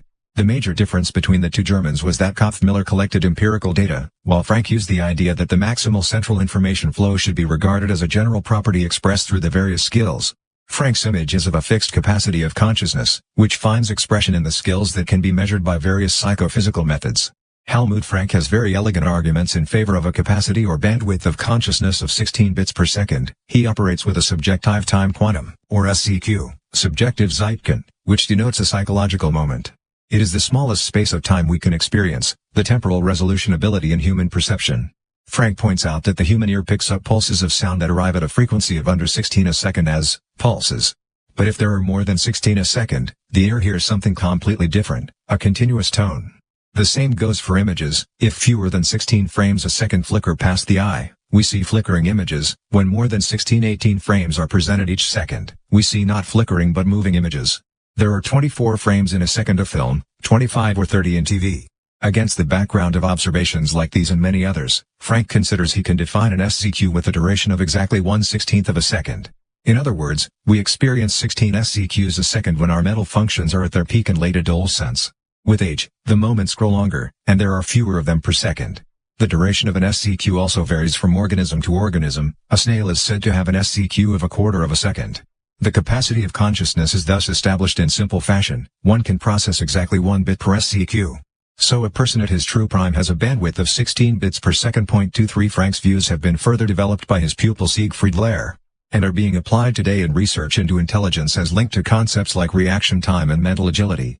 For decades, besides Lehr, 2 of the most controversial personalities in the debate linking intelligence to genetics and surroundings have been trying to couple the notion of intelligence to reaction time. H. J. Eysenck from London and Arthur Jensen from California. 4 in 1985, Siegfried Lehr, from the Psychiatric University Clinic in Erlangen, and Bernd Fischer, from Baden, listed the differences be the bandwidth of consciousness compared to age. The bandwidth peaks in late adolescence, where we experience 16 SCQ, subjective time quanta, per second. After Frank and Riedel, tween the views we find in Kaufmiller and Frank, with the excitable criticism characteristic of closely related academic traditions. Since they're pupils of Frank, there is little doubt as to whose side they are on, even though the title of their article in Human Cybernetic restricts itself to raising the question: the maximal central information flow according to Kaufmiller or Frank, is it 50 bits per second or 16 bits per second? But as early as the subtitle of the article, we see the temperament that one often encounters in academic debate, on the use and harm of Kaufmiller's assessments for the spreading of information psychology. The two scientists conclude, the tragedy of Kaufmiller's publication consists in its initial positive effect on psychologists because their interests were drawn to the fact that cognitive variables are quantifiable by information theoretical methods. On the other hand, however, it implicitly presented arguments against the generality of bandwidth of information flow. By this the use of the conception has been made dubious. Thus Kaufmiller probably has contributed considerably to the later decreasing interest of psychologists in information psychology. 25 research into this matter practically came to a halt. Neither the British nor the American analyses from the 1950s or Kaufmiller's and Frank's analyses from the early 1960s were followed up. In a 1969 summary, E. R. F. W. Crossman, a British psychologist, wrote, "These posters were exploited energetically in the decade after Shannon's work first attracted notice. However, once the main areas had been mapped out, the impetus seems to have subsided. 6 very few studies of any significance have been published since the early 1960s. Considering the importance of the profoundly shocking insights these studies revealed, it is a mystery why the field has been allowed to die out. This is hardly something for which we can reproach Kaufmiller or other individual researchers in the field. But it is a mystery worth keeping an eye on. We will be returning to it in the next chapter. But there are good grounds for believing that many assessments of the capacity of consciousness actually put the figure too high. Skills are measures that process information, but not in a conscious fashion. A typesetter can set a passage of text flawlessly, even if he has no idea what it is about. One can play the piano without being aware of what one is doing. Indeed, there are many skills that we best exercise when we do not think about what we are doing. In August 1975, 3 Cornell University psychologists, Elizabeth Spelke, William Hurst, and Ulrich Neisser, presented a study to the American Psychological Association. 2 young adults, Diane and John, recruited via the Student Job Exchange, had to read short stories while taking dictation, that is, they had to simultaneously read a text and write down words that were dictated to them. Initially they were not very good at it, but after a few weeks of practice the picture was quite different. Diane and John appear able to copy words, detect relations among words, and categorize words for meaning, while reading as effectively and as rapidly as they can read alone. What accounts for their surprising abilities? Spelke, Hurst, and Neisser asked. The explanation is that many fairly advanced activities can be carried out automatically without summoning awareness. But a learning period is required. We can render our skills automatic, but we have to practice first. Or as Spelke, Hurst, and Neisser wrote, people's ability to develop skills in specialized situations is so great that it may never be possible to define general limits on cognitive capacity. %8 When you have acquired a skill to the degree that it has become automatic, you can process very large quantities of information in a non-trivial way without your consciousness being involved. This is something familiar to most of us from everyday life, driving in traffic, for example. This goes to show that we must be careful not to overestimate the quantity of information processed when we study the capacity of consciousness. Just because an automatic skill means grappling with large quantities of information in a meaningful way, this does not mean the information has been present in our consciousness. Many of the measurements of the capacity of consciousness come from activities that are acquired skills performed partly automatically and from the recognition of patterns and pictures of letters and numbers. So lots of bits creep into the behavior of the subjects even though they are not present in consciousness. Studies of consciousness therefore overestimate the abilities of consciousness if they fail to take account of such Trojan horses, where bits are smuggled through the person without being discovered by his consciousness. So the figure for the capacity of consciousness is presumably far lower than 40 bits per second. A better figure would be 16 bits per second, but this may also be exaggerated. In reality, the normal capacity of consciousness may be only a few bits a second. But it really does not matter. What matters is that we admit far more bits to our heads than we ever become conscious of. Richard Jung, a prominent German neuropsychologist, from Freiburg University, summed up the lessons from Frank, Kipf-Mueller, and others as follows: all these numbers are approximations. Although the authors differ in 1 or 2 log units, they all agree about the reduced information of consciousness. Degree we can apply Manfred Zimmermann's summary of the figures from his textbook Human Physiology. A pretty powerful computer is required. Every single second, many millions of bits have to be compressed into a handful. This allows us to be conscious of what is going on around us without necessarily being distracted by it if it is not important. But how big does the computer actually have to be in order to undertake the enormous discarding of information that ends in a conscious experience? It must necessarily be able to process more information than just the 11 million bits we take in through our senses. After all, it has to do the bodily housekeeping too, and create all the weird and wonderful images and ideas we have inside us. Measurements of the channel capacity of the brain are harder to undertake experimentally, but we can estimate the magnitude. Carl Kipf-Mueller arrives at a figure of 10 billion bits a second, or far more than we take in from our surroundings. He calculates the number of nerve cells at 10 billion, each of which can process 1 bit per second. His figures are very conservative. There are more like 100 billion nerve cells, each equipped with an average of 10,000 connections to other nerve cells and thus able to handle more than 1 bit per second. But no matter how high the precise figure, these figures really are what you could call astronomical. There are maybe 100 billion stars in the Milky Way, and for each of them we have a nerve cell in our head.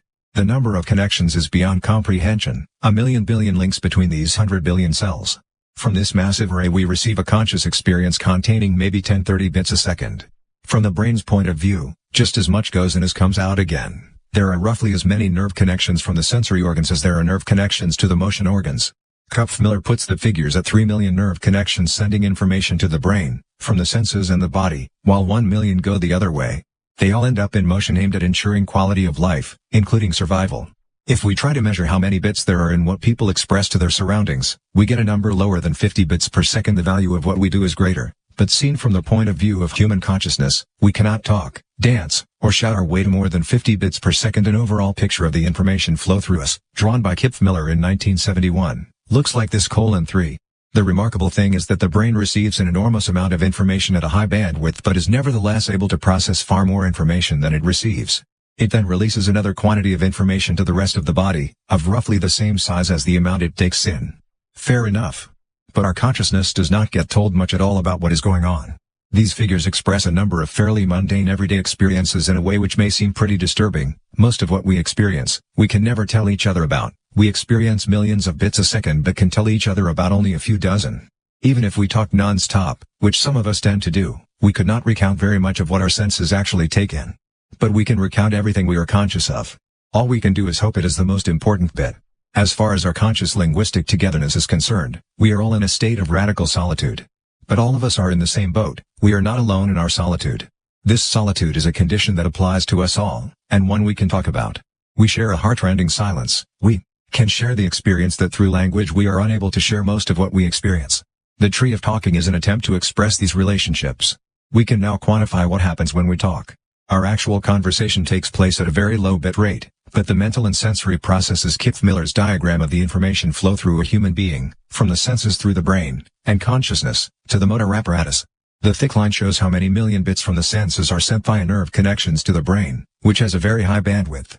From the brain the information is sent to the body, which manages about the same amount of information as the senses receive. The thin line shows how consciousness processes only a very little proportion of this information. We are talking about take place at a far, far higher rate. In some way or other, we can summarize, map, or compress all these experiences in our speech, a compression that is already necessary for consciousness to exist at all. A child having a story read to her does not make use solely of her linguistic channel. Words and their pronunciation are not all that enter her brain. She also experiences her parent's whole body and its expressed sign, smells, sights, and sounds that tell her how her parent is experiencing the story. There is a vast amount of nonverbal communication present. The body reveals a great deal that the words do not necessarily. The tree of talking with bandwidth in bits per second. The numbers are estimated. When the horizontal axis measures space, it shows conversation. When it measures time, TT shows recollection. Express. Thus the child can learn what tension is, whose side to be on, that there are good guys and bad guys, rescuers and jailers. Children love repetition. Not because they think there is much information in a story, after all, there is not. There is far less information in a children's book, measured in letters, than in a book for grown-ups. Children love repetition because it allows them to relive the real drama of the text, the excitation of information in the listener's head. Again and again they can imagine the prince, the princess, and Donald Duck. They can think their way to what is going on in the story. Fairy tales train attractors, meaning magnets, notions that draw stories into them. The child learns a whole range of basic plots, learns the significance of heroes and villains, helpers and opponents, minor roles and major ones, action and wisdom, tension and release. But the best thing of all is doing so with an adult. Being able to sense the change in his breathing when the action intensifies, the slight sweat as the dragon breathes fire. Again and again. Information processed to exformation, the nominal value of the text processed into the parent's inner exformation. Information about real events now discarded and forgotten but that nevertheless left strange traces in the mind, which are aroused when you hear the story of the bold prince. Great storytellers like Hans Christian Andersen or Karen Blixen are masters of knowing precisely which attractors are to be found in the mind, at playing on precisely those inner pictures that are the most fundamental, archetypal, and dynamic in any mind, young or old. They are masters at staging plots that use very small amounts of information to make the entire register of previously produced text formation grow forth in people's heads, in children and adults alike. Their mastery links the story to the archetypal imaginings we have in our heads. Such primordial pictures were first discussed by the psychoanalyst C.J. Jung.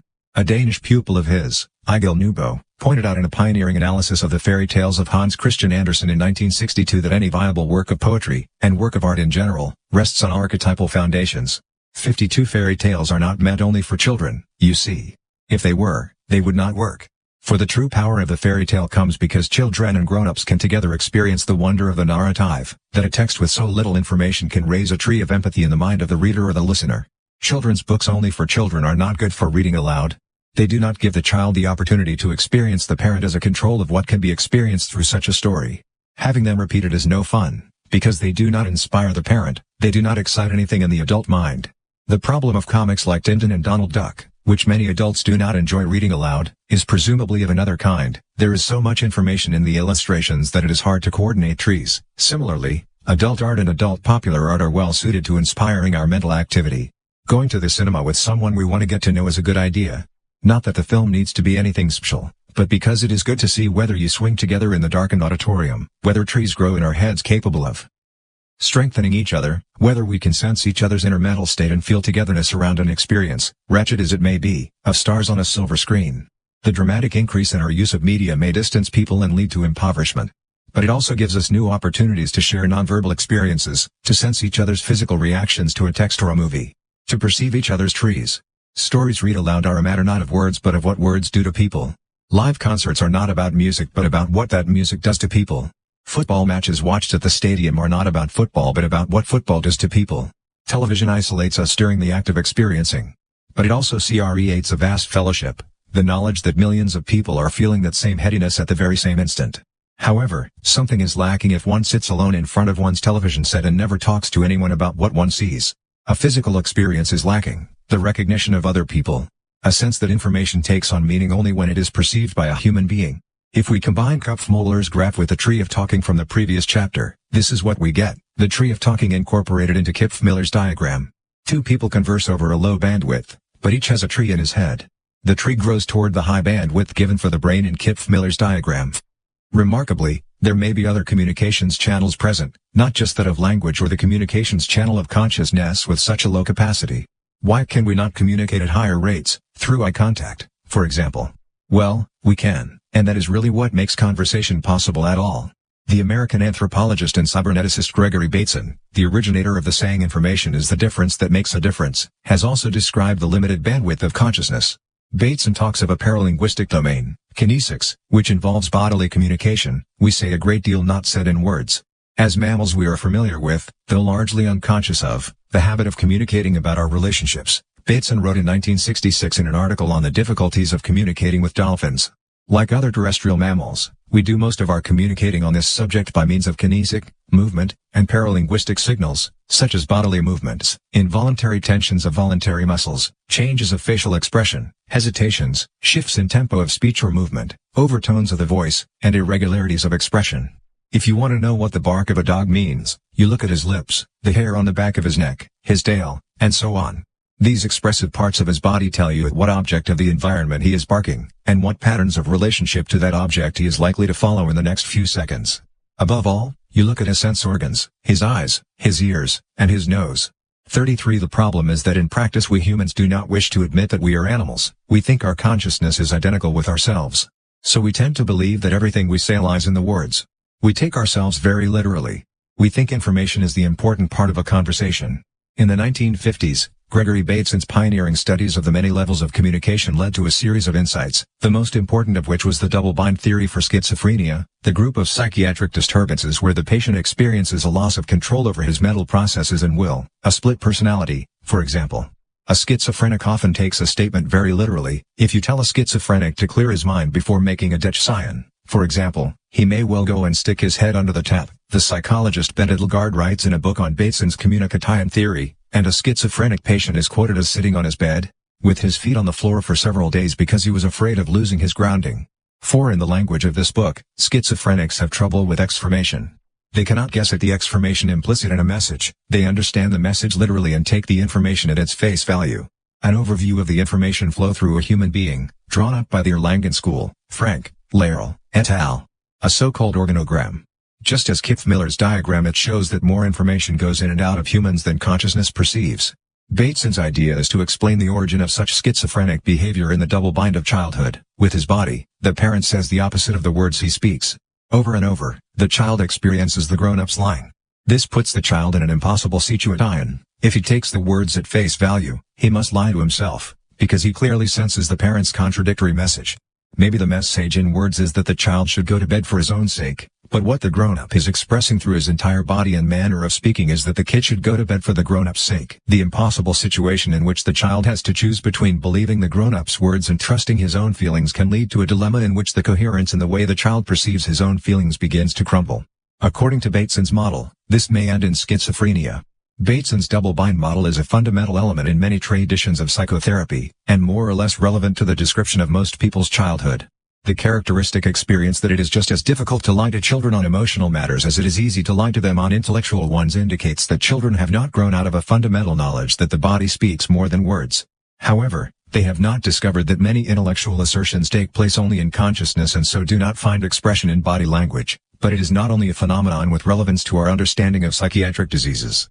It is true of everybody that the languages our bodies and faces speak say a great deal that does not always accord too well with the words we use. Another American anthropologist, Edward D. Hall, described in the 1950s and 1960s how different cultures use the movements of the body in space and time to express messages that are not apparent in the words. This causes severe difficulties at multinational companies, because a German and an American mean pretty much the opposite. By an open door to an office, the German thinks doors should be closed at first and then opened, while the American perceives the closed door as a rebuff. But doors are mere details. The real drama is the language of the body, which says far more than the language of speech. This notion that there are significant portions of the personality that exist out of one's own awareness but which are there for everyone else to see may seem frightening, Hall wrote. The unconscious is not hidden to anyone except the individual who hides from himself those parts which persons significant to him in his early life have disapproved. 55 Others know more about us than we know ourselves. Because through our body language, others have access to a knowledge of the millions of bits in our brains that never reach our consciousness. After all, language is a rather new invention in our biological evolution. Long before it became important to find out if other people could express themselves in well-bred fashion, it was considerably more important to figure out if they would behave themselves. Exformation is more important than information. It is more important to know what is going on in people's heads than to understand the words they speak. Consciousness between impression and expression, sketched by W. D. Keitel of the Erlangen School. But if there is a contradiction between what is said and what is meant, in the long run you go mad. It is good for you to get mad at people who say one thing verbally and the opposite with their bodies. For the alternative is to go mad yourself. Conscious language manages very little of what goes on in a social situation. Far too much information is discarded before we get to the information. People who do not understand this make fools of themselves. Gangs of boys are forever poking fun at anyone who does not understand the codes, does not grasp the exformation in the information. Snobbery, cliquishness, clubbiness, prejudice, and the persecution of minorities all involve mocking those who do not understand the exformation in the information.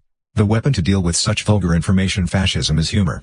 Jokes prove that the information is not consistent, that the words meant the opposite of what seemed to be the case at the start of the joke, that there was another context, which could reveal the paucity or incorrectness of the first one.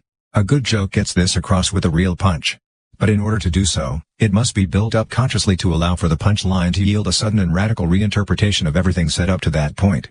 An example is a footnote from the book that founded information theory, Claude Shannon and Warren Weaver's The Mathematical Theory of Communication, in which Weaver cites the neuroscientist Carl Lashley for the following story. When Pfungst, 1911, demonstrated that the horses of Elberfeld, who were showing marvelous linguistic and mathematical ability, were merely reacting to movements of the trainer's head, Mr. Kroll, 1911, their owner, met the criticism in the most direct manner.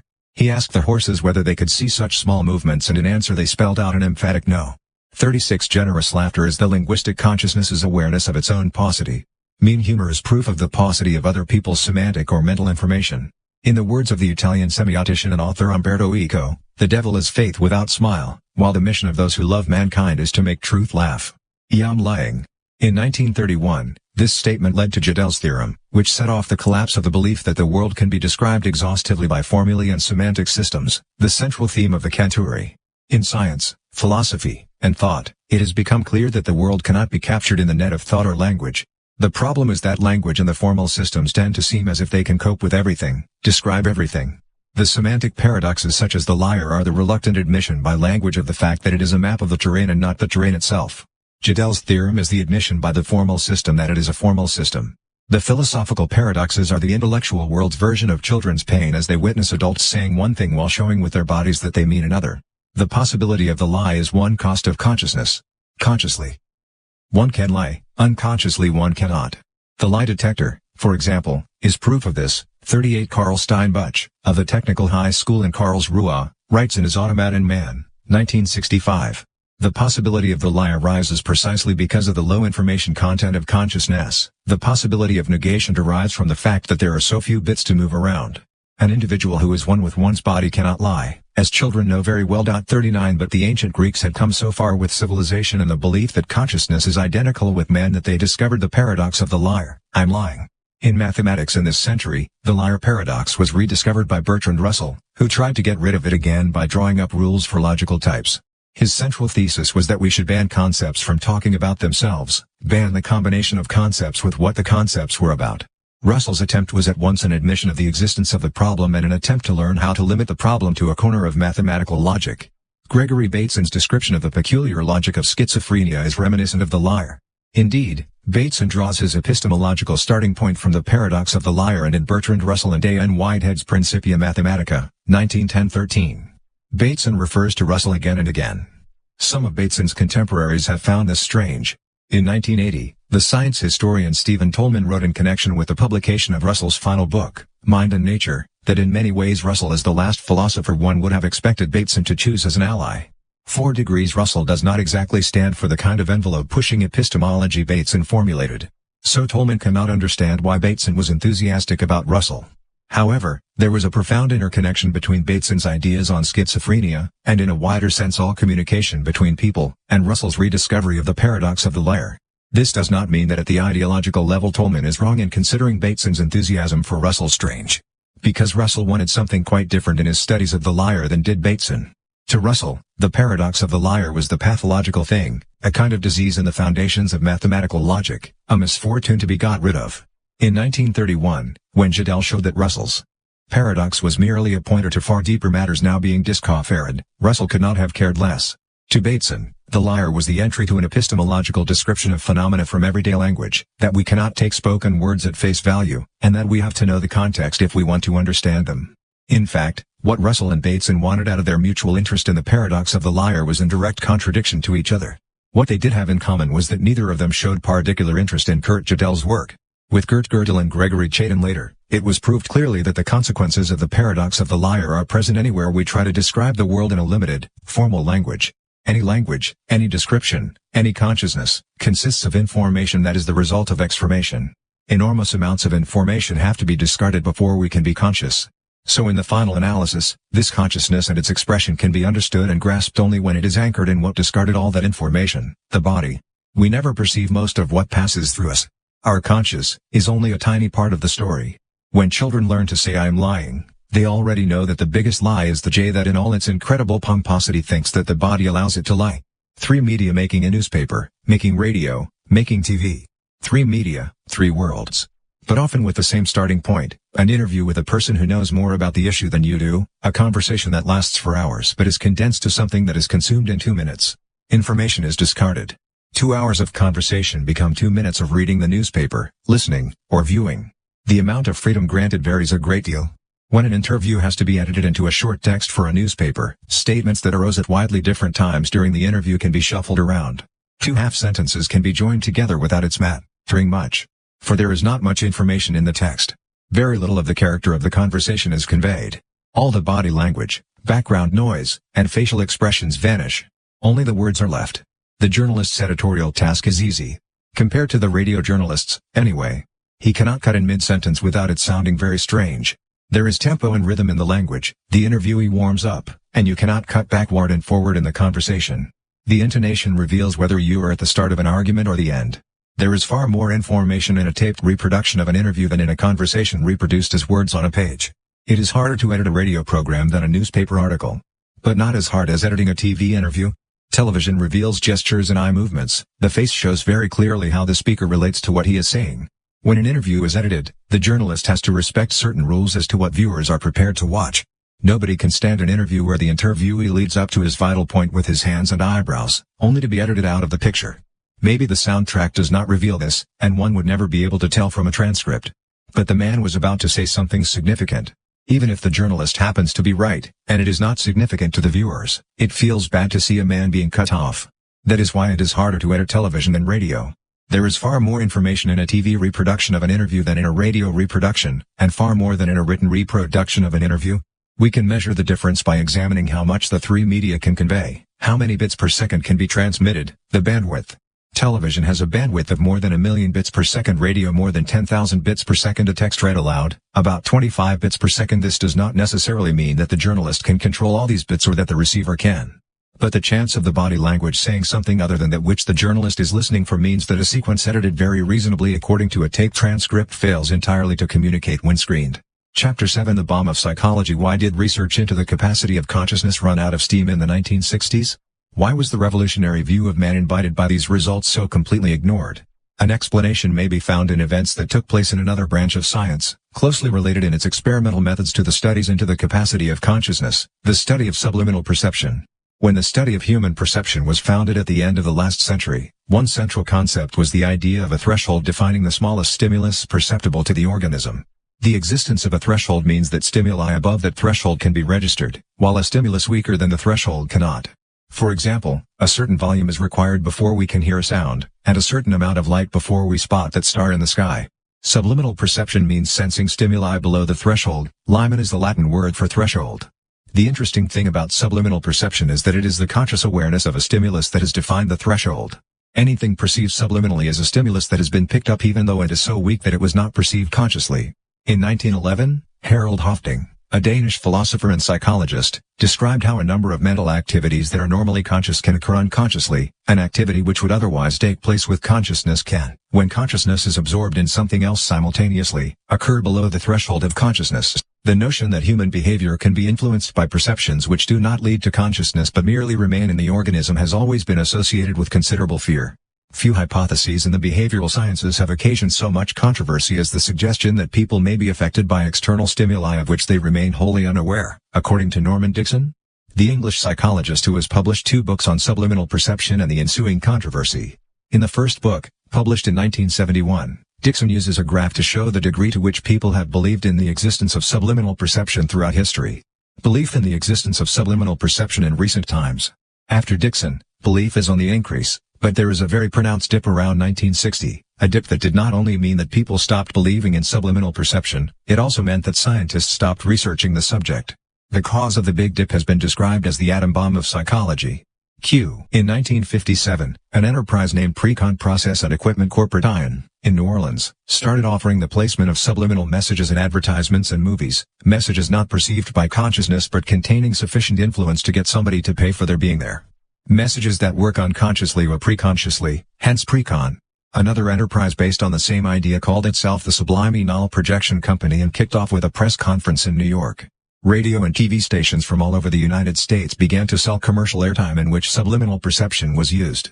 The companies behind the technique claimed they could generate massive improvements in sales because viewers unaware that they had seen or heard a given commercial were induced to acquire the product being advertised. Psychological studies had proved that very brief images which consciousness fails to pick up can influence people's behavior. These observations were what led to commercial exploitation. Naturally, public reaction was fierce. Here was a method capable of sneaking messages into people, and they would not have any chance of knowing they had been stimulated.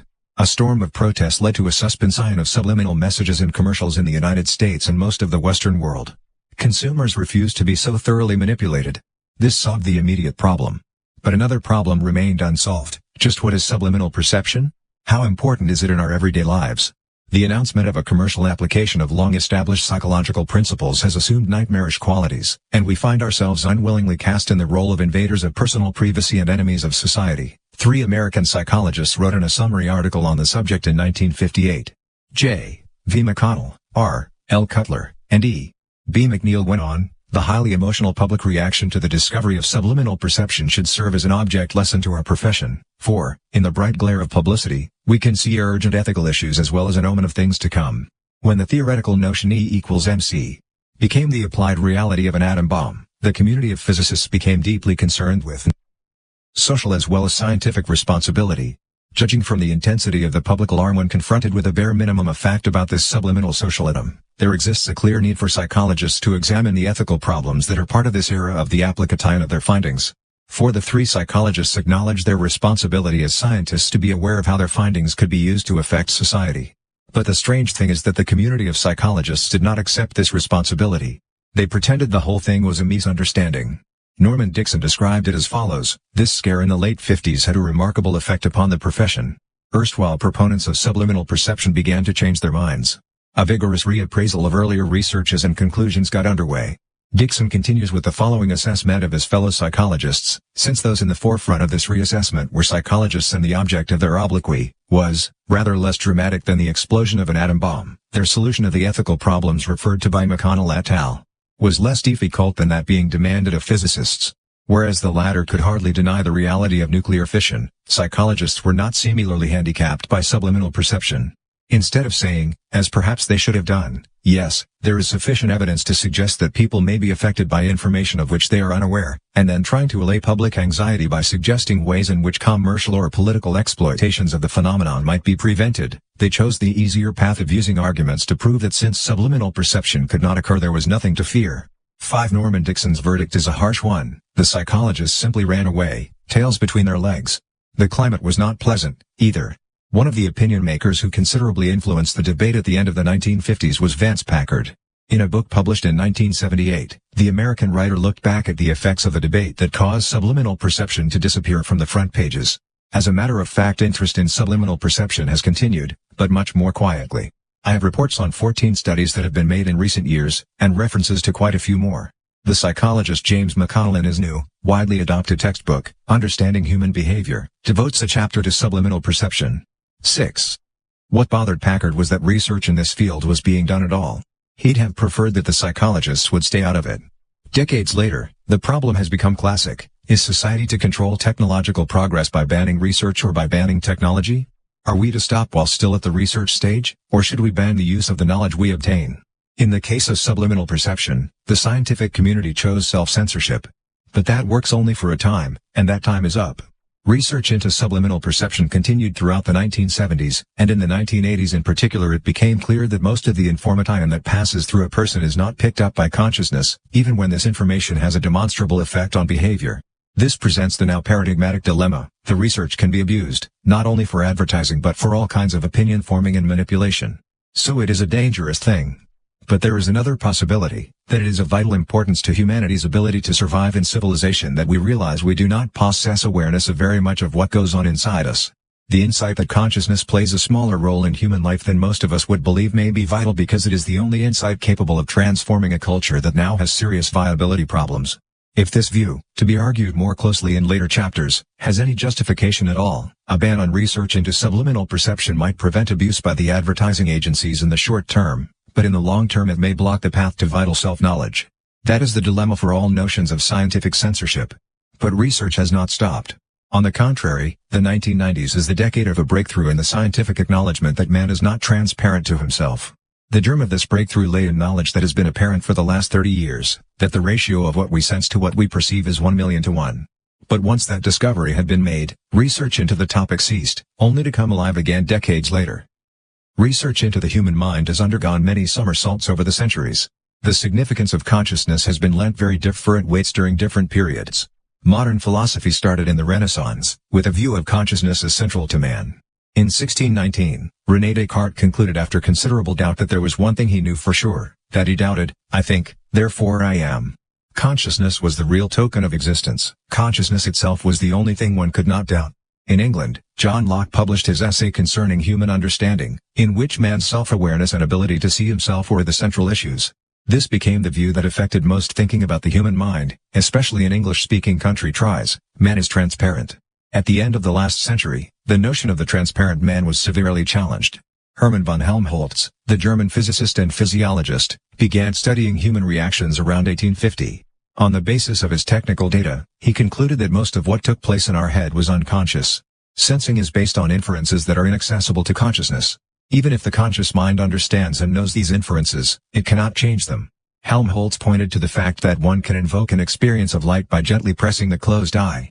The cells in the eye that have been constructed to pass on a message when they receive light receive something, which is not light, and passes on the message that something was seen. Since all these cells know about is light, they report light when they are stimulated by pressure. Even though one knows that the pressure has nothing to do with actual light as radiation, there is nothing one can do about it. It may be ever so clear how we get an idea of a luminous phenomenon in the field of vision when pressure is exerted on the eye, and yet we cannot get rid of the conviction that this appearance of light is actually there at the given place in the visual field, Helmholtz wrote. The idea of unconscious inferences was definitely unpopular at the end of the last century. It roused a furor that anticipated the invective that the founder of psychoanalysis encountered at the turn of the century when he introduced the idea of the unconscious, an idea that was a full-scale rebellion against Locke's notion of the transparent man. Sigmund Freud asserted that many of man's actions are due to drives that are often unconscious. These urges are repressed by a range of cultural causes that are rooted particularly in our upbringing. The sexual drive is the most important of these, and the most repressed. But the ideal of psychoanalysis was still the transparent human being who did not repress his unconscious drives. Psychoanalysis is a science that was developed during studies of sick people who repress far too much. Insight into the patient's history should enable the patient to overcome the repression. Helmholtz's clash with the absolute control exercised by consciousness was more radical than Freud's. Helmholtz not only points out that conscious decisions can be influenced or changed by unconscious drives. He maintains that consciousness must necessarily be a result of unconscious processes, whether we like it or not. Psychology then went off in a peculiar direction. Helmholtz's and Freud's analyses had clearly demonstrated that introspection is a dubious method of studying the human mind. Introspection simply means self-observation, looking at one's own mind. As introspection is by definition our only source of information about our own consciousness, the difficulties with introspection meant serious problems in studying consciousness. But at the beginning of the century, this led to a new movement that refused to apply notions such as consciousness or methods such as introspection. Behaviorism, as this movement was called, dominated British and American psychology from the 1920s to the 1950s. It advocated the study of human beings in strictly objective terms: environmental factors, behavior, stimulus, response. There was no need for notions such as consciousness or state of mind. They were nonsense. Either there was a law associating impression with expression, in which case it was unimportant how the facts appeared from within, or there was no law, in which case it was unimportant how they appeared from without. The behaviorists span the problem of consciousness and thereby a range of other concepts, such as attention, and naturally any discussion of subliminal perception. The radicality of the behaviorist opposition to any kind of introspection and self-observation is perhaps best demonstrated by the joke about the two behaviorists who have intercourse. Afterward one behaviorist says to the other, "That was fine for you, but how was it for me?" Registered. After the Second World War, behaviorism died out and was succeeded by the so-called cognitive revolution in the 1950s. Miller's Magi-Cal number 7 is one of the fundamental insights in cognitive psychology, which views man as an information processing creature. Central elements in the cognitive revolution were drawn from the study of languages and computers. Computations became the central concept in the describing of man. Computations of the type that could be carried out by the computers of the day, series of computations, all controlled by a central monitoring unit in the computer. Cognitive science is not particularly concerned with the unconscious. It attempts to understand which logical rules and algorithms are needed in order to describe the human mind. It assumes that there are clear, log-ical rules, not incomprehensible quantities of unconscious calculation. In 1958, Donald Broadbent, a British psychologist, proposed the filter theory. Broadbent started out from the knowledge that far more information enters a person than enters consciousness. He thought that the sensory information was stored in a short-term memory, whereupon a filter very quickly determined what would be expedited to consciousness. His theory was revolutionary because it sought to address the problem of the big sensory bandwidth versus the little conscious bandwidth. But trouble quickly arises. Broadbent's theory means that most of the information is discarded unprocessed. It disappears if it is not needed at the conscious end. If the long-term memory has told the filter what one wishes to hear during a cocktail party, the filter simply throws the rest away. One hears what one hears, and what the ear does not hear, the heart cannot grieve for. But this is precisely the view that is disputed by the perspective of subliminal perception. Information that has not entered consciousness can also influence the content or decisions of consciousness, or so the notion of subliminal perception tells us. In the 1980s, cognitive psychology was renewed or replaced by a new perspective, parallel distribution processing, or PDP. A formidable phrase, and indeed it involves computers, but where cognitive psychology took as its point of departure the existing computers, in which a central processing unit, CPU, controls everything, the PDPers chose a kind of computer built on the pattern of the human brain, parallel. Computers with no CPU monitoring everything. Parallel processors are being developed rapidly nowadays, but the major problem is how to coordinate all the parallel activities. In a PDP model, there is no particular filter that discards everything except what is shown clemency by the higher levels of consciousness. With PDP, the function of the entire brain is regarded as an extensive computation resulting in a state that is consciousness. The unconscious processes in the mind handle information rapidly and in parallel, while the conscious processes are slower and serial. They take one thing at a time, like an old-fashioned computer. So apart from the bizarre behaviorist interlude, psychologists have always admitted that consciousness is not the whole story of man. But in the last decade or so, the picture has slowly changed. Now it is the unconscious, parallel and inscrutable, that is easy to understand, while human consciousness has become almost incomprehensible. The American philosopher and cognitive psychologist Daniel Dennett has described the process as follows: "We have come to accept without the slightest twinge of incomprehension a host of claims to the effect that sophisticated hypothesis testing, memory searching inference, in short, information processing, occurs within us even though it is entirely inaccessible to introspection. It is not repressed unconscious activity of the sort Freud uncovered, activity driven out of the sight of consciousness, but just mental activity that is somehow beneath or beyond the ken of consciousness altogether." Dennett adds with barely concealed disquiet, "Not only are our minds accessible to outsiders, some mental activities are more accessible to outsiders than to the very owners of those minds. 9. Which is disturbing in general and is particularly so in a society where many people's jobs consist of enticing the rest of us to do things we cannot afford to do. Sigmund Freud and psychoanalysis made the Western world take the unconscious seriously. For much of this century, the natural sciences have looked down on the psychoanalytical tradition, with all its talk of unconscious drives. Both scientists and philosophers have considered psychoanalysis as something a bit to one side. So it may seem unfair that psychoanalysis is again being subjected to criticism today, when the non-conscious processes are taking center stage in psychological and natural science-oriented studies of human beings alike. As the end of the 20th century approaches, our knowledge of the significance of the unconscious for the functions of the human mind has reached the stage where the psychoanalytical tradition is criticized for allowing the unconscious too small a part. Now the critics are saying, psychoanalysis taught us to take the unconscious seriously, sure. But not seriously enough. Some of Freud's pupils developed a psychoanalytically based view of man that allowed plenty of room for the unconscious mental processes. Carl Gustav Jung developed the idea of a self superior to the conscious I and containing conscious and unconscious processes alike. Wilhelm Reich developed the idea of the body's functions as a direct manifestation of the unconscious processes.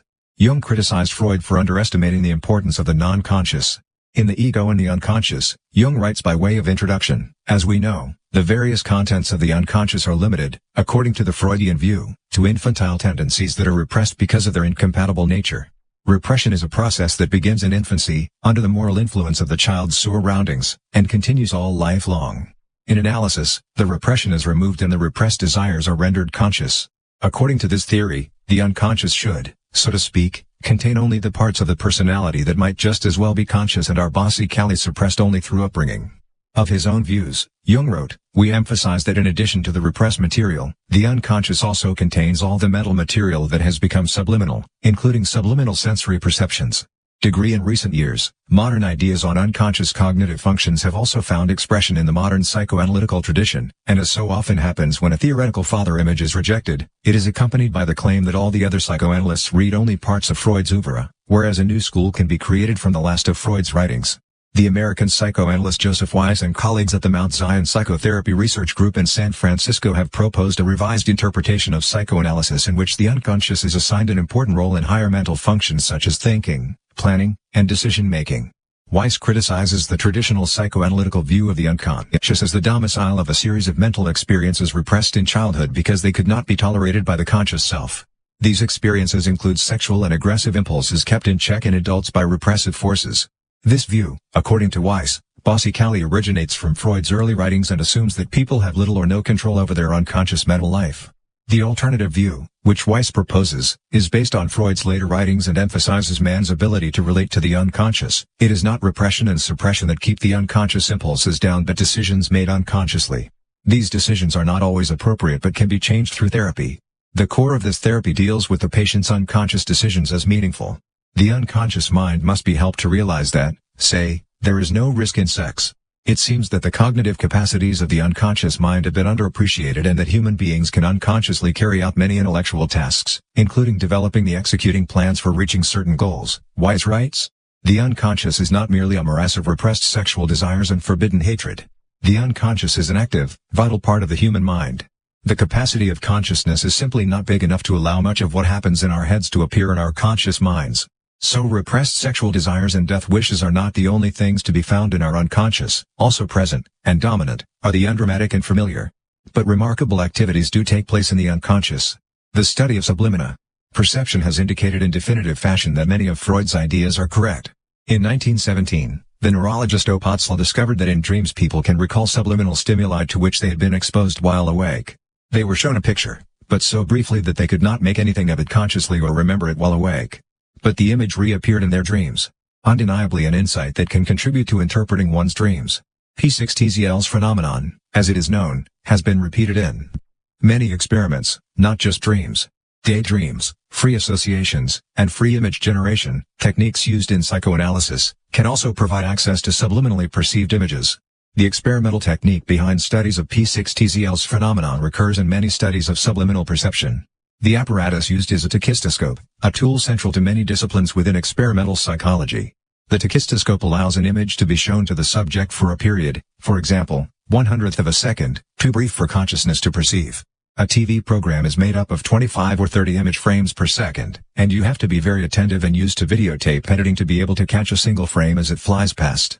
We perceive TV images as moving pictures because we cannot discriminate between such brief intervals. P6TZL proved by experiment that unobtrusive images of archaeological digs resurfaced in his subjects' dreams even though the subjects could not remember the pictures while awake. The phenomenon has been confirmed by numerous control studies since, but naturally it has also been contested. 3PDTZL's phenomenon is the oldest example of subliminal perception studied by modern methods.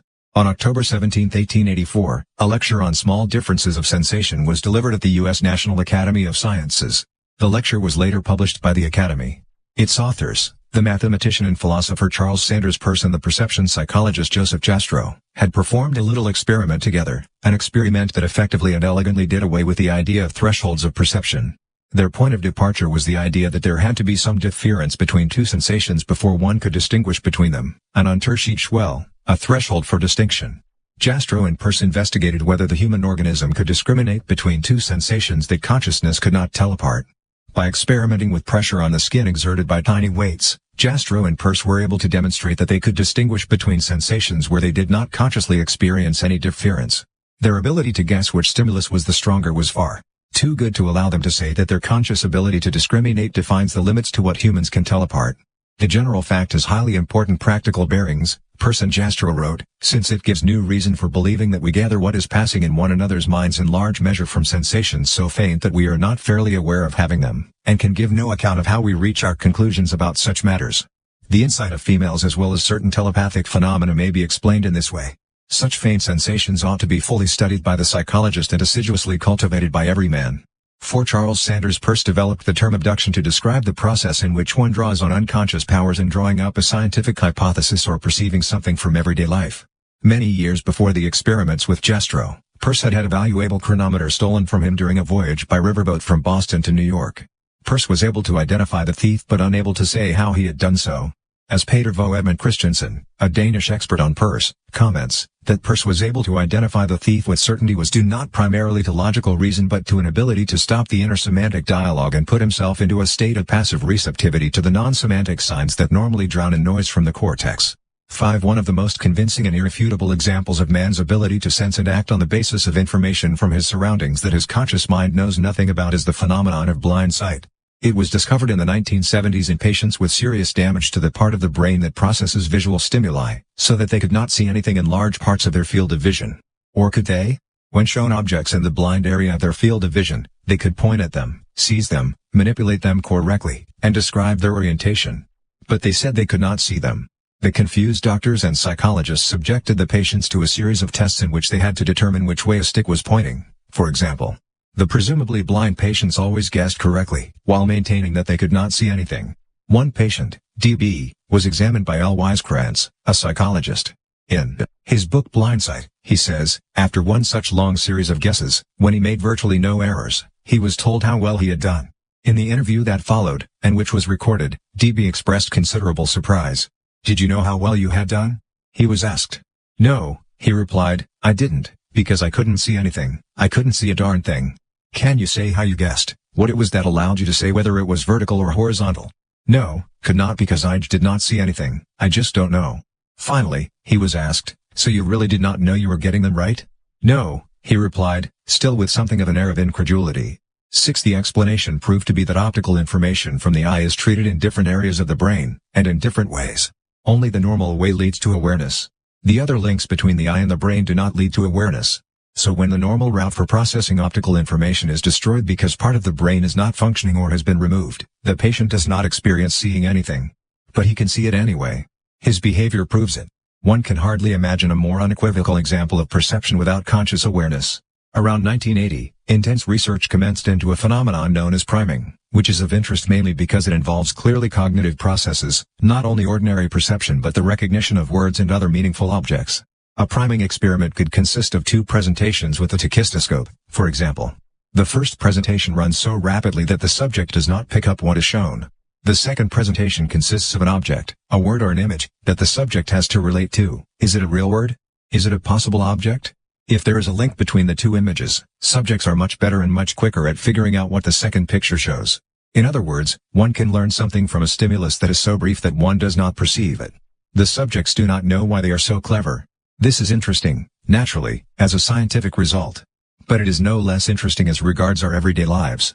In 1987, the psychologist John F. Kellstrom wrote in Science about the perspectives of priming and other examples of subliminal perception. Such information processing activity would be non-conscious in a double sense. Neither the stimuli themselves, nor the cognitive processes that operate on them, are accessible to phenomenal awareness.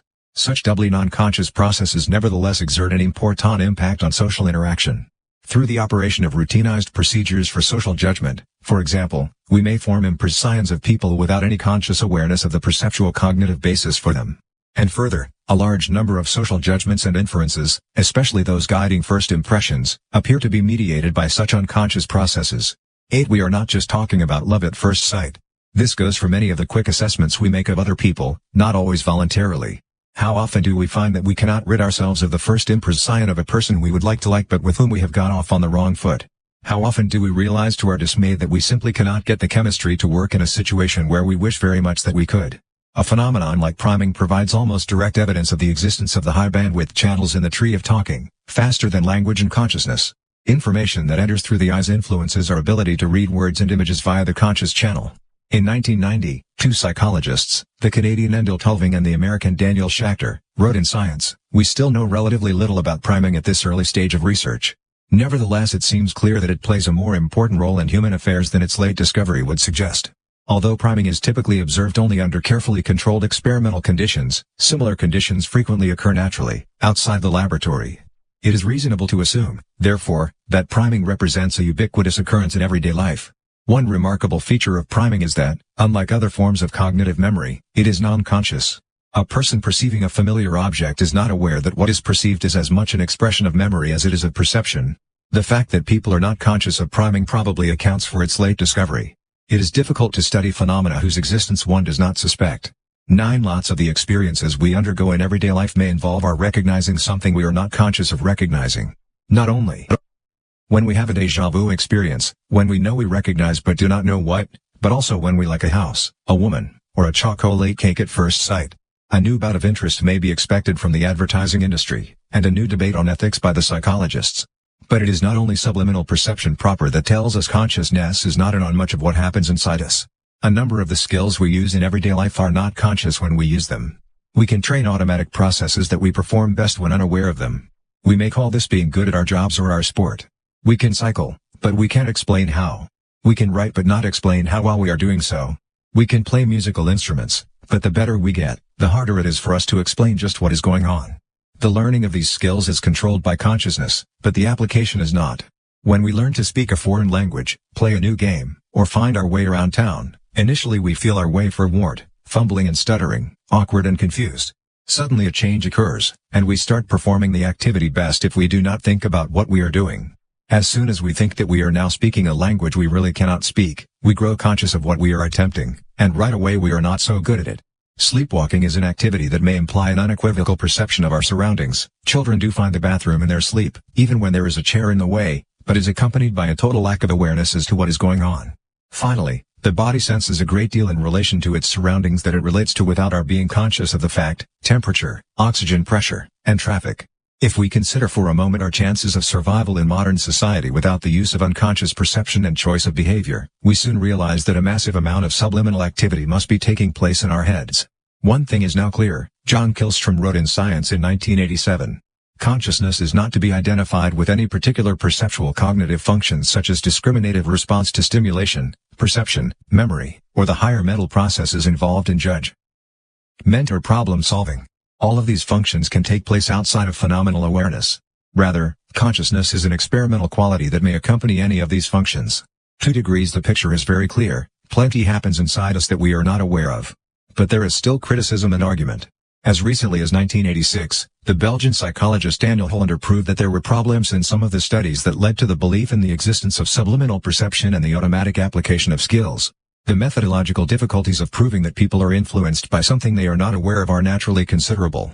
Precisely because subliminal perception is such an important part of being human, it is essential that we study it as thoroughly and honestly as possible, and precisely because there are such colossal, almost unscribable possibilities of applying this facet of human beings for purposes of manipulation and control, it is vital that the public ensure that the phenomenon is studied by independent scientists.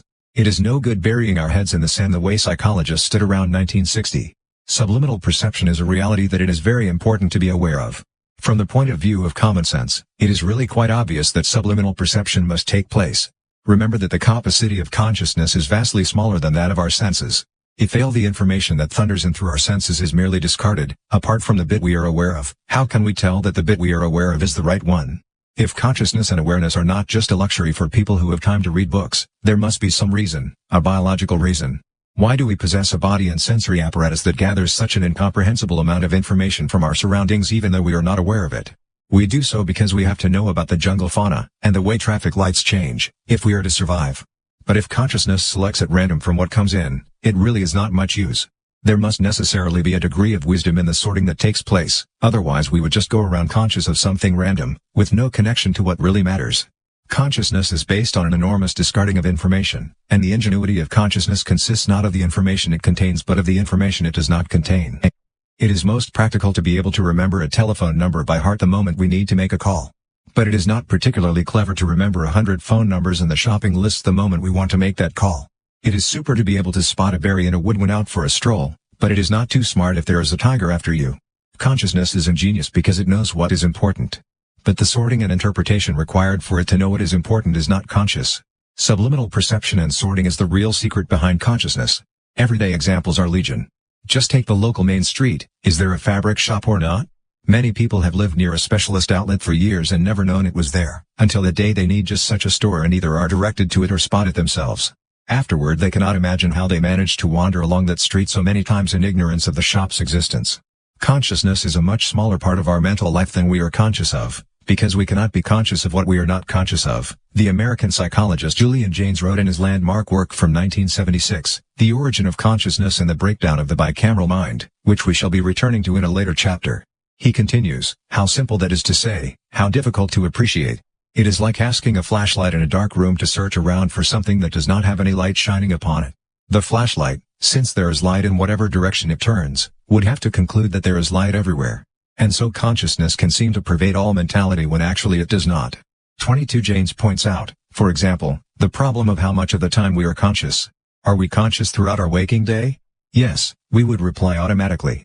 But then comes the counter question, how can you be conscious about the moments when you are not conscious but merely are? Just like the flashlight that can see only when it is lit, we can only know we were conscious at a given moment if we were conscious. If we simply were, we could not know we were not conscious. We are thus conscious less of the time than we think, because we cannot be conscious of when we are not conscious. Jaynes writes. 23. We could object that this might apply when we are out for an evening stroll or picking our noses. But there are times when we are always conscious of what is going on, when we think or when we read, for example. The fact that you can recall the meaning but not the words of the last sentence is a commonplace observation, write the British psychologists Richard Lotto and John Campion. They go on, as you read this sentence it is actually very difficult to describe just what you are conscious of, although you are clearly conscious of something. 24 Are you? But thinking, surely thinking is a conscious activity. Don't you think? I insist that words are totally absent from my mind when I really think, wrote the French-American mathematician Jacques Hadamard in his famous essay on the psychology of invention in the mathematical field in 1945. Even after reading or hearing a question, every word disappears at the very moment I am beginning to think it over. Words do not reappear in my consciousness before I have accomplished or given up the research. I fully agree with Schopenhauer when he writes, thoughts die the moment they are embodied by words. 25 Hadamard's book is based on a questionnaire in which he asked a number of the greatest mathematicians of his day if they were conscious when they were thinking. One of those who replied was Albert Einstein, who wrote, the words or the language, as they are written or spoken, do not seem to play any role in my mechanism of thought. The psychical entities which seem to serve as elements in thought are certain signs and more or less clear images which can be voluntarily reproduced and combined. 26 One might object that consciousness and words are not the same thing. One can be conscious of what one is doing even though one does not express it in words at the time. When did you last have fish for supper? No, there is nothing to be ashamed of, even though fish is good for you. On Friday? On holiday? Today? You are certainly conscious of the question, you are also conscious of the answer. But what did you think about while you were considering when you last had fish? What were you looking for? It is possible that you acted the politician and said/thought, on the basis of the information available, I would estimate that it could possibly be. But bang! Suddenly you've got it. It was last week, we had trout, it was delicious. Is a word we use to pretend we are conscious while we are thinking. But in reality, thinking is highly unconscious.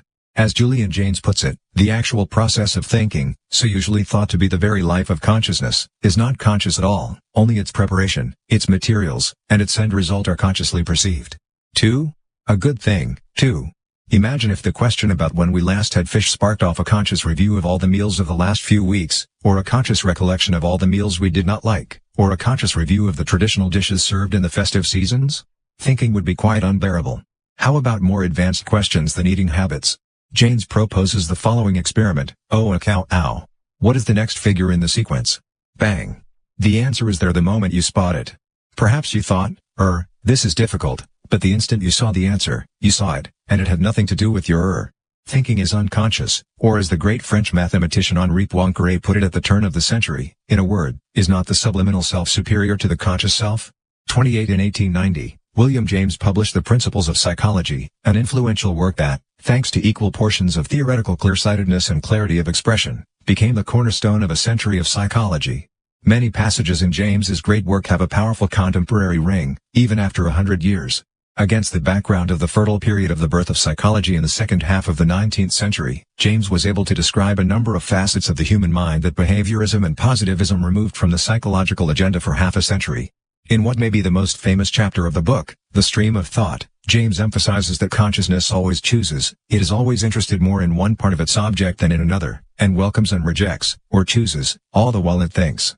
Consciousness consists of selection, rejection, discarding. James Pro. Venus. This remarkable conclusion to his chapter on the stream of thought, the mind, in short, works on the data it receives very much as a sculptor works on his block of stone. In a sense the statue stood there from eternity. But there were 1,000 different ones beside it, and the sculptor alone is to thank for having extricated this one from the rest. Just so the world of each of us, howsoever different our several views of it may be, all lay embedded in the primordial chaos of sensations, which gave the mere matter to the thought of all of us indifferently. We may, if we like, by our reasonings unwind things back to that black and jointless continuity of space and moving clouds of swarming atoms which science calls the only real world. But all the while the world we feel and live in will be that which our ancestors and we, by slowly cumulative strokes of choice, have extricated out of this, like sculptors, by simply rejecting certain portions of the given stuff. Other sculptors, other statues from the same stone. Other minds, other worlds from the same monotonous and inexpressive chaos. My world is but one in a million alike embedded, alike real to those who may abstract them. How different must be the worlds in the consciousness of ant, cuttlefish, or crab. 3 degrees 100 years later, the eminent German neurophysiologist Hans H. Kornhuber expressed the same fact, though a little less poetically. Thus, there is a great deal of information reduction in the nervous system. Most information flow in the brain is, by the way, unconscious. The soul is not richer than the body, on the contrary, most of the processing in our central nervous system is not perceived. The unconscious, which was discovered and elucidated long before Freud, is the most ordinary process in the nervous system. We just look at the results, but we are able to direct the focus of attention. Greater than so, let us take a closer look at the way our consciousness is built on unconscious processes. It becomes disturbingly clear if we take a look at sight. Chapter 8. The view from within. It is difficult to explain to a layman that there is a problem in how we see things. It seems so effortless, the eminent biologist and neuroscientist Francis Crick wrote in 1990. Yet the more we study the process, the more complex and unexpected we find it. Of one thing we can be sure, we do not see things in the way common sense says we should. Our insight into how advanced human vision really is derives not least from the attempts in recent decades to get computers to see. Since the end of the 1950s, research into so-called artificial intelligence has tried to create machines capable of taking over mental activities from humans. Not merely the physical functions, the way bulldozers and loudspeakers have done, and not mere sums and double-entry accounting, the way computers have done. But genuine advanced functions, such as diagnostics, pattern recognition, and logical reasoning. Artificial intelligence has not got very far. In fact, it has been rather a fiasco. The computers and robots we can come up with today are still pretty unintelligent. But the attempts to imitate man have revealed a great deal about what man is, or, more correctly, is not. Artificial intelligence perceives man as a creature that functions according to a set of specific rules and recipes, algorithms. Man is regarded as specifiable, comprehensible, transparent. This view is repeated in the cognitive psychology discussed earlier, which is closely related to the attempts to create artificial intelligence. But the historical irony is that this research has refuted its own basis. Man is a conscious, rational being, able to explain what it is doing. The peculiar thing is that the very attempts to create artificial intelligence have indicated the central role in the human mind played by the unconscious processes. It is not that difficult to build computers capable of playing chess or doing sums. Computers find it easy to do what we learned at school. But computers have a very hard time learning what children learn before they start school, to recognize a cup that is upside down, for example, navigating a backyard, recognizing a face, seeing. Early on, people thought that teaching computers to see would be a piece of cake. In the 1960s, almost no one realized that machine vision was difficult. One of the most perceptive scientists in the field, the late David Marr, wrote in his visionary but sadly posthumous work, Vision, 1982. Marr's close associate, Tommaso Poggio, from the Artificial Intelligence Laboratory at MIT, wrote in 1990, "It is only recently that research in artificial intelligence has illuminated the computational difficulties of many visual and other perceptual tasks. We do not have a subjective introspection into it, so it has been easy to underestimate the difficulties of perception. If seeing seems effortless, it is because we are not conscious of it. Chess, on the other hand, seems hard because we have to think about it. I would argue that we tend to be most conscious of the things our intelligent brain does least well, the recent things in evolutionary history such as logic, mathematics, philosophy, in general problem solving and planning, and we tend to be quite unconscious of its true powers, say, in vision. It is everything we cannot figure out that we think about. After all, we have no reason to puzzle over what we are really good at. We just do it. Without consciousness. Attempts to reconstruct humans as machines have made this fact very clear. But it is nothing new. Close your left eye and direct your right eye at the little diamond left of the line. Move your index finger along the line, away from the geomond. Keep staring at the diamond, but let your attention follow your finger. Try a couple of times. It is hard not to move your eye. Then you will observe a phenomenon. Your fingertip will disappear as you approach the right-hand margin, i.e., where the line ends. It reappears a couple of centimeters later.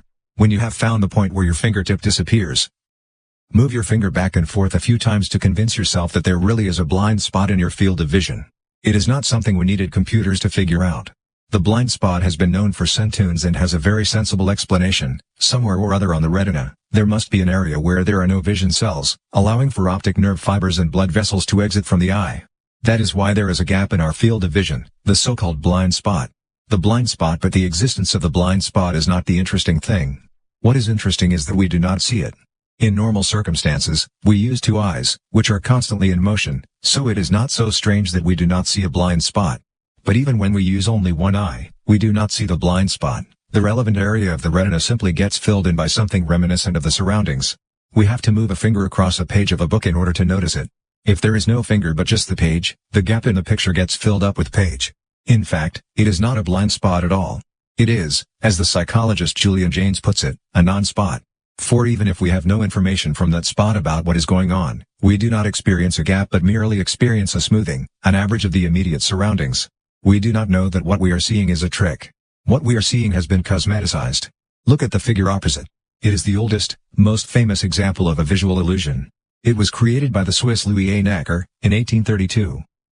Known as the Necker cube, it is a beautiful example of the fact that consciousness cannot control what it experiences, however it wishes to. 5 Can you see that it looks like a cube? Which side is closest to you? Try looking at the edge that is farthest away, i.e., deepest beneath the surface of the paper. And presto! Now this edge is the closest. The Necker cube. There are two ways of regarding the Necker cube. There are two different three-dimensional images but only one drawing, which consists of lines on the two-dimensional surface of the page. You supply the rest, all the spatial aspects. You interpret the sketch as a cube. But there is no cube, even though it is impossible to regard it as anything else. We can vacillate between the two different versions of the cube, and to some extent control which one we want to see, by directing our attention at the farthest corner. But we cannot get rid of the cubes. Nor can we see the two different versions simultaneously. However conscious we are of the fact of lines on a piece of paper, we can't miss seeing a cube. Our consciousness can select one of two possibilities, but it cannot discard them both. We can try marking the cube by putting a dot on one surface and saying, this is the nearest. But when the cube changes spatially, the dot moves too. We do not see the lines and then interpret them into a drawing of a cube. We see the interpretation, not the data we interpret. Look at the figure below. Can you see the triangles? They are known as Canassa triangles, after the Italian psychologist Gaetano Canassa, from the University of Trieste. Registered there are no triangles but what are known as subjective contours. Look at the page, look closely, it really does look as if the paper is a Canassa. Triangles touch lighter inside the triangles. But no. Study the sides of the triangles, their very edges. There is no transition. It is pure illusion. But it is not possible to get rid of the triangles simply by convincing oneself in one's consciousness that they are not really there. One sees them anyway. Geometric illusions. The figure above contains geometric illusions. We see geometric figures of a different length or size than they appear to be. The two lines are of equal length in the upside-down T, just as they are in the Muller-Lyer illusion. In the Ponzo illusion, the horizontal lines are of equal length, but we read a perspective into the drawing and think the upper line is farthest away, so it must be longer than the lower one when they both look the same length. Even though we know it is not true. The upside-down T explains why the moon looks biggest when it is closest to the horizon. We perceive distances in an upward direction differently than we do distances horizontally away from us. The same phenomenon applies to constellations, which also look biggest when they are low in the sky, for then they are not so far away. Consider how huge the difference is between moving 100 meters upward and 100 meters along the ground. So it is understandable that we have got used to perceiving something as farther away if we view it in an upward direction. Doing so also means that we perceive it as smaller. The funny thing about the moon is that its diameter is always half a degree in the sky, no matter whether it is high or low. The image on our retina, or a photograph, is the same size whether the moon is high or low. But there is a huge difference in our perception of the size of the moon. Depth illusions when it is high in the sky, and looks tiny and far away, and when it is hanging there, brooding and gigantic, just above the horizon, so close you could almost touch it. Look at the figure above. It shows that we are living on a planet that orbits a star. Well, observe the depth in the images. Are they globes or hollows, concave or convex? You probably see 4 of them as globes and 2 as hollows. Turn the book upside down. See? The scene changed this whilst our vision assumes that the light comes from above. If the shadows are topmost, the images must be hollows. If the shadows are lowest, they must be protrusions. When there is light on our planet, it comes from the sky, not from Earth. Our vision knows this perfectly well, even though it was not until a few years ago that the psychologist Vilayana Ramachandran, from the University of California, San Diego, came up with these splendid examples. The actual effect of the direction of light determining whether Rubens vase C-shapes as concave or convex was described by David Brewster in the 1800s. We can thank the Danish psychologist Edgar Rubin for the figure above, or, more correctly, the American photographer Zeke Berman's elaboration of Rubens' vase. A double image initially conceived by Rubin in 1915. You can choose to see black vases, with the white faces as background. Or you can see the faces, and then the black vases become background. You choose to see one as the shape, the other as the background. But you cannot choose both of them simultaneously. You distinguish between signal and noise. Again, it is not the raw data that you see an interpretation, and only one interpretation at a time. Berman's version of the Rubin vases is not a drawing. He used silhouettes of real faces. The figure above is a drawing inspired by Berman. When you have spent a moment looking at the figure below, your age can be guessed. If you see a young woman with her face averted, you are probably young yourself. If you see an old woman, you are probably no spring chicken. That, at any rate, is the consensus from the Exploratorium in San Young or Old Francisco, where this picture, originally conceived by E.G. Boring, an American psychologist, is on display. As a rule, it takes a while to switch views. But the effect is dramatic once you do so. When you are familiar with the picture, it is quite easy to control which one you want to see. Just direct your gaze at the place in the picture where the eye of the desired figure will appear, then you can spot the whole woman at once. The British neuropsychologist Richard L. Gregory has spent a lifetime collecting visual illusions like these. For they reveal a great deal about our way of seeing. Gregory has formulated his understanding of the illusions thus: our sight really consists of a hypothesis, an interpretation of the world. We do not see the data in front of our eyes, we see an interpretation. In his widely used textbook on the psychology of sight, Eye and Brain, 1966, Gregory wrote, "The senses do not give us a picture of the world directly, rather they provide evidence for the checking of hypotheses about what lies before us. Indeed, we may say that the perception of an object is an hypothesis." Further, ambiguous figures illustrate very clearly how the same pattern or stimulation at the eye can give rise to different perceptions, and how the perception of objects goes beyond sensation. These visual illusions have played an enormous role in our understanding not only of sensation and experience but also of science and philosophy. The challenge by philosophers such as Ludwig Wittgenstein, and scientific historians such as Norwood Russell Hanson and Thomas Kuhn, to the positivist belief that we could explain knowledge without reference to who was doing the knowing took such illusions as its starting point. Many of the illusions were studied and investigated early in the 20th century as part of the program for Gestalt psychology. Gestalt psychologists such as Edgar Rubin insisted that we could not divide sensation into arbitrarily small units that could be studied independently. There is a wholeness about human sensation, which cannot be done away with. We see either one Necker cube or the other, even though we are looking at only one drawing. We experience a wholeness before we perceive the parts. We see a configuration, in German, Gestalt, before we see the elements of which it is made up. Gestalt psychology had a tough time of it during the domination of the behaviorists at the start of the century, but today it is recovering its honor and dignity, because it has become clear that sight can be understood only along lines of wholeness and hypotheses. We do not see what we sense. We see what we think we sense. Our consciousness is presented with an interpretation, not the raw data. Long before this presentation, an unconscious information processing has discarded information so that what we see is a simulation, a hypothesis, an interpretation, and we are not free to choose. In the case of Necker's cube, we can choose between two possibilities, but our consciousness cannot choose the two possibilities it wants to choose between. Or that there should be two possibilities. The interesting thing, of course, is that the visual illusions, Necker's, Bonzo's, etc., are carefully refined and researched examples of some of the few cases where we can in fact make a choice, or realize that our sight does deceive us. What about all the situations where we can see only a single interpretation, or fail to see that we are distorting a geometric perspective? Surely there must be some unconscious discarding of information before we perceive? Of course there is, but we cannot see it. The illusions are the special cases which tell us that any seeing and any experience is based on a vast mass of decisions, discards, and interpretations that take place long before we become conscious of what we are experiencing. We do not experience the world as raw data. When our consciousness experiences the world, the unconscious discarding of sensory information has long since interpreted things for us. What we experience has acquired meaning before we become conscious of it. It is not solely the arrangement of our nervous system that gives rise to these illusions. Cultural factors play a very large part. For example, many non-Western cultures do not use perspective in their illustrations. Many of the illusions thus involve cultural conventions as to how we read pictures. But this does not make such conventions less unconscious.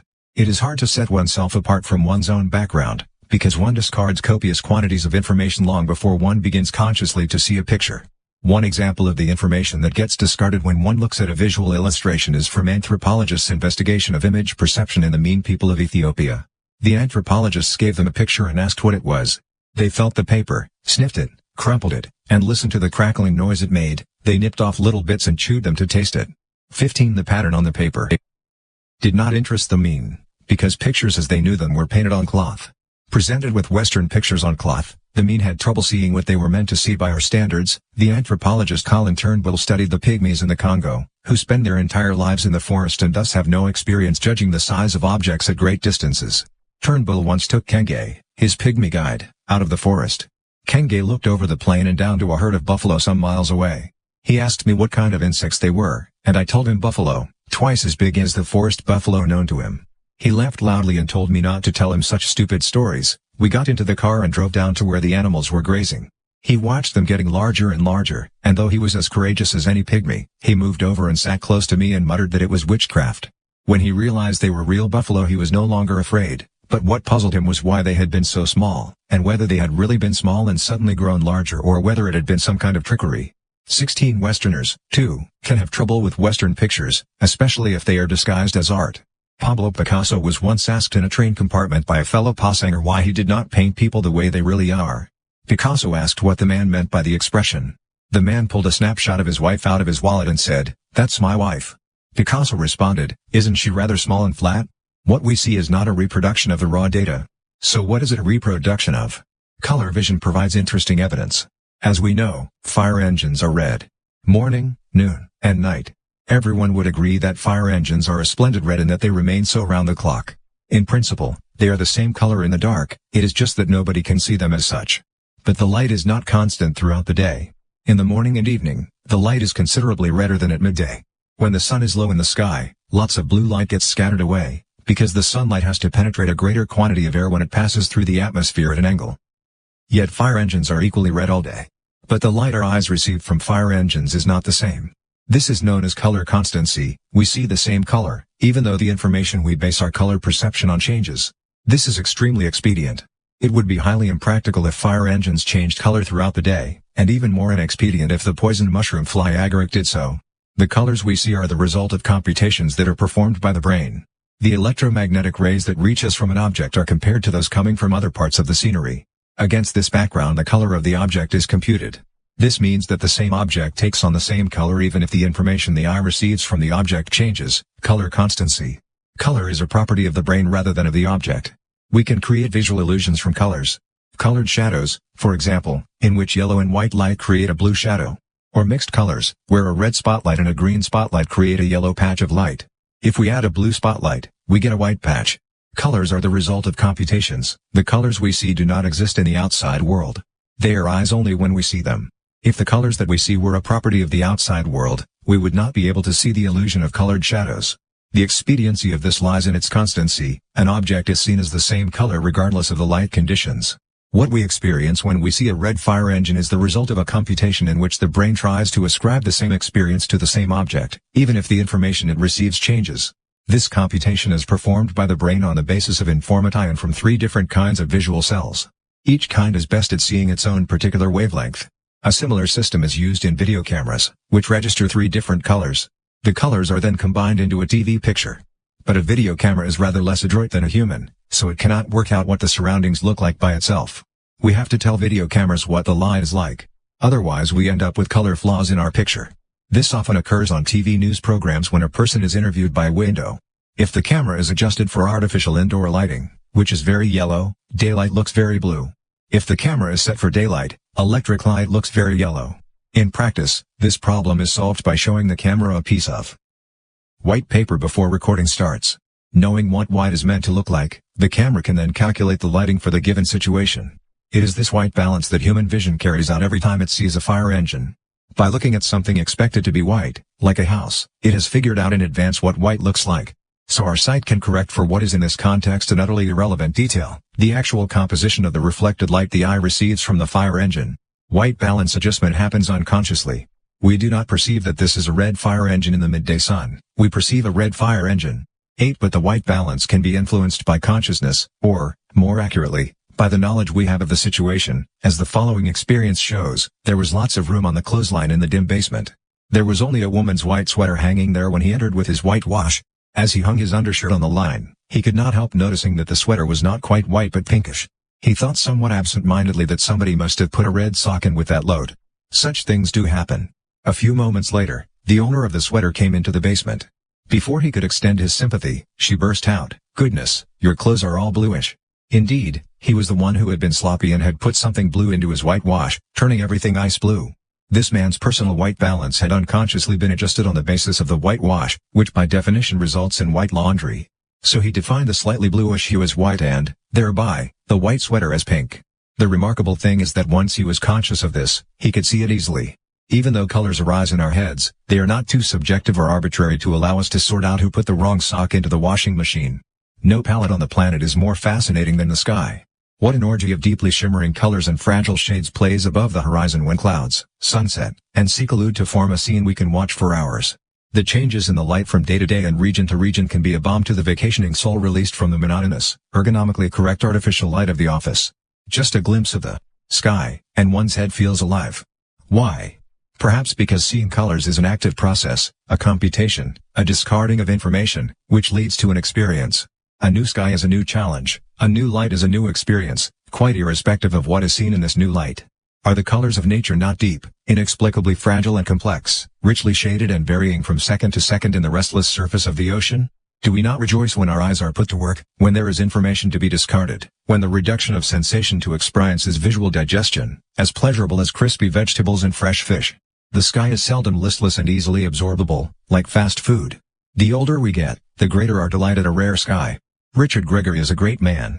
In physical stature he is a big man. A tall, broad Brit with pronounced features.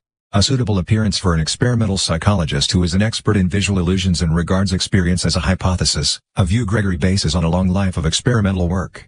It is not a great step from regarding experience as interpretation to regarding the entire reality we experience as an interpretation rather than a reproduction of a reality. When, for the purposes of this book, Gregory was asked his idea of what reality was, he beamed as he replied, "Reality is a hypothesis. That's what I call it, a hypothesis." A statement that sums up much of Gregory's contribution to experimental psychology. When the laughter at the possibility of obtaining a better hypothesis had faded, the next question was, how about regarding reality as a simulation? "Oh, that's probably a better way of putting it." 9. He replied promptly. A great man. A simulation is a reconstruction, a replica, a crib of something. If you can simulate a process, it means you can reproduce important facets of it so that, without necessarily carrying out the process itself, you can work out where the process will end. A simulation is a dynamic interpretation, a hypothesis, and thus a prediction. Our experience of reality is in a sense an experience of our simulation of what goes on out there. The dramatic insight the visual illusions provide is that we never experience things directly, we see them as an interpretation. We cannot help seeing Necker's cube as three-dimensional and have to make an effort to experience it as lines on a page. First we experience the interpretation, the simulation, not what we sense but our simulation of what we sense. We do not sense, then experience, and then simulate, interpret, assess, and surmise. We sense, simulate, and then experience. Maybe. For sometimes we sense and simulate, and then we act, because there is not enough time to experience first.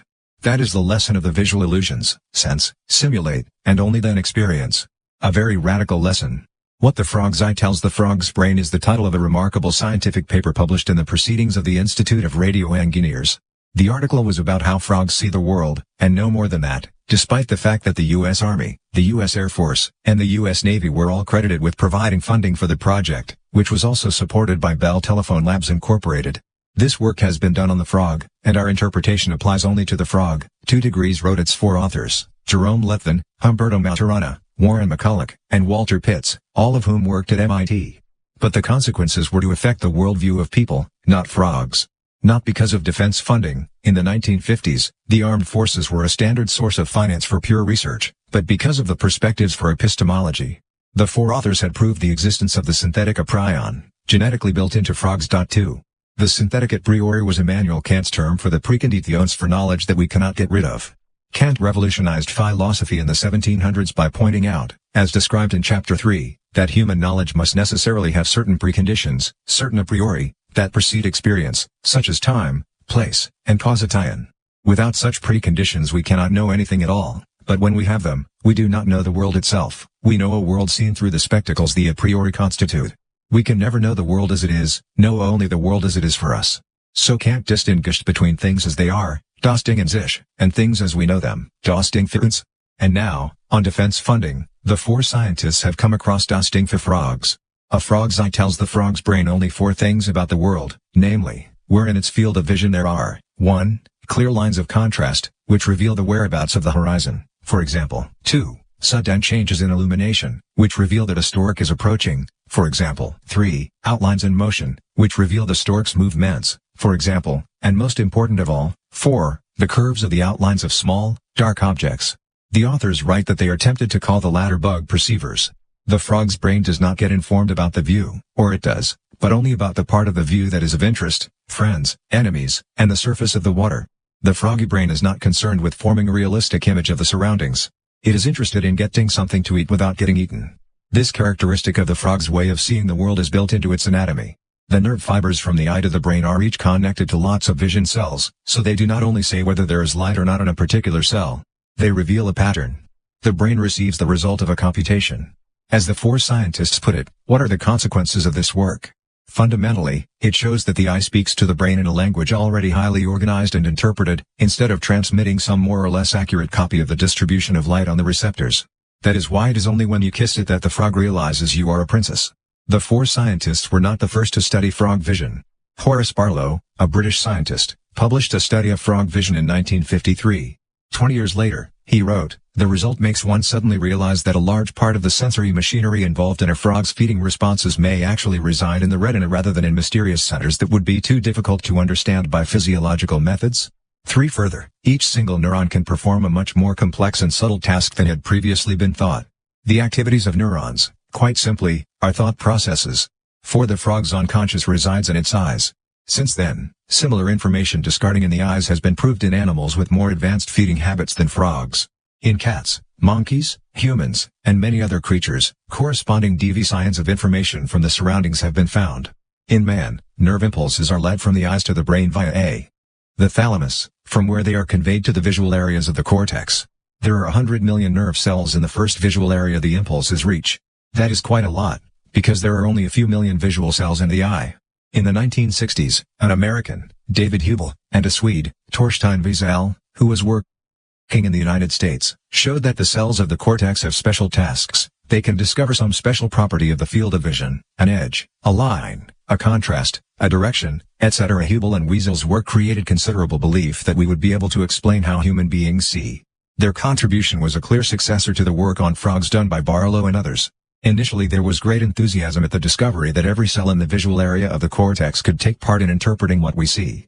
But gradually the scientists began to lose heart. During the 1970s, it became obvious that something vital was missing.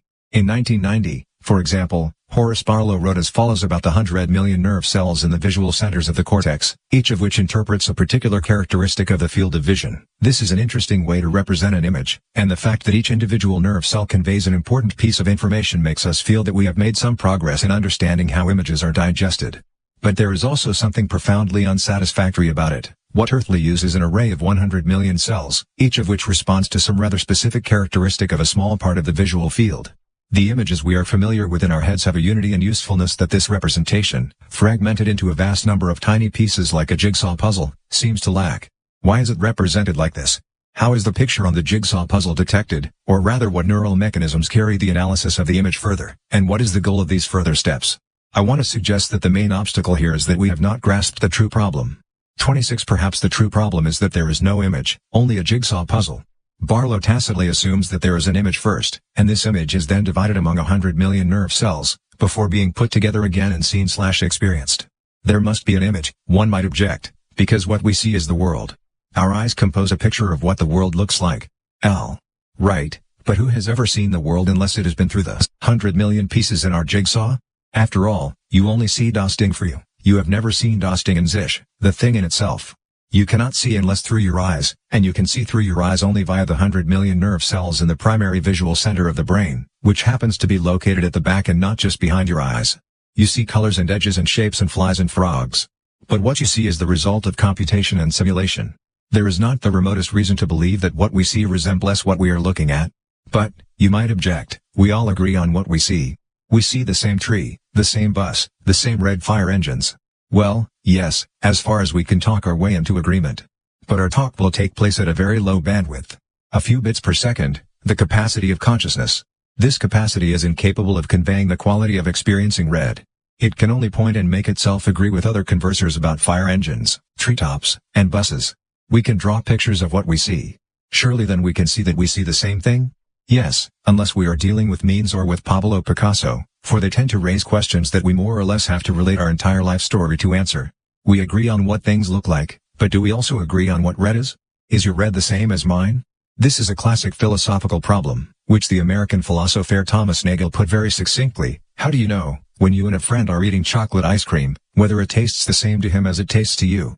You can try a taste of his ice cream, but if it tastes the same as yours, that only means it tastes the same to you. You have not experienced the way it tastes to him. Nagel continues, if we go on pressing these kinds of questions relentlessly enough, we will move from mild and harmless skepticism about whether chocolate ice cream tastes exactly the same to you and your friend, to a much more radical skepticism about whether there is any similarity between your experiences and his. How do you even know that your friend is conscious? How do you know that there are any minds at all besides your own?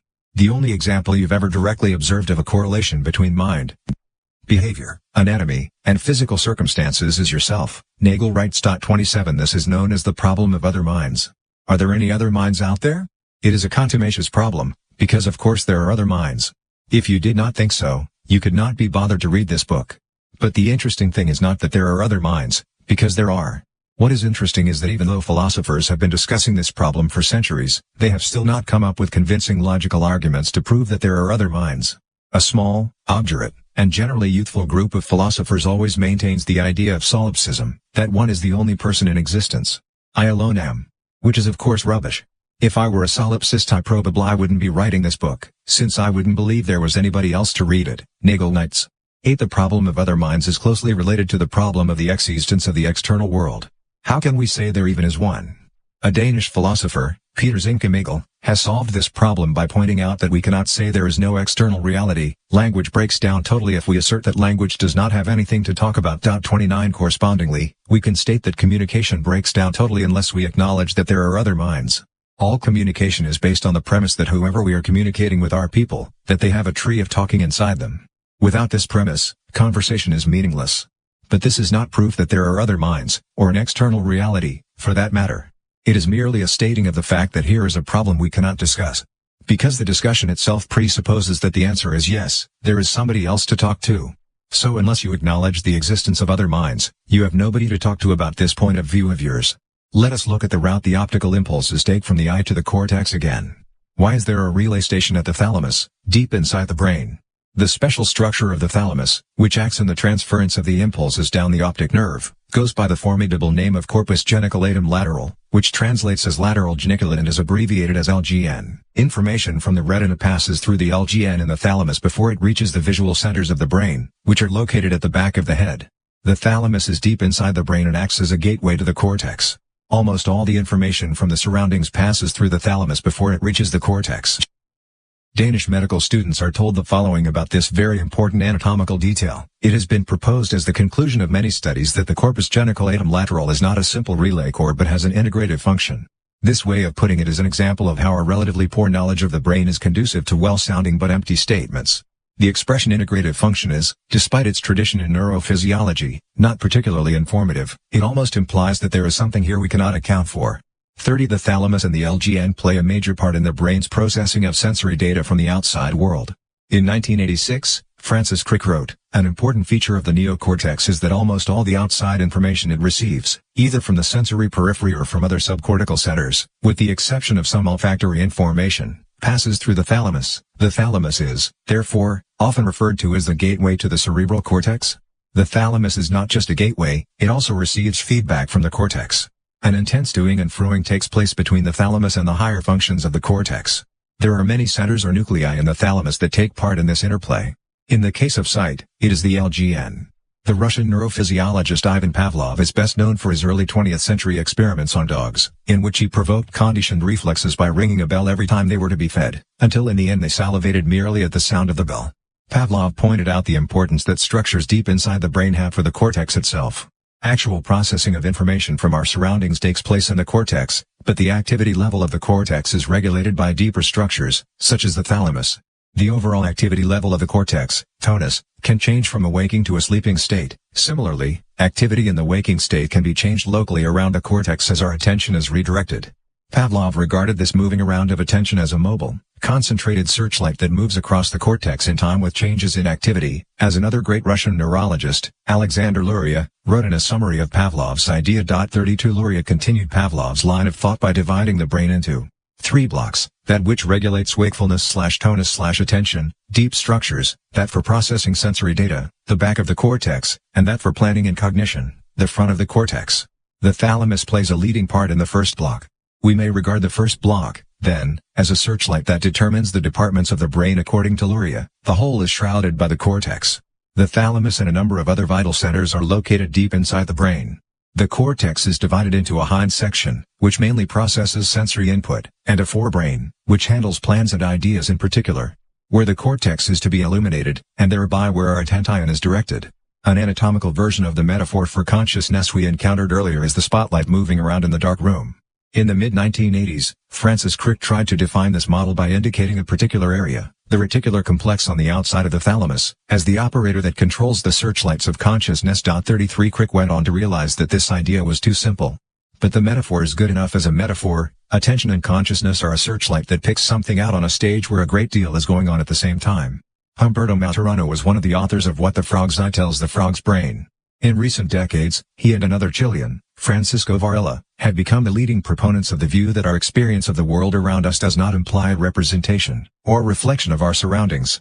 Reproductions do not come into it, argue the two biologists. A subtler truth is at play.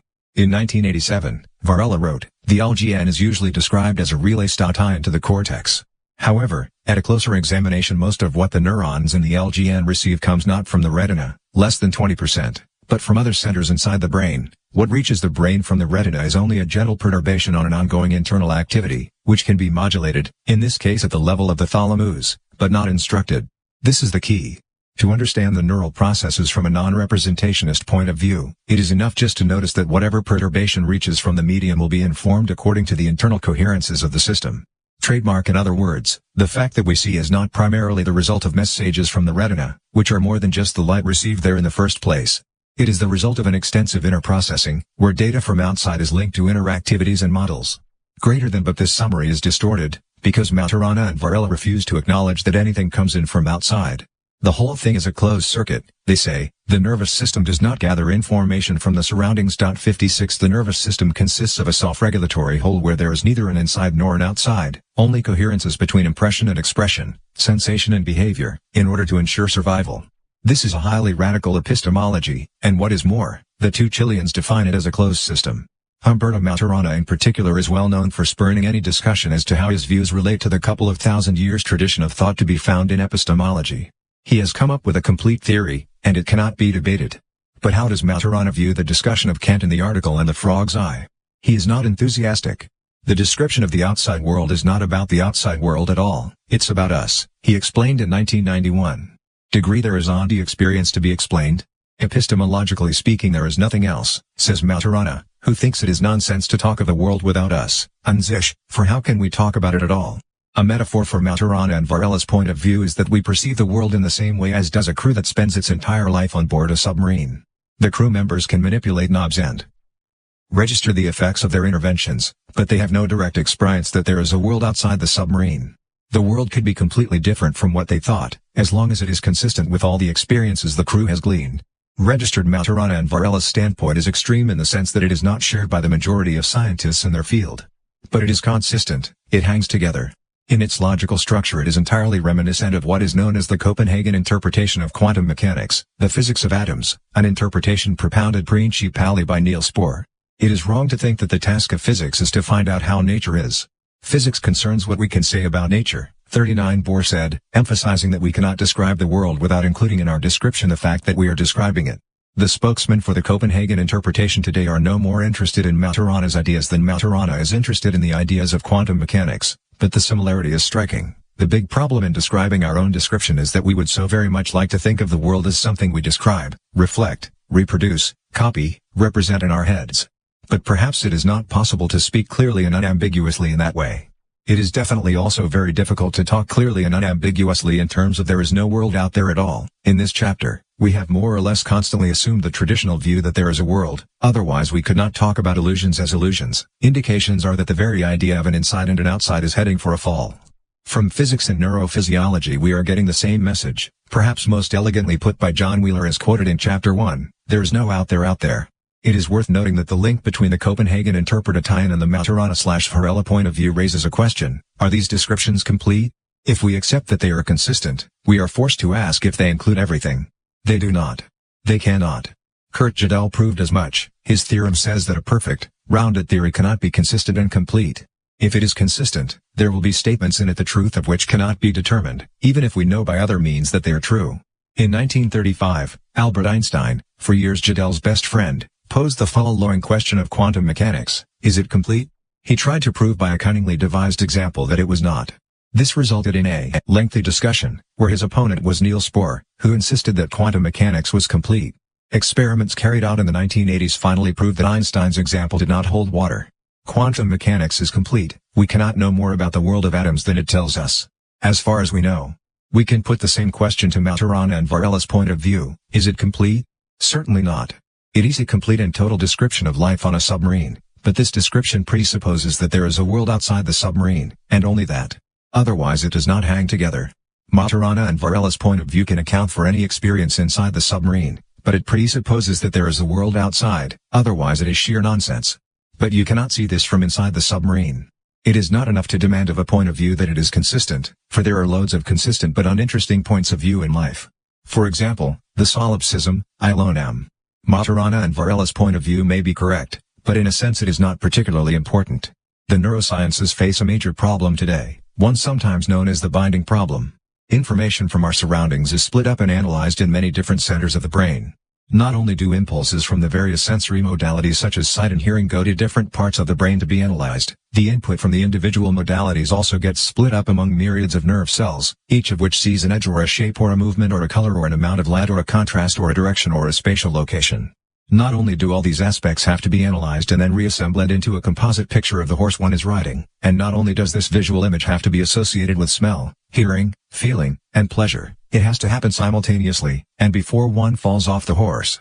The human brain has to cope with coordinating the processing of more than 11 million bits that arrive every second and are divided among hundreds of millions of nerve cells, so that all these different impulses are composed into one conscious picture of what is going on.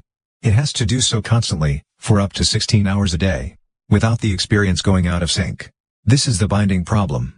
We could also call it the figure/ground problem. In the ambiguous figures like the vase/faces on page 184, how does the brain figure out what is vase and what are faces in the data it processes? How do all the various aspects of an object get assembled? Indeed, how is it decided at all in the first instance which part of the scenery is the figure and which the ground? The binding problem is a very profound problem, whether there is a world out there or not. In 1989 and 1990, there was considerable enthusiasm for an idea that seemed for the first time to bring the phenomenon of consciousness into the realm of the natural sciences. The cause of this enthusiasm was partly that the idea mooted a mechanism for solving the binding problem. It was the joint idea of a young German physicist, Christoph Koch, who heads the Laboratory for Computation and Nervous Systems under the Institutes of Biology at the California Institute of Technology, and the British physicist, biologist, and neuroscientist Francis Crick, who works at the Salk Institute in La Jolla, California. The idea is so embracing, bold, and simple that it would scarcely have been taken seriously, had it not been for two remarkable circumstances. One was Francis Crick, one of the most legendary scientists of the 20th century, who came to fame in 1953 through the solution of the mystery of inheritance when he and the American James Watson discovered the structure of the DNA molecule, the famous double helix, which has become a symbol of our time. Time and time again since 1953, Crick has put forward simple, cheeky, and, now and then, correct ideas that have totally changed the scientific debate. The other remarkable circumstance was that there seemed to be experimental backing for Crick and Koch's idea. In 1989, a group of German scientists discovered that nerve cells in cats oscillate in synchrony when the cells see the same object. These oscillations take place 40 times a second and apparently express agreement by the cells that they are seeing the same object. 42 When Wolfsinger and his scientific colleagues in Frankfurt published the extent of their findings, the respected American journal Science reported the news under the headline "The Mind Revealed?" and introduced the article by asking, "Has Wolfsinger uncovered the cellular basis of consciousness?" 43 Crick and Koch's ideas that the oscillations Singer found are the basis of consciousness. All the cells that receive stimuli originating from the same object lock into synchrony, which they maintain for a brief period. This theory applies initially to conscious sight, but the two scientists do not hide their belief that it may explain the basis of all consciousness. 44 Originally, the idea of oscillations that express nerve cells collaborating was mooted by a German, Christoph von der Malsburg, in 1986.4. The enthusiasm was great in the summer of 1990 when, for the first time in many years, Singer's results and Crick and Koch's bold speculation gave the scientific community the sense that it was coming to grips with the riddle of consciousness. Since then, experiments have provided less encouraging results. It turns out that it is very difficult to repeat the same effect in monkey brains, so the optimism that surrounded the idea a few years ago has cooled markedly. Scientists could find only weak signs of the same oscillations in simian brains, only 5–10% of the cells participate in such activity, and it has not been possible to even begin studies on human subjects. 6 But the elegant aspect of the idea is that at the same time it explains attention, the essence of consciousness of the outside world. When a number of nerve cells oscillate in synchrony at 40 Hz, 40 times a second, this is attention. Different groups of nerve cells oscillate in synchrony about different objects in our surroundings, the desk, the chair, the book, the manuscript, the horse, and one of the oscillation patterns wins. That is consciousness. The oscillation pattern that dominates for a moment when we are aware of something couples myriad nerve cells together and forms consciousness. We can be conscious of only one thing at a time, or, more accurately, 7 plus or minus 2 things, because one of the oscillations dominates. Each time a thing has become the object of such 40 Hz oscillations, we have been aware of it, and we can remember it. Oscillation patterns that correspond to something we can remember win more easily than brand new oscillations representing new objects, because then you have a pattern of neurons that have never oscillated together before. The plethora of objects that stimulate oscillation but do not win at any given moment can either become objects of attention later, when the oscillations win, or never become so. At any given moment, the brain contains a very large number of nerve cells oscillating in synchrony. Very few of them ever become amplified into the dominant 40 Hz oscillation for even the teeniest instant. None of these oscillations will ever become the object of attention. They represent the unconscious processing of information by the brain. There is also much neural activity in the visual system that does not reach full awareness, Crick and Koch wrote. Much of this corresponds to the computations needed to arrive at the best interpretation of all the incoming information that is compatible with the stored, categorical information acquired in the past. It is this best interpretation of which we become aware. 47 The strength of this theory is that it makes it intuitively understandable why consciousness is able to alternate so rapidly and efficiently between such widely differing objects. There is constantly a vast army of nerve cells oscillating in synchrony. But only one of the sets of oscillations wins and becomes consciousness. The rest compete for consciousness's favors. In this way, 40 Hz oscillations can convey a kind of searchlight that peruses the various activities of the brain.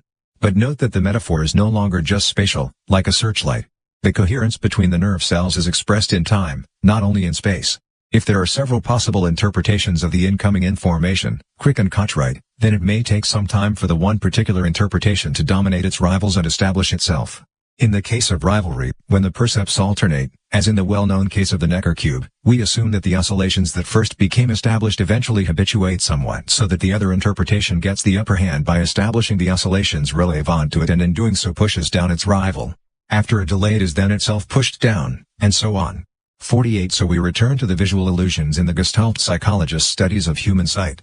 The roles we are suggesting for the 40 Hz oscillations bring to mind some of the ideas of the Gestalt psychologists. What we have referred to as an object would be better termed a Gestalt, Crick and Koch write. They go on, what to a psychologist is a particular Gestalt would, to the neuroscientist, be expressed by a particular set of phase-locked oscillating neurons.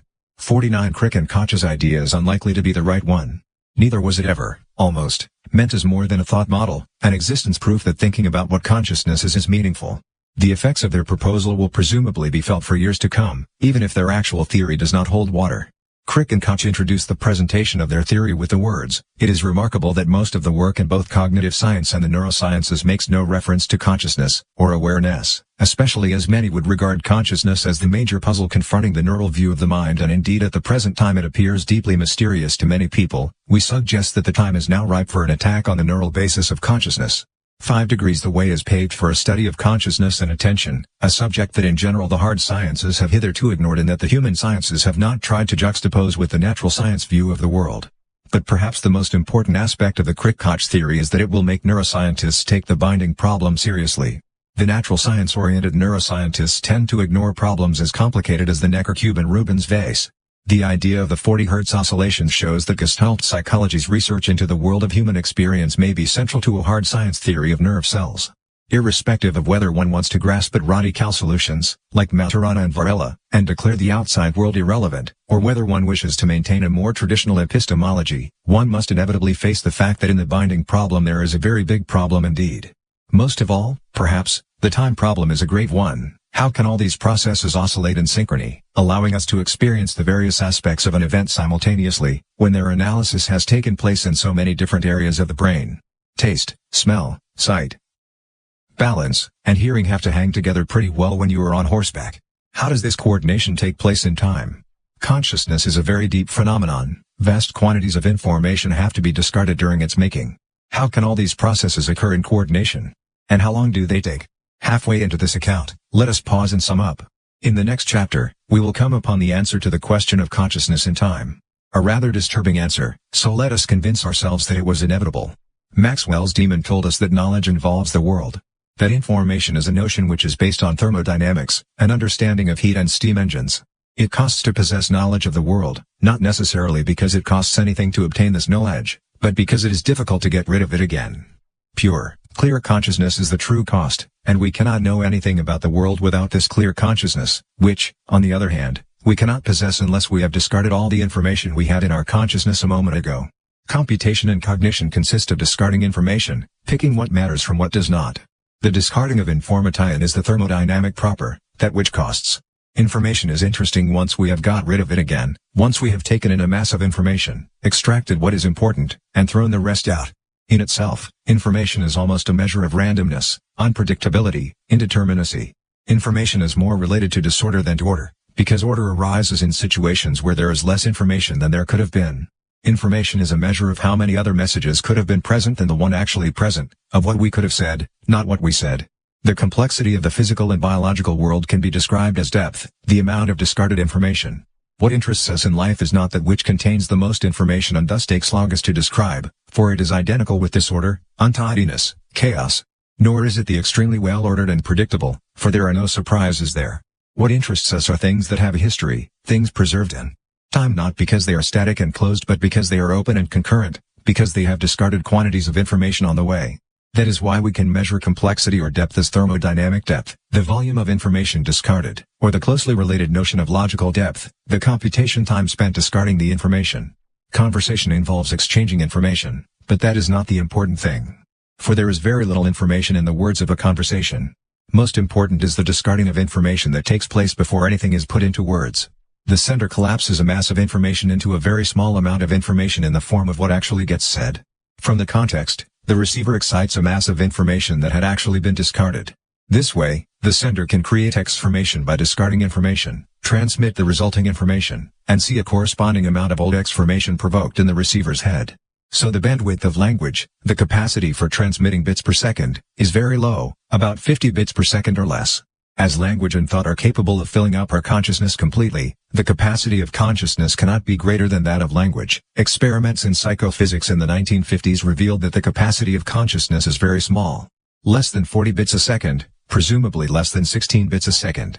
This figure is incredibly small compared to the volume of information we take in through our senses, about 11 million bits per second. The conscious experience constitutes a very small portion of the information constantly admitted by our senses. This means that our actions in the world must necessarily be based on a mass of information that enters through our senses but never reaches our consciousness. For a few bits a second is not enough to explain the wealth of behavior we see in human beings. Indeed, psychologists have revealed the existence of subliminal perception, even though research into the subject demonstrates peculiar historical gaps that can be explained by concrete fear that this knowledge would be exploited for commercial purposes and abstract fear of man's inscrutability. Consciousness cannot tell itself about this subliminal perception precisely because it is subliminal. But observations of illusions and other everyday phenomena prove that what we experience is a simulation of what we sense. A discarding of information and thereby an interpretation of sensory input has taken place long before it reaches consciousness. Most of our mental life takes place unconsciously, not only as the result of Freudian repression but as the normal way of functioning. Consciousness can be understood from within, but if so, it is a closed, partly mendacious system, which claims that what we experience is what we sense. The illusions show that the truth cannot be so simple.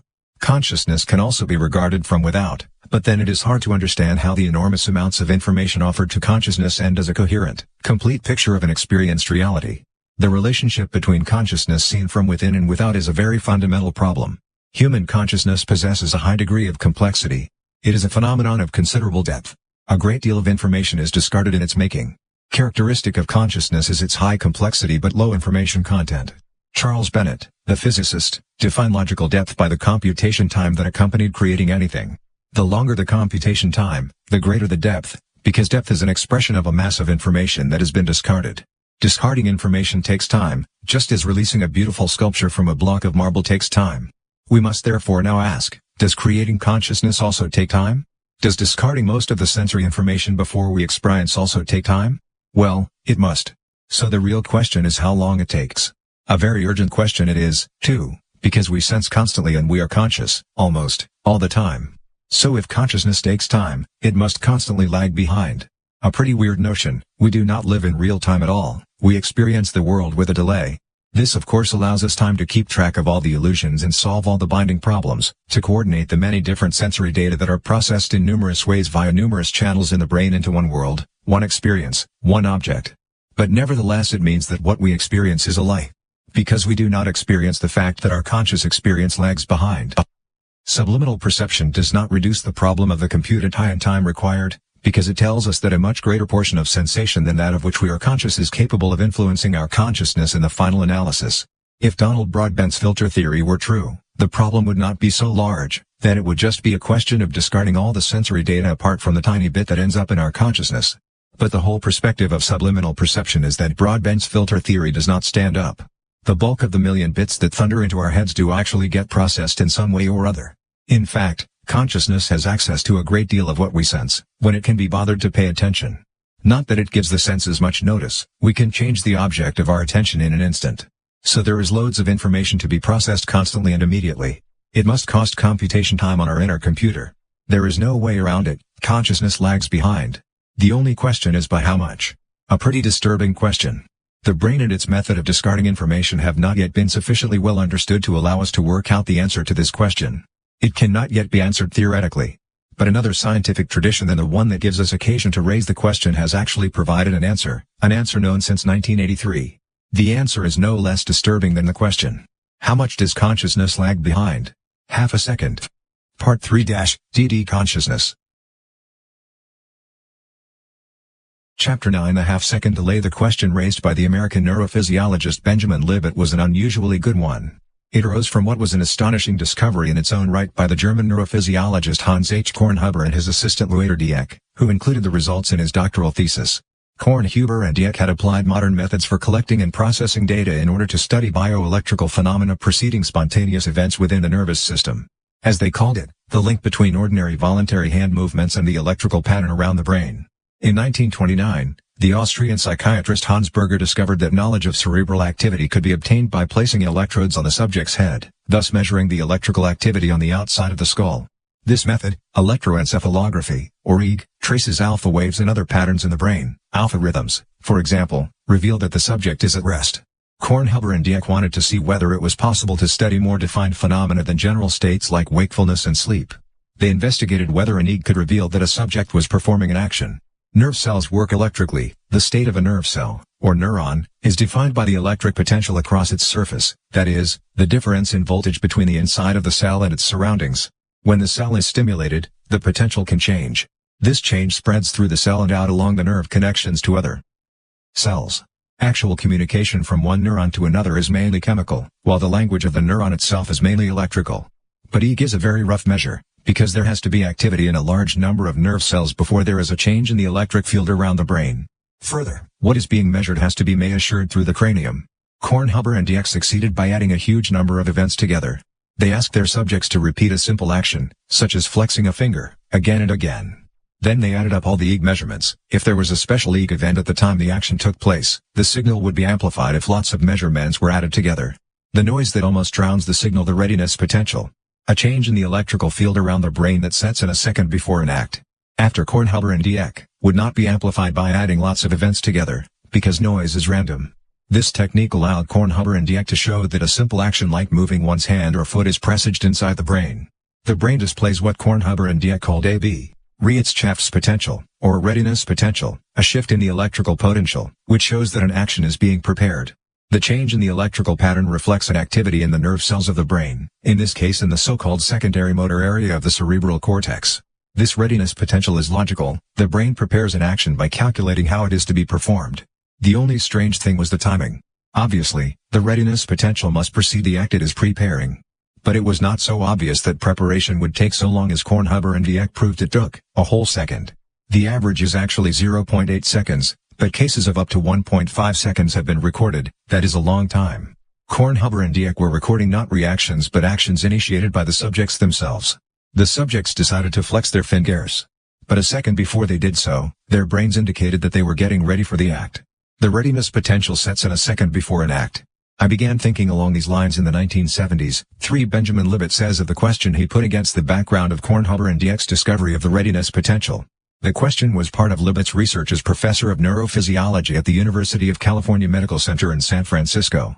Many years later, after he had studied and settled the issue, he put the question thus: the long time interval, averaging about 800 milliseconds, by which RP, readiness potential, onset preceded a soft-paced act raises the crucial question whether the conscious awareness of the voluntary urge to act likewise appears so far in advance. For in other words, if such a simple act as moving a finger starts in the brain a whole second before the muscle activity, when do we consciously decide to initiate the act? Just the slightest pause for thought, easy now that Libet has raised the question, reveals that if we compare the readiness potential with our own experience of everyday life, something is completely crazy. A second does not pass from the decision to flex a finger or wiggle a toe until we actually do so. No way. A second is a very long time. We can easily feel a second going by. If we put out our hand for something or kick the cat, a second does not pass between decision and action. We would notice. So the conscious decision cannot take place at the same moment the readiness potential starts. Because that would mean that it did take a second from the moment of decision to the moment we acted. Of course, it often does. It often takes years. But here we are talking about the decision to snap our fingers, voluntarily and because we feel like it, so on the basis of self-observation, we can exclude the possibility of the decision to act coming at the same time as the start of readiness potential. It is much more in keeping with our immediate experience to say that we consciously decide to act sometime just before we do so. Not a whole second, but perhaps 0.1 seconds before. That, however, implies other, apparently unfathomable problems. If the brain started sometime before I decided to move my finger, do I possess free will? The show starts before we decide it should. An act is initiated before we decide to perform it. This is apparently no good either. As Benjamin Libet puts it, if a conscious intention or decision to act actually initiates a voluntary event, then the subjective experience of this intention should precede or at least coincide with the onset of the specific cerebral processes that mediate the act. 5. Anything even close to an everyday, normal perception of the notion that we consciously determine our actions when we exercise our free will surely requires that the execution of decisions is not initiated a second before we make them.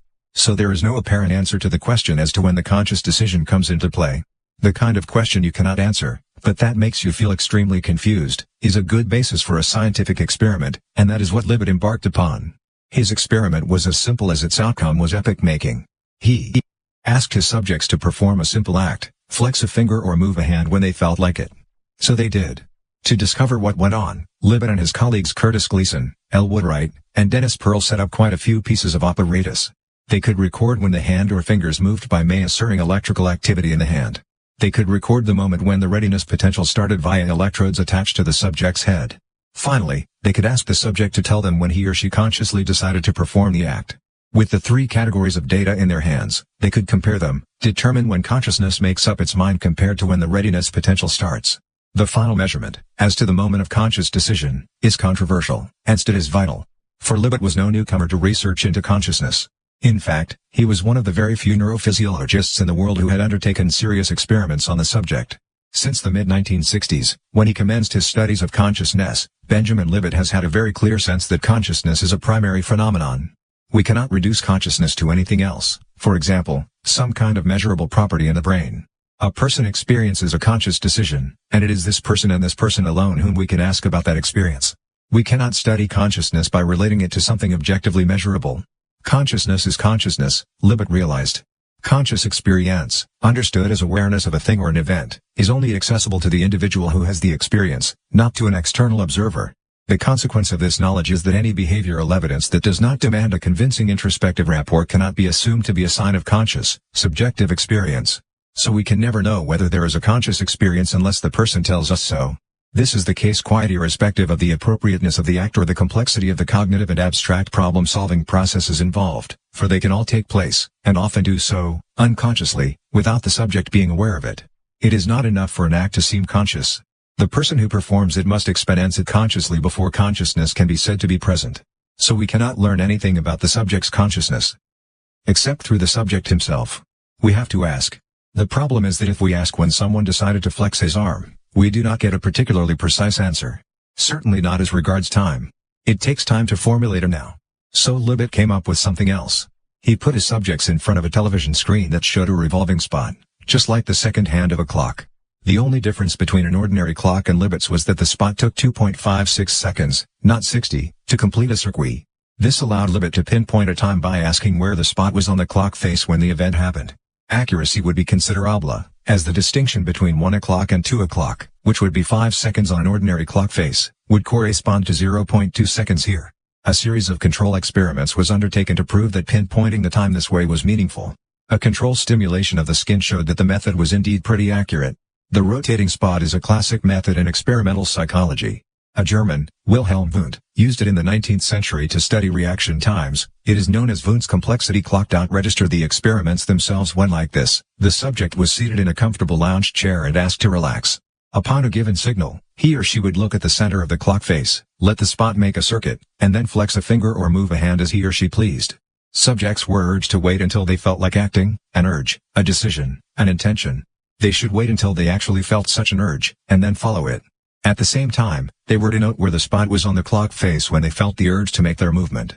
This provided Libet with 3 pieces of data: when the person made a conscious decision to act, when he or she acted, and when the readiness potential began. The experiments were carried out in March and July 1979 on 5 subjects, all students in their 20s. I was surprised at the accuracy, Libet explained years later. The results matched nicely, the figures yielded meaning when analyzed. Both the control experiments involving skin stimulation, control experiments involving pinpointing the time when an act was experienced as happening, and the figures for the time of the conscious decision hung together statistically. The results were very clear. The readiness potential starts 0.55 seconds before the act, while consciousness starts 0.20 seconds before the act. The conscious decision thus takes place 0.35 seconds after the readiness potential commences. That is, 0.35 seconds passes between brain startup and the conscious experience of making a decision. If we round the figures out, way is reasonable when they arise from a concrete experiment. The conclusion is that consciousness of Benjamin Libet's measurement of the delay of consciousness, the act takes place at time 0. A control stimulation of the skin to control the subject's timing ability is experienced at on average -0.02 seconds. For acts that require pre-programming, the readiness potential is seen a second before the act. In simpler acts, the readiness potential appears half a second before the act, at a time of -0.5 seconds. But the conscious decision to perform an act only appears at -0.2 seconds. Thus more than 0.3 seconds passes before consciousness discovers that the brain is already implementing the consciously chosen act. After limit, the will to carry out an act decided on by ourselves occurs almost half a second after the brain has started carrying out the decision. So three events take place: first the readiness potential starts, then the person becomes conscious of initiating the action, and finally the action is carried out. The desire to carry out an action becomes a conscious sensation long after the brain has started initiating it. But consciousness does occur before the action is performed. The brain evidently decides to initiate or, at the least, prepare to initiate the act at a time before there is any reportable subjective awareness that such a decision has taken place. Libet and his colleagues write in the report on their findings. They go on, it is concluded that cerebral initiation even of a spontaneous voluntary act of the kind studied here can and usually does begin unconsciously. Or as Libet put it a few years later, this leads me to propose that the performance of every conscious voluntary act is preceded by special, unconscious cerebral processes that begin about 500 milliseconds or so before the act. 9. Our actions begin unconsciously. Even when we think we make a conscious decision to act, our brain starts half a second before we do so. Our consciousness is not the initiator. Unconscious processes are if the reader is not jumping up and down in his eagerness to present his objections to these conclusions, something is up.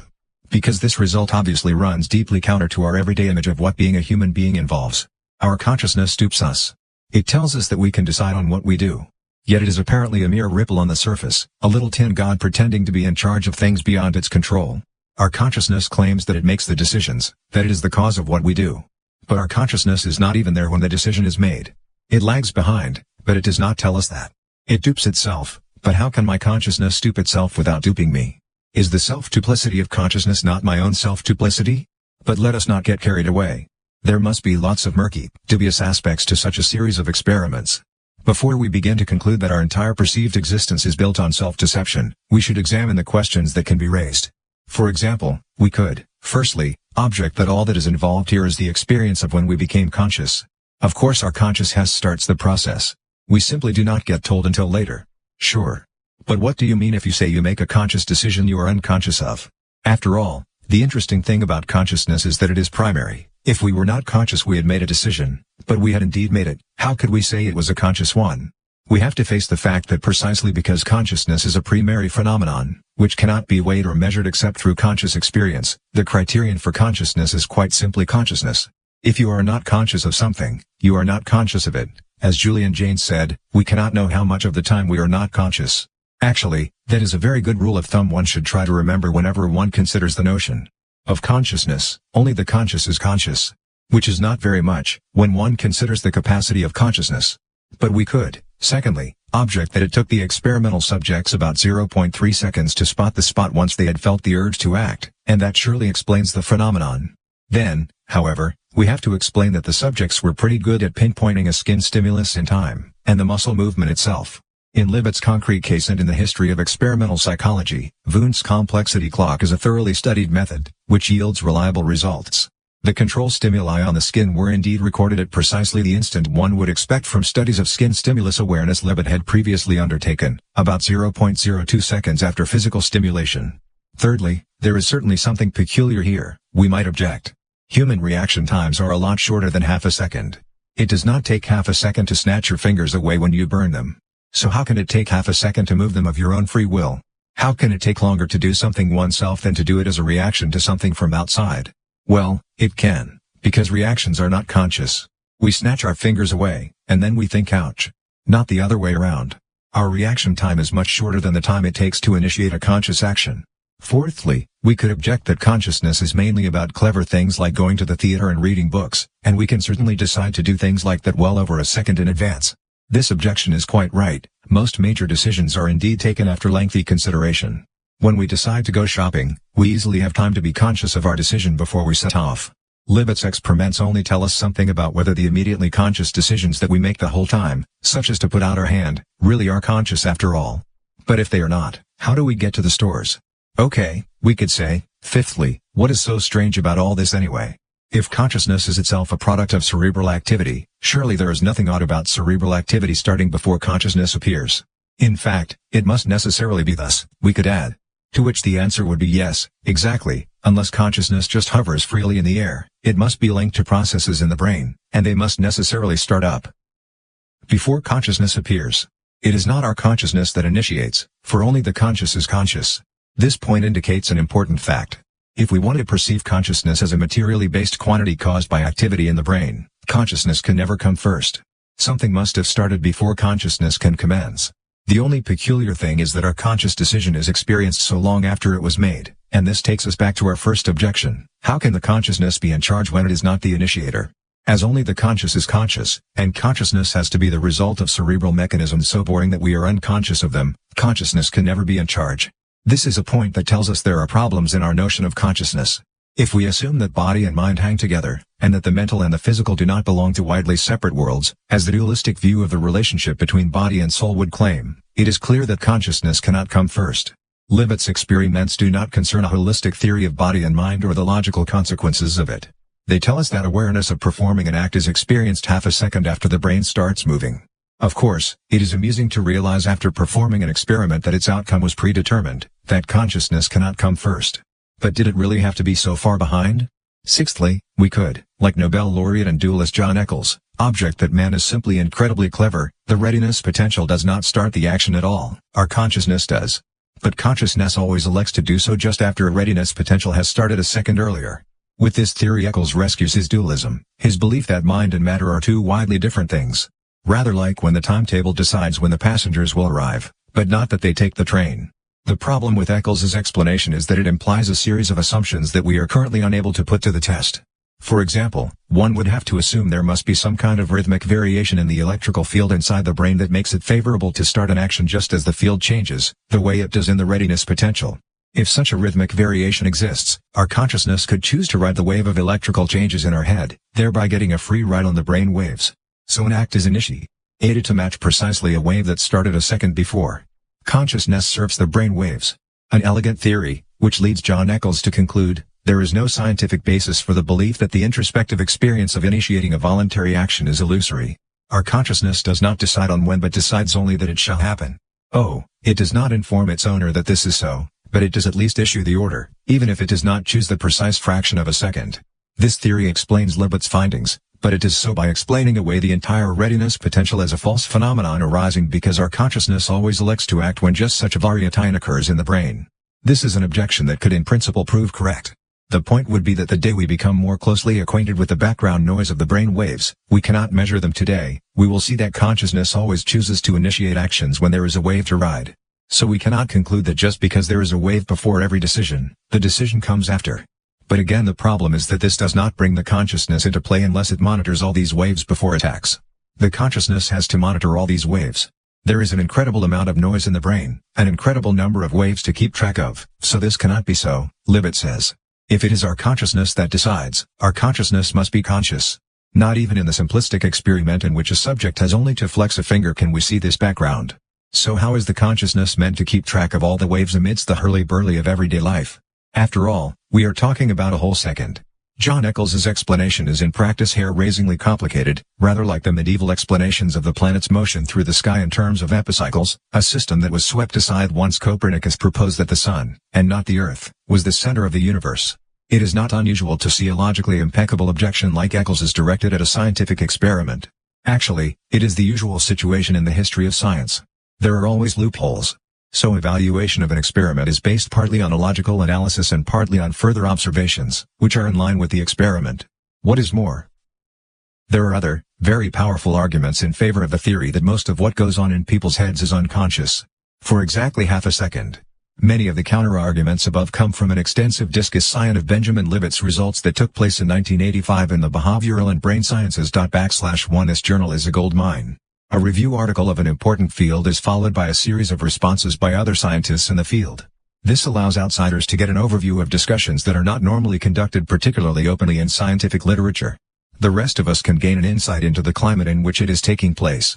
The discussion on Libet's experiment is one of the most exciting the behavioral and brain sciences has ever carried. It included everything from enthusiastic acclaim to vexed irritation. As mentioned earlier, Leader Dieck and Hans H. Kornhuber made the great discovery that laid the foundations for Libet's experiment, a readiness potential. Dieck's commentary on Libet contains the following remark: a preconscious appearance, if there is any, of the SMABP, the readiness potential, does not particularly disturb the neurologist, who is familiar with the various infraconscious brain operations and asks himself why phylogenesis, biological evolution, may have invented consciousness, for the sake of data reduction.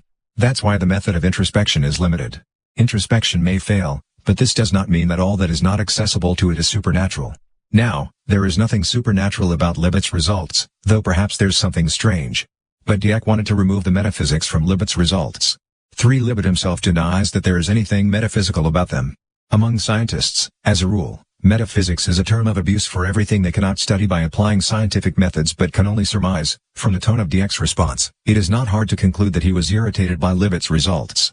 Well, it was a good question Libet asked himself on the basis of Kornhuber and Dieck's study. Since then, others have wondered why many more people did not think of it. Of course, they did. But nobody else followed up the question with an experiment. Or did they? As so often before in the history of science. Hence, the vital experiments were carried out many times. But not everyone dared take the matter seriously enough to end up in scientific literature with their results. In the 1985 debate, the Finnish psychologist Risto Nautanen, for many years a noteworthy scientist in the field of evoked potentials, posted the following account. First of all, I'm convinced of the soundness of this database from some of my own pilot work of over a decade ago. Puzzled by the long duration of the RP before the actual movement compared to the fact that even unwarned motor responses and reaction time experiments occur within a much shorter time from stimulus onset, I, in pilot experiments with Järvi Lehto, tried to fool the cerebral RP generator by concentrating on reading a book and suddenly acting on movement decisions occurring out of nowhere by pressing a response switch. In this way we tried to produce a movement with no preceding RP or with only a very short one. Nevertheless, much to our surprise, RPs of quite a long duration were still there, although the subject felt he had, immediately, followed a sudden, spontaneous urge to press the switch.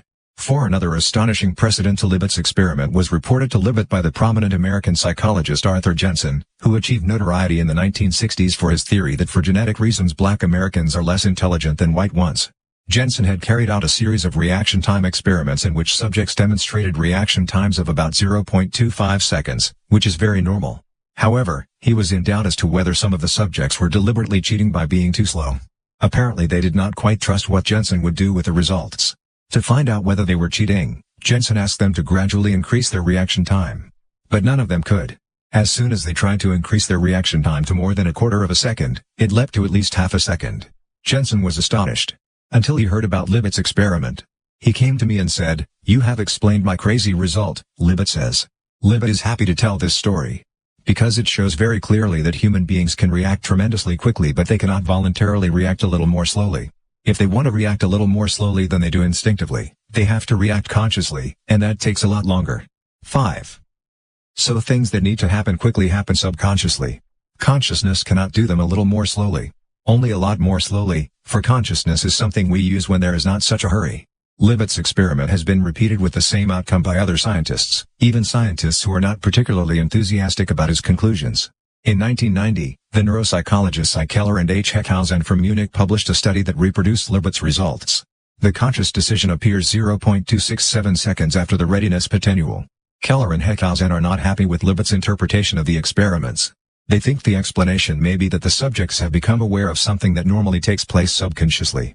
It was the advice to introspectively monitor internal processes which led the subjects to perceive a feeling of wanting to move. 6. So according to Keller and Heckhausen, the consciousness present in Libet's experiments is not genuine at all, but a pseudo-consciousness that doesn't count.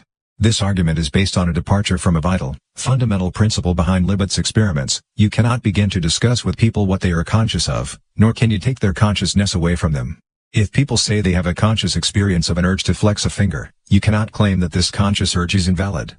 Consciousness is a primary phenomenon, which the experimenter has no right to argue with. Less technically, we can express this argument as follows: it does not really matter if anyone says that it was the advice of the experimenter that made people perceive a feeling they would not normally be aware of, and very few of us are particularly conscious of many of the times we flex a finger. What matters is that the subjects perceive that they are performing a conscious act, and that we can then relate this conscious experience to other measurements. But no matter which scientific theory we may have, we cannot start taking people's experiences away from them. Because then we would be studying not consciousness but something else.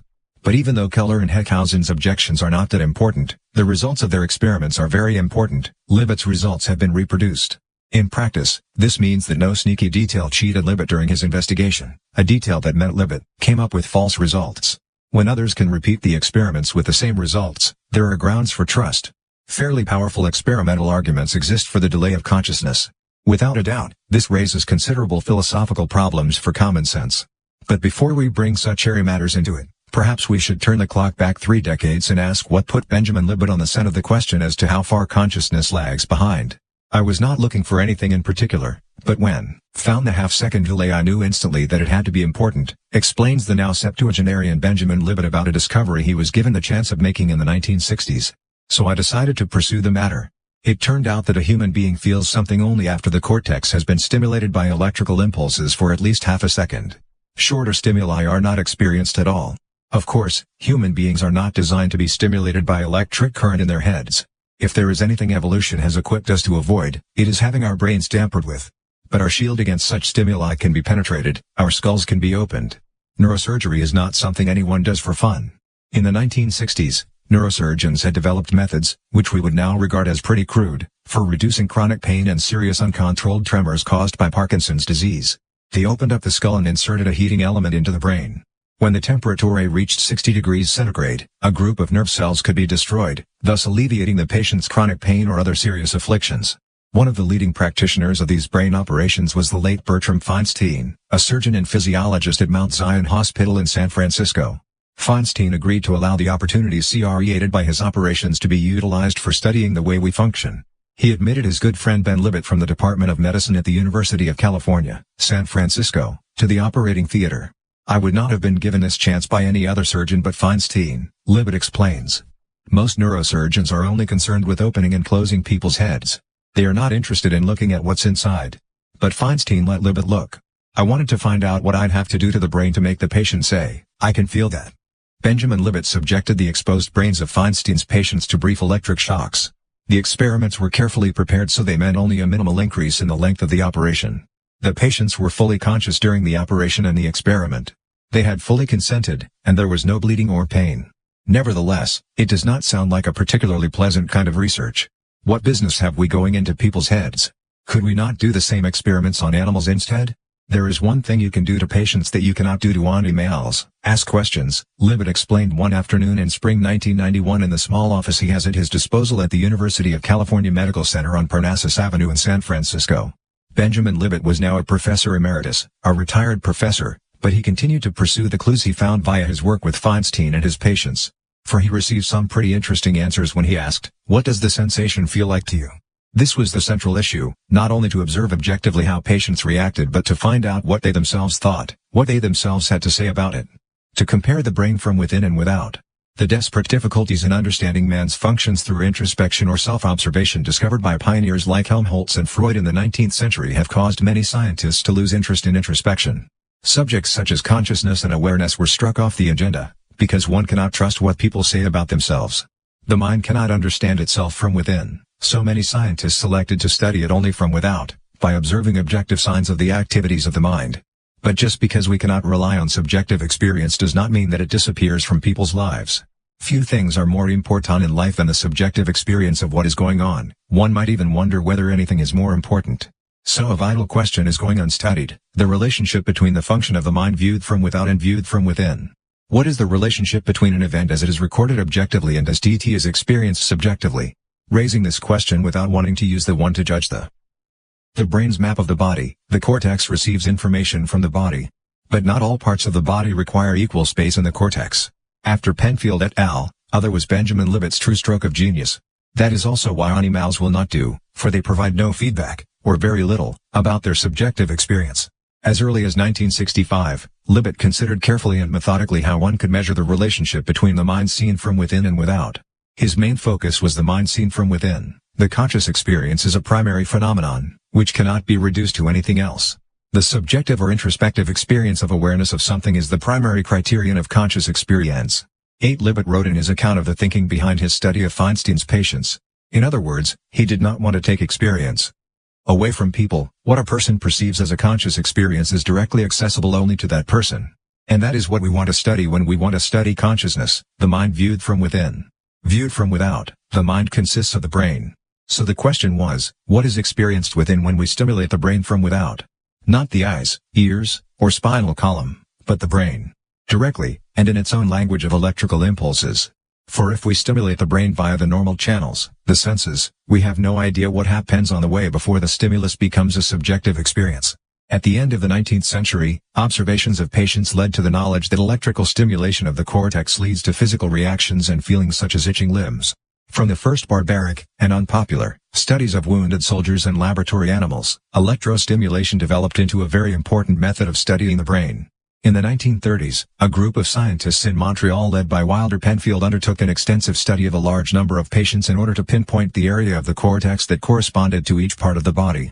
This resulted in a map showing which parts of the cortex are used to receive information from different parts of the body, and which parts are used to move the same parts of the body, and how big they are. The map shows which parts of the body most occupy the brain, mouth, hands, face, feet, and genitalia. In that order. Each of them vital to survival in its own way. Electrical stimulation of the areas of the brain concerned with the body's sense of touch leads to the feeling that the body is being affected. We have no sense of touch that tells us about stimuli to the cortex. For under normal circumstances, the skull protects the brain from such stimuli. They never occur, so there is no biological point to sensing them. If your brain is open, you have more important things to worry about than whether stimulation of the sensory cortex results in a tingling of the toes. There is no sensation in the cortex, so perceptually, any stimulation is projected onto the body. We experience the stimulus as if the body were being stimulated, not the brain. The effect of an electrical stimulus of the cortex corresponds to the activity in the cortex nerve cells that is unleashed by a sensory experience. The brain cannot tell the difference between a skin prick or an electrical current applied to the brain itself. It perceives both as a skin prick, if the part of the brain being stimulated is the one that contains the center for experiencing skin pricks. Electrical signals are the land gauge of the brain. Electrical stimulation allowed Benjamin Libet to stimulate the brain from without, while asking conscious patients who had had their skulls open what they felt when he did such and such. The patients were subjected to brief pulses of electricity, or shocks, to the part of the cortex concerned with the skin's sense of touch. Each pulse was very brief, less than a thousandth of a second, but the patients received trains I.e., a series of stimuli up to several seconds in duration. I simply wanted to find out what happened, was not looking for anything in particular, Libet explained. But he received an important surprise. If the cortex was stimulated for less than half a second, the patient felt nothing. They explained that they didn't feel anything, said Libet, even when the strength of the individual pulses was great enough to make them feel something if the train lasted longer than half a second. I realized immediately that I was onto something important. Because of course it does not take half a second of skin pricking before we feel something. A stimulation of the senses is felt even though it is very brief. So why should the sensory cortex require so much time before we experience anything? Libet came up with an explanation. It is only when the cortex has been stimulated for half a second that the feeling becomes a conscious sensation. A sensory stimulus leads to a cascade of neuronal activity in the cortex. It is this cascade that leads to a conscious sensation half a second later. The theory is weird, for a stimulation of the skin leads immediately to a conscious sensation. How come it takes half a second of brain activity before we become conscious of the sensation? Stimulating the skin leads to electrical activity in the brain. This electrical activity corresponds to the stimulus to which Libet subjected Feinstein's patients, and they could not tell the difference. How can an electrical stimulation of the brain correspond to a neuronal activity arising from a sensory experience, if the electrical stimulation has to last half a second before it is felt? Stimulation of the skin immediately results in sensation, but the activity in the cortex required to mediate the sensation has to be at least half a second long. This result had a disturbing implication, physiologist Bruce Bridgman wrote. If we do not report conscious sensation until the cortex has been stimulated for half a second, how does consciousness remain in real time? Clearly, we do not live half a second behind events in the outside world. 2 degrees in 1979, Libet and his colleagues published a study in which they compared direct stimulation of the sensory cortex to stimulation of the skin. The question was, when do we sense stimulation of the skin? When it happens. Or when the nerve cells in the sensory cortex have had their half-second time for reflection so the sensation can be a conscious one. The astonishing answer was that yes, it may take half a second of activity in the sensory cortex before consciousness occurs, but the subjective experience is assigned to an earlier point in time, namely, the moment at which stimulation actually occurred. Consciousness lags behind, but our subjective perception does not lag. The background to this remarkable finding was a study Libet and his colleagues had published in 1967. The brain displays evoked potentials when the senses are stimulated. These are changes in the electrical field around the brain, and they are revealed by an EEG.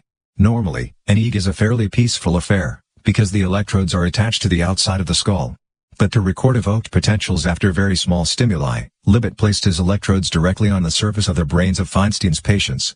It turned out that very weak stimuli to the skin, which did not lead to conscious sensation, could result in evoked potential.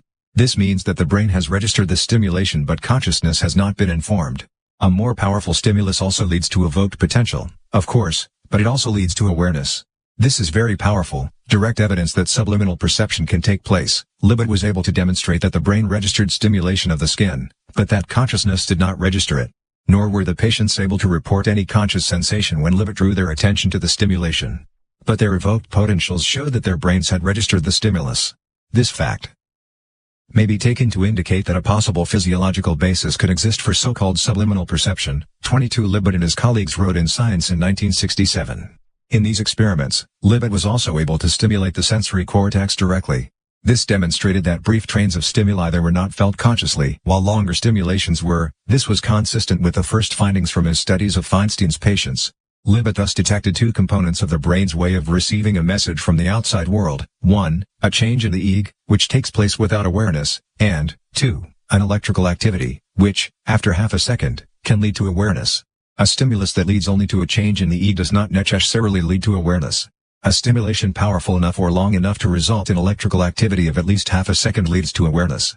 The original stimulation of the skin may be very brief, but it leads to a cascade of activity in the sensory cortex, which, half a second later, results in awareness. So the stage was set for an interesting question that could be investigated in Feinstein's operating room. When do we experience the stimulations of the skin that, after half a second of activity in the brain, lead to awareness? Do we experience them when they happen, or after the half second has passed? To settle this question, Libet introduced an elegantly designed experiment, which led to his 1979 discovery.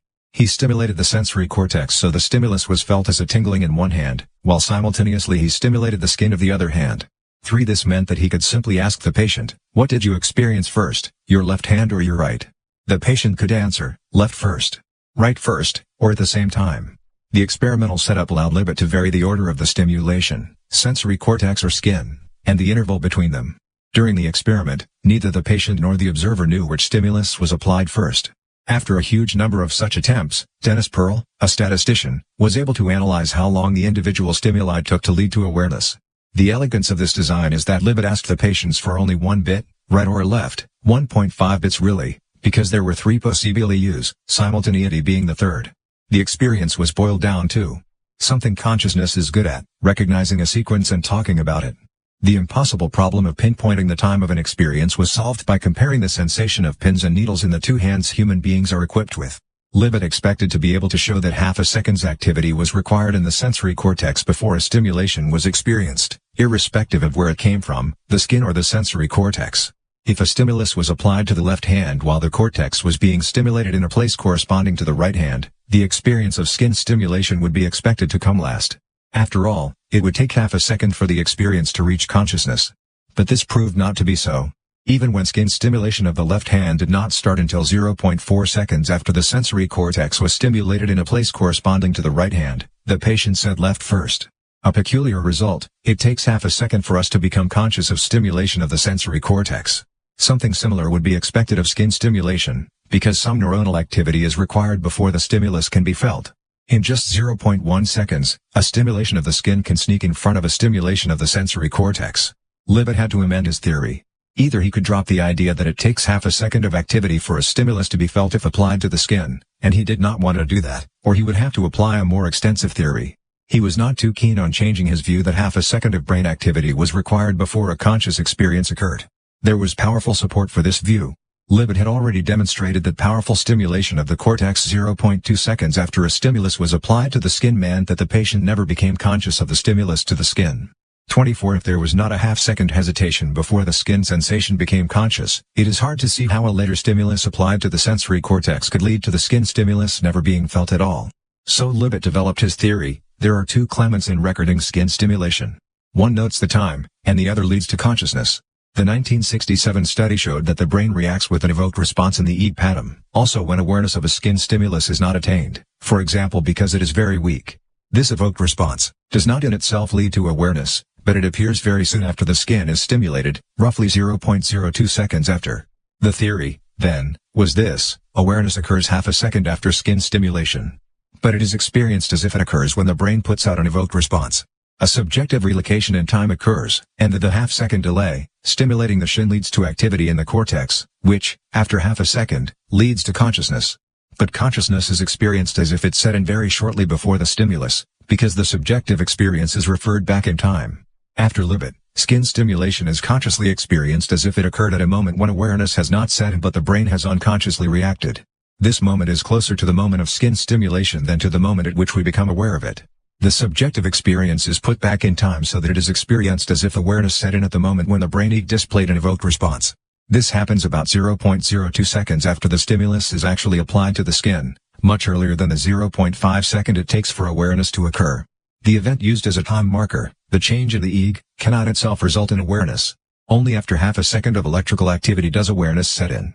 In other words, the conscious experience is projected back in time in exactly the same way as a stimulation of the sensory cortex is projected out onto the body. What we experience is a lie, for we experience it as if we experienced it before we experienced it. But there is a good point in this fraud, because what we need to know is when our skin was pricked, not when we became conscious of it. Stimulation of the sensory cortex, on the other hand, is not equipped with such a relocation in time. It is experienced when half a second has passed, and half a second after it started. What is moved around in subjective time is only a real, and biologically speaking realistic, stimulation in our senses, on our skin. Something as unnatural as a stimulation of the cerebral cortex is not subject to such editing. The electrical field of the brain shows an evoked response very shortly after stimulation of the skin. It cannot lead to consciousness by itself, but is used to determine the time of the skin stimulus. After Libet, that was Libet's theory. But theory is one thing, observation another. Libet conceived an extremely elegant experiment to see whether the theory held water. I would never have dared publish these results if it hadn't been for the result of the Contro experiment, he explained many years later. Mammals have two very different paths by which signals reach the cortex. One system is very old and is shared by many other creatures, the other is younger and is found primarily in humans and monkeys. The old system is known as the unspecific system, while the other is called the specific system, because it connects signals from one kind of sensory modality with a specific area of the brain. The idea of Libet's experiment was as follows: if we stimulate an area of the thalamus, which is just beneath the cortex, through which the specific system passes, how long does it take before we experience something, and when do we experience it? The specific and non-specific nervous systems. The specific nervous system links specific parts of the body to specific areas of the cortex. On the way, the system passes through an area of the thalamus known as the ventrobasal nucleus. The non-specific system gathers information from the whole body in the thalamus, which transmits the information to the whole cerebral cortex. The cunning thing about this method is that a stimulation of the relevant area of the thalamus is just as unnatural and strange as a stimulation of the cortex. It also takes half a second of stimulation before anything is experienced. But a stimulation of this area also results in the appearance of an evoked response in the EEG pattern of the cortex. In other words, a stimulus to the special area of the thalamus through which the specific system passes looks like a skin stimulus on the EEG but a cortical stimulus as regards the requisite half-second of stimulation.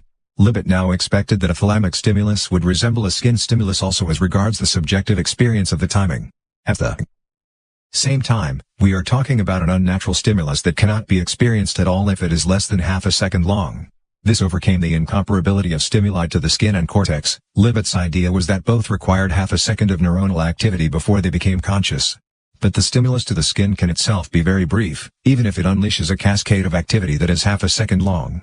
A stimulation of the thalamus resembles a stimulation of the cortex, apart from the fact that it also has the same effect on the EEG pattern as the skin stimulation. So by asking, does this also apply to stimulation of the thalamus? Libet could test his idea that a backward relocation of subjective time takes place before the conscious experience. If it does apply, the patient should experience that a stimulation of the thalamus begins when it begins, even though it becomes a conscious sensation only if it lasts at least half a second. Degree 6 If the stimulation lasts less than half a second, it never becomes a conscious experience, but if it goes on longer, it is experienced as if it began when it began. More normal factors apply to stimulation of the cortex. After 0.5 second, a stimulus is experienced as if it began after half a second. Not before. So the theory of the backward referral of subjective time perception could be tested by investigating whether this phenomenon occurred for stimulation of the thalamus the way it did for skin. It did.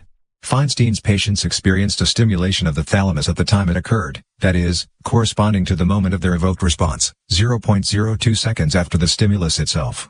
The backward temporal referral was proved.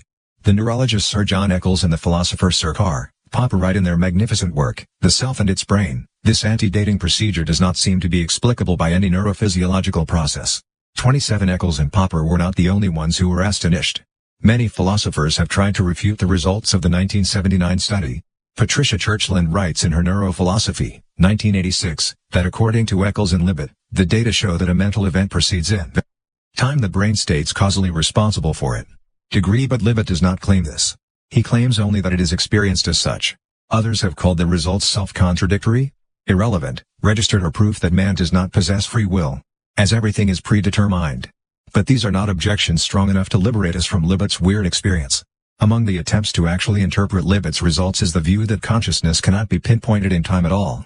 This has been proposed by Roger Penrose, the physicist, in his book The Emperor's New Mind, where he summarizes Libet's 1979 results and then writes, I suggest that we may actually be going badly wrong when we apply the usual physical rules for time when we consider consciousness. 2. But Penrose does not provide a recipe for how we should deal with the phenomenon of consciousness. He just indicates that there may be fundamental problems. Another researcher who has suggested an interpretation that includes dropping the idea of the unity of time experienced by consciousness is the American philosopher Daniel Dennett, from Tufts University in Massachusetts. In June 1992, Dennett presented an article for debate in the Behavioral and Brain Sciences. He and his colleague Marcel Kinsborn proposed the multiple drafts model, 33, which says that there is no unequivocal flow of time in consciousness but there are lots of different drafts present concurrently. Dennett thinks that this model, which is also presented in the book Consciousness Explained, Yen 4, explains Libet's results better than Libet does. A viewpoint Libet quite naturally disputes. Degrees 5 But the main problem with Dennett's model is that the notion of lots of drafts for consciousness existing in parallel does not explain the clear sense of unity one experiences subjectively in being conscious. Nor, then, the real problem, how are all our experiences and thoughts coordinated into an illusion that consciousness does the deciding. Dennett and Kinsborn's view takes as its point of departure the binding problem discussed in the previous chapter. Their work, particularly because Dennett is one of the dominant figures in the philosophy of consciousness in America, is a sign that the binding problem really is on its way onto the agenda for philosophers and physiologists alike. How on earth are all the impressions from outside, which cannot take exactly the same amount of time to process in the brain, added together into the experience of a smoothly synchronized reality that we all take for granted, every one of life's 2 built-in seconds? The delay of consciousness Libet has demonstrated gives us time to solve this problem. It takes a little time before we experience the outside world, but we just relocate the experience backward in time, so we experience the world at the right moment. Mammals have a method of transporting signals from the outside of the body to the experiencer so they know when things happen, even though they actually experience them a little later. It is like the blind spot in the eye. There may be flaws in the way we sense the world, but we do not experience them. Our consciousness lags behind and does what it can to hide the fact, from itself. Consciousness deceives. Consciousness is self-delusion. Which is very extinct. When there is time, anyway. Anyone who has ever sat on a thumbtack knows that we do not take half a second to react. But then most of us get up from the tack before we have had much time to think it over. Consciousness is not something people use as much as they think, and certainly not when they are sitting uncomfortably. Benjamin Libet's exploration of consciousness and its basis in the brain came in 2 parts. First, the studies of Bertram Feinstein's patients led to the astonishing knowledge that it takes half a second of brain activity before consciousness occurs. These studies led later on to the even more astonishing realization that consciousness performs a temporal readjustment backward, so that awareness of an outer stimulus is experienced as if it occurred immediately after the stimulus, even though in fact half a second passes before we become conscious of it. After Dr. Feinstein died, in 1978, Libet adopted other methods, studies of normal ego in healthy patients. These studies took the peculiar readiness potential as their point of departure and showed that conscious experience of the conscious decision to undertake an act appears about 0.35 seconds after the brain has started. Together, the 2 sets of studies produce a remarkable picture. Almost half a second of brain activity is necessary before consciousness appears. This goes for sensory experiences and decisions alike. In the former, the subjective experience is put back in time, so it is experienced as if it occurred at the time the sensory stimulus occurred. In conscious decisions to act, the conscious decision is experienced as the first step in a process. The activity that has been going on for almost half a second is not experienced. In 1991, Benjamin Libet and a number of colleagues published a study in Brain 3 copyright which in one fell swoop confirmed both the theory that it takes half a second to generate consciousness and the existence of subliminal perception. The study involved patients who had electrodes inserted into their heads to reduce pain, similar to Feinstein's patients. When asked whether this was not a most macabre way of doing science, Libet responded that the patients were pleased to have a bit of diversion during their treatment. In fact, the studies the patients participated in were quite entertaining. They had to guess whether they were getting electric shocks. But it had nothing to do with pain, it dealt with sensation on the very edge of subliminal perception. The patients were given short and long series of weak electrical stimuli via an electrode in the thalamus. The short ones lasted less than half a second, the others somewhat longer. Only the long trains of stimuli led to conscious experience. The patients then had to guess whether they were receiving a stimulus at a given moment. If they were receiving a long train, they had the conscious experience of being stimulated, so it is hardly surprising that they could guess yes. But if they were receiving a shorter train, they could still make the right guess. In a way they were not conscious of, the patient's organisms could pick up the stimulus and lead to a correct guess. A quarter second of stimulus was enough to enable them to guess correctly without knowing why. Half a second of stimulus was enough for them to be conscious of why they could make the correct guess. A result that confirmed Libet's idea that it takes half a second to become conscious and that the difference between non-consciousness and consciousness is whether or not there is a process involved that lasts half a second. Consciousness presents its possessor with a picture of the world and a picture of himself as an active player in this world. But both pictures are heavily edited. The picture of a sensation is edited in such a way that consciousness does not know that other parts of the organism have already been affected by this sensation for perhaps half a second before consciousness occurs. Consciousness conceals any subliminal perception and reactions to it. Similarly, the picture of the subject's own actions is also distorted. Consciousness portrays itself as the initiator, but it is not, as events have already started by the time consciousness occurs. Consciousness is a fraud, which requires considerable cooking of the temporal books. But that of course is precisely the point with consciousness. Enormous quantities of information are discarded. What is presented is precisely that which is relevant. For normal consciousness, it is utterly irrelevant whether a readiness potential starts half a second before consciousness occurs. What matters is knowing what one has decided to do, or has felt on one's skin. What things look like when we open patients' skulls or get students to flex their fingers is pretty unimportant. The important thing is that consciousness occurs when we have discarded all the information we do not need. In fact, Benjamin Libet's half-second delay is really most convenient for the purposes of this account. After all, Charles Bennett's notion of logical depth indicated that consciousness must be something that costs a certain amount of time to attain, and now Benjamin Libet has given us half a second to play with. Half a second with the most powerful computer in the world, the brain, where we have to reduce 11 million bits of sensation to 1050 bits of consciousness, and erase the traces. Surely that is plenty of time.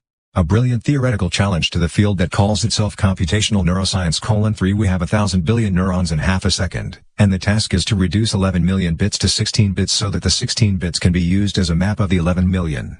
In principle, a task that may be solved in a few decades' time. The half-second is a boundary condition of the computational problem, which makes it intuitively clear that the problem can be solved. So all is well. But what about free will? Never mind our getting up from the thumbtack without a lot of discussion. Do Benjamin Libet's findings mean we do not possess free will? For what but the consciousness can exercise free will? If the brain is already in action when we think we decide to reach for the relish, there is not much free will in us. If we return to Libet's experiment with the readiness potential, there is a very important detail we have not discussed yet. Consciousness may occur after the brain has gone into action, but it also occurs before our hand does so.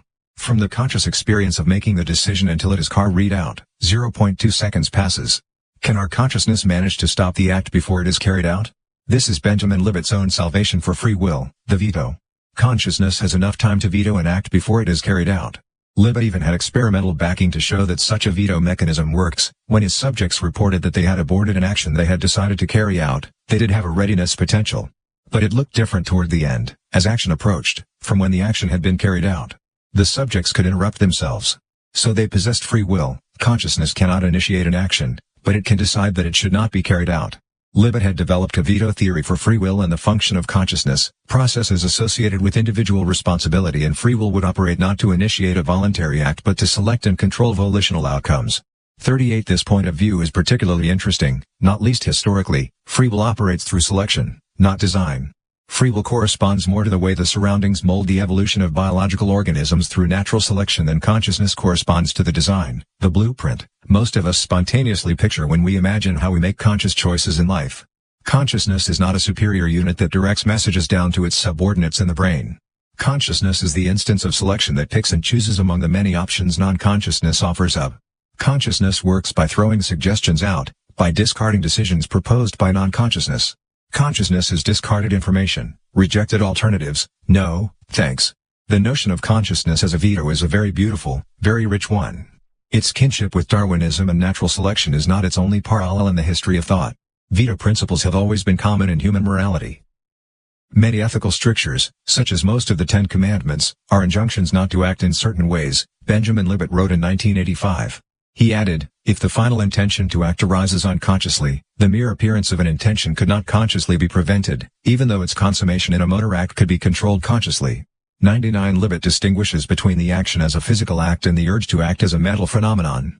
We can control our actions but not our urges, he concludes. This is a very profound distinction. For there is a very great difference between a perception of morality that tells you what you may do and one that tells you what you may have the urge to do. As Libet says, how else could Freud's suppressed urges act? If there were no difference between the urge to act and the act, suppressions could not work at all. There has to be time for suppression. But Freud is not the only one Libet can back up with his findings. There is also his own religion. Benjamin Libet is a second-generation American Jew. His parents, originally called Libetsky, immigrated from the Soviet Union to Chicago, and thence moved to San Francisco, where Benjamin could better keep his asthma under control. There is a very big difference between Judaism and Christianity regarding what you may and may not do. Judaism talks in vetoes. You must not kill, steal, fornicate, etc. The Ten Commandments, from the Old Testament, are the moral foundations of the Jewish faith. Christianity, however, talks of disposition. It condemns the very urge to do some of what the Ten Commandments forbid. It is sinful to want to do something you must not, even if you do not do it. Have you heard of Rabbi Hillel? Benjamin Libet asked me when we were discussing his veto theory. He said, 50 years before Christ, do not do unto others what you would not have them do unto you. That is a much clearer rule than the Christian do unto others what you want them to do to you. When you think about it, it does not yield meaning, Libet says. True indeed, a man might know quite a few women who would not ask him to do unto them what he would like them to do unto him. Benjamin Libet refers to the American philosopher Walter Kaufmann, from Princeton, and his book The Faith of a Heretic. Kaufmann points out the huge problems Christian theologians have had down the ages in trying to turn the idea of do as you would be done by into a practical moral precept. Anyone who tried to live up to Jesus' rule would become an insufferable nuisance, he writes. Try, for example, to derive a sexual ethic from Jesus' rule. 4 degrees Rabbi Hillel came up with his formulation when a pagan declared that he wanted to learn the whole Torah, the law, on condition that you teach me the whole law while I stand on one leg. Hillel said to him, what you don't like, don't do to others, that is the whole law, the rest is commentary, go and learn. 4. Hillel compresses every one of Moses' 10 commandments into one formulation, which preserves the logical structure of the commandments and their prescriptive nature. Morality is a question of what one may not do. Again, this means that morality is not a question of what one may feel like doing, morality is a question of what one does. The origins of Christianity are closely connected to a rejection of this way of thinking. In the Sermon on the Mount, Jesus says, Ye have heard that it was said by them of old time, Thou shalt not kill, and whosoever shall kill shall be in danger of the judgment. Ye have heard that it was said by them of old time, Thou shalt not commit adultery. But I say unto you, that whosoever looketh on a woman to lust after her hath committed adultery with her already in his heart. Therefore all things whatsoever ye would that men should do to you, do ye even so to them, for this is the law and the prophets. 42 The Sermon on the Mount introduces a mental ethic. Not only may you not lie with your neighbor's wife, you may not even feel like it. You cannot even fancy her. That gave Jimmy Carter a few problems. Benjamin Libet erupted with a laugh at the thought of one of the crazier episodes in U.S. politics. Presidential candidate Carter was asked during an interview for Playboy whether he had ever been unfaithful to his wife. He had not, but he had wanted to, he replied. That is no good in a Christian culture, and his statement unleashed a flood of protests. The second point in the Sermon on the Mount is the golden rule that one should do as one would be done by, i.e., a direction as to how to act rather than a ban on acting. Christianity says that we must do the right thing and not even feel like doing anything wrong. Judaism says you may not do what is wrong. Christianity's interdiction concerns the urge to do wrong. Judaism's concerns the act of wrongdoing. Christianity then adds that you must do the right thing. In the light of Libet's veto theory, the difference between Judaism and Christianity stands out very clearly. If our consciousness has no possibility of controlling the urge to act, because it is not even informed when the urge arises, it is difficult to see how we can be responsible for our urges and dreams. The Christian precepts not to desire your neighbor's wife and not to feel like doing away with your boss imply problems if the knowledge Libet gained by experiment is correct. For our consciousness cannot control our desires. You might say we did not need scientific experiments to tell us that, but would that not just be flippancy on your part? The story of Christianity is very much a story of sin and salvation, of people laboring with their sinful minds in an eternal struggle not to be led into temptation. As Walter Kaufmann put it, Christianity failed morally not because Christians have not been Christian enough, but because of the very nature of Christianity. Christianity has always managed to make people feel that their sinful thoughts were their own individual problem. Yet a Jewish neurophysiologist comes along and tells us that according to his theories, it is not even possible for the conscious to control the urges it is presented with. Benjamin Libet and his experiments indicate with tremendous precision the difference between the Old Testament and the New, between Judaism and Christianity. The difference between what we may do and what we are allowed to want to do is an old tradition in European culture. If the conscious J has no possibility of controlling its urges to act, how can we condemn people who experience lust every time they see their neighbor's wife? But that is exactly what the Sermon on the Mount says we must do. Conversely, Libet's findings also point the finger at the problem of Judaism, that people have the right to think and feel whatever they like about each other, as long as they do not act it out. Only the actual carrying out of a volitional movement can be of practical significance for other people. Libet says of the moral effect of letting people think whatever they like about each other, it is not your disposition but your actions that mean something in practice, the essence of the ethics of Judaism. But is that true? And what are the consequences if it is not? Judaism easily becomes a spiritual license to entertain cruel, indeed, evil, feelings and hopes vis-à-vis other human beings. As long as you do not act in a way you would preferably not be subjected to yourself, or that contravenes the 10 Commandments, whatever you think or feel is okay. The absence of a code of mental ethics in the Jewish tradition can lead to the form of inner cruelty and evil Shakespeare portrays in The Merchant of Venice. All this is acceptable because it is only actions that affect other people, says Judaism. But this is simply not true, even though, seen from a scientific point of view, there may have been grounds for believing it until a few decades ago. The problem is that if there are such things as subliminal perception and priming, we actually know more about what other people think and feel than our consciousness does. So what we think and feel about each other does matter, even when our conscious common sense tells us that it will not harm anybody if deep down we think they deserve to be spanked. For if it was only what we said and did that affected others, we could think and feel however we liked and it would not matter. But this is not a realistic view of man. In fact, Libet's own findings are like a boomerang for Jewish moral perception, precisely because our consciousness lags behind. It is hard to control how many of our thoughts do become actions.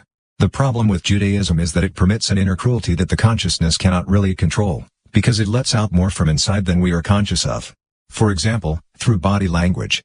The problem with Christianity is that it demands an inner goodness but demands it of our consciousness, which has no ability to manage what happens inside a person's mind. Together, the two problems indicate that a radical revision of fundamental moral issues will come onto the agenda in the wake of the recently emerging understanding of the significance of consciousness. But the veto theory is not interesting just in relation to grand-scale highbrow moral discussions. It is also extremely interesting in relation to perfectly routine questions. Libet's veto is a very beautiful description of the way consciousness functions, but also, perhaps, a fundamentally misleading picture of what it means to be human in everyday life. Remember the fundamental rule, only the conscious is conscious. In this context, that means a conscious veto can be imposed only by consciousness. One can impose unconscious vetoes on all kinds of unconscious desires, sure, but doing so just does not have anything to do with consciousness. A conscious veto is a veto we are conscious of. So we can ask ourselves how often we veto a decision 0.2 seconds before it is carried out. The answer is surely that there are certain situations in which we consciously veto our urges all the time. But otherwise we seldom do so. Vetoes appear frequently only in situations that are themselves not frequent. For example, when we are bashful and nervous and trip over our own 2 feet, stammer, sit down, get up, gesticulate in a peculiarly abrupt manner, perform peculiarly half-completed deeds, say, yes, of course, no, I didn't mean it, and insult and confuse others with the oddest of utterances. Or when we learn something new that we find difficult, a language, a game, a dance. We are awkward and clumsy, we are painfully conscious of what we can do and what we cannot, we catch ourselves mid-movement and stand there looking like the sheepish novices we are. Or when there is something that really is important to us and for that reason, precisely for that reason, we make complete fools of ourselves and screw up good. Like Woody Allen, in his movie Play It Again, Sam, displaying inappropriate self-interruptions while trying to make contact with women. In other words, it is the highly unpleasant situations in which we are conscious of ourselves and conscious of the fact that we keep interrupting our impulses to act. It is not only when we fear divine sanction that it is unpleasant to veto our impulses to act. It is simply an unpleasant process. Clumsy. Awkward. Strained. We keep interrupting ourselves because we may be uncertain of our ability to perform or fear the judgment of others. We are afraid of being laughed at. When we are conscious, we tend to judge ourselves, to view ourselves from without, to see ourselves through other people's eyes. A conscious veto is necessary only because there are differences between what the conscious will and the non-conscious urge are after. A veto applied to something non-conscious reflects that there are differences between what the consciousness and the non-consciousness would like. There are no limits to what people pour into themselves by way of cocktails, tranquilizers, and other drugs in order to transcend these conscious vetoes. We so much want to get away from situations where we veto ourselves, and this is not remotely related to whether we are Jews or Christians. But it fits in nicely with Libet's way of thinking. In a letter on vetoes in everyday life, Libet writes, "I think your point about the conscious veto coming in more often with unpleasant situations is a good one.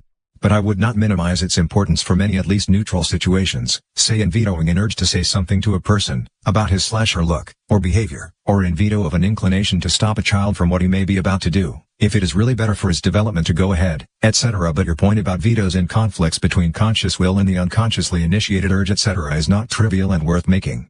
In the early 20th century, the Danish philosopher and psychologist Harold Hofting formulated this point very clearly, even though of course he had no knowledge of veto theory or the idea of vetoes as associated with discomfort. The italics are Hofting's. As long as the unconscious tendencies to act pull in the same direction as the conscious thoughts and feelings, they are not easily remarked. Their strength most often coalesces with that of conscious motives, which are given the honor or shame for the whole act. 46 In other words, we notice the non-conscious only when it goes against the conscious. Because our consciousness prefers to believe that it is identical to the person and does not happily make way for non-conscious urges. Perhaps this mechanism explains why the Freudian tradition has particularly emphasized the subconscious quality of suppressed experiences, precisely because the non-consciousness is not conscious. Our consciousness prefers not to acknowledge it, and the only situations in which the consciousness is forced to acknowledge that there is more to man than his consciousness are those where there is a conflict between the conscious and the non-conscious. So all that can be seen, paradoxically enough, is the almost suppressed. That the veto process is usually associated with discomfort does not mean that we cannot impose such a conscious veto. The veto exists, even if we do not use it. But that means only that we do not enjoy doing so, and this again means that we feel most content when our consciousness does not exercise free will. People are happiest when it is not their consciousness that selects the non-conscious urges to act. People feel most content when they just act. But the consequence of this observation is that we must face the fact that it is not our consciousness that is in charge when we're feeling good. So we must ask, do we possess free will only when we are feeling bad? Or do we also possess free will when we feel good? And if so, who possesses it? Chapter 10 Maxwell's Michael Laudrup had half the enormous expanse of green at Wembley Stadium in London to himself. Alan Simonson had made an ingenious pass, which tricked the England defence and sent Laudrup away unimpeded in midfield. Apart from their goalie, Peter Shilton, all the England players were in the Danish half, so 19-year-old Laudrup had a clear run.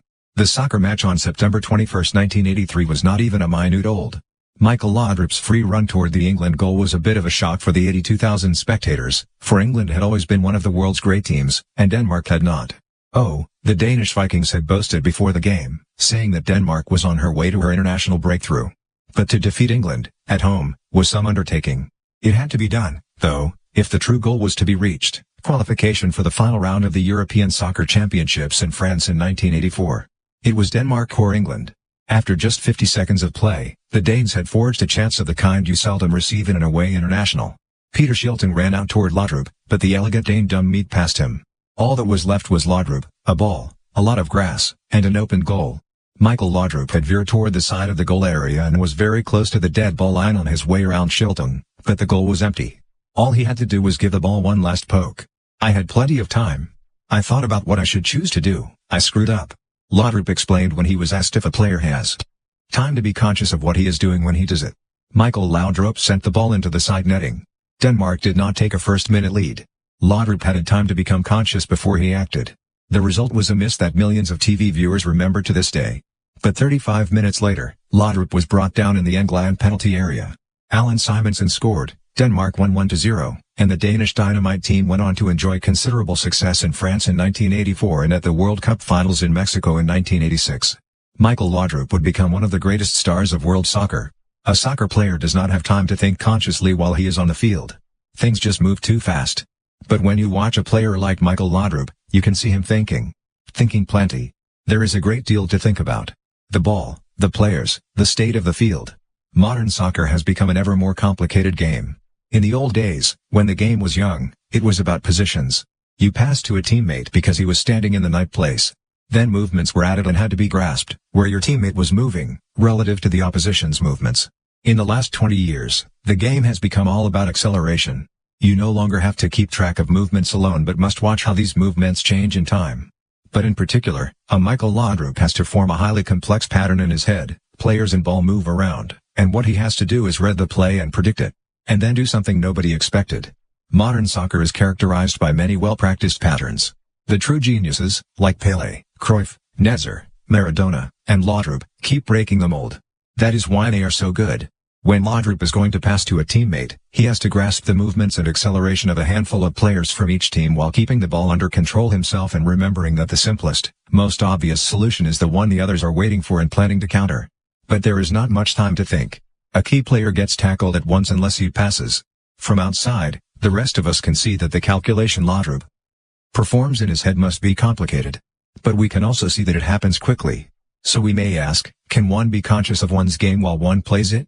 Laudrup's very clear answer is no. It is just something you do, just like that. 2. Soccer players are not conscious while they are playing. But nobody who knows anything about the game would claim that a superb, or original mental process does not take place when a player like Laudrup makes an ingenious pass. A number of advanced computations take place, but they are not conscious.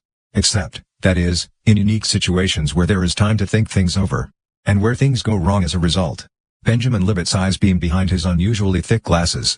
Joe Montana says the same thing, Libet declared enthusiastically when he responded to the story of a European soccer player with a story about one of the greatest personalities of American football. Joe Montana is the best quarterback ever. He also said in an interview that he is not conscious while he is playing. Sports are an area of human behavior worth a closer look if one wants to consider the significance of the half-second delay. The same goes for theater, dance, music, and children's games. Half a second is quite a long time when you are playing soccer or playing with children. But it is not much when you are behaving like an adult. Most decent, civilized activities occur at a very slow pace. Half a second does not mean much in a conversation, because it takes place so slowly. You can almost always work out how a sentence will end at least half a second before it ends. So you can keep up and reply quickly in a conversation, even though it takes half a second to become conscious of what you hear. But that is no good during a soccer game. Most reactions displayed by human beings come much more quickly than half a second. Reaction time is typically 0.2 to 0.3 seconds. So you see why a defender can intervene quickly and instinctively to get the ball out of the danger zone. He is merely performing a trained reaction. Michael Laudrup, on the other hand, is a player of genius. This means that he not only does what he has learned but comes up with new, astonishing things all the time. He does actually think while he plays. He just does not know it. He is just as unconscious of his cognitive processes as Albert Einstein said he was of his. But how on earth is it possible to react before one becomes conscious? In 1990, the Australian physiologists Janet Taylor and D. I. McCloskey published the results of a very elegant study of human reaction times. They took as their point of departure a technique developed for studying subliminal perception, masked stimuli. You subject people to a masked stimulus by showing them two different things, such as two flashes of light, close to each other in time and space. By showing a very BRNGHT flash and a very weak flash one after the other, you can mask the weak flash so the subject does not notice it. This is also true when the weak flash precedes the bright one. This reverse masking can be used to erase sensory input so it never reaches consciousness. Taylor and McCloskey then investigated the following. If subjects are asked to carry out an action in response to a stimulus, but the stimulus is masked, can they react nevertheless? The answer was yes. We can react to a stimulus we are not conscious of. A reaction does not necessarily have anything to do with a conscious perception of what we react to. The reflexes Taylor and McCloskey studied were not instinctive reactions such as getting up off a thumbtack. They were more complicated reactions, which required a certain mental coordination. The subjects had to move both arms in a coordinated pattern that ended in both arms meeting. But this coordination was acquired by practice so it could be performed without bringing the consciousness into play. Thus it can be concluded that one can pre-program, and then trigger without further conscious decision, simple movements, as well as more complex movements. 3. This conclusion is interesting in its own right if we wish to understand how people can play soccer and undertake other activities that require rapid but complex reactions, such as riding a bike or having a fight. But it is also a disturbing insight. We can act before we become conscious of why we act. Not only do we not know what the idea of acting is, we have no idea what made us act. Taylor and McCloskey put it this way, almost all motor reactions and many other motor performances must occur before conscious perception of their triggering stimulus. Furthermore, a stimulus, having triggered a motor reaction, might never achieve neuronal adequacy for conscious perception. In other words, a stimulus can be so short that we never become conscious of it yet react to it nevertheless. So we can react to something we never become conscious of. We do not know what we reacted to. This situation is reminiscent of the phenomena psychologists have discovered during studies of subliminal perception. Here, too, Input occurs that never becomes conscious but nevertheless decisively influences behavior. Taylor and McCloskey refer in their account of the occurrence of such reactions to Benjamin Libet's theory that it takes half a second for consciousness to be attained. The consequence of these observations is considerable. It takes longer to decide on an action than to react unconsciously to a stimulus. It is possible to react without being conscious of why. It is possible to pre-program complicated patterns of action that are sparked off without our knowing why. Perhaps many of our reactions and responses occur without our consciousness being informed about what happened. This may be disquieting if you think it is important for us to be conscious of everything we do. But on the other hand, it explains certain paradoxes. For example, the fact that in Westerns it is always the hero who wins the gunfights. The hard-working theoreticians of the fertile international physics community that throve in the 1920s and 1930s at the Niels Bohr Institute, on Blagdamsvej in Copenhagen, often visited the cinema. Bohr himself, who had a weakness for bad Westerns, also had a penchant for finding flaws in the logic in the often dubious plots, in which the heroes always won the shootouts. Russian-American physicist George Gamow says about Bohr, his theoretical mind was on display even during these visits to the movies. He developed a theory which explained why the hero is quicker and manages to kill the villain despite the fact that the villain is always first on the draw. The Bohrian theory was based on psychology. As the hero never fires first, the villain has to decide when he is going to shoot, and this hampers his movements. The hero, on the other hand, acts reflexively and snatches his revolver quite automatically the instant he sees the villain's hand move. We disagreed on this theory, and the next day we went into a toy store and bought 2 revolvers in Western holsters. We shot it out with Bohr, who played the hero. He killed all his students. 5. But where does that leave free will? Actions can be initiated and implemented without involving consciousness. Indeed, it can be argued that many of our everyday actions happen that way. There are large areas of our behavior of which our consciousness does not have control. But the concept of free will is closely linked to the concept of consciousness. Can my conscious not determine at all what I get up to, then? We cannot see how we can define it, without its involving consciousness. The J is characterized by its responsibility and coherence. The ability to account for its acts and to occasion them is a very considerable part of the idea of an J, but the slash is a spectator to many of its owner's actions. He was late as usual. As he jumped on his bike, he knew he would be late for the meeting, so all he could hope to do was reduce his lateness as much as possible on the way, which usually took just under half an hour. As he crossed Strand Boulevard on his way down at Star Brigade, he was way in front of the bus behind him and would have no trouble passing the bus stop before the waiting passengers swarmed out onto the cycle path to catch the bus. So he thought. A boy suddenly stepped out onto the cycle path a few meters in front of him. The cyclist was moving fast. Very fast. There was nothing he could do. As if in a dream or a drug-induced high, he saw time reduced to a snail's pace, while his one was reduced to a spectator to his own actions. A decision was required, either run into the boy or turn his bike over deliberately and take a fall. There were no other alternatives, because to his left was the rush hour traffic and to his right even more people waiting for the bus. Like someone watching a movie, he saw the decision come out in the boy's favor. The bike was thrown sideways, sending him sliding the last few meters along the tarmac. It hurt, but that was all.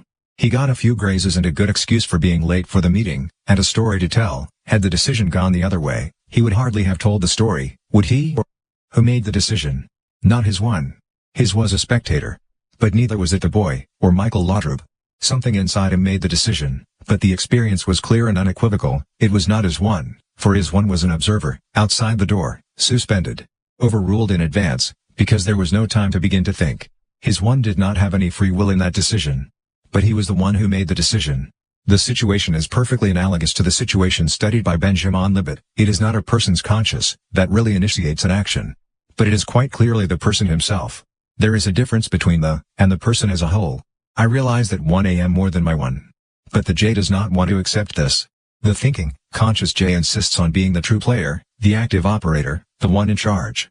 But it cannot be. Not if we take Libet's findings seriously. These show quite clearly that the conscious does not initiate our actions. In many situations where time does not allow a conscious veto, the J is simply put out of play. The J may think it is doing the acting, but this is an illusion. So free will seems to disappear into the blue. The is merely a piece of will-less driftwood, an innocent victim of wind and weather, and, what is more, a piece of driftwood that constantly reassures itself, I am keeping my course. We might interpret Libet's experiments as the ultimate argument that man does not possess free will, but that would be a misinterpretation. For the premise that would allow us to take the non-conscious initiation of volitional acts as proof of the non-existence of free will is belief in the J. If we insist that the J can account exhaustively and definitively for what a person is, we will get into hopeless trouble with free will, in the light of Libet's delay. If we want to say that everything decided by a person is decided consciously, or that everything a person does is done consciously, things will go wrong with our idea of free will, simply because the bandwidth of consciousness is far too low for consciousness to control everything a person does. The point of Libet's delay is not that it is not people themselves who decide when to undertake an action, the point is that it is not people's consciousness that begins the process but something else, non-conscious. It is still myself who disposes, but it is not that has the power to dispose. It is me. This allows us to formulate a solution to the problem of free will. J possess free will, but it is not that possesses it. It is me. We must distinguish between the J and the me. I am not identical with me. Me's more than my J. It is me who decides when I do not. The J/ is the conscious player. The me is the person in general. The is not at the wheel in many situations, when urgency is required, for example. The is in charge of lots and lots of situations where there is time for thought. But there is not always time. The term me embraces the subject of all the bodily actions and mental processes that are not initiated or carried out by the J, the conscious F. The term I embraces all the bodily actions and mental processes that are conscious. Empirical evidence from measurements of the bandwidth of consciousness, subliminal perception, and Libet's experiments shows that the does not decide nearly as much as it thinks it does. The J tends to take the credit for decisions, computations, realizations, and reactions carried out by the me. In fact, the J refuses to acknowledge that there is a me not identical to the itself. The 7 cannot account for the me but just goes on pretending. This is not a new interpretation of Benjamin Libet's findings. When asked how he viewed the possibilities of solving the problem of free will in the wake of his experiments, Libet referred to a remark by the American philosopher Thomas Nagel, quoted in Chapter 8. In 1987, Nagel wrote an essay for the London Review of Books in which he described Libet's work and its consequences. The brain appears to have made the choice before the person is aware of it. A philosopher to whom I described this experiment said wryly that the implication was clear: our brains have free will but we don't. 8. Nagel is not quite comfortable with the situation, though. An experiment like this seems to raise the disquieting possibility that what we take to be free actions are just things that happen to us, and that our conscious sense of choice is an illusion of control after the fact. 9. Still, we may ask why we cannot just use Nagel's philosopher's formulation: our brains have free will but we don't. Because the concept of me covers more than the brain. First and foremost, it involves the body. Not for nothing do we say that our emotions originate in the heart or gut. Very few of us would enjoy being identified with our brains. So it seems unwise to declare too hurriedly that the brain is the active operator, when it cannot be the consciousness and so not the /. It is wiser to limit ourselves to saying that it is the non-J, the part of the person that is not the, but, in perfectly undramatic fashion, is still the person. To describe the non-J who is me, the word me seems appropriate, because it does not imply any further assumptions.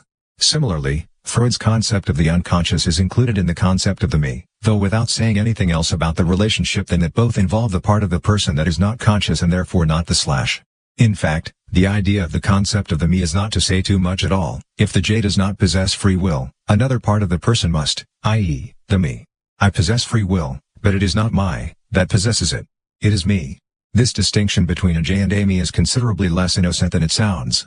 It summarizes the radical changes in perception of what it means to be human that are emerging at the end of the 20th century. People are not conscious of very much of what they sense. People are not conscious of very much of what they think. People are not conscious of very much of what they do. Man is not primarily conscious. Man is primarily non-conscious. The idea of a conscious J as housekeeper of everything that comes in and goes out of one is an illusion, perhaps a useful one, but still an illusion.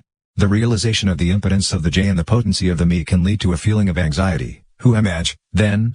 What might I do? The T is disturbed by the existence of something outside itself but inside the person whom it believes itself to be identical to. At bottom, the J cannot accept that there are at work in the person powers that the I does not have access to. But if the wants to maintain this view, it must face the fact that the person it is talking about does not possess free will. If the 7 wants to maintain its omnipotence over the person, this implies the person's impotence, then there is no free will. Libet's delay forces us to choose between the / and free will. We have to face the fact that we are far more than we believe ourselves to be. That we have far more resources than we perceive, that we leave our mark on more of the world than we notice. In the traditions of the history of philosophy, the problem of free will is closely connected to the argument about determinism. Determinism, or fatalism, is the philosophical view that everything is preordained. There are laws governing the phenomena of the world. If you know the initial conditions, these laws will carry their way to the preordained result with relentless logic. To assume that such laws exist for man means that people merely do what the laws say they must do under the given circumstances. The determinist says there is no free choice at all, for everything is preordained. The only reason we feel we have a choice is that we do not know the circumstances inside us or outside that determine what we will do. We are automatons, very stupid ones, who do not understand ourselves and so do not know we are automatons. Only our stupidity and lack of knowledge make us believe that we possess free will. This stupidity is itself a consequence of conditions over which we have no control. The most powerful objections to determinism are expressed in existentialism. Founded by the Danish philosopher Søren Kierkegaard in the 19th century and developed in the 20th by Karl Jaspers and Martin Heidegger from Germany and Albert Camus and Jean-Paul Sartre from France, existentialism emphasizes existential choices. Man is regarded as fundamentally a maker of choices, defined by his freedom, so to speak. The two basic views can be said to regard man from two angles. Determinism sees man from without, as the result of a series of causes that work on him. Man is a creation of the laws of nature at work around and within him. Existentialism sees man from within, as his own cause, acting outwardly on the environment. Man is a chooser, who causes consequences to his surroundings. But what is seen from without/within? Not the whole person, for if the whole person were inside, only the most hard-line determinists would claim that causes acting from without totally determined behavior and mental life. Man would then be only a consequence of his surroundings. A deterministic view cannot but assert that what is inside us, from our genetic apparatus to our personal memories, plays a part. But as causes that help to determine what we choose to do. It is more correct to say that it is the conscious maker of choices who is viewed from without or within. Viewed from without, this conscious player is a quantity who reacts to a series of influences stemming from the outside world and the inner, non-conscious world alike. Viewed from within, this player is, quite simply, the chooser. But performing this differentiation between within and without is far from simple. That the difficulties are profound in nature is exemplified by the argument about the death of Alan Turing. Turing, whom we met in Chapter 3, was a rare mathematical genius who developed Gödel's disturbing insights into a theory of computation. Turing held that we can never know when a calculation will halt unless it actually does so. This ending, Turing's halting problem, is of profound significance for the theory of knowledge. On the evening of 7th of June 1954, Alan Turing solved his private halting problem. Crushed by the prosecution and persecution he had been subjected to as a gay in the prudish England of the 1950s, he took his own life. Or did he? He was found by the housekeeper on 8th of June, in bed, with froth around his mouth. The cause of death was quite clearly cyanide poisoning. Beside his bed lay an apple, of which several bites had been taken. In the house were several jars of cyanide. Turing used it in electrolytic experiments. The apple was never analyzed, but the picture was clear, it had been dipped in cyanide. One bite of the apple of no edge, and Turing was released from further criminal proceedings as a homosexual. The official investigation unequivocally pointed at suicide. But the circumstances did not reveal any planning. Theater tickets, computer time reservations, and dinner dates were waiting. Turing's hobby of silver plating and gilding objects by electrolysis, involving the use of cyanide, had worried his mother for a long time.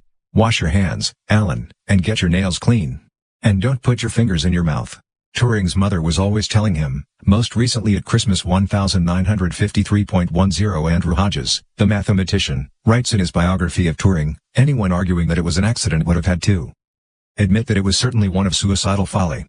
Alan Turing himself would have been fascinated by the difficulty of drawing a line between accident and suicide, a line defined only by a conception of free will. Perhaps, Hodges writes, it was all arranged to protect his mother's feelings. She never accepted that it was suicide. From without, it looked like suicide. But the circumstances were not clear enough to settle the matter for sure. From within, it must have been obvious whether it was an accident, suicide, or a game on the very cusp of death, Russian roulette. But this very within disappeared when Turing died. All that is left is the without, which cannot show what happened. Was it free will, or was it a tragic accident? This can be determined from without only if there is a message from within, a letter, a sign, or an unambiguous scene. Free will is, then, a quality unequivocally linked to a subjectivity experienced from within. A suicide committed by free will implies a will to die, which is different from accident or disease. But if the J's image of itself as the controller is a false one, how on earth can we talk of suicide, or of free will at all? The problem of free will is not interesting because of extreme conditions such as suicide. It is interesting because it is a notion important for our understanding of everyday life. When something has to be done very quickly because an accident is imminent, we become spectators to our own actions. We do not see ourselves from within as a creature of choice, we see ourselves from without as takers of action responding to a challenge. To see oneself from within as a creature of choice is linked to having plenty of time to make decisions that do not need to be taken in under half a second. In emergencies, there is no time for experiencing free will. The experience of free will is linked to situations where the me dares to allow the slash to make the decision. When more speed is required, the J and its free will are suspended. The me simply reacts. The J experiences free will when the me lets it.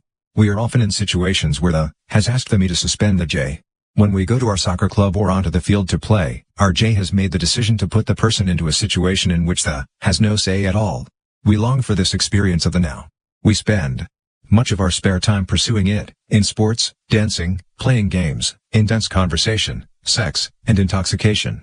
Another diversion consists of observing other people who have suspended their / to allow their me's to live to the full. We call it art, performance, or first-class athletics. The theater is peculiar if regarded from the point of view of information theory. The bandwidth of the performance piece is very low. Hamlet consists of a text that can be delivered at various speeds but never faster than the bandwidth of the language allows. Indeed, the audience often knows the text beforehand. There may well be people present who know it by heart. Similarly, many concertgoers know the scores by heart. So what do they come for? An actor has a much higher bandwidth than language does. There are gestures and gesticulations, intonations, movements, glances, and charisma, a series of nonverbal communications, which the audience perceives more or less consciously. Similarly, the musician does not wish merely to deliver a score but hopes to transform it into notes that supply it with pauses, accents, phrasing, and other goodies. The director and the conductor work with the actors and musicians in converting the very low amount of information in text and score into the far greater amount of information present in the performance proper. A good actor does not merely deliver the text but is himself the role being played. The actor contains a wealth of inner states corresponding to the one the character in the play presumably has in his given situation. Vital to our experience of a performance is whether the actors themselves are present on stage. Whether they feel hatred when they repeat the hateful words of the text. Whether they feel joy when they play out the joyful words. Whether they feel love when they play it. If an actor is himself present, being in the audience is a great experience. If the actor is not present, there is no reason for the audience to be. Everyone would have been better off staying home and reading Shakespeare.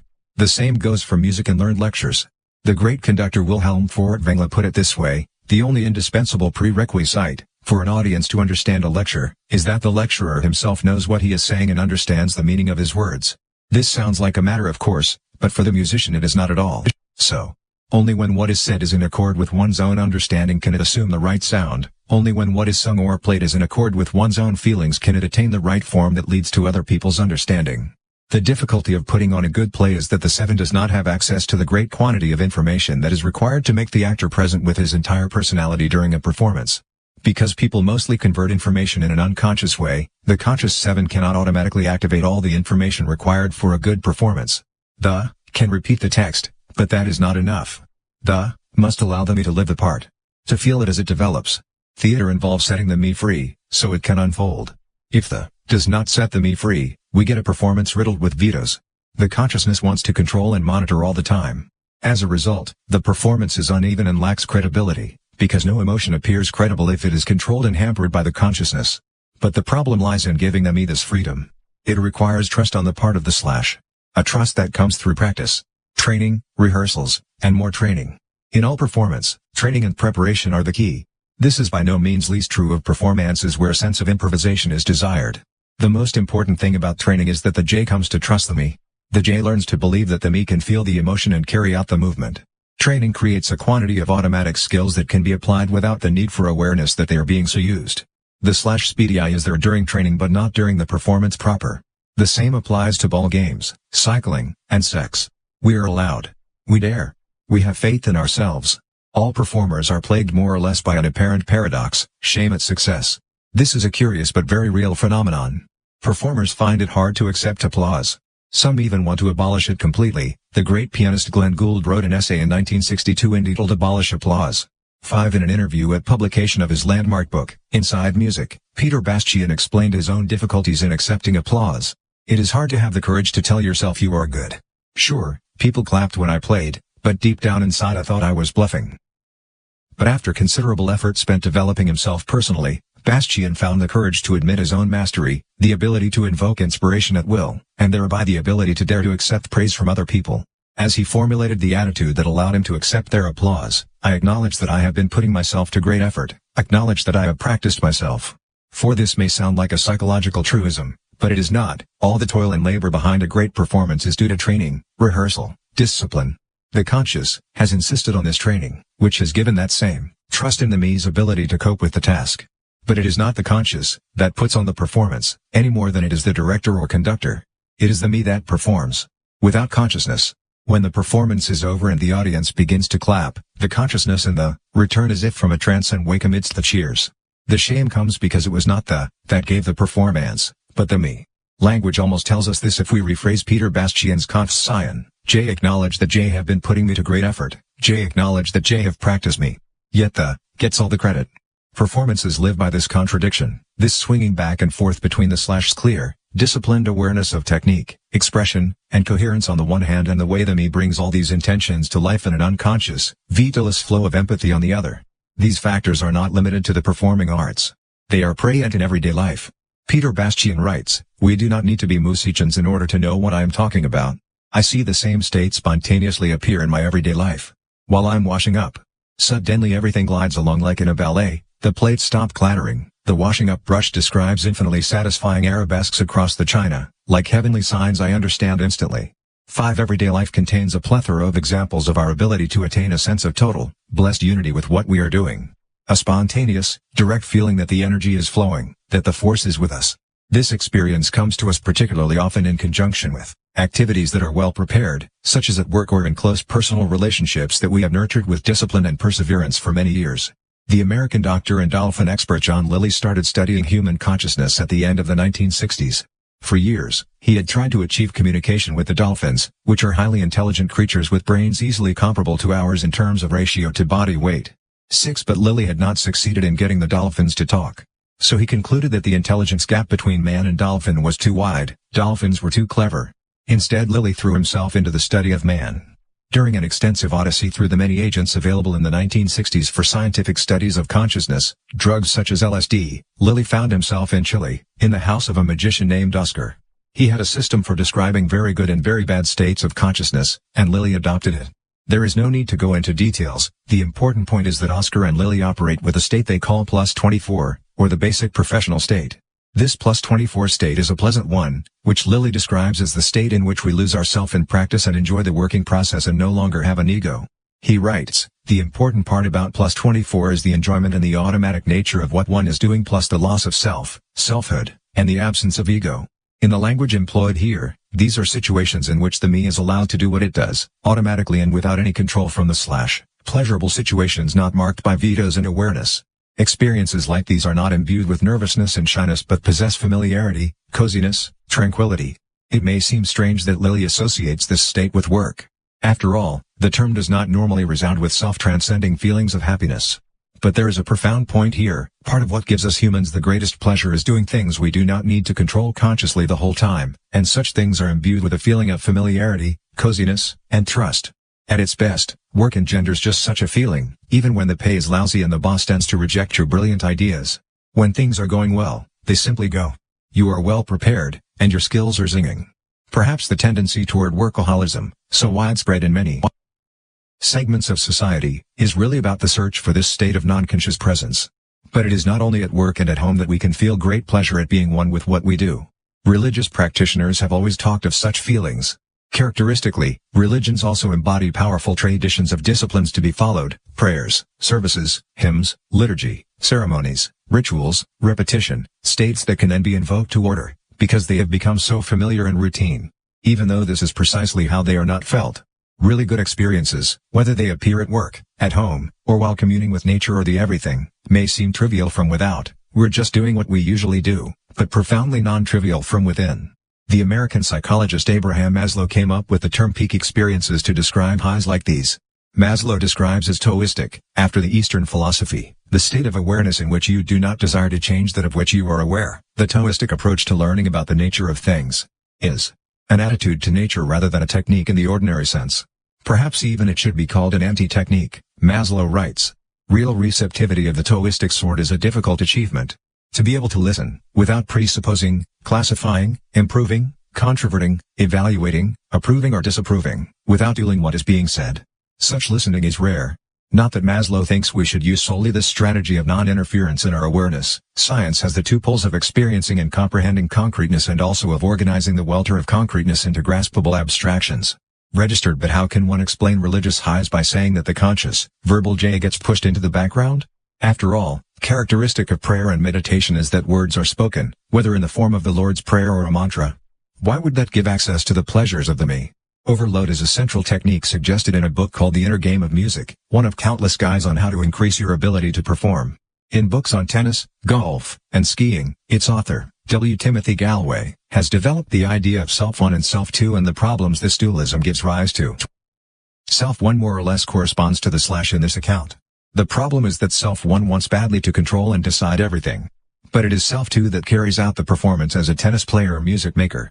It is self-two that knows how to perform a good forehand, while self-one is concerned with how you took, how the next shot should be carried out, the result of the last forehand, etc. Self-one interrupts and confuses, while self-two is the reservoir of potential, of everything we can do. The problem for the music maker, tennis player, or skier is the inner struggle between self-one and self-two. If self-two is left to work in peace, the result may be great performances, but it is constantly disturbed by self-one's what-if way of thinking. The goal is to attain the non-judging state of pure awareness that self-two represents. When it is allowed to. Gallwey and his co-author, the musician Barry Green, suggest a series of techniques for allowing self-two to unfold its talents. One of the most important is overload. When you short-circuit the mind by giving it an overload of things to deal with, it has so many things to attend to that it no longer has time to worry. Self-one sometimes checks out, and lets self-two check in. 19. The idea is simple. If you want to learn how to manipulate a violin bow, it can be a good idea to concentrate on something else as you try. If someone had told me that a person with no previous experience of the instrument could be taught to play Mary Had a Little Lamb on the bass with a full sound and correct position while smiling, singing the words and directing the audience to sing along, all in the first 15 minutes, I simply wouldn't have believed them. Degree Green and Gallwey write, overloading means that the conscious self-one, does not have a chance. Another technique they propose is to surrender to the ridicule. Think of oneself as a fish playing the double bass. One's self-importance disappears, and things are much easier. One might ask whether it is not precisely this that is the cause of the indisputable effect on the human mind of prayer and meditation. Precisely because a mantra or a text is being recited, the verbal channel fills up. The modest bandwidth of language is filled by the accustomed words, so the possibility of thinking is excluded. One of the main points of meditation is to avoid thoughts. Concentrating the language channel on something familiar, which does not make us deliberate, releases the rest of the mind to the object of our prayer and meditation. Ritual words can be spells that block the inner radio transmitter and permit the free development of the me. The theater director Keith Johnston has developed a series of techniques for training actors in the rare art of devotion that is the basis of all great performances, and particularly for free improvisation. The real problem is the necessity for personal courage, for openness. In his book, J. Pro, which is a goldmine of observations about the relation between self-control and self-development, Johnston writes, if you improvise spontaneously in front of an audience, you have to accept that your innermost self will be revealed. The problem is always whether you dare to trust yourself. Johnston writes about actors that if they are worried about failing, then they'll have to think first. If they're being playful, then they can allow their hand to make its own decision. The can communicate and control its communication with others. The may can also communicate, but it does not have the same awareness of what it communicates. The slash is social and can enter into agreements with other J's. The problem is whether the me will abide by those agreements. The social field is established through agreements, social contracts, entered into verbally.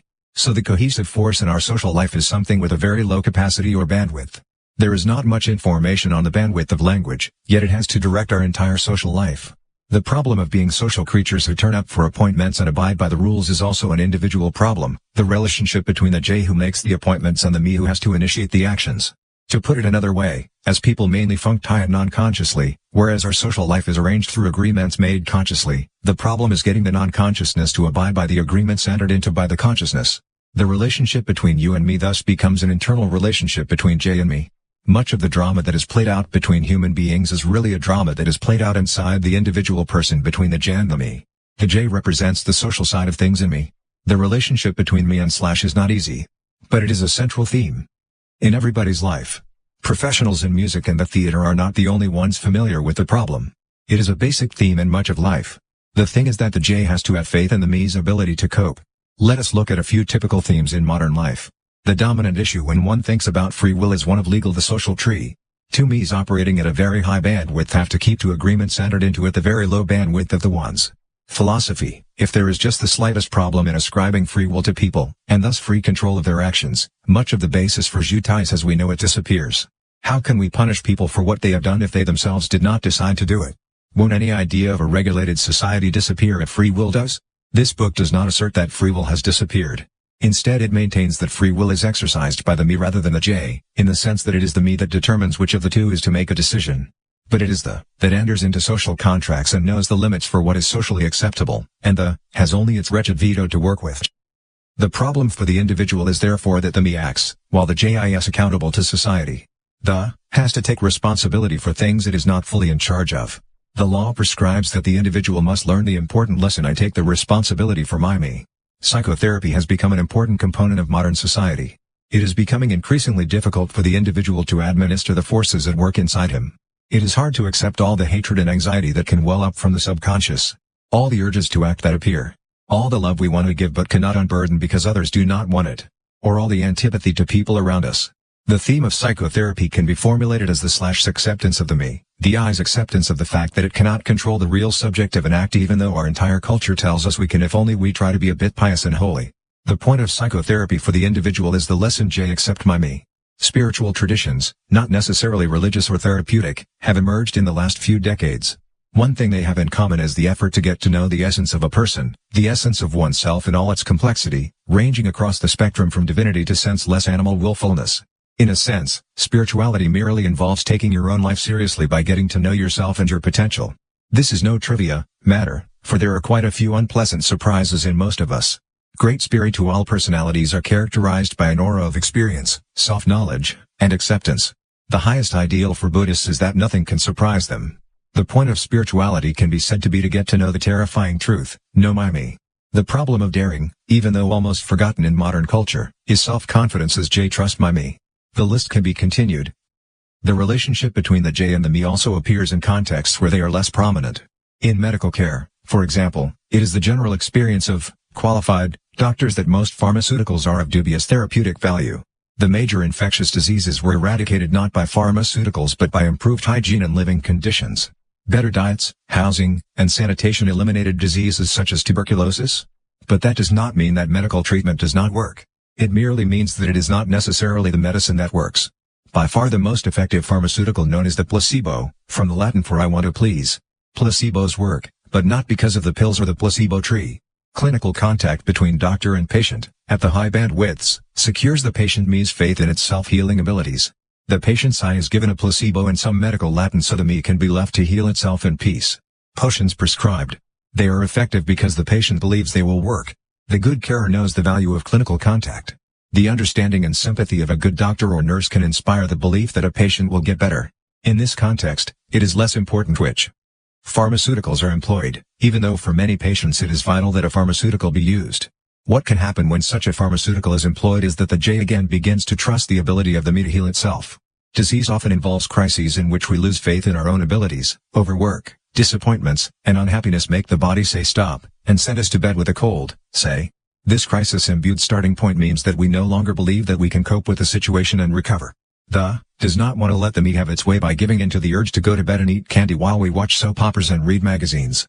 The J does not believe in the self-healing powers of the me. So the relationship between treater and treated is really also, and maybe mostly, a relationship between the patient's J and me. The same applies to horoscopes. In 1991, New Scientist published an article discussing the various explanations for the inexplicable popularity of horoscopes in the modern world. The more plausible reason for the popularity of graphological and astrological interpretations, readings and the like is because, paradoxically, they are true. 23 The psychologist Adrian Fernham writes, horoscopes contain series of general, mainly positive, statements. In the 1950s, an American psychologist, Ross Stagner, sent a group of personnel managers a personality test. But instead of individual responses, each of the 68 managers was given the same bogus list, containing a series of statements derived from horoscopes. When asked how accurate the assessment was, many felt they had been described very well by statements such as while you have some weaknesses in your personality, you are generally able to compensate for them. Who would not feel that this struck home? It is not difficult to come up with general statements that most of us would believe described as accurately. It is even likely that we would feel that our secrets had been revealed. A German psychologist, Kruger, carried out a graphological experiment on students who were asked to assess reports based on an analysis of their handwriting. They were all enthralled by the individual precision of the reports. But they had all been given the very same one, which told every single one of them that they were fundamentally, deep down inside, weak and insecure but knew how to appear happy and strong. Horoscopes tell the despairing J, which has to try and figure out all the multifarious, complicated, contradictory initiatives from the me, that this is how we hang together. Not only do we feel they are accurate, we also feel a secret has been revealed, and that is a relief. We need not be so afraid of ourselves any longer. Viewed in this light, horoscopes play an important role in modern culture.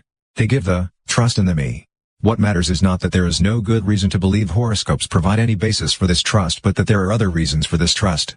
Because the dominant psychological problem of modern culture is that its members do not want to accept that there is a me beyond the J. The problem for the slash is that there is no alternative to accepting the me. One is what one is, and one cannot escape the fact. But one can certainly enter into plenty of agreements with oneself and others that the me refuses to accept. Just as the central problem in legal philosophy is the management of the responsibility of the J for the me, we could translate the central problem in existentialism as being the slash's choice of the me. Even though we have no alternative but to choose ourselves, and the J thus has no choice but to choose the me, this choice does not come easy. For the me is everything the cannot accept. It is unpredictable, disorderly, willful, quick, and powerful. Kierkegaard talked about 3 stages on life's way, 3 possible choices, which now and then, but not always, appeared sequentially. The first stage is the aesthete, who lives life in an effervescent preoccupation with sensory experiences. In a sense, this is the free, untroubled me, living its life recklessly to the full. The second stage is the ethicist, who tends his marriage and his work diligently and peacefully, keeping to all his agreements.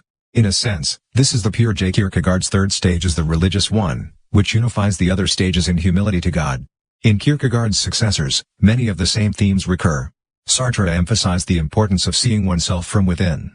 Heidegger talked about the angst at the way the world can be freely interpreted, but experienced only through interpretation, the anxiety of the slash at not being the me.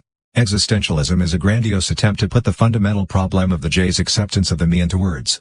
The true, full existential gravity does not arise from what one chooses, but that one chooses.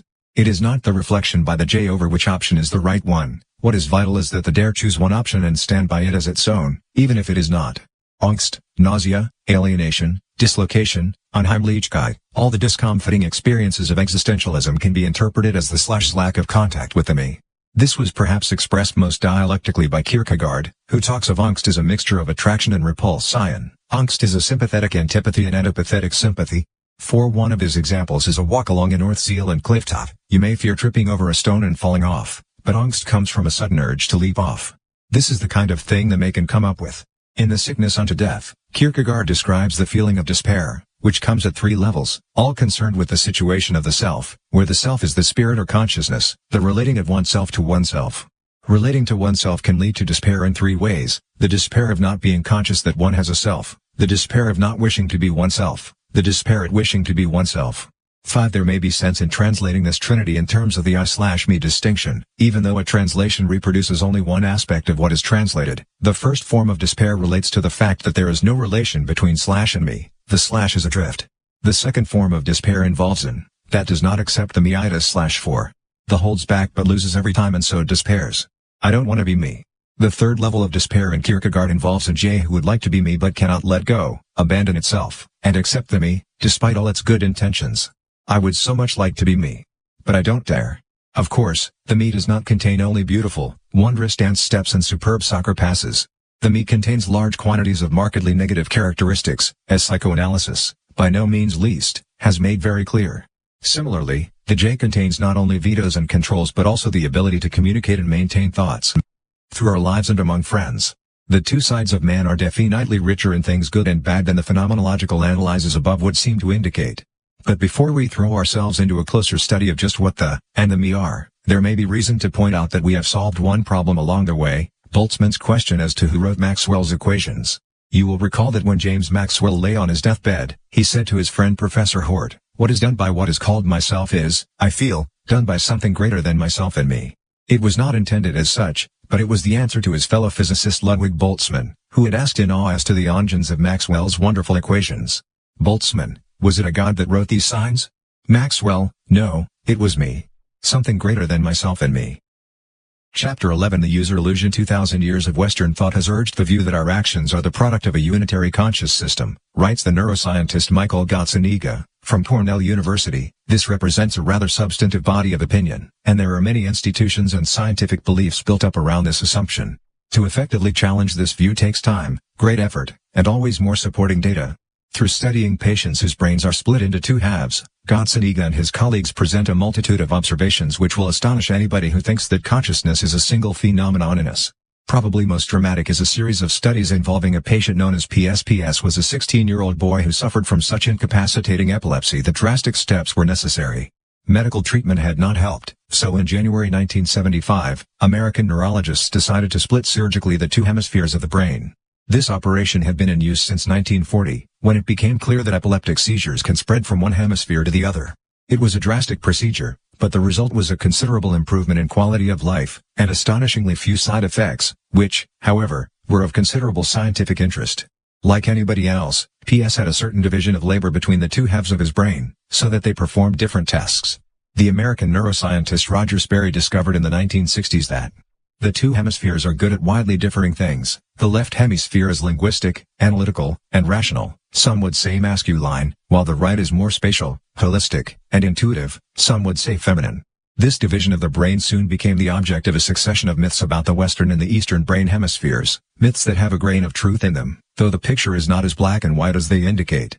Through studies of blood flow in the two hemispheres, the neuroscientists Niels A. Lawson and David Ingvar, from Copenhagen and Lund, have demonstrated that speech is not located only in the left hemisphere. For example, the right brain supplies the intonation, rhythm, and other the two hemispheres of the brain as they look if one sections the brain vertically through both ears. The two halves are linked by the corpus callosum, which is surgically severed in some patients. Nonverbal sides of language, its melody, or prosody, as it is called. Cooperation between the right and left hemispheres provides the normal speech functions, but the image of the left brain as the linguistic one is broadly correct. In right-handed people, in the case of left-handed people, the picture is more complicated. When a patient has the link between the two brain halves severed, one brain half loses its links with language. The phenomenon can be studied by showing such a patient two different pictures in the two areas of the field of vision. As our vision is arranged so that the right-hand side of the field of vision in both eyes is processed by the left hemisphere of the brain and vice versa, each hemisphere processes its own side of the field of vision, whereas both eyes see both sides. If you show the patient a picture of a face composed of two different faces, a boy to the right and a woman to the left, you receive two different answers, depending on which hemisphere you ask. Ask the linguistic hemisphere, i.e., the left brain, that sees the right-hand side of the picture, and the answer you receive is that the picture is of a boy. If you ask the patient to pick a picture from a range of male and female faces, the patient's right brain will point out a picture of a woman. What we have here are two perfectly valid, meaningful, sensible answers. But the patient does not know there is a difference. The two brain halves are independent, because the link has been cut. But PS was special. He was the first patient to be studied who evidenced clear linguistic ability in the right brain, the ability not only to imbue his words with prosody but to express himself fluently. His right hemisphere could not talk, but it expressed itself via letter cards. This ability probably originated in left brain damage long before the operation, which forced PS to use the right brain linguistically. PS's right and left hemispheres did not always agree. For example, his left brain would announce, through speech, that PS wanted to be a draftsman when he grew up, while his right brain spelled its way to racing driver. Such remarkable contrasts have led many pioneers in the study of the two brain halves to the view that a person can have two consciousnesses, if the link between the two halves has been severed. The two can disagree as to how much they like different words, names, terms, and the extent of this disagreement can change from test to test. PS was in its best moods on days when the two halves were in accord. But the most incredible result of the study of PS is not due to the ability of the right brain to express itself linguistically. The cause was the classic pattern in patients with split brains, the way the left hemisphere dominates. It is hard to describe the spellbinding power of seeing such things. Michael Gazzaniga writes of a reply he received from PS in an experiment that has since been repeated hundreds of times. PS was shown the usual composite pictures, where the right-hand field of vision contains one thing and the left-hand field another. PS was furnished with cards showing other objects. He then had to choose the cards that matched what he saw. Optic paths crossing, the left half of the object is seen by the right-hand sides of both retinas. The information from the right halves of both eyes is processed in the right brain half. The other side of the object is processed in the left brain half.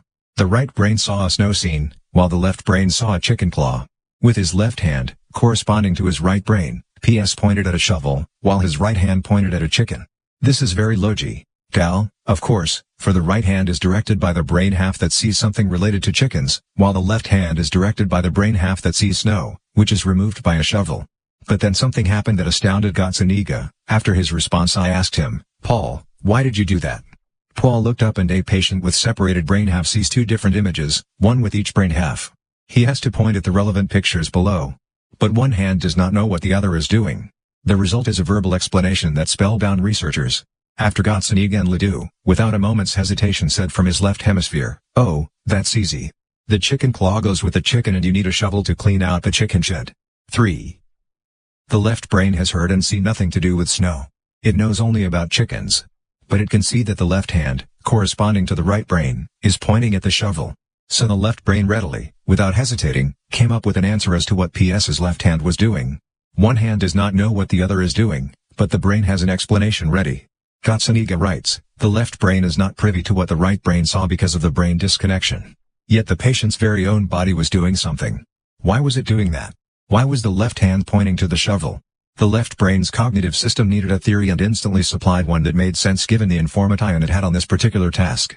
For the remarkable, and spellbinding, thing about this clinical observation is that PS neither hesitated nor manifested uncertainty as to his answer. PS's left brain was happy and ready to weave without the slightest reservation a little tale to imbue his actions with a rationality that was not really present. PS could not understand what Gazzaniga and his colleagues might know about him. His left brain had no idea what his right brain had seen, or that the scientists had seen it. Hence a fiction, rather than admit that PS's talkative half-brain did not know why he acted as he did. The experiments involving PS were conducted and described by Michael Gazzaniga in collaboration with Joseph Ledoux. In an article on brain, mind, and language, Ledoux asks, what happens when behavior is produced by systems operating non-consciously? What, in other words, is the reaction of the conscious person to behaviors of non-conscious origin? It turns out that the split-brain patient is ideally suited for studying such a question. 5. Ledoux provides the answer based on his experiences with shovels and chicken claws and PS. The speaking left hemisphere in these situations thus witnessed its body performing behavioral responses and it immediately incorporated these responses into its perspective on the situation. These observations of course are only relevant to the extent that it can be shown that in our daily lives the conscious self is confronted with behaviors produced by non-conscious systems. As we have seen, however, this is a reasonable suggestion if not a demonstrable fact. 6. Ledoux wrote this in 1985. But today, when the consequences of Benjamin Libet's studies have begun to be obvious, it is very clear that even the most banal and trivial actions, such as flexing a finger, are the result of non-conscious processes that the consciousness thinks it initiates but in fact does not. The consequence of knowledge gained from PS and similar patients is thus the question as to how many of our everyday actions are explained in our consciousness by completely misleading rationalizations after the event. How often do we lie to ourselves about the motives for our actions? In the 1950s, as quoted in Chapter 6, Edward D. Hall, the anthropologist, pointed out that other people often know more about what is going on in our heads than we do. How often are we ordinary people in the situation split-brain patients can get into when their mute right brains are given the order walk, and they instantly get up from the chair and leave the testing area? When asked where they are going, their left brain responds, for example, going into my house to get a Coke. Ledoux points out that we often come up with explanations like these when we have not been conscious about what we were doing. After a trip during which we haven't been conscious of driving a vehicle or of which route we took, a common occurrence for experienced motorists, we come up with deliberate excuses, the road was straight all the way, or we could do it in our sleep. Such thoughts are the result of the conscious self having been confronted with the fact that purposeful activities have been carried out without its sanction or assistance. The conscious self thus attempts to weave a tale that it can live with, Ledoux writes. He goes on. We are not consciously aware of all the information our mind processes or of the causes of all the behaviors we produce, or of the origin of all the feelings we experience. But the conscious self uses these as data points to construct and maintain a coherent story, our personal story, our subjective sense of self. 8. To Ledoux, the conclusion is obvious, weaving such tales about the self and its world is a prime function of consciousness.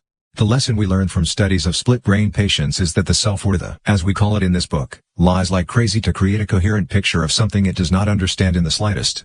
We lie our way to the coherence and consistency we perceive in our behavior, but we do not lie to other people so much as to ourselves. They're not lies in the ordinary sense, where we know we are deceiving someone else, but lies in the special sense that is characteristic of consciousness, not deceit of others, but self-deceit. The subjective unity of self, of thought and of personal experience is an illusion created by the limited capacity of self-awareness systems. Copyright the psychologists David A. Oakley and Leslie Eames write in an attempt to summarize observations of the two brain halves, hypnosis, and hysteria, with repressed or exaggerated experiences of sensory input, among other things. Consciousness simply does not have the capacity to convey all the activity behind the conscious experience. Therefore the mental variety is concealed from us, so we experience a unity that is not particularly accurate. Our unitary perspective of our own conscious processes is a consequence of the constraints imposed by our viewing them through the limited window of self-awareness, Oakley and Eames say. The hidden observer was discovered in 1973, reportedly by accident. A group of students were being given a demonstration of hypnotically induced deafness, where a subject had been told that on the count of 3 he would go deaf. His hearing would return when the hypnosis was lifted. The hypnosis worked, and the subject displayed no reaction to questions or unexpected loud noises behind his back. Such demonstrations are routine, for even though the term hypnosis rings hollow in many people's ears, it is a straightforward, well-studied phenomenon of the human mind, and it played a central role for Sigmund Freud in his development of psychoanalysis. But one student put a question to Ernest Hilgard, the scientist conducting the experiment. Was it possible that part of the subject knew what was going on, even during hypnosis? Hilgard then told the hypnotized subject that there was another part of the person he was talking to who knew more than the part to whom he was talking. He used the following instructions, quoted from the account of a later experiment to confirm the hidden observer. Now I would like to tell you something interesting about your mind. When you are hypnotized as you now are, you can have many experiences where things appear different from the normal reality. You can fail to smell things or see or hear things that are actually there. You can imagine things that are not actually there. You can have a whole range of experiences that are different from normal reality. But while you are having these experiences and you are unaware of normal reality, you have a hidden part of you that knows reality, what is really going on. This is a part of your mind, a special part. Even though you in hypnosis are not aware of what is going on, your body knows, this hidden part of your mind knows. Now there are many regulators of body processes that do something just like this. You don't have to know of your breathing and yet your breathing goes on. Likewise there is this part of the mind that knows things that are going on. And it is possible while in hypnosis to reach this part of the mind. Now you will find that when I want to speak with this hidden part of yourself, I'll place my hand on your shoulder like this. And when I place my hand on your shoulder I will be in communication with this hidden part. We can talk together. But the hypnotized part of you, the part to whom I am talking now, will not know that we are talking together. During the demonstration to his students, Hilgard then asked the subject to raise the index finger of his right hand if one part of him heard what was going on. To Hilgard's amazement, the subject lifted his finger and then announced that he wanted to come out of hypnosis. He had just felt his finger move on its own and demanded an explanation. Since then, the existence of a hidden observer has been demonstrated in other hypnosis contexts where the subject has pain inflicted on him but does not feel it, though it is felt by a hidden observer inside the person who is tolerating the pain. The same goes for patients under anesthesia. The psychologist John Kilstrom comments on the phenomenon. The hidden observer is a metaphor for these non-conscious mental representations of stimulus input and the means by which they may be accessed. The success of the technique indicates that analgesic subjects may be unaware of stimuli that have been thoroughly processed by the sensory perceptual system.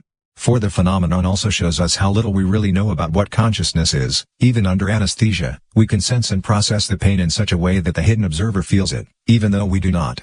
In 1991, two scientists from completely different fields, dentist John Coley and neuroscientist Christoph Koch, raised the following question: does anesthesia cause loss of consciousness?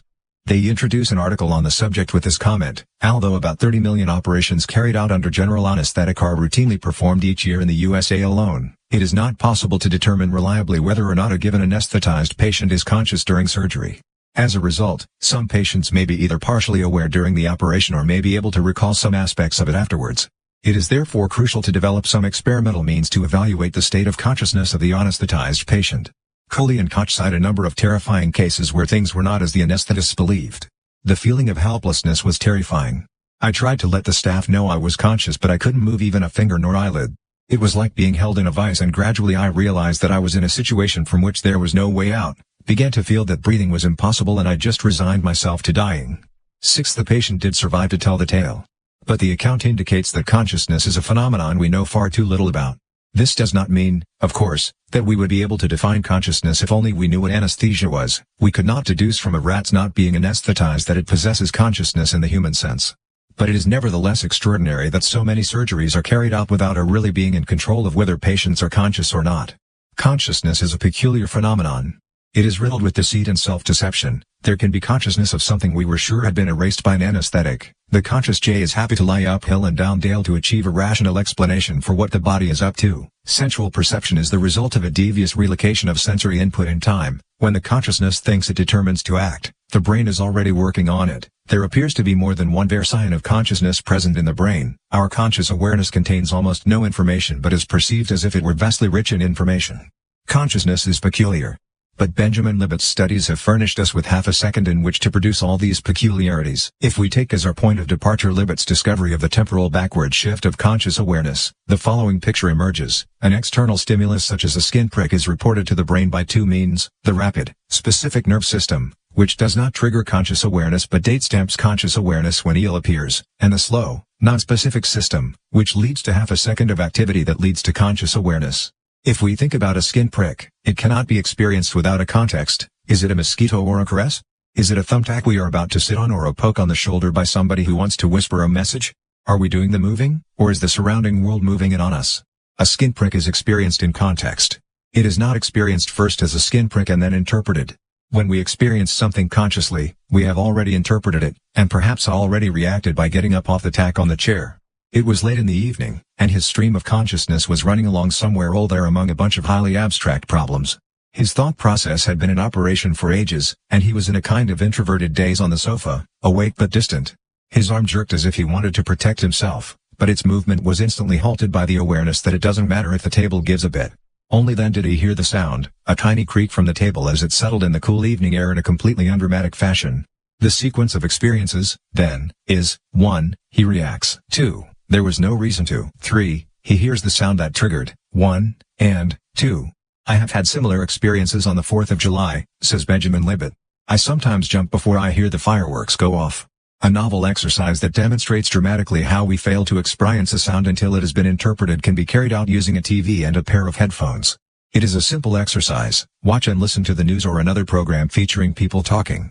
Through the headphones, you will notice two different patterns of sound: 1, the speech of the person talking, and 2, noise.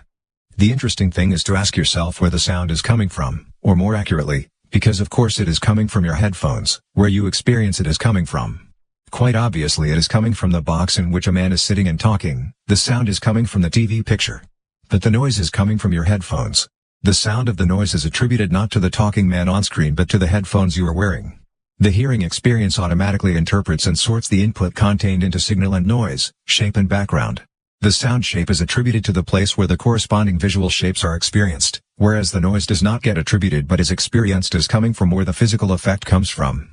A VCR is the simplest way of creating this phenomenon, because there is a lot of noise on a videotape soundtrack, or you can adjust the TV controls to increase the amount of noise. Consciousness presents us with sensory data that have already been heavily processed, but it does not tell us that, looking like raw data, they are encapsulated in a context without which they are not what we experience at all. After all, we experience a caress or a mosquito bite, not a general prick that we must then interpret. The content of our consciousness is already processed and reduced, put into context, before we experience it. Conscious experiences possess depth. They have been put in context. Lots of information has been processed but is not presented to us. A mass of sensory information has been discarded before conscious awareness occurs, and this sensory information is not presented. Yet the experience itself is based on this discarded information. We experience sensation but do not experience that this sensation has been interpreted and processed. We do not experience the enormous mental work we do when we experience. We experience sensation as an immediate, direct sensation of the surface of things, but sensation is really the result of a process that gives depth to the sensory data experienced. Consciousness is depth but is experienced as surface. The trick consciousness pulls is to combine two widely different approaches to the world. One approach concerns the stimuli we sense from the outside world, the other concerns the image we have in order to explain these experiences. We do not experience the raw sensory data. We do not see the wavelength profile of the light but see different colors. We hear the newscaster not from the headphones but from the TV set. We do not feel a caress as a potential mosquito bite. But the colors and the talking head and the caress are experienced as if they were happening here and now, and as if they consisted of precisely what we are experiencing. But in fact they are the result of a simulation. We experience not the raw sensory data but a simulation of them. The simulation of our sensory experiences is a hypothesis about reality. This simulation is what we experience. We do not experience things themselves. We sense them. We do not experience the sensation. We experience the simulation of the sensation. This view involves a very far-reaching assertion. What we experience directly is an illusion, which presents interpreted data as if they were raw. It is this illusion that is the core of consciousness, the world experienced in a meaningful, interpreted way. Why do we not merely experience what we sense? Because we sense far too much, millions of bits a second. We experience only a fraction of what we sense, namely, the fraction that makes sense in the context. But why do we not see that the data we experience have been processed, that masses of information have been discarded before we are presented with a scrap of information? One possibility is this: because it takes time to achieve this depth, and because it is not particularly expedient to know that this time has passed. There are bundles and bundles of intermediate calculations that are not relevant to our actions in the world. We have to solve the binding problem before we can experience anything at all. We have to form a hypothesis about where the sound comes from before we hear it. Benjamin Libet has shown how the specific nerve fibers from the sensory organs to the brain allow a fixing of the time of the sensation, which is not experienced until the nonspecific nerve fibers have led to half a second of activity that means the sensation can be experienced. This way, a sensory experience can link input from lots of different sensory modalities receiving stimuli from the same object, even though the input from the various modalities, hearing or sight, may not need the same amount of time to be processed in the brain. If there were not half a second in which to synchronize the inputs, we might, as Libet puts it, experience a jitter in our perception of reality. Our consciousness lags behind because it has to present us with a picture of the surrounding world that is relevant. But it is precisely a picture of the surrounding world it presents us with, not a picture of all the superb work the brain does. The sequence is sensation, simulation, experience. But it is not relevant to know about the simulation, so that is left out of our experience, which consists of an edited sensation that we experience as unedited. Consciousness is depth experienced as surface. Once in a blue moon, you come across an idea that immediately and instinctively seems very important to you, yet you do not understand why. Rather like when you meet someone you really like without knowing why. Just such an idea appeared several years before my interest in Libet's experiences made it fundamental for me. But the aha experience was there right away. The idea stems from the design of computers. Called the user illusion, it involves considerable epistemological depth and is a superb metaphor for the picture of consciousness sketched above. The notion of the user illusion appeared in an article by a notable computer scientist. Alan Kay used to work at Xerox PARC, the rank Xerox Research Center at Palo Alto, in Silicon Valley, south of San Francisco. In the 1970s, PARC was home to the development of a revolutionary computer language called Smalltalk. Rank Xerox lacked the vision to realize the enormous potential of Smalltalk, so it was left to Apple to do so with machines like the Macintosh, a computer that is as easy to communicate with as a good friend over a cup of tea. The basic idea was that a computer, which can of course be programmed to do anything at all, should present itself in polite and cooperative fashion. It is the computer that is meant to do the donkey work, not its user. This may sound obvious, but it certainly was not so before Apple put its computers on the market. The dominant form of computer is based on principles developed by engineers who spend their entire lives working on computers. Naturally, they do not mind remembering all kinds of weird codes and acronyms for the inner state of the computer, since the computer is what interests these engineers, not what it can be used for. For the rest of us, it is the other way around. If need be, a computer can be interesting in itself as a plaything or a status symbol, but what is important is not the computer but the use we make of it. These words are being written on an Apple Mac, which shows the words on the screen and a few symbols in the margin that allow one to scroll back through the pages. But as a user, one has no idea exactly how this word is stored in the computer. Nor does it matter, as long as the word appears on the screen when one wants it to. Of course, hordes of engineers, software programmers, and designers have furnished the computer with a bevy of clever tricks that allow this word to be stored, but as a user, one could not care less about them. As long as they do the job. In the old days, which in the case of computers means just a few decades ago, you could communicate with a computer only if you could write in a language that explained to the machine precisely what it was to do. You explained where in the computer it should store what. You had to have a mental picture of how the machine worked in order to make it work. The great shift from the demanding computer to the helpful computer was Smalltalk and its application of the user illusion.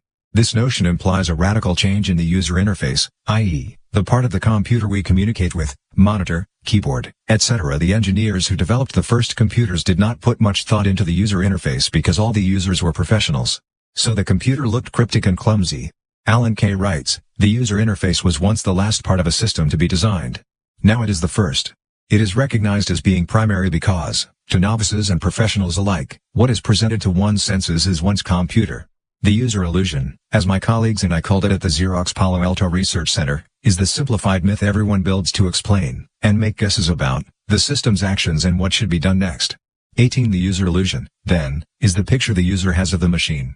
Kay and his colleagues realize that it does not really matter whether this picture is accurate or complete, just as long as it is coherent and appropriate. It is better to have an incomplete, metaphorical picture of how the computer works than to have no picture at all. So what matters is not explaining to the user how the computer works but the creation of a myth that is consistent and appropriate, and is based on the user, not the computer.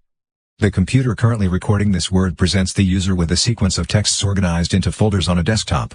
Lousy chapters get dragged into the trash can at bottom right. When the user wants to second if a chapter is too long, he can use the pocket calculator in the desk drawer. But there are no folders, trash cans, or pocket calculators inside. There are just quantities of zeros and ones in sequence. Indescribable quantities, a computer can contain many million zeros or ones. But this is nothing that bothers the user, all he needs is to extract his work when he has finished it. The user can be completely indifferent to these enormous numbers of zeros and ones. The user is interested only in what the user illusion presents, pages of a chapter, folders of completed chapters, folders of loose ends, correspondence, goofed sentences, and unorganized thoughts. The user illusion is a metaphor, indifferent to the actual zeros and ones, instead it is concerned with their overall function. The claim, then, is that the user illusion is a good metaphor for consciousness. 9. Our consciousness is our user illusion for ourselves and the world. Consciousness is not a user illusion for the whole world or the whole of oneself. Consciousness is a user illusion for the aspect of the world that can be affected by oneself and the part of oneself that can be affected by the consciousness. The user illusion is one's very own map of oneself and one's possibilities of intervening in the world. As the British biologist Richard Dawkins puts it, perhaps consciousness arises when the brain's simulation of the world becomes so complete that it must include a model of itself. 20. If consciousness is my user illusion of myself, it must insist that precisely this user is the user, it must reflect the user's horizons, not that which is used. Therefore the user illusion operates with a user by the name of / The 7 experiences that it is the, that acts, that it is the, that senses, that it is the, that thinks. But it is the me that does so. I am a user illusion of myself. Just as the computer contains loads of bits that a user is not interested in, the me contains loads of bits the, is not interested in. The, can't be bothered to know how the heart pumps the blood around the me, not all the time, at any rate.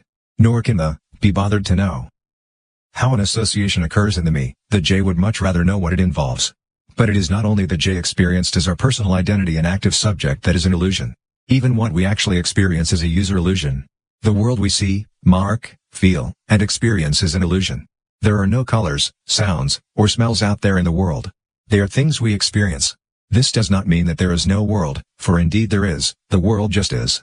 It has no properties until it is experienced. At any rate, not properties like color, smell, and sound.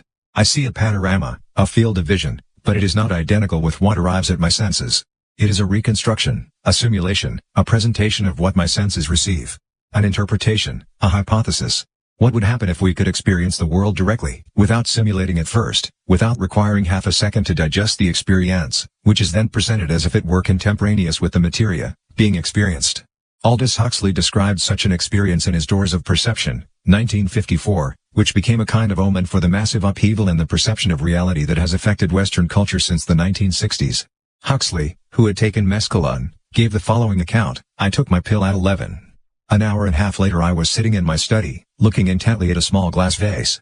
The vase contained only 3 flowers, a full-blown bell of Portugal rose, shell pink with a hint at every petal's base of a hotter, flamier hue, a large magenta and cream-colored carnation, and, pale purple at the end of its broken stalk, the bold heraldic blossom of an iris.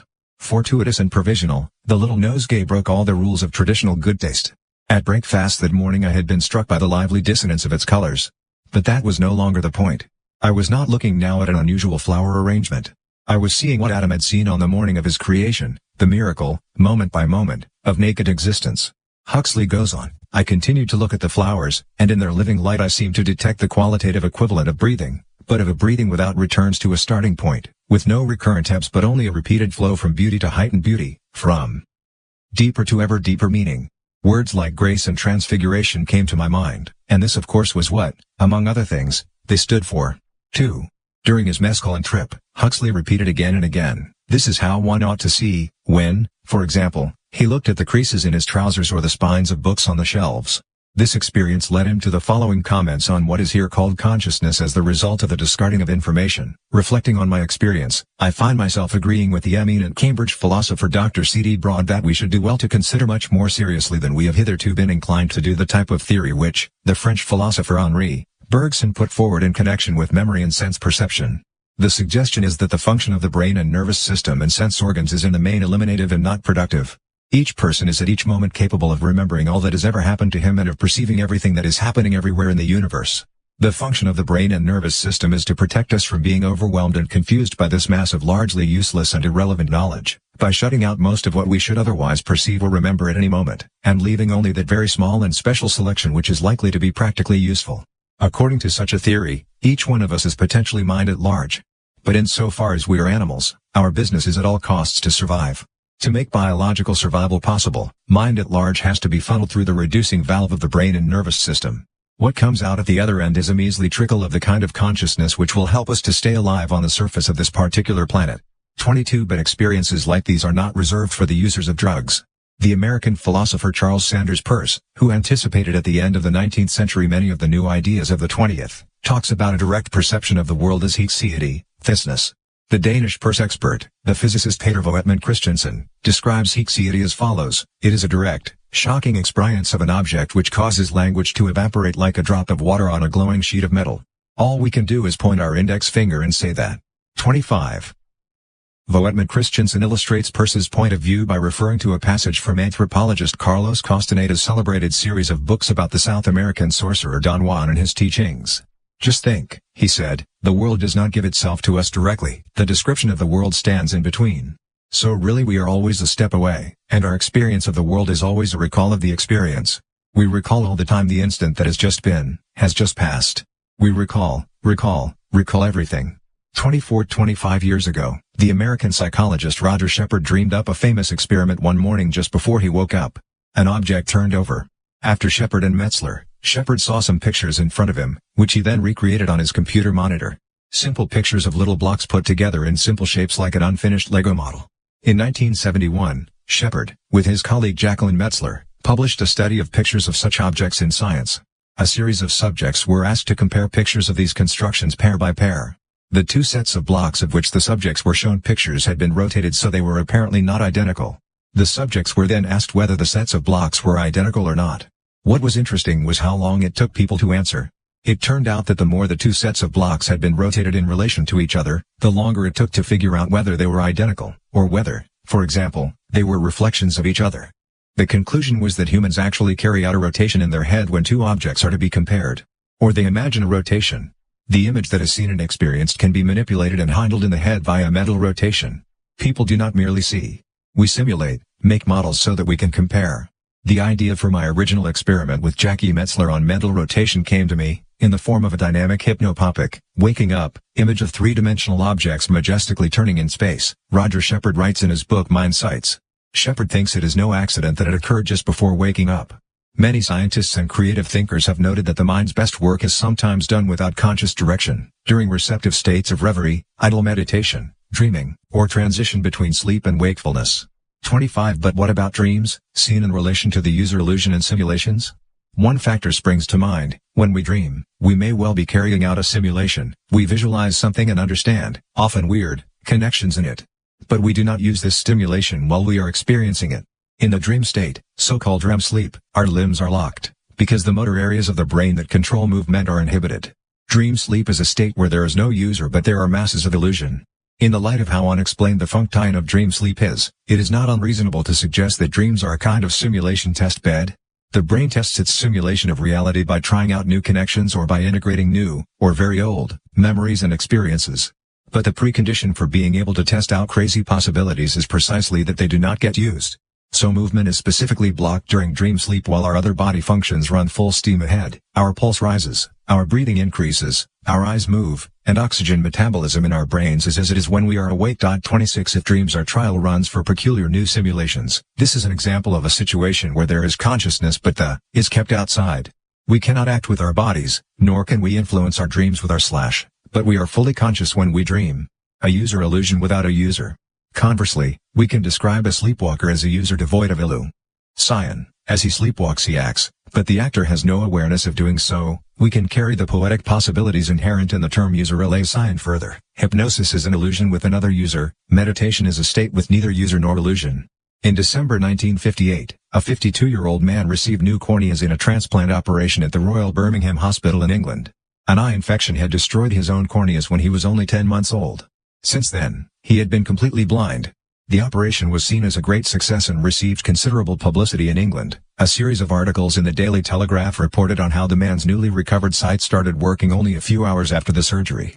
Among the readers of the press coverage was a psychologist, Richard Gregory, who was interested in the psychology of knowledge, and whose work on visual illusions we met in Chapter 8.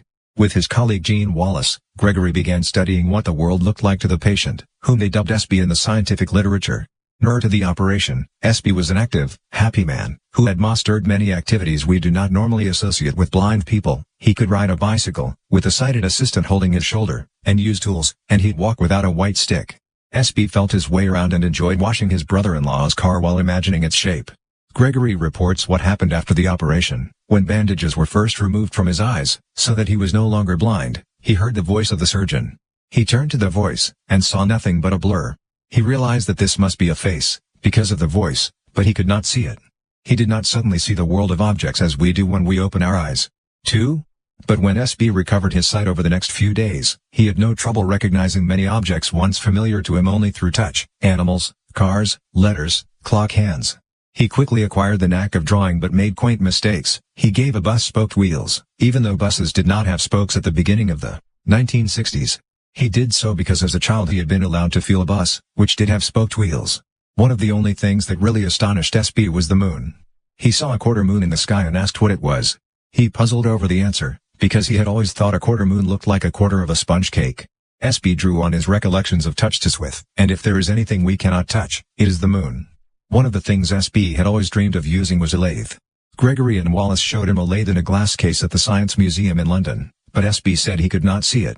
The case was opened, and he closed his eyes, ran his hands over the lathe for a minute, stepped back, opened his eyes, and said, "Now that I've felt it, one can see." 28 Initially SB could see only what he knew from his sense of touch. SB's story ends tragically. Only a year after his operation, he died, a victim of depression. Seeing the world had been a disappointment. SB often sat in the evening with all the lights off. The story of SB tells us how hard it is to see something we have not simulated beforehand. It is not true that seeing is believing. Believing is seeing. In a normal person's perception of the world, sensations from different senses link up to form a single inner picture, which we then experience. We use one sense to support the other. It is easier to hear speech if we can see the speaker. But it is not only when there is a paucity of sensory data from one sense that we use another. The entire project of our experience and thereby our consciousness is to combine the many different inputs into a single simulation of what we know. Richard Gregory has posed the following question on the basis of SB's story, among other things. How much would we come to see if, as children, we had been brought up in a touchless mirror-like world of vision without hands-on experience of objects? The answer almost certainly is very little, for we would see patterns but not objects, as we would lack correlations to develop perceptual object hypotheses. 9. Gregory's involvement in exploratorts, science museums that emphasize touch and personal experience, is due to just such experiences of how important touch is to our sight. The lesson Gregory says teachers can learn from this knowledge concerns the importance of touching things. He distinguishes between 3 kinds of learning. 3 kinds of learning. Formal learning is exemplified by mastering the formal mathematical apparatus so we can do our sums and manipulate numbers without necessarily knowing what is going on. The good old-fashioned way. Intuitive learning consists of providing explanations based on common sense, which the recipient can understand.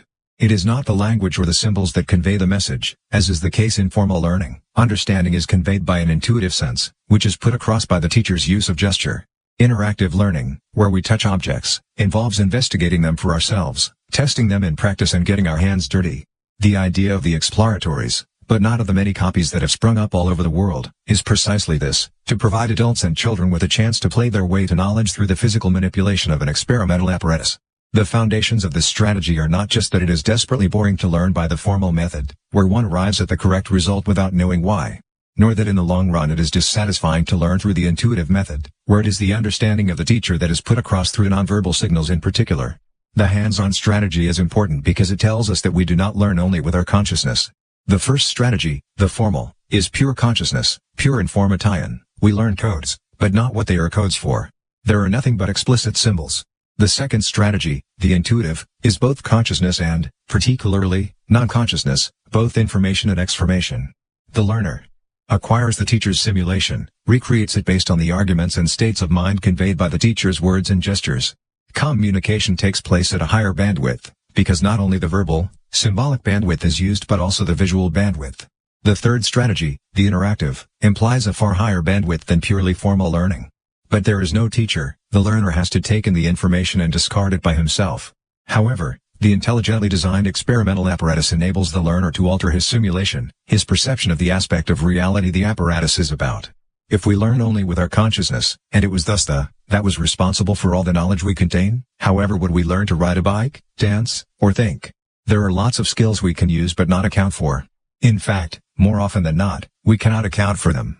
What does Marilyn Monroe look like? Describe her. Blonde, yes. Smiling, yes. A beauty spot, yes. Can you say much more? Most people cannot, but a picture, even a part of a picture, and we recognize her face in an instant. What does your family look like? Your boss? Your colleagues? The boy next door? You know, of course you do, but you cannot put it into words. It is impossible to describe a face in very many details, even though just one of these details is enough for you to recollect its owner. The British philosopher Michael Polanyi described this phenomenon in the 1950s as tacit knowledge.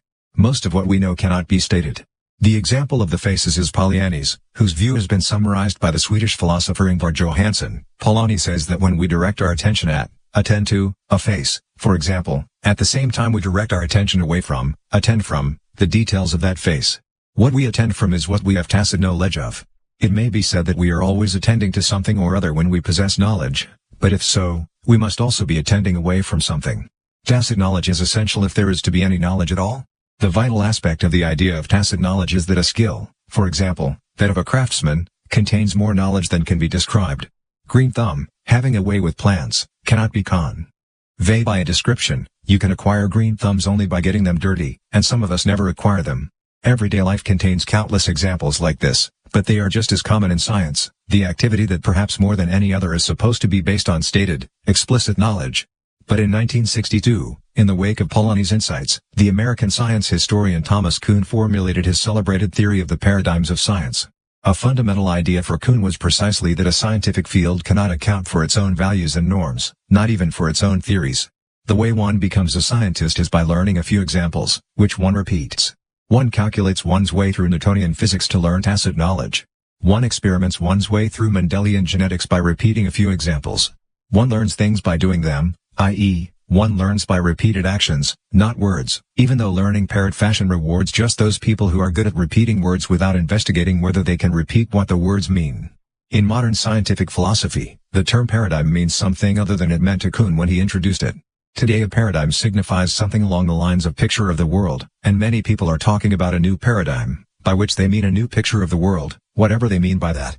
When Kuhn was criticized for using the term paradigm, which is really the Greek for the inflections of nouns, verbs, or other parts of speech, in 22 different ways, 32 he changed his language and talked of exemplars, concrete solutions to problems which students meet from the beginning of their scientific education, in a laboratory, at exams or at the ends of chapters in scientific textbooks. Kuhn writes, 3 An exemplar contains all the tacit knowledge the formulae do not tell us about, what the symbols mean. It can be experienced only by trying out the symbols in practice, by using them to discard information with. We cannot learn anything by gazing at symbols. They reveal their power only when they are united with living human minds that can recreate some of the information that was present when the symbols were formulated. Studies of priming, subliminal perception, which influences the conscious experience, are used nowadays to distinguish between what are known as implicit and explicit memory for, i.e., memory that works without or with the use of consciousness, respectively. The performance of a task can be influenced by memories that are not consciously present during performance. What is remembered was conscious when it was remembered but is not so when it is used. John Killstrom writes of the phenomenon, implicit memory effects are conceptually similar to subliminal perception effects, in that both reveal the impact on experience, thought, and action of events that are not accessible to conscious awareness. However, the two effects should be distinguished. In contrast to subliminal perception, the events contributing to implicit memory effects were clearly detectable by the subject, attention was devoted to them, and they were represented in phenomenal awareness at the time they occurred. These phenomena can be seen most markedly in patients with severe memory loss, where a memory they can no longer recall consciously can still affect their ability to guess the rest of the word, for example, when only the beginning is presented to them. The patients cannot remember that they know it or where they know it from, but their behavior shows that they know it. It was actually the demonstration of severely amnesiac patients' ability to guess the whole word when they were presented with incomplete words that led to the entire modern interest in priming. 6. But this is not only a phenomenon found in patients. Everyday life is presumably heavily marked by such implicit memory, where a memory affects behavior without our being consciously aware of it.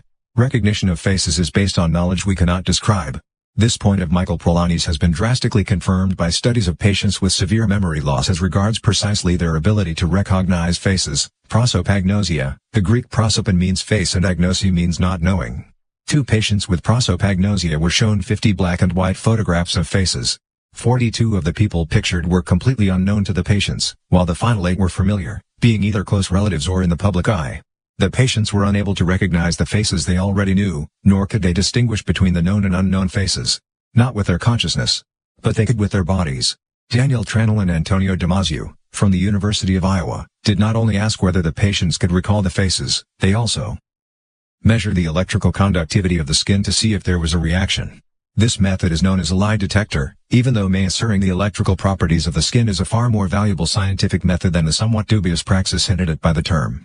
Tranel and Damasio comment on their findings. The dissociation between the absence of an experience of recognition and the positive electrodermal identification may mean that in these subjects an early step of the physiological process of recognition is still taking place, but that the results of its operation are not made available to consciousness. Degree on the basis of an earlier study, Tranel and Damasio proposed a model for the way we recognize faces. The immediate perception of the face is succeeded by recognition of memories, visually and through other senses, connected to the face. Only then does the conscious experience arise, according to Tranel and Damasio. In other words, a sequence similar to the sense-simulate experience scheme. The body remembers faces better than the consciousness does, in these patients. Do the rest of us have similar experiences? If so, and this knowledge becomes widespread, there may be reason to believe that one day it will be possible to say, I can remember I have seen you before, but one cannot remember who you are, without necessarily insulting your interlocutor. But of course, it is already an old trick among pickup artists. Where have we met before?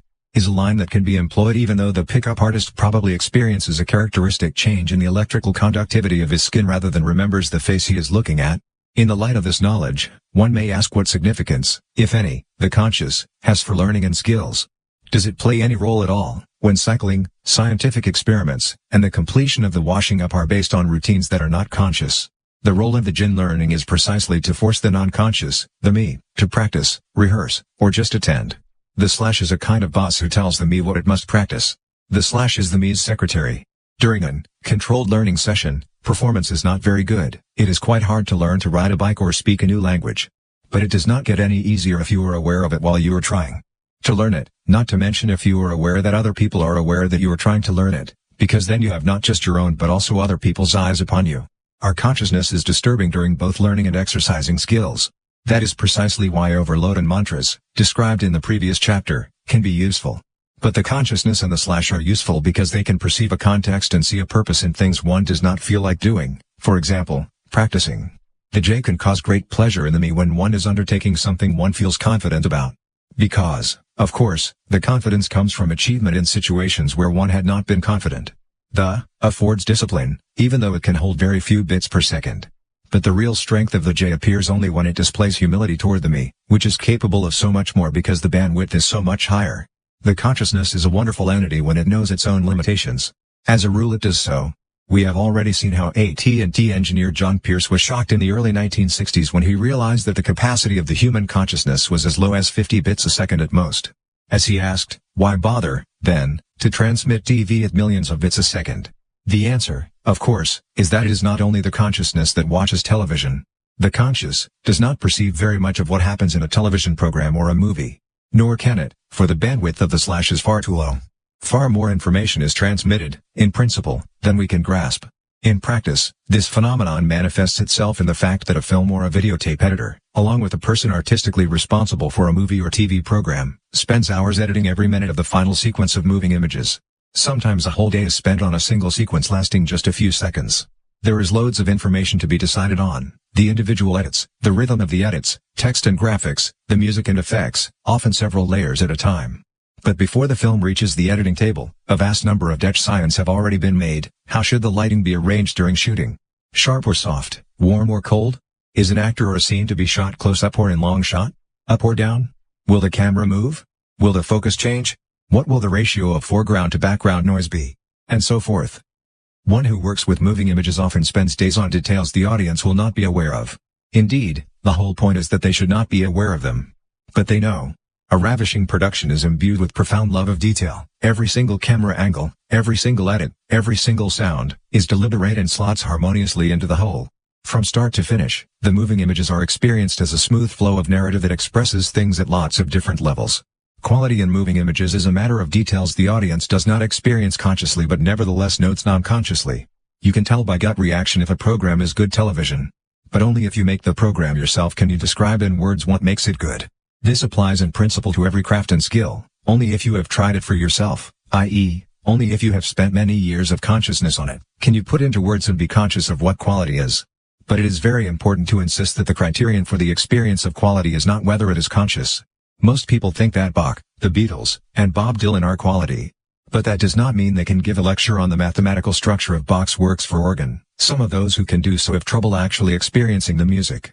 If art works in such a way that one is given a good, rousing experience that leads to good thoughts, feelings, or moods, why it works is not so important. Unless one wants to do it oneself. Artists, craftsmen, scientists, indeed, everyone, display in their work an enormous tacit knowledge of what works on people and how. This tacit knowledge is necessary in order to communicate with quality, but it need not necessarily be experienced at the receiving end. Any shrewd songwriter knows precisely which chords to strike for a number to win the Eurovision Song Contest. The exploitation of a craftsman's tacit knowledge in order cynically to influence people, without any desire to give of himself, soon results in cliché art. But all human expression teeters between surefire hits and profound emotion. The information in a piece of television or some other form of communication is far greater than the information there. Most consumers do not experience the information consciously. But it is there, and it works. If you watch a film or a TV program from so far away that you can neither hear the sound nor recognize the faces, you will almost certainly be struck by a staccato interruptedness, something of which you are not aware if the same display is seen from close up. %9 No, this is not from a television training manual. It is a quotation from a collection of lectures given in 1986 to the Royal Society. The theme of the lectures was images and understanding, and most of them dealt with what we know about sight and what sight sees, from a scientific point of view. But one of the lecturers, Jonathan Miller, dedicated a lecture to moving images. The problem is that the more successful an editor is, that is to say the more practiced he becomes, the harder it is to recognize how much craft has gone into the achievement. The point may be said to be a kind of film editor's zen. The more work you put into something, the less it is noticed. The whole idea is that the audience should not notice the circumstances but understand the message. Miller's point, though, is primarily that film editors know a great deal about how people see pictures that not many other people know. A series of more or less well-defined rules state how one can put pictures together so people will believe them. Two people edited into a news report must have their noses pointing at each other even though the two shots are from completely different situations. The bank manager and the staff association representative must look left and right respectively if viewers are not to be given a peculiar feeling that the two cannot talk to each other, and indeed, maybe they cannot. Miller believes that we should be interested in what film editors know about the way people see. Not in order to make films, but to understand sight. For the reason the film editors' tricks work is that they work on people who do not know the principles involved. Film editors exploit tacit knowledge of how a scene can be portrayed that is inherent in everyone's way of seeing things, or consists of culturally acquired codes that most of us understand unconsciously even if we've never heard of them, that a scene shot in blue light will be seen as an evening or night scene, for example. So scientists studying vision can learn a lot from film editors, as long as they do not think it is beneath them. The history of science shows that most great scientific theories were preceded by practical applications. Steam engines were in use long before thermodynamics put their behavior into words. People were being cured long before the doctors claimed they knew why. People talked on the phone long before Claude Shannon came up with his information theory. In general, one may regard science as an articulation and explication of knowledge that is already being applied. Science lends words to an accumulation of skills, which it thereafter becomes much easier to develop to show new, astonishing aspects, terrain hitherto not on the map. There is no disparagement of science in this view. On the contrary, science tells us what we already know about the world but cannot tell one another. Or as Jonathan Miller so beautifully puts it, an important source of information is the intuitive folklore which is shared by movie editors, but up till now no one has bothered to make this practical wisdom explicit. 4. Perhaps the science of consciousness and communication in centuries to come will learn just as much from actors, radio producers, and film editors as thermodynamics learned from boilermen, pyrotechnists, and charcoal burners in centuries past. The whole of science is nothing more than a refinement of everyday thinking. Number 2 Albert Einstein wrote in 1936 in an article about physics and reality that had been provoked by arguments with Niels Bohr about modern quantum physics. Quantum mechanics had demonstrated that it is hard to describe the world without reference to the fact that one is describing it. Einstein did not like this image, which Bohr championed vigorously.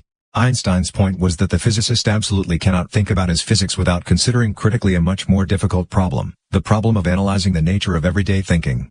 This was not just civility on the part of the world's most celebrated scientist. Everyday life is much more complicated than the scientific world, for the trick science pulls is precisely to ignore everything it cannot get the better of. But everyday life and its language make their mark on scientific thought nevertheless, even when far simpler problems than those of everyday life are involved. On the issue of the depth of the everyday world compared to the scientific one, Bohr and Einstein were completely in accord. We are suspended in language in such a way that we cannot say what is up and what is down, for Bohr said. His point was that in the final analysis, science is about what we say to each other in an unambiguous way. Actually, this fact constitutes what is characteristic of science. It is about everything we can say to each other in an unambiguous way. That is not much, compared to everything we experience, sense, and think, not to mention what we feel. Science is a collective project aimed at knowing the world in a way we can tell each other about. Knowledge becomes scientific knowledge only after it is told in a way that allows other people to reproduce that knowledge. In an unambiguous way. Other human cognitive activities have not submitted to this restrict tie-in. Art is also about what we can share, but not about whether we can share it in an unambiguous way. That is why these other cognitive activities have not been subjected to the massive demand for expressibility, the ability to be explicit, that is characteristic of science. This demand makes it impossible for science to abandon the land gauge of everyday life even when dealing with phenomena that are hard to express in everyday language, such as that electrons simultaneously have the properties of waves and of particles. Certainly, a great deal of science appears quite outlandish in its choice of language, but the premise is always that a new generation of scientists can learn these signs and symbols in an unambiguous way, that 10 years at university will be enough to know what is being talked about. Therefore science cannot just abandon concepts and words from everyday life when atomic phenomena refuse to correspond to them. What is learned in science has to be explicable in the language of a young student. A word to be learned is not necessarily learned by thinking long and deeply about it, rather, it is learned, perhaps, by using it. After all, strictly speaking, conscious analysis of any idea excludes its immediate application, Bohr wrote. 5. A scientific education consists, then, of working one's way through a vast number of experiments, calculations, and arguments so that the student knows what others mean by these activities. In an unambiguous but not necessarily conscious way, everyone who performs the same experiment achieves the same result, even if the details are not all, or cannot all be, completely identical. The relationship between conscious learning and non-conscious skills is alike when one compares science and ballet. Both involve hard work in order to learn something that at bottom one cannot put into words but that one can share with a lot of other people nevertheless. Precisely the fact that our everyday knowledge is not trivial but very deep means that we can never be rid of it but must trace all our cognitive activity back to it. This backward tracing problem is the real problem of the philosophy of quantum physics. We are hanging in language, but it cannot say what we want to say. We cannot abandon language, because then we would not be able to talk to each other. Nor can we say what we would like to say, because we have only language with which to get our message across. The problem of science, the problem of backward tracing, is due, then, to a more ordinary factor. The bandwidth of language is far lower than the bandwidth of sensation. Most of what we know about the world we can never tell each other. The problem of quantum physics is just a particularly acute version of an ordinary factor. Our sociolinguistic fellowship with one another is based on exchanges at a bandwidth of 16 bits a second. Our direct natural fellowship with the world is based on exchanges via bandwidth with a capacity of many millions of bits per second. Therefore we can only talk about what matters when we do not talk but act. We can show things to one another, feel things together, learn from each other's green thumbs, take pleasure in one another's skills. But we cannot describe them in detail to one another. The may say, I can ride a bike. But it cannot. It is the me that can. As Lao Tzu, the Chinese savant who founded Taoism, put it as he rode into the mountains to die, those who know do not talk. Those who talk do not know. 48. Chapter 12 The Origin of Consciousness 100 years ago, when the psychologists still took introspection seriously, William James wrote, the universal conscious fact is not that feelings and thoughts exist, but I think and I feel. The conscious is the most immediate thing we experience. It precedes all other experiences. It is the point from which each of us as a modern human being sees the world that created us. But where does the itself come from? In 1976, Julian James, of Princeton University, proposed a shocking theory. 3,000 years ago, man had no consciousness, James asserted in The Origin of Consciousness and the Breakdown of the Bicameral Mind. If our reasonings have been correct, it is perfectly possible that there could have existed a race of men who spoke, judged, reasoned, solved problems, indeed did most of the things that we do, but who were not conscious at all. The great epics of ancient Greece, Homer's Iliad and Odyssey, are about people who do not possess consciousness but are as if automatons who act on the basis of the god's speech through them. But the Odyssey, especially, was written during the period in which consciousness began to mark human life. The origin of consciousness is a historical process, which can be traced in the evidence surviving from the oldest civilizations. James claimed, consciousness, he explained, is not at all so essential to a human's functioning as his thought. Consciousness is a relatively new invention, a historical phenomenon. The notion of the is part of the historical product that consciousness constitutes. Consciousness and the notion of the were created historically and can therefore be changed historically. Julian James's theory aroused attention and opposition. Both because the theory changes our understanding of consciousness and because it changes our understanding of a whole range of events in historic time. James reinterprets the history of mankind, with the origin of consciousness as a central theme. His idea is as follows: in the very old days, more than 3,000 years ago, no consciousness existed, no notion of the J, no idea that people had a mental space inside them. This did not mean there were no social structures, experiences, or language. But it meant that the perception of man's actions was completely different. People acted at the gods' command, not because of their own urges. Emotions, desires, and decisions were the result of the gods working through man. They were caused by divine intervention. According to Janes, the human mind was bicameral, had two chambers, corresponding to the right and left hemispheres of the brain. All the non-linguistic activity in the right brain half was passed on to the left brain half in the form of voices talking inside people's heads. Just as schizophrenics can hear voices when there are none, these ancients could hear the gods speaking inside them, telling them what to do. Through the bicameral mind, the social order could speak to the individual in the form of divine voices. Nowadays we call such voices hallucinations. The central difference between this and our own view of man was that there was no independent reflective activity in people's heads, no consciousness and no decisions. The gods, called demons, took after that kind of thing. Men had no free will at all in those times. They did not even have will, in our sense. Men and women were not conscious as are we, were not responsible for their actions, and therefore cannot be given the credit or blame for anything that was done over these vast millennia of time. Janes wrote. 3 But how could this be possible? How could people have built cities, ships, and roads without consciousness? How was man able to function? It is actually not that hard to imagine, even though the thought does seem strange. Think of a trip through town, using the form of transport to which you are most accustomed and a route you travel almost every day. Think about how the trip takes shape. You move along. You are not much aware of the traffic, but you may be thinking about what you will do when you arrive. Or about the weather this morning, or quite another matter. The actual transport more or less takes care of itself. You have lots of time to let your mind wander while your legs and arms manage the rest. Obviously you are not completely out of touch with the traffic en route, but your mind is on other things. A whole range of functions take place without your being aware of them. Your consciousness is elsewhere. Now simply subtract that consciousness and you have what a bicameral man would be like, Janes wrote. Precisely because as a rule we think about something other than what we are doing, our consciousness does not mean much for our normal functioning. After all, if it did, we would not be able to think about anything except what we were doing. So a human being without consciousness is simply just like us but without an ongoing flow of thought that is about something else. The only difference arises when something unexpected or tricky occurs, for example, a traffic jam. An individual is then forced to pay attention, be conscious about what is happening and what needs to be done.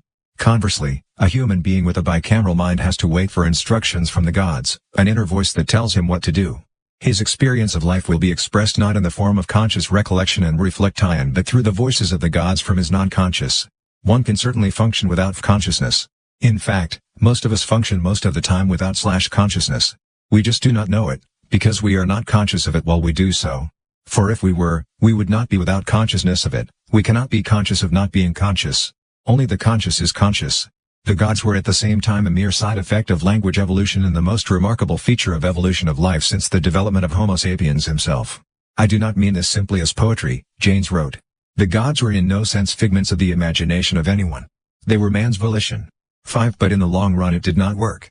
In the end, the gods deserted man. My God has forsaken me, runs one of the oldest surviving texts, from Mesopotamia. My goddess has failed me and keeps at a distance. The good angel who walked beside me has departed. They were hard times in the penultimate millennium BC, 2000-1000 BC. Natural disasters, wars, and mass migration led to upheaval and chaos throughout the civilizations of the Middle East. People became acquainted with other races, written language weakened the power of speech, the old wisdom that had been expressed in the speech of the gods had grown too old, the world was being transformed. The bicameral mind collapsed, and an enormous cultural shift led to the origin of consciousness, according to Janes's theory. The idea of reading the Greek epic poems as evidence of the development of the structure of the human mind is not in itself new. The psychoanalytical tradition has long mooted this view. In Freud, for example, through the myths about Oedipus, Oedipus murdered his father and married his mother, and Narcissus, who fell in love with his own reflection. In 1949, an explicator of the psychoanalytical tradition founded by C.G. Jung, Erich Neumann, described the Odyssey as a key document in our understanding of the origin of consciousness. The Odyssey is the tale of King Odysseus from Ithaca, who had made his mark in the Trojan War, most notably by conceiving the hollow horse to smuggle troops into the besieged city. On his way home, he ran into countless difficulties because he had displeased Poseidon, the sea god. Many of these difficulties were in the form of temptations, which Odysseus overcame thanks to his willpower and cunning, siren songs, evil giants, and a seductress who turned suitors into swine. In the American historian Morris Berman's summary of Newman's interpretation, we can read, again and again, Odysseus experiences the enormous pull of that great unconscious, undifferentiated female power, the desire to melt or merge back into it, to go unconscious, as he once was as a very young infant or a fetus. But what makes him a hero is that he refuses that option. He is not interested in the dark energy of the unconscious, and his victory over this is symbolized by the blinding of the Cyclops, whose eye is the third eye of intuitive understanding. Berman continues, with the birth of the hero, which is really the birth of the ego, the world becomes ambivalent. It gets split into masculine and feminine, black and white, left and right, God and the devil, ego and unconscious, and this becomes the great drama that all cultures, according to Newman, have to deal with. But the Odyssey, in this view, is still only the tale of the earliest origins of consciousness and the temptations the unconscious subjects it to. The most precise historical dating of the origin of consciousness is traced by Janes to the Greek statesman and legislator Solon of Athens, who lived from about 640 to 560 BC. Solon introduced democracy to Athens in the century when Greek philosophy was founded by figures such as Thales, Anaximander, and Pythagoras. It is known with certainty that Solon used the word nous as an express sign for a subjective mind. One of the dogmas attributed to him but also to many other contemporary Greek thinkers is the famous know thyself, an expression that makes sense only if one has an idea of oneself seen from without. Seeing oneself from outside is an advanced mental operation that presupposes an idea of who one is. Janes finds signs of the origin of consciousness in many civilizations, the Greek, the Indian, the Chinese, and the Egyptian. Of all the remarkable cultural breakthroughs that occurred on the planet at once, in many different cultures, about half a millennium BC, in Janes's view it is the Old Testament that contains the best textual description of the origin of consciousness. There the whole story is told in one go, from the disappearance of the gods to the taking over of the mind by consciousness. Moreover, the religion of the Old Testament involves monotheism. Religions with lots of gods correspond to the bicameral mind, while those with a single god correspond to the conscious mind. For the really huge difference between polytheism and monotheism is not so much superstition, hallucinations, or rain dancing, the big difference is the perception of who the real executor of human action is. Prior to the era of consciousness, in the period of the bicameral mind, people did not have free will, they had no will at all, in fact. After the advent of consciousness, man was given free will, to a certain extent. The problem of ethics arose, and Moses descended from Mount Sinai with the tablets containing God's 10 commandments. Suddenly there was something to think about, how one ought to act. The hugeness of the contrast between know thyself and moral directives on the one hand and the freedom from responsibility of the bicameral mind on the other are apparent from this passage from Janes's book. An old Sumerian proverb has been translated as act promptly, make your God happy. If we forget for a moment that these rich English words are but a probing approximation of some more unknowable Sumerian thing, we may say that this curious exaction arches over into our subjective mentality as saying, don't think, let there be no time-space between hearing your bicameral voice and doing what it tells you. 8. The idea that people are happiest when they feel free to act freely, without intervention from the consciousness, can be traced in this ancient quotation. Translated into the language of this book, the Sumerian proverb would sound thus, avoid vetoes, make your me happy. But this involves a dramatic shift in meaning, for nowadays we do not hear the gods, and we lock up anyone who does. So the focus is not on following an inner voice but on acting without too much consciousness and prior reflection. But the assertion itself, act without conscious consideration, was probably no less absurd to the ancient Sumerians than it is today, if we isolate it from its context and adopt it as a rule of conduct. During the transformation from the bicameral mind to the conscious mind, a long period of transition occurred, in which the voices of the gods may not have spoken through very many people but many least and to anyone who could still hear them. Greek oracles were the central method of making important Dutch science for over 1,000 years after the breakdown of the bicameral mind, registered Janes writes. The oracle at Delphi, the most famous of them all, consisted of young women who through frenzied mouths and bodily contortions gave answers to the questions put to them. The questions were not trivial but concerned colonies, war, legislation, hunger, music, and art. Just as remarkably, the replies were given at once, without any reflection, and uninterruptedly. Janes writes, that asks, how is it conceivable that simple rural girls could be trained to put themselves into a psychological state such that they could make decisions at once that ruled the world?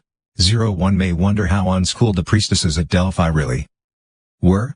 It is said, for example, of Aristoxenus, who was a student of Aristotle and who wrote a biography of the mathematician and philosopher Pythagoras, that Aristoxenus says that Pythagoras got most of his ethical doctrines from the Delphic priestess Themistoclea. One may also question how categorical were the answers the young priestesses gave. Heraclitus writes, the Lord whose oracle is in Delphi neither speaks out nor conceals, but gives a sign. So the young women may have given answers, but they had to be interpreted before they were of any use. But whatever the details, it is remarkable that Greece could be ruled through consultations at Delphi. The explanation, Janes thinks, is a general pattern in which a common faith is expressed through specially chosen individuals, who can, through rituals and trances, establish contact with powers, in themselves, with which other people are no longer in contact.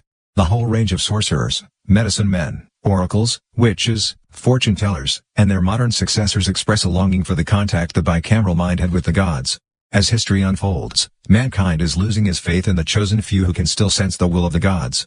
Or perhaps the message is now conveyed in another guise. The epoch of the bicameral mind came to its conclusion. Man's image of himself had changed, and with it, his view of the divine.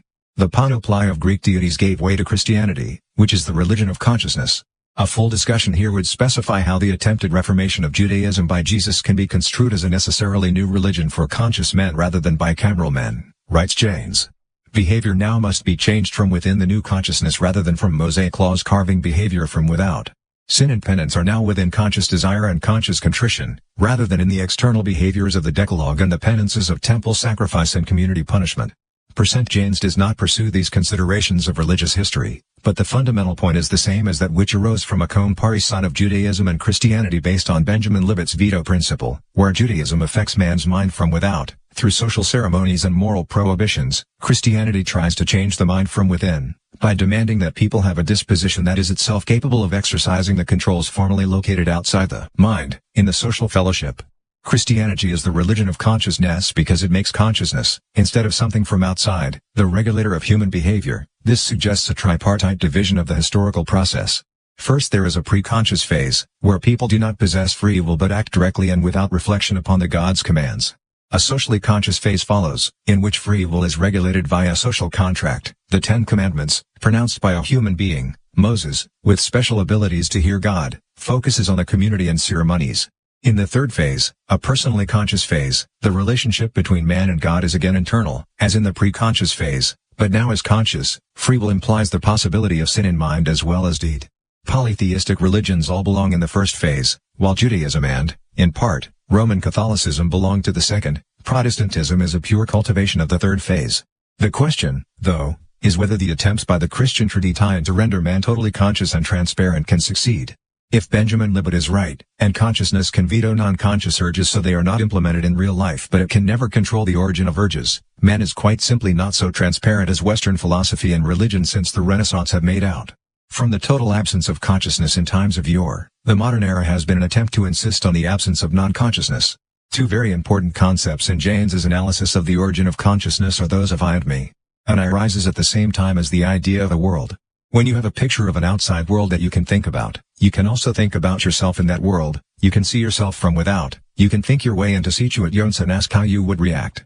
The I concept is closely associated with seeing yourself from without, having a map of the world where you, too, are present.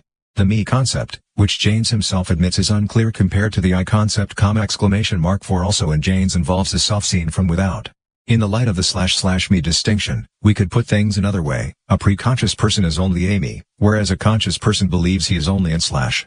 Man has moved from a period in which there was only a me to a period where there is apparently only an #. In the me period, behavior was controlled by voices, while in the period, consciousness thinks it controls everything. Once it has arisen, the must necessarily insist that it has control of the person. That is the very idea of an /. The idea of an J with free will is irreconcilable with a bunch of gods operating through commanding voices. Because then it would not be the J doing the deciding. But conversely, the faces the problem that it cannot explain or necessarily accept all that happens in the person covered by the /. The J view, which would claim that the J supervises and sees through everything, runs into the problem that this is obviously just not the case. Neither the happiness and joy a person can feel nor the hatred and vileness he or she can contain are anything the / can explain. The J must necessarily bow and kneel to something greater than itself. But it is a central characteristic of an J that this greater thing cannot be the person him or herself, for that is controlled by the J. The solution is monotheism, the idea that there is one, and only one, God. The notion of God is the / salvation when it is confronted with characteristics of the me that it cannot explain, a power that is far greater than the, and that operates through everything and event in the world. Divine intervention can be used to explain everything the J cannot explain in the person that the ostensibly sees through and controls. We can go even further and make the following assertion: the concept of God covers everything about the me that is not the /. Instead of acknowledging subliminal perception, non-conscious thinking, and a pile of other activities in a person that the J cannot explain, the can say it is not the person that embodies this providence and these abilities, it is a divine principle. The inability of the to explain the me is thus shielded by the notion of God, a notion that permits an irrationality that the J claims does not exist in the person. Consciousness cannot accept that it does not have control of the person. On the other hand, consciousness has to admit that it does not quite have tabs on everything. Hence monotheism. Almost every monotheistic religion contains more or less dominant traditions that heaven is inside you, that the divine principle is in every man, not just out there but also in here. In his attempt to summarize millennia of religious thought in the perennial philosophy, Aldous Huxley emphasizes precisely this: God within and God without. These are two abstract notions, which can be entertained by the understanding and expressed in words. But the facts to which these notions refer cannot be realized and experienced except in the deepest and most central part of the soul. And this is true no less of God without than of God within. 5. The religions have cultivated the fact that the J must necessarily realize there is something that is greater than itself. They have also cultivated a series of methods to help the gain composure toward this something. The religions offer a fellowship to people who wish to cultivate these factors. One may interpret prayer and meditation, ceremonies and blessings, as contact to this divinity within. But we can go a step further and assert that what the tries to contact via prayer, chanting, and scriptures is the very me that the J must consciously deny the existence of. A very significant part of what Huxley refers to as the God within is the aspect of man that consciousness cannot explain. If we claim as much, we can say that the theme of the religions is really a reworking of the theme of consciousness, and thus the theme of the equanimity toward the fact that we are more than we ourselves can know. There are thus good reasons for taking the experiences of religion seriously, from an atheistic point of view. 2. One must say that religions involve something real and genuine that is concerned not merely with a yearning for the simplicity and innocence of the bicameral mind but with a highly contemporary authentic drama, the relationship between consciousness and non-consciousness in a person. Atheists also have to live with the conflict described by the religions. Religion is far too important for atheists to leave to the religious. The American Julian Jaynes is far from the only person to have explored the origin of consciousness. German and French mentalite historians have studied the history of consciousness. Their conclusions do not always accord with Jaynes's. The European studies indicate that establishing consciousness apparently did not go as smoothly as Jaynes claimed it did in his 1976 theory that consciousness first arose about 1000 BC. Later on, consciousness disappeared again. This occurred in about AP 500 and lasted for over 500 years. Morris Berman writes of recent studies of this period, human self-awareness, for reasons not entirely clear, seemed to disappear during this time and then mysteriously reappeared in the 11th century. Behavior during the period AP 500-1050 had a kind of mechanical or robotic quality to it. Copyright. The view of crime also changed. There was virtually no discussion of the issue of intentionally in a criminal act. It was only the act that counted, the overt physical behavior. The end of the Middle Ages is characterized by the reappearance of consciousness, the breakthrough of self-awareness. Berman describes the period around AP 1500 in the following remarkable terms: we find a sharp, simultaneous increase in self-awareness and in the quantity and technical quality of mere reproduction. Section. The use of mirrors became widespread during the Renaissance, the period imprinted with the rebirth of the individual, the beginning of the modern age. Looking at oneself in a mirror, seeing oneself from without, was a literal communication of self-awareness or awareness. Likewise, books of etiquette began to spread, instructing people in how to behave in the presence of others, how to eat, dress, converse, and in general be cultured. It may seem completely absurd to interpret the proliferation of mirrors this way. But the mirror is precisely an instrument that allows you to see yourself the way you appear to others. The preconscious person only saw the world, and his own actions in the world, from within. The idea of comparing oneself to other people presupposes that one can see oneself the way others see one. Mirrors permit that. Or do they? In a mirror, we see ourselves reflected in two senses, not just optically, but also socially. We do not actually see what everyone else sees, because we see a person who sees no one but himself. It is a closed circuit. There is no sociality, as when we look at someone else. The French Annales school of historians, the German Norbert Elias, and many others have explored the peculiar historical detail that the mirror and consciousness go hand in hand. The important thing is of course not the mirror in itself, the important thing is the reflection. After all, we can look deeply into a smooth piece of water if we want to see ourselves. Mirror technology, like so much other technology, is merely a method of ensuring that we ourselves can determine when we want to achieve an effect, in this case, the effect of seeing ourselves from without, and not just when there is a calm sea. The ancient Greek myth about Narcissus, who fell in love with his own reflection, can be read in many ways and has many levels. In the most widespread version today, the myth is about a human being who falls in love with his own reflection and is therefore not interested in the deeply interested and interesting woman, Echo. He thus incurs the wrath of the gods and gets turned into a flower. Major events in the history of consciousness. In this context we can interpret the myth as expressing the risk inherent in being too absorbed in oneself seen from without, the way others see one. One thereby loses the ability to sense one's needs immediately and directly. Narcissus' problem is not love of himself, it is love of himself in the eyes of others. With self-consciousness and the mirror in good table manners, a problem arises. A person's sphere of action is no longer limited to what his desires urge and the law permits. Suddenly the gaze of others becomes important. The unavoidably gains control, for it is only the that can imagine what other people might be thinking. The me knows only its own impulses. The British psychoanalyst Donald Winnicott has pointed out that the mother's face is the infant's first mirror. In individual development, the precursor of the mirror is the mother's face.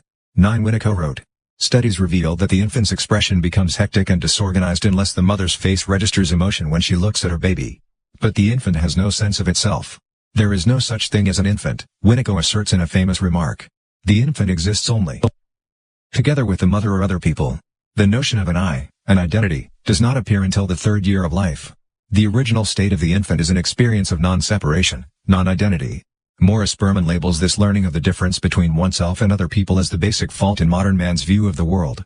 Exactly where one comes to consciousness is totally arbitrary. The thing that remains constant is the awareness that I am here and that whatever one is looking at, or is outside of one, is there. 720 The establishment of a distinction between an inside and an outside is the trademark of consciousness, and the problem. Up to this point, in life, all of us feel ourselves more or less continuous with the external environment. Coming to consciousness means a rupture in that continuity, the emergence of a divide between self and other. With the thought I am I, a new level of existence opens up for us, Berman writes. It is not a painless process. In 1951, Winnicott suggested that one could interpret children's use of teddy bears as transitional objects between the inside and the outside. To smooth the passage between the self and the rest of the world, children use comforters and teddy bears. Later on, more advanced things take over: art, religion, alcohol, pills, and books. The fundamental angst arising from the idea that we are separated from the world is dulled by whatever means we can find. In his remarkable book Coming to Our Senses, Morris Berman employs this childhood separation as the key to understanding why we deny our own body and the feelings we register in it. For when we distinguish between ourself and the rest of the world, a conflict arises. How do they relate to each other? We may deny the existence of our consciousness, and experience an ecstatic sense of oneness with the world by forgetting ourselves, or we can deny the existence of the outside world and its differentness, allowing the consciousness and the slash to rule without being contradicted. Against the background of his knowledge of a wide range of psychoanalytical and philosophical traditions, including figures like Winnicott, Elias, the psychoanalyst Jacques Lacan, and the philosopher M. Merleau-Ponty, Berman claims it is the latter strategy that is dominant in our culture. The distinction between self and differentness becomes a recurrent theme in history. We learn to distinguish between friend and foe, tame and wild, worldly and heavenly. The more or less desperate attempt to keep alive the idea that we possess control over ourselves is manifested in national states and standing armies, which arose at the same time as the mirror and self-consciousness. But the real drama is not these outer conflicts. To Berman, the real drama is the inner conflict. You are a person with a body, but you do not want to acknowledge that body, for it is uncontrollable, weird, and revolting. What really terrifies is everything you cannot control: spiders, sexuality, emotions, angst, and your body. In other words, everything the cannot control, however much it would like to. The result of this denial of what you cannot control is a feeling of intense emptiness, an inner disturbance that constantly needs compensating for with transitional objects. Like dictators who finally go mad because nobody dares contradict them, the gens up in a lifelong despair. Everything uncontrollable is a threat to the J, and we seek to eradicate it through intensive use of pesticides, zoos, and television. We have got to get the different under control, for the mere idea of an outside is the real source of angst, as the German philosophers Max Horkheimer and Theodor Adorno wrote in 1944. While in one sense the body is the most abiding and inescapable presence in our lives, it is also essentially characterized by absence, the American philosopher Drew Leder wrote in his book The Absent Body, 1990. He asks why the body, as a ground of experience, yet tends to recede from direct experience. 5. Leder builds upon the so-called phenomenological school in 20th century philosophy, founded by the German philosopher Edmund Husserl, who tried to find the basis of all knowledge in science and everyday life.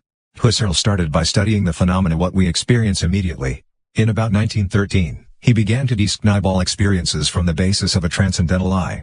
The word transcendental indicates that Husserl is talking about something that transcends the experience itself and precedes it. The transcendental I is not the same as the empirical I, a person, but rather, in the language of this book, the principles for the simulation behind the user relation. But the vital thing was that Husserl showed that one could analyze the human experience, the phenomena we immediately perceive, and not just abstract concepts. The Frenchman Maurice Merleau-Ponty emphasized that these immediate experiences are anchored in the sensations of the body. We can sense things only because we have a body. But Drew Leder goes further than Husserl and Merleau-Ponty. for their tradition mainly involves perception and motility. It is through these modalities that we directly experience and act upon the world, letter writes. Yet such functions arise within a series of impersonal horizons: the embryonic body prior to birth, the autonomous rhythms of breathing and circulation, the stilled body of sleep, the mystery of the corpse. It is precisely because such bodily states involve various forms of experiential absence that they have tended to be neglected by philosophers of experience. 24 to letter. The fundamental problem in philosophy's view of the body is that the philosopher's distinction between body and mind means they have never understood the body's fundamental ties to the world. We eat, breathe, and experience. We move, dance, and wave. The body is connected to its surroundings in a way we do not experience, because we are not aware that we breathe, and officially do not want to be aware that we go to the lavatory. Almost all spiritual traditions use posture and gesture as a means whereby we enter into relation with the divine, letter writes. This body's roots reach down into the soil of an organismic vitality where the conscious mind cannot follow. 25 The body knows a link to the world that the consciousness cannot sense. That is why almost all spiritual traditions involve body positions and many therapeutic traditions body attitudes. One might say that our bodily attitudes to the universe express far more than our consciousness knows. By crossing our arms we display closeness toward our fellow human beings. By stretching we experience well-being and show trust, because one is vulnerable when one stretches.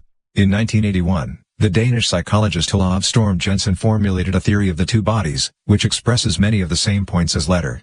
Storm Jensen distinguishes between a body that is controlled by consciousness, the cognitive voluntary body or the ego body, and one that cannot be consciously controlled, the emotional vegetative body.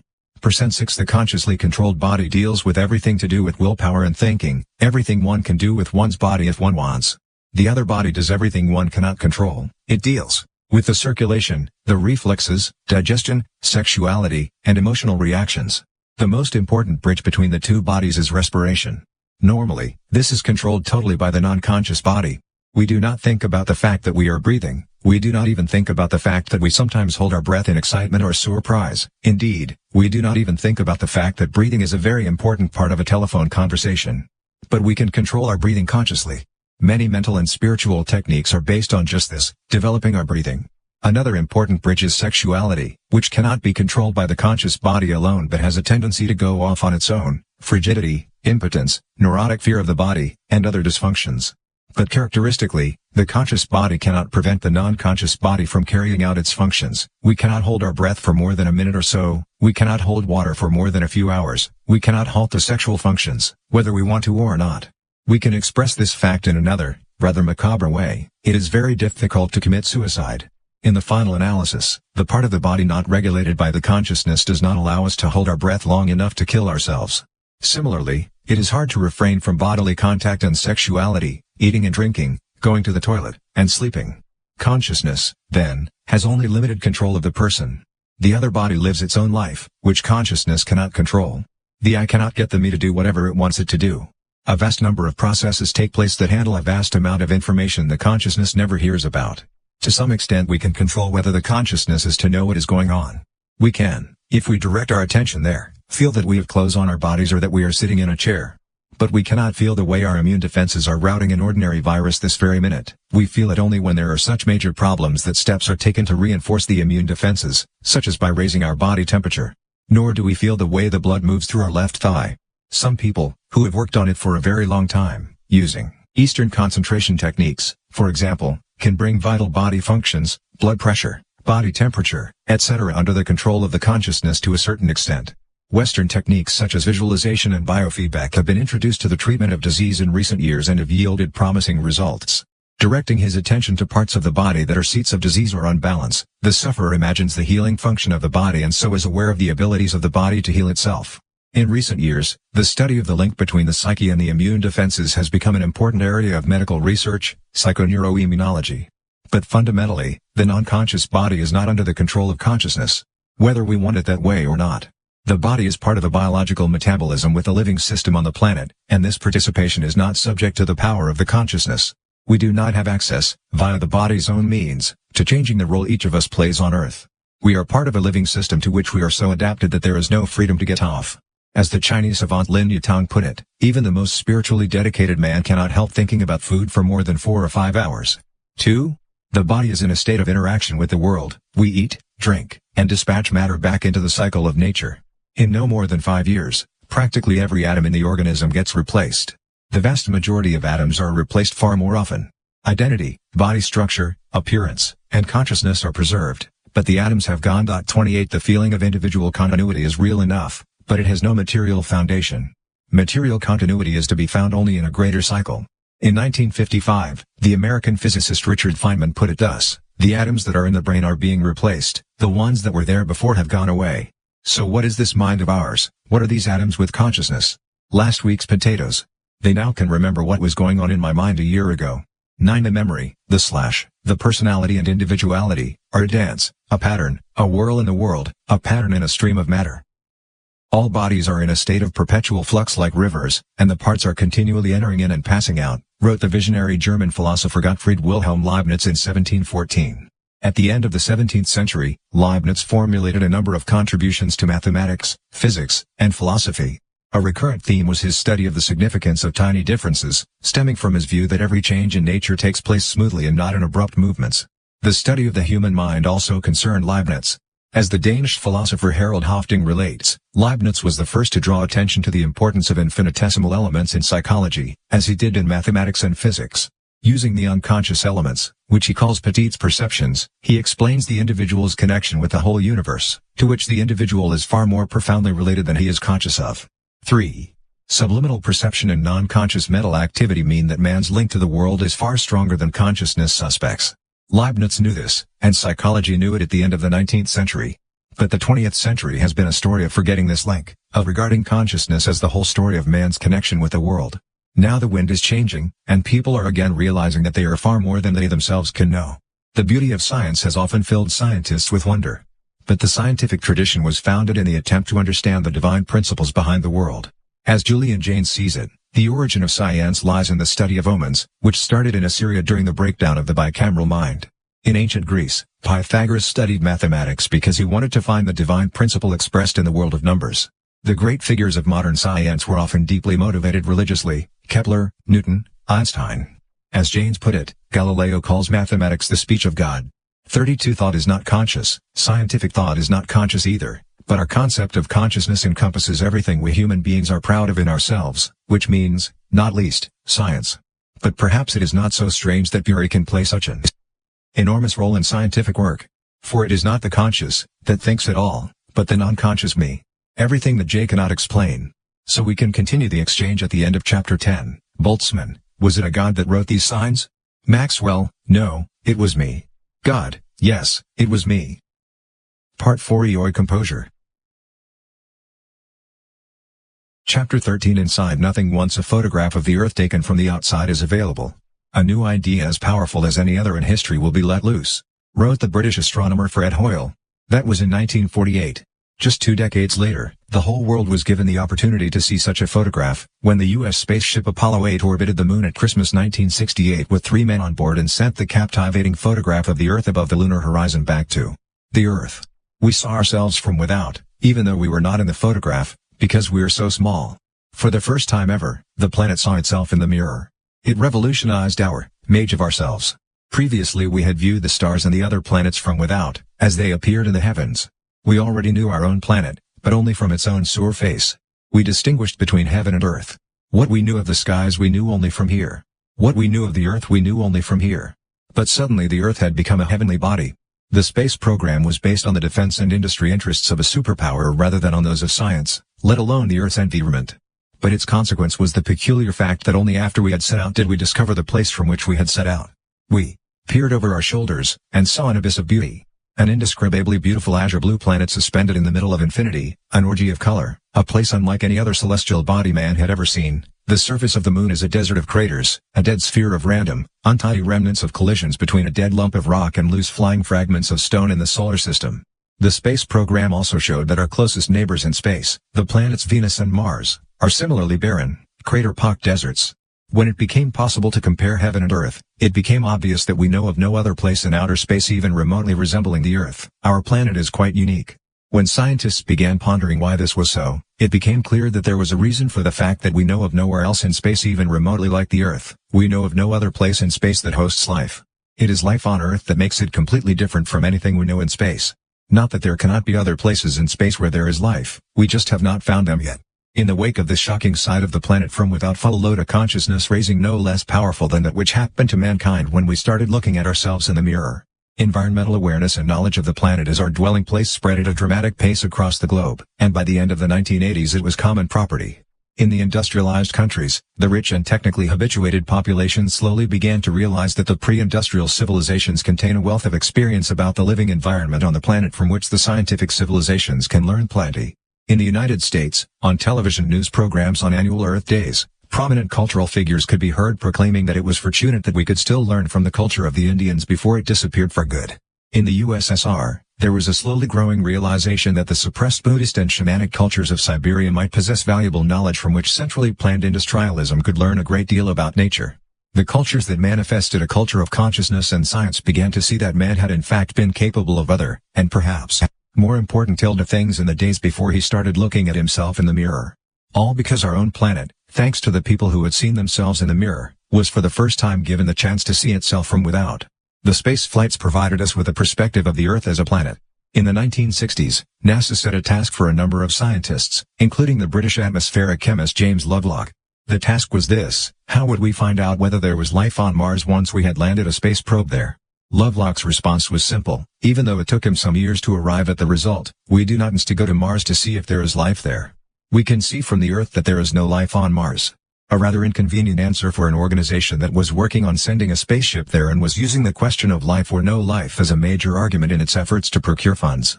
But also a very important answer. Because one can turn the argument around. From Mars, one can see that there is life on Earth. From without, the Earth offers very clear evidence of life. The atmosphere has quite a different composition than it would have if there were no life. For example, there would not be any free oxygen in the Earth's atmosphere if it wasn't for living creatures. In turn, free oxygen means that the atmosphere is very clean and transparent, so we can see the surface from far away, in the form of oceans, which are blue. The blue sea reflects the color of the atmosphere as it looks from within, in the form of our blue sky. If there were no life on Earth, the sky would not be blue but would more likely be yellowish or pink. A large number of factors on the Earth's surface are co-regulated by living creatures: the composition of the atmosphere, temperature, the salinity of the seas, the erosion of rock from the continents, cloud formation, the ability of the surface to reflect sunlight, etc., etc. Along with the American biologist Lynn Margulis, James Lovelock therefore formulated the Gaia theory: the Earth is a living organism. Gaia is the name the ancient Greeks gave the Earth goddess. Lovelock and Margulis are among the cheekier scientists and have no qualms about getting into a scientific clinch with colleagues who regard the idea of the Earth as a single living organism as going a bit too far. As the two scientists ask, why not accept the fact that every aspect of the environment in which we live is regulated by life? Why not say that the whole place is one big living organism? Everything we eat was once alive, or still is. Even table salt is the result of the way living processes regulate the salinity of the sea. All the air we breathe is the result of living processes. The vital oxygen is a product of photosynthesis in plants, which in turn obtain energy from the rays of the sun. A human being combines chemical compounds obtained from plants, or other animals that eat plants, with oxygen, which also comes from the activities of the plants. Through this combination of plant matter and plant waste, oxygen, energy is released, which allows people to grow or gather even more plants. The combination of plant matter and oxygen results in a release of carbon dioxide, which is the gas the plants inhale, obtaining their nourishment. The air is the plant's food. Animals and plants form part of a cycle where one living thing's do is another thing's food. Animals eat plants and expel plant food in flora and fauna. A chain of exchanges converts solar energy into movement and keeps a cycle of complexity going. The form of exhaled air and plant manure in the form of excretion. Animals can do this because they use the plant's waste products in the form of oxygen. Together, the two life forms constitute an effective alliance for the exploitation of the sun's energy. The plants stand still and grow with the help of the sunlight. The animals rush around collecting the plant matter, an endless breathing in and out, alternating between plants and animals, between spreading out and gathering in. Humans and other animals have a clear, important role in this cycle, a role we can fulfill precisely because we breathe. Every single second. By breathing, we reinforce the fact that we are part of an enormous living organism that needs a circulation of matter on a planet shown upon by the radiation from a star. Seen from the Gaia system's point of view, the important thing about humans is that we breathe, and demonstrate a corresponding if slightly slower alternation between gathering in and spreading out solid matter. Breathing is the bridge to Gaia, confirmation that we are part of a living system. As organisms, as me's, we are rooted in this cycle. The parts of our body that consciousness cannot connarrow, are just the ones most important to Gaia: breathing, digestion, sexuality, survival. The parts we control consciously are the execution of activities that support the functions most important to Gaia: gathering food, choosing reproduction partners, disposal of waste. Consciousness and human societies are organizations and effectuate units of these activities, but always on the premise that they have to operate in the cycle comprising living organisms on Earth. In recent centuries, conscious civilization has permitted an evolution of these activities to a degree that has created problems for the cycle of the living planet. Pollution, resource depletion, and the selection of species to be promoted or not have altered important flows of matter and energy on the planet. The emergence of human consciousness has changed the development of the planet decisively because the extent and character of the non-conscious functions has changed. But also because these activities have allowed Gaia to see herself from without, through man's photographs of her from the moon. One might object that of course it is not the whole of Gaia who sees herself just because people look at a picture of the Earth from without. No, but neither do your ears see themselves in the mirror. But no matter how big the changes are that have occurred, it is still a fact that the me is part of a greater living organism. The person is rooted in the planet. The relationship between the and the me is also the relationship between the conscious person and the planet. However vast the quantity of information we receive through the outer surface of the body and its senses, it is as nothing compared to the enormous flow of information constantly being exchanged across the inner surface, the lungs and the gastrointestinal system. We breathe and eat and thus exchange enormous quantities of matter, energy, and information with the Earth as a living system. Gaia passes right through us from front to back. A human being is a kind of chocolate whirl surrounding a flood of matter from Gaia, a whirl on a whirl in Gaia. The inner surface. A stream of matter flows through man from lips to the other end. A very big amount of information is exchanged across this inner surface to Gaia. The J is rooted in the me. The me is rooted in Gaia. I am in me. Me is in Gaia. Modern biology is founded upon Charles Darwin's theory of evolution, formulated in the 19th century. Its concept is simple: living organisms, once they have come into being, will develop, because natural selection occurs. The individuals who do well will have lots of offspring, so there will be more of them. There is therefore a process of selection constantly taking place, bringing evolution in its train. It has always been difficult to understand intuitively how something as wonderful as a human being could emerge after a few billion years of evolution. It is hard to conceive of such a marvelous design as the human eye as the result of blind evolution. Lynn Margulis, along with James Lovelock, the chief spokespersons for the Gaia theory, has argued for years in favor of a variant of Darwin's theory, a variation dubbed endosymbiosis. The idea is that living organisms such as humans are themselves the result of a collaboration, involving many different living organisms that have gotten together and formed the cells we are made of. Originally, the evolution of life led to the formation of microorganisms such as bacteria, which developed properties that ensured their survival. At first the bacteria tried to eat or infect each other. But instead of one bacteria emerging victorious, they ended up cooperating. Together, two such organisms influenced each other so much that they developed a symbiotic relationship and could not survive without each other. Symbiotic relationships are common in nature, but what made Margulis's idea special was that they could exist within the cells, inside the living organisms themselves. An organism could thus consist of an internal cooperation, an endosymbiosis, with endo meaning inside.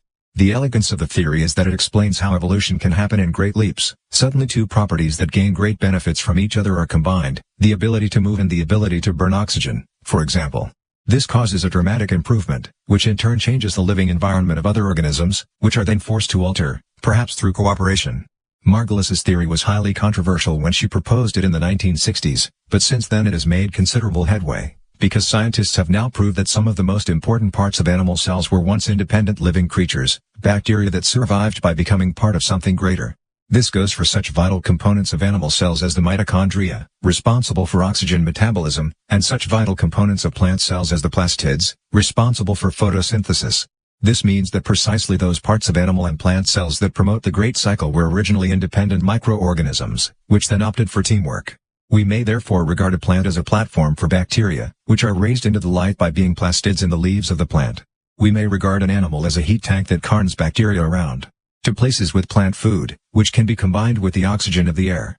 Lynn Margulis is fond of provoking people by emphasizing that human beings are walking ecosystems of microorganisms, and by emphasizing that the very purpose of human beings from the Gaia point of view is to act as heat tanks for a few kilograms of microorganisms that will produce carbon dioxide for the plants. 3 If we combine the Gaia and the endosymbiosis points of view, we get a series of Russian dolls. Inside every single cell in the human body, or e.g. now the independent microorganisms are working together.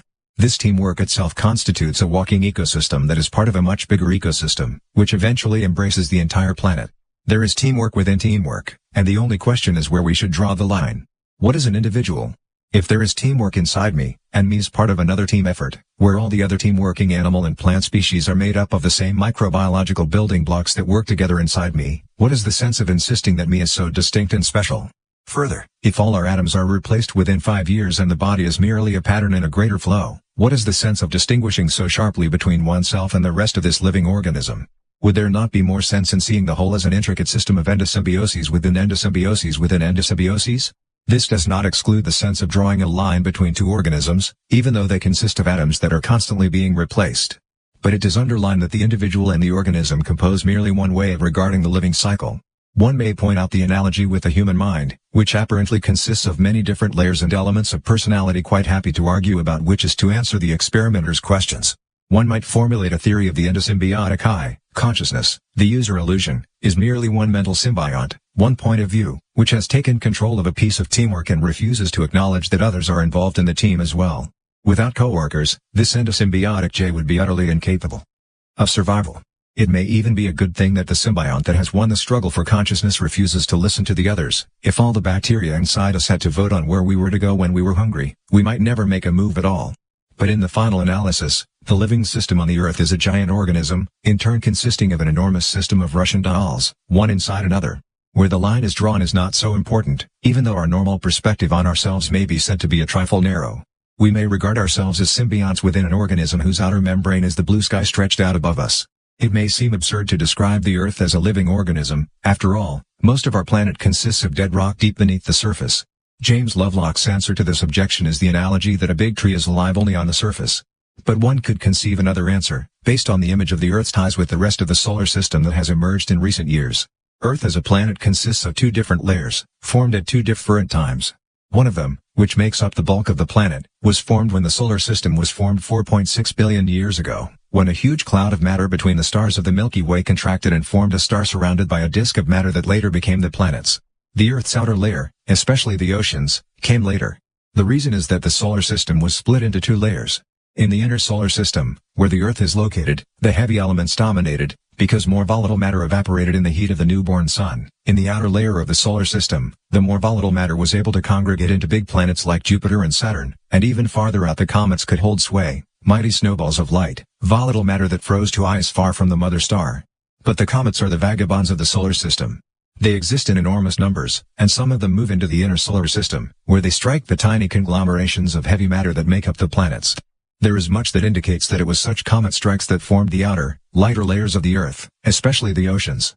This occurred during a dramatic bombardment when the solar system was much younger, between 3.5 and 4.5 billion years ago. One the most important organic substances, which later formed the basis of living creatures, presumably originated from these comets. 2.5 This picture indicates that life on Earth, which inhabits the outer layers of the planet, has a deep cosmic origin. The history of the solar system is a process where at first heavy planets were formed in the inner regions, where the volatile matter could not condense. Later, lumps of frozen volatile matter fell upon the heavier planets, where they melted but were held in place by the gravity of the rocky planets. A delicate balance between evaporation and new precipitation has developed on one planet, Earth, while the others proved unable to hold water. A decisive reason why the Earth was able to hold onto these volatile layers of melted comets was the emergence of living organisms, which regulated crucial climatic conditions and kept them constant. A planet like the Earth is thus a place where comets are boiled into living organisms. Against this background, it is not so senseless to say that the Earth is alive. Perhaps it is not the whole Earth but only the younger, outer layers that are alive. But these outer layers constitute all our living conditions, everything we are familiar with from our everyday lives: earth, air, fire, and water. Everything we are familiar with from everyday life consists of cooked comets. We ourselves are cooked comets. The original Earth, composed of heavy matter, captured comets from the distant reaches of the solar system. They formed a layer of water, soil, and air, which caught life. In this version of the Gaia theory, we may say that what happened is that the Earth caught life. Life is characterized by order. Amidst a colossal flow of atoms and energy, a shape arises, its identity maintained even though all the atoms are constantly being replaced. Stable shapes emerge in a fluid flow. As time passes, these shapes grow and grow, until they die and disappear because their atoms go their own ways and are not replaced by new ones. How can this be possible when the world is subject to the second law, which says, after all, that it is disorder that grows, not order? What makes it possible is that the universe is expanding. Yet, strangely, at the same time this expansion is the explanation of why the disorder is growing. Living creatures are open systems, they exchange energy and matter with their surroundings. So, strictly speaking, the disorder need not necessarily grow inside a living system. Thermodynamics requires only that the overall disorder grow in the living creature and its surroundings. When a baby eats bananas and turns them into poop, there is more disorder in the diaper than in the spoon. A net production of disorder occurs around the living being. The being creates disorder around it, partly in the shape of excrement, partly as heat. It constantly needs feeding, so order can be created in the living creature while disorder is being created in its surroundings. But other living creatures have to live in the same environment as the baby. How can this be possible when these other creatures also have to import more order than they export? Or we could ask it another way, how can the whole Earth, regarded as a planet that has caught life, abide by this rule when enormous numbers of living creatures are creeping and crawling around on the planet, all eating, defecating, and breathing? The Earth must export more disorder than it imports. Otherwise there could not be life on it. And this is just what the Earth does. Sunlight consists of highly organized radiation, which strikes the Earth and is useful for building structure in living creatures. These living creatures then eat each other in a closed circuit of matter that ends up producing body heat, which is transmitted into the environment. This heat eventually results in radiation from the Earth in the form of microwaves. If we look at the energy received and given off by the Earth, there is no difference. The Earth does not get warmer all the time. There is just as much energy in the microwaves transmitted from the Earth in the form of heat radiation as in the sunlight the Earth receives. The Earth's energy budget balances. The books are straight. The Earth does not receive energy from its surroundings at all, or more correctly, all the energy is retransmitted into space. But there is one vital difference: sunlight has a shorter wavelength than the microwaves transmitted by the Earth. The wavelength states the distance between the peaks of the electromagnetic radiation. Light is shortwave, while microwaves are long-wave. The Earth receives a certain amount of energy in the form of shortwave light but returns the same amount of energy in the form of long-wave microwaves. The difference is draconic, because there is a great difference in the same quantity of energy when it is in the form of light and when it is in the Earth's entropy balance.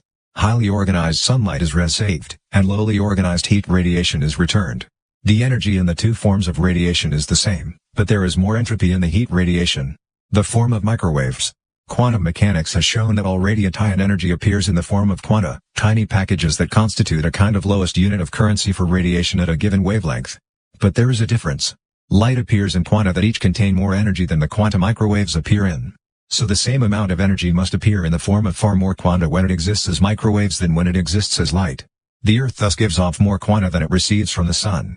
For the same amount of energy is received in the form of big packets but is shipped out again in the form of small packets. If more quanta are radiated from the Earth, it means more disorder. It is harder to describe the same amount of energy in the form of microwaves than in the form of light, because there are more quanta to keep track of, more degrees of freedom, more possible ways of doing it. So the Earth is a net exporter of disorder, entropy. More disorder is transmitted from the Earth than the Earth receives. If the Earth were not alive, the temperature would be several hundred degrees hotter than it is today. The Gaia theory explains. Section If that were the case, the radiation that re-exported the energy from the Sun to space would come from a slightly hotter body and would therefore be more like the light from the Sun than it is today, when there is life. The radiation from the Earth would have a slightly shorter wavelength. This in turn would mean that fewer quanta were shipped off from the Earth, i.e., a little less disorder. As life has regulated the temperature on the Earth to be a bit lower than it would have been on a dead Earth, this means that a little more disorder is exported than there otherwise would have been. This difference means that order can be created on the Earth. It is harder to describe energy radiation from the Earth than to describe the energy that sinks the Earth. There are more quanta to keep track of. More disorder means that more information can be transferred. The Earth discards a vast amount of information, then it receives order, which is converted to heat and beamed out again in the form of discarded information. Thanks to this discarding, complexity can also arise on the Earth in the form of life. The same thing goes for the Earth as for babies. It is easier to describe what goes in than what comes out. But how can space contain all this information, all the mess shipped out from the Earth? The answer is that the universe is expanding. It is constantly growing. More and more space is appearing, and therefore everything is constantly being cooled down. Two kinds of processes take place in the universe: expansion and contraction. The universe as a whole is expanding dramatically and has been doing so throughout its 15 billion years of existence. This expansion means that there is ever more space between things. The gaps between the galaxies are growing. Meanwhile, locally in the universe, stars are formed by the contraction of vast quantities of matter, caused by their gravity. Thus squeezed, the matter heats up, begins to glow, and transmits energy into space. The expansion means that the universe in general is dark and cold, and is getting ever darker and colder. The stars transmit light into the darkness, where it disappears. But on its way, it may strike a little planet that has captured a few comets, which melt and make the planet catch life. Precisely because the universe is expanding, the planet's life can get rid of the increase in disorder, the information that life discards. If we look at the night sky above the Earth, we see a huge amount of darkness speckled with a few shining stars. If we look at the day sky, we see a single star, so close that it outshines all the other stars. The Earth receives light from one place, the Sun, but sends its own microwaves off in all directions. A highly ordered signal from the Sun is dispersed into a disordered noise beaming off in every direction. The expansion of the universe means that entropy is growing. Everything is, generally, getting constantly farther apart. Distances are growing. More space is appearing without there being more matter. Everything is being diluted with nothing. More and more degrees of freedom are appearing. Things are becoming more difficult to describe. But the expansion also means that local accumulations of order are possible. Stars can appear that shine without problems in disposing of their light. There is lots of space for them to shine into. That is why planets can appear that are warmer than their surroundings and can shift their energy onward.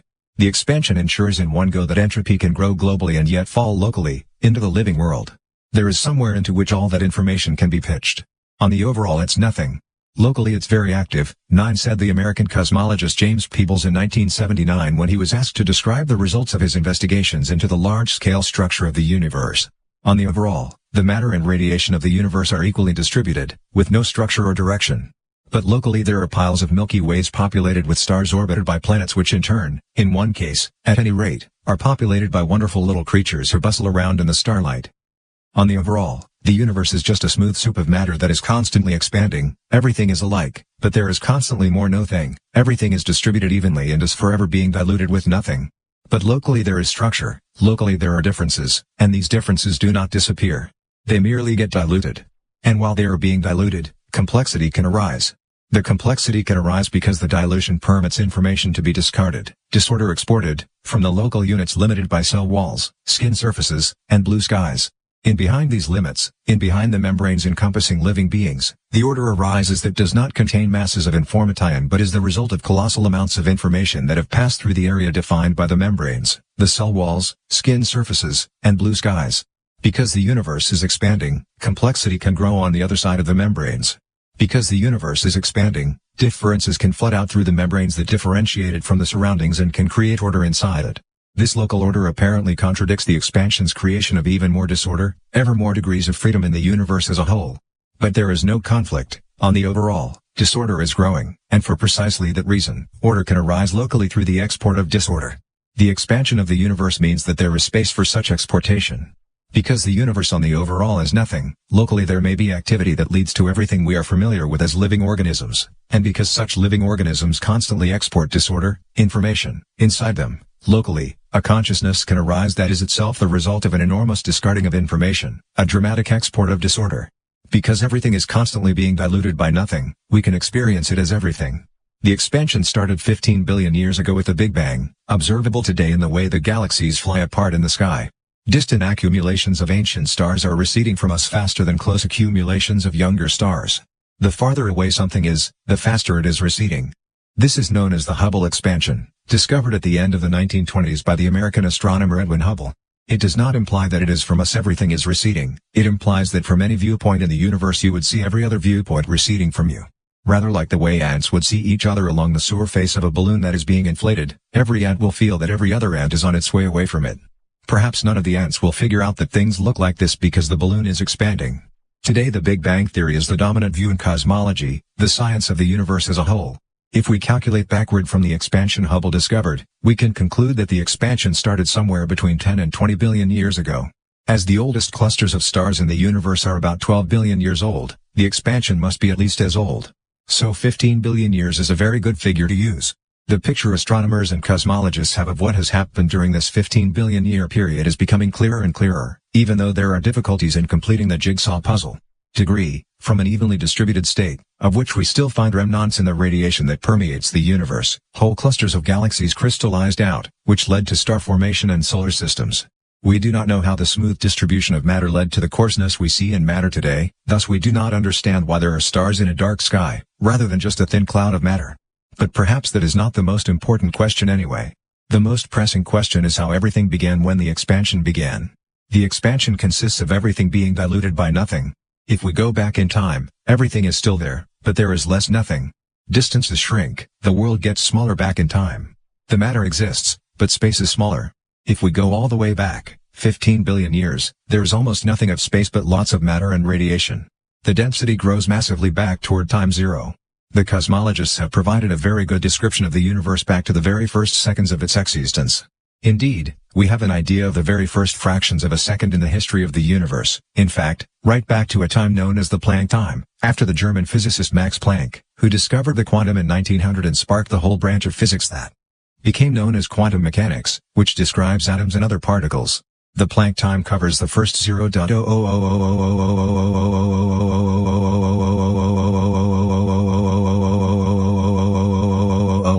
104 seconds after the beginning of everything. At that time, the whole of the visible universe we can observe today was not diluted by much nothing. Everything was very dense, in fact, one may say that everything was one. But it did take up a bit of room, even though the bit of room corresponding to our universe today was less than 1/100th of a centimeter in diameter. All our normal concepts break down when we try to describe a universe back at the Planck time. Time, space, and matter cannot be told apart. Everything is marked by quantum fluctuations, disturbances associated with the fundamental character of uncertainty that quantum mechanics tells us the world is marked by. Time and space keep changing place, we cannot distinguish between them the way we can in the universe today. Actually, the laws of physics do not operate in such a world. We cannot apply the natural laws we know from today. So many astronomers are happy just to trace the history of the universe back to the Planck time. These physical conditions are so extreme that it seems entirely appropriate to regard the Planck time as the moment of creation of the universe, writes the American astronomer Joseph Silk in a standard textbook on cosmology. But not all cosmologists are satisfied, because the real question, of course, is what happened at the creation, not what happened just afterward. It is a bit much to undertake a mental voyage 15 billion years back in time to find the beginning of everything, only to give up a fraction of a second before it all began. We discussed it during the drive from Albuquerque, John Wheeler explained, but the only answer we could find was the black holes. It was Monday, April 16, 1990, in the lecture room at the Santa Fe Institute's charming little building at 1120 Canyon Road. The seminar on complexity, entropy, and information physics had just started, and the great names were busy suggesting questions for discussion that week. Wheeler had driven from the airport in Albuquerque, the first city of New Mexico, up to the beautiful mountain town of Santa Fe, which smart Alex call fantasy because the residents of the town are almost all involved in art galleries, crystal healing, and the manufacture of atom bombs. As a tourist destination built in the Indian style, Santa Fe is a center for art and spirituality surrounded by an incomparable mountainscape of tableland. It possesses just that element of grandiose beauty which made J. Robert Oppenheimer settle on a nearby nowhere called Los Alamos as the voluntary prison where hundreds of the world's leading physicists, in deepest secrecy, were to produce the atom bomb during the Second World War. Ever since, Los Alamos has been a leading site for nuclear weapons research, and science in general, in the United States. The Santa Fe Institute is one of the world's centers for interdisciplinary studies of complexity. During the drive with some of his former students, who now work in Albuquerque, Wheeler had put a very simple question to which he knew only one answer: black holes. Wheeler's question went, if we can make a thermometer that measures heat, why can't we make an entropy meter that measures disorder?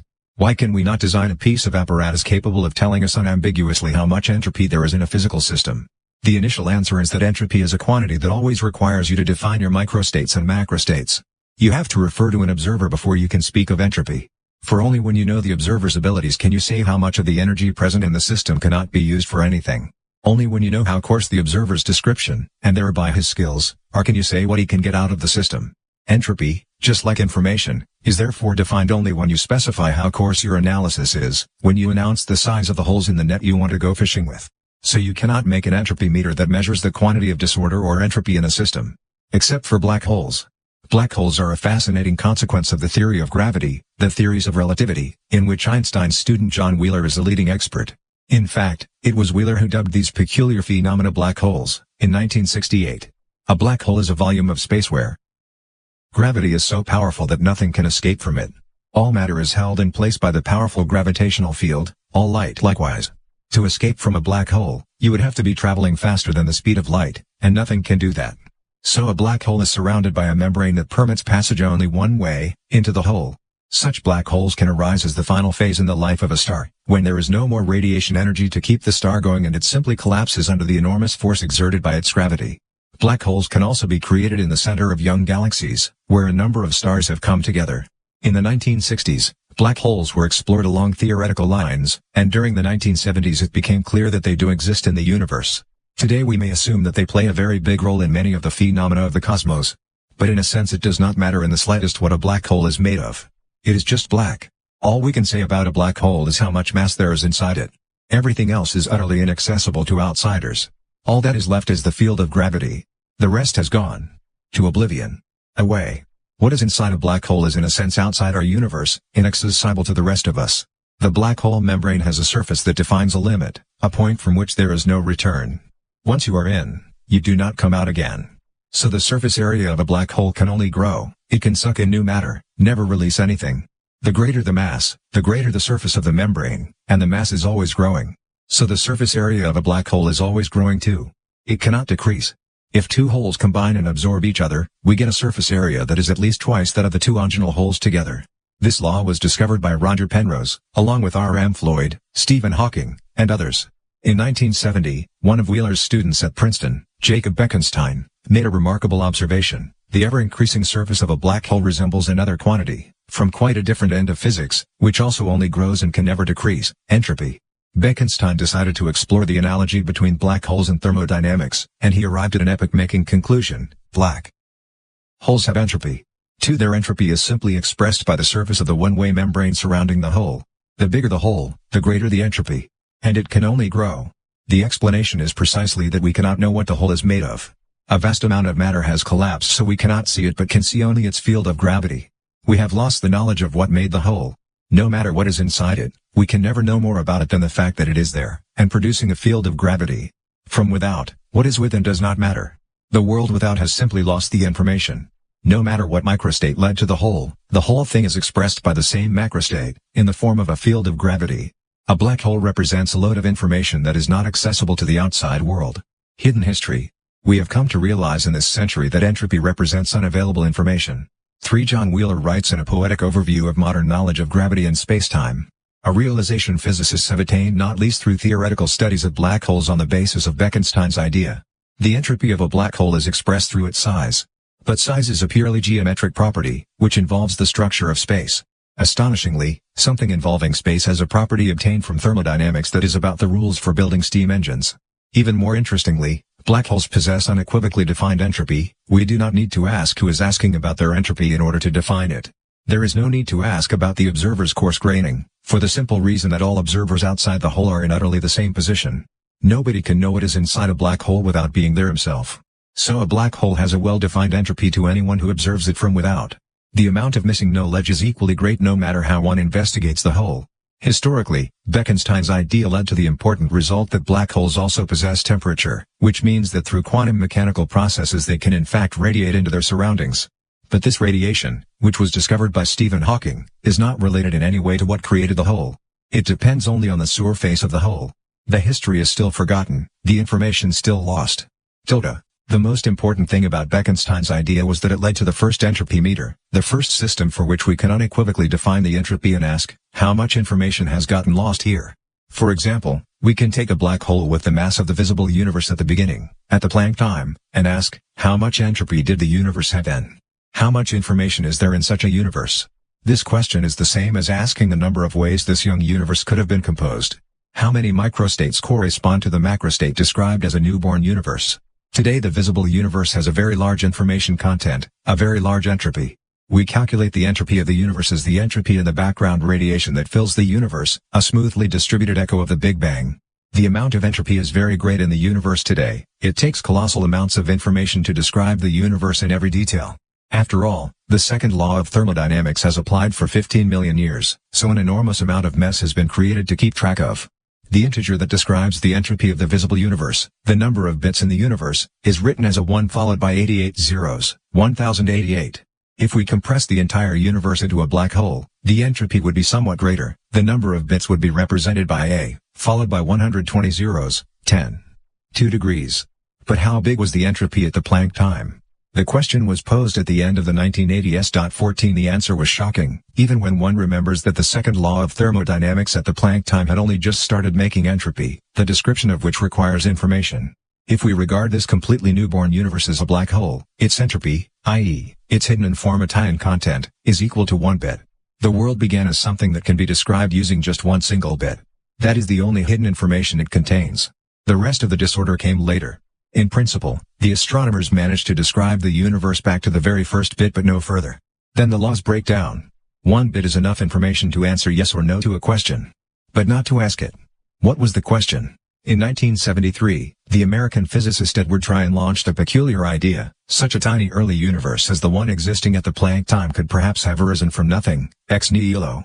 The explanation would be that the uncertainty principle of the laws of quantum mechanics actually allows something tiny to arise from nothing, as long as it lasts only an instant.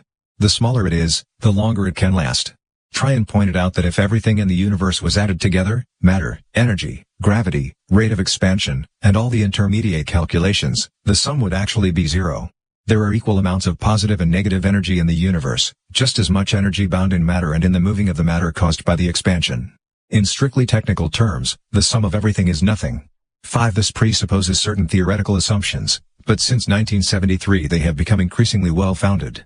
But if everything adds up to a big round zero, an interesting consequence of the laws of quantum mechanics emerges. For they state that nothing, empty space, sometimes divides, and for a split second becomes something. The smaller this something is, the longer it is allowed to exist. A zero can be allowed to exist as long as it likes. So if the universe is a zero, it can exist forever. Tryon's idea was that nothing sometimes suffers a disturbance that turns it into a complete universe. A very small one, true, but expanding rapidly.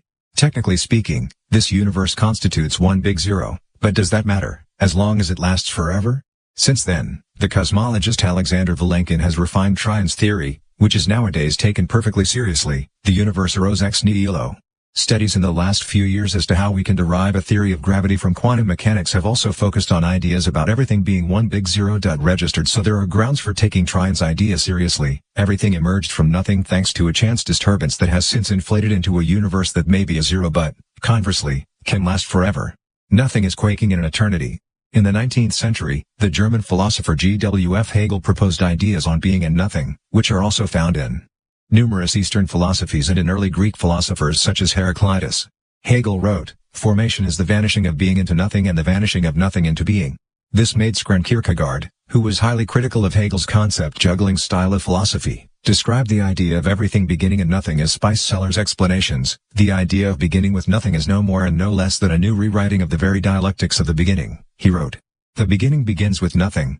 This is merely a new statement, not a single step further. The beginning is not and the beginning begins with nothing are utterly identical statements, and take me not one step further.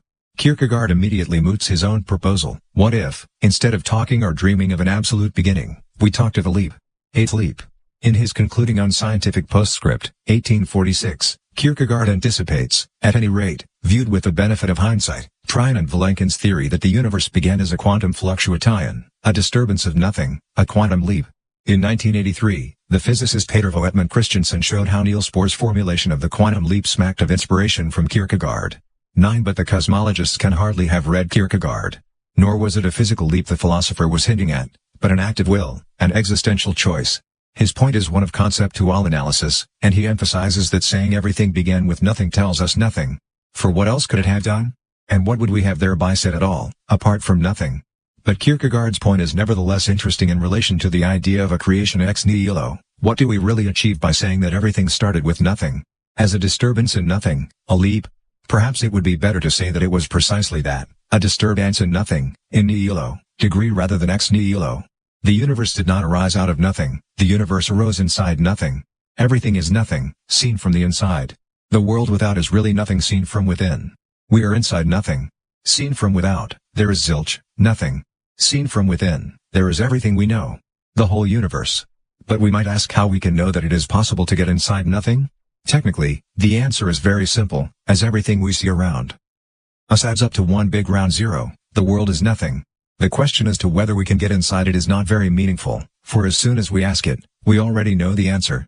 There is no out there, was John Wheeler's summary of what mankind knows in the light of what quantum mechanics has told Wheeler's us. He likes to illustrate his idea with a sketch, which describes the fact that we are participators in a universe rather than mere observers. We are participant observers, as Wheeler calls it. Our observations help to create the universe we are observing. The sketch consists of a large U, where one ascender bears an eye that is observing the other ascender. We can express Wheeler's idea another way. The universe began when nothing saw itself in the mirror. As the physicist Fred Alan Wolf put it in his book on quantum mechanics, adapting Shakespeare's famous lines from Hamlet, "To be or not to be is not the question, it is the answer." 2. But then what was the question?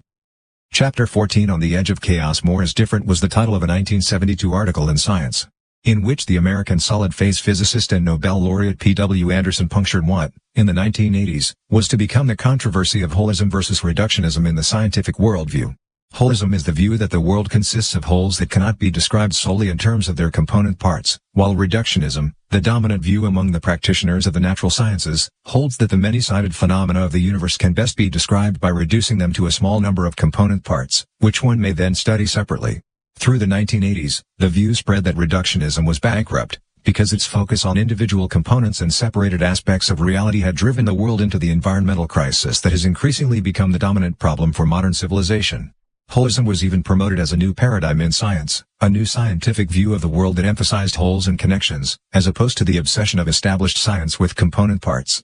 This criticism of reductionism had much justification, for the practitioners of the natural sciences had become arrogant toward their own understanding of the world. After all, reductionism says precisely that we reduce, simplify, abbreviate, and discard information when we draw up an abstract description of the world. But many natural scientists, and perhaps engineers in particular, acted in the technologically optimistic 1960s and 1970s as if the natural science view of the world was synonymous with the world itself.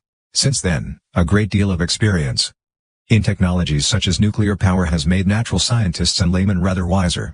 The natural science view of the world is no more and no less than a map of the terrain, a description that discards much of the information one may experience when observing the world, maintaining certain simple basic features, which can then be talked about unambiguously.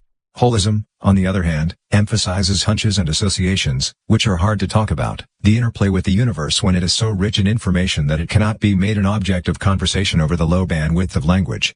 For decades, reductionism represented an unintelligent belief that if only we understood the parts, we would grasp the whole, an arrogant blindness toward the lack of knowledge inherent in believing that the study of the parts is enough to understand the whole.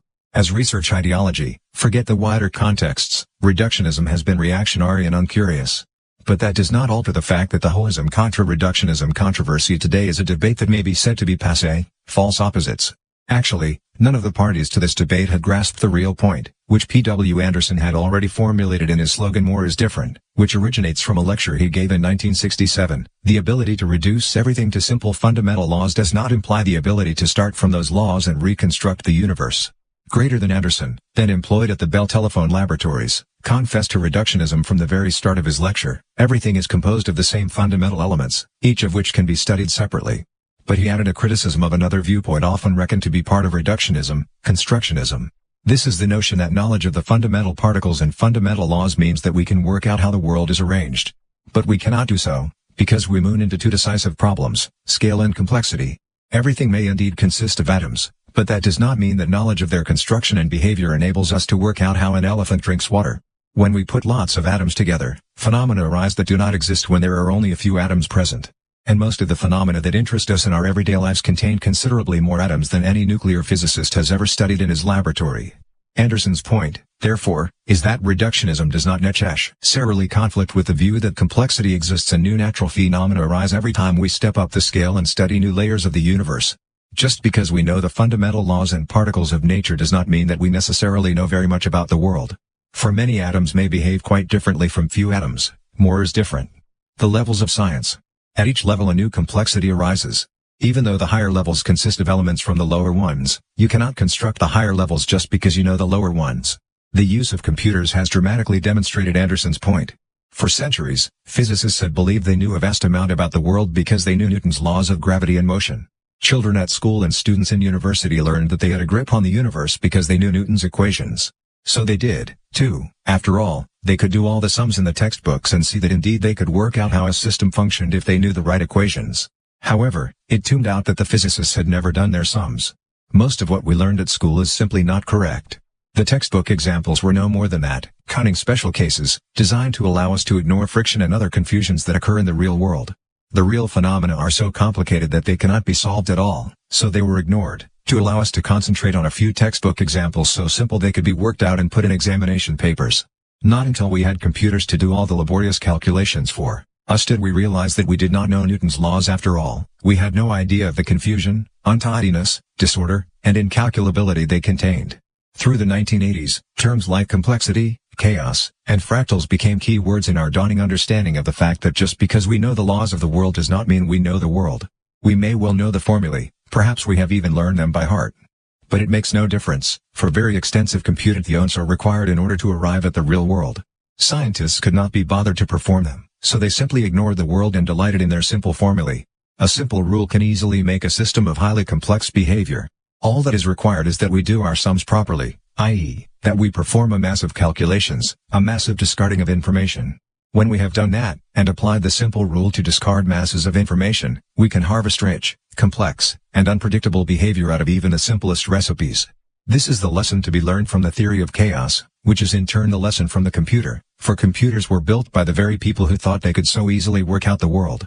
It's a very important lesson, not only because it set classroom boredom in its proper perspective, and proves that pupils display no lack of intelligence if they are bored by having to learn formulae from a teacher who refuses to tell them how these formulae relate to reality. It is also important because it set consciousness in its proper perspective, because it gives cause for consciousness to keep its composure. However good, however relevant the simple rules jade down in a map of the terrain, we should never believe that we can guess what the terrain is like on the basis of the map. We may be able to find our way through it, but we cannot experience the terrain from the map.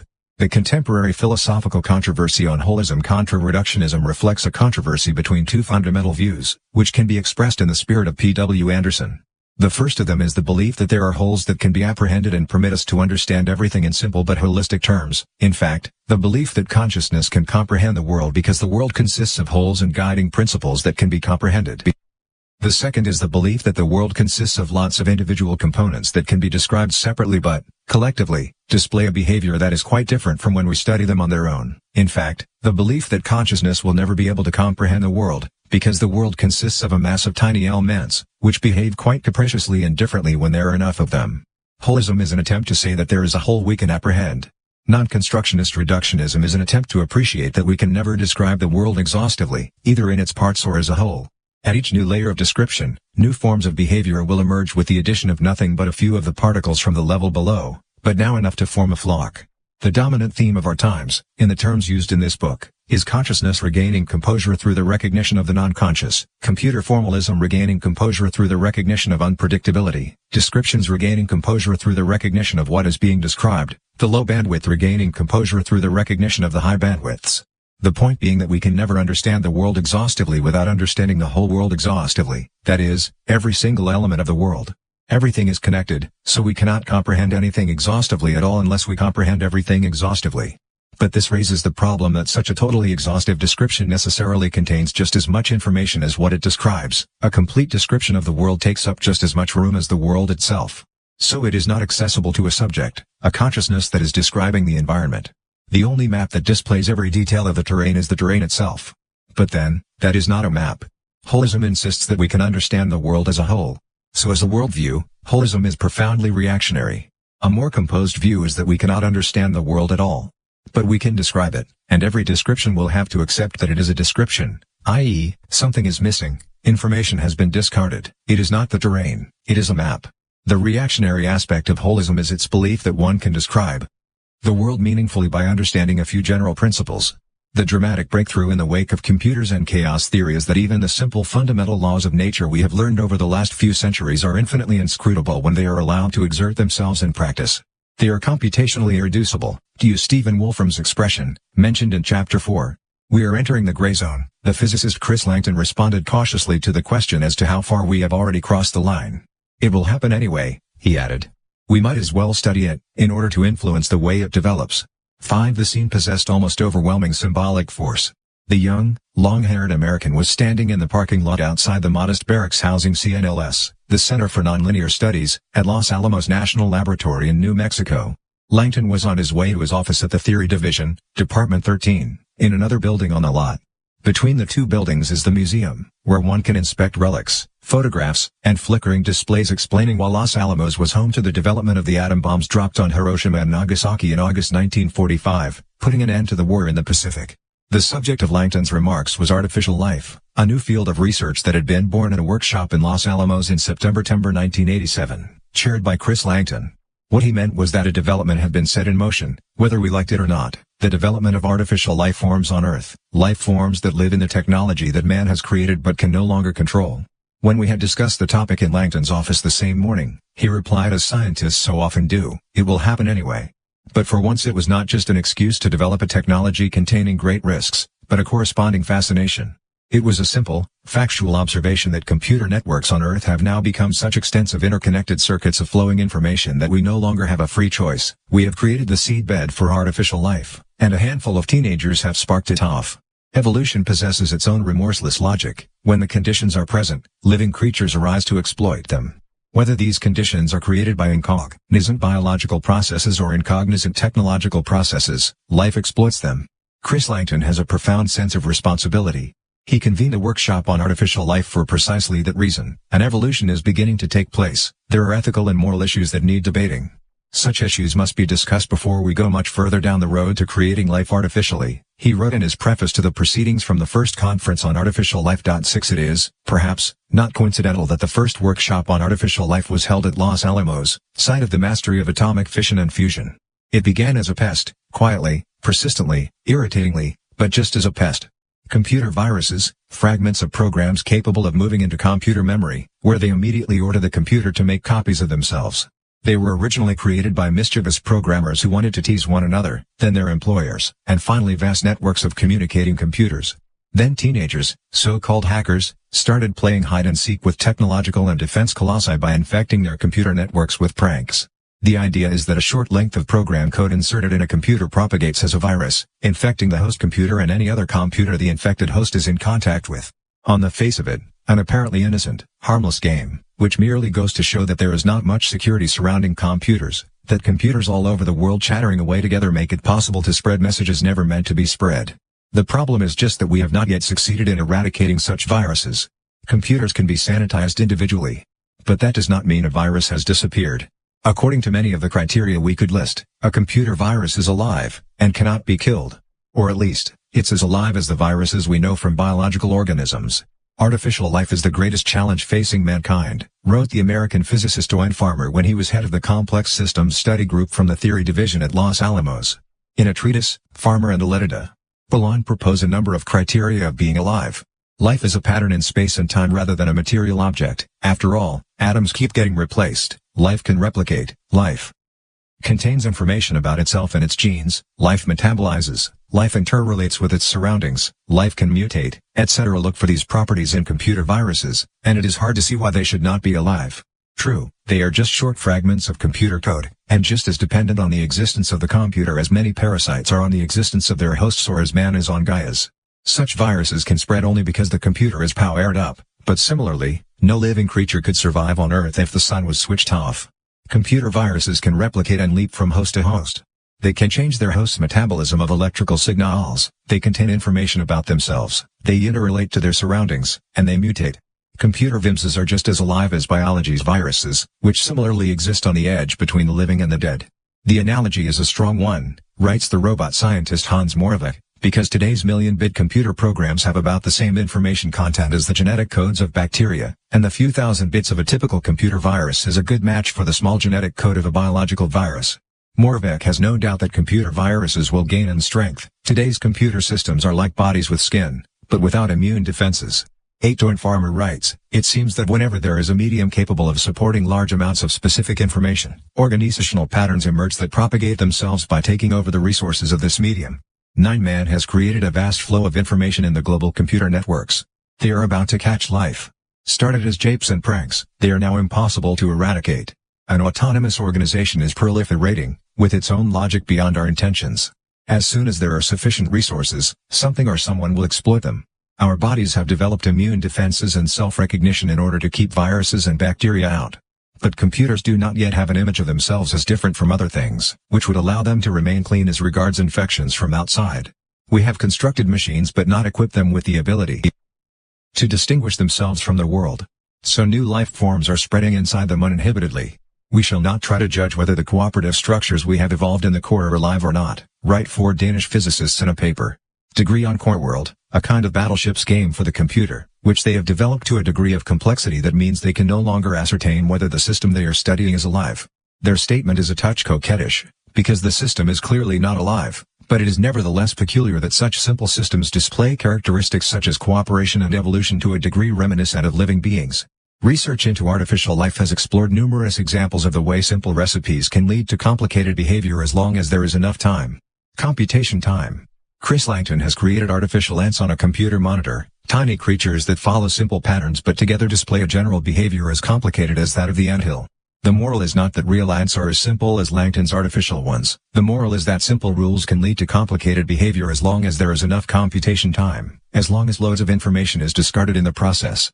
It does not take especially complicated or advanced systems to create complicated and advanced behavior. It takes time. Time to discard information. So various new fields of research are on their way with automated processes that display non-automatic behavior. The recipe for something complicated does not itself have to be complicated. Simple laws can lead to complex behavior and complex systems. The key is to allow simple mechanisms to work over time. The consequence of this knowledge is that it is extremely difficult to have an overview of what one is doing. If one makes a simple recipe, like the one found in a computer virus, it may lead to incalculable consequences, because it thrives in a system where reiterations, copies, and computations are performed over and over again. The discarding of information can lead to structures that are far richer and more varied than the rules governing the discard of information. The value lies not in knowing the rules but in knowing their evolution. Since the 1950s, scientists working on artificial intelligence have been trying to build machines that could display intelligence. But with no success whatsoever. The scientists tried to understand humans as rule-based creatures that followed simple, clear patterns in their mental lives, general rules that were easy to understand and easy to associate with the task they wanted to solve, rules that were explicit and clear. Precisely for that reason, research into AI is now becalmed, while research into computer systems that involve not rules but the learning of examples has made more progress. So-called neural networks are an example of computer systems that do not try to find the rules for a complex task, such as image analysis, but instead are trained through a large number of examples that finally result in behavior similar to the behavior desired, for example, human behavior. The idea is not to make the rules explicit and clear, but to make the wealth of experience big and wide. What matters is being conscious not of how the machine does it but of what it does and what it has experienced. It is like the learning of human skills. The road to complexity is simple but long. It involves repeating simple operations over and over again, building up a great wealth of experience. It does not involve stitching together a clutch of simple, robust recipes that can be followed everywhere. It does not involve knowing everything before you start. It involves undergoing experiences. More is different. The code word is emergence. When simple rules are allowed to beaver away long enough in time or in a sufficient number of component parts, completely new properties appear. They emerge, break out, pop up, come into view. These emergent properties cannot be found by studying a small collection of component parts. They can be seen only when there are so many parts that collective influences, group properties, can occur. Temperature, for example, is a property that yields no meaning if we observe very few molecules. A large number is required before temperature is present. We cannot see from the individual molecule what temperature it is part of, for temperature is a collective property manifested as a statistical relation. A temperature describes the distribution of velocities among lots of molecules. At a higher level, molecules of a certain temperature can form part of a larger organization such as a living organism, even though by looking at the individual molecule you cannot see that it is part of a living organism. Life is an emergent property of matter, not a property of matter's component parts. The notion of emergence is traditionally based in the school of biology, which insists that the animate is more than physics and chemistry, that there is more to living organisms than can ever be described by the laws of physics and chemistry. This is the anti-reductionist view. You cannot reduce biology to physics. But in recent decades, emergent properties and collective influences have begun to appear again and again in the descriptions physicists try to provide of the most simple structures, such as nuclei and simple molecular systems. In the past, scientists could not be bothered to compute whether simple systems could display emergence, but the computer has made it clear that it does not take particularly complicated conditions for such properties to appear. The point is thus not that emergence does not appear in biology, the point is that before the computer age, biological systems were the only examples of simple systems that were allowed to work long enough in time for emergence to appear. So it seemed as if living beings were completely different from inanimate nature. Living beings had the property of emergence, which we did not think existed in inanimate nature. But with the computer, it has become clear that emergence is a common characteristic of everything, of both animate and inanimate nature. The German chemist Bernd Olaf Kuppers thus writes, "The phenomenon of emergence is a phenomenon of our real world, which we encounter at all levels of scientific description, and not a special characteristic of living systems that prevents biology from being placed on physical foundations." In fact, emergence is the result of Gödel's theorem for the basis of mathematical description, a formal system that cannot contain very much information, cannot predict what will happen to it when it is allowed to run. Precisely because mathematics is brimming with interminable problems, we can never know where a formal description will end if we pursue it long enough. Gregory Chaitin's development of Gödel's theorem into algorithmic information theory, discussed in Chapter 3, has proved that emergence is a perfectly ordinary property in any closed system. We cannot work out in advance or tell by looking at the component parts what they will become. In addition, the algorithmic approach also allows a formal treatment of the problem of emergence. Coppers writes that the whole is more than the sum of its parts is true for every structured system S, independently of whether the system is living or inanimate. There is, then, no difference between animate and inanimate systems. It is generally the case that more is different. Consciousness is a phenomenon imbued with the same factor. Characteristics arise that we cannot deduce or understand by looking at individual rules or component parts in isolation. Douglas Hofstadter writes in Gödel, Escher, Bach. Gödel's proof offers the notion that a high-level view of a system may contain explanatory power which simply is absent on the lower levels. He continues, Gödel's proof suggests, though by no means does it prove, that there could be some high-level way of viewing the mind/brain, involving concepts which do not appear on lower levels, and that this level might have explanatory power that does not exist, not even in principle, on lower levels. 3. Hofstadter tries to solve the problem of determinism and free will along this path. He describes human beings as if they were calculators running a program. It is irrelevant whether the system is running deterministically. What makes us call it a choice maker is whether we can identify with a high-level description of the process which takes place when the program runs. On a low, machine language level, the program looks like any other program. On a high, chunked level, qualities such as will, intuition, creativity, and consciousness can emerge. 4. Hofstadter's point is that even a fully defined and determined system of simple rules can display such complex behavior that it is meaningful to describe it in terms of decisions and will, quite irrespective of the fact that the laws affecting the simple level govern completely.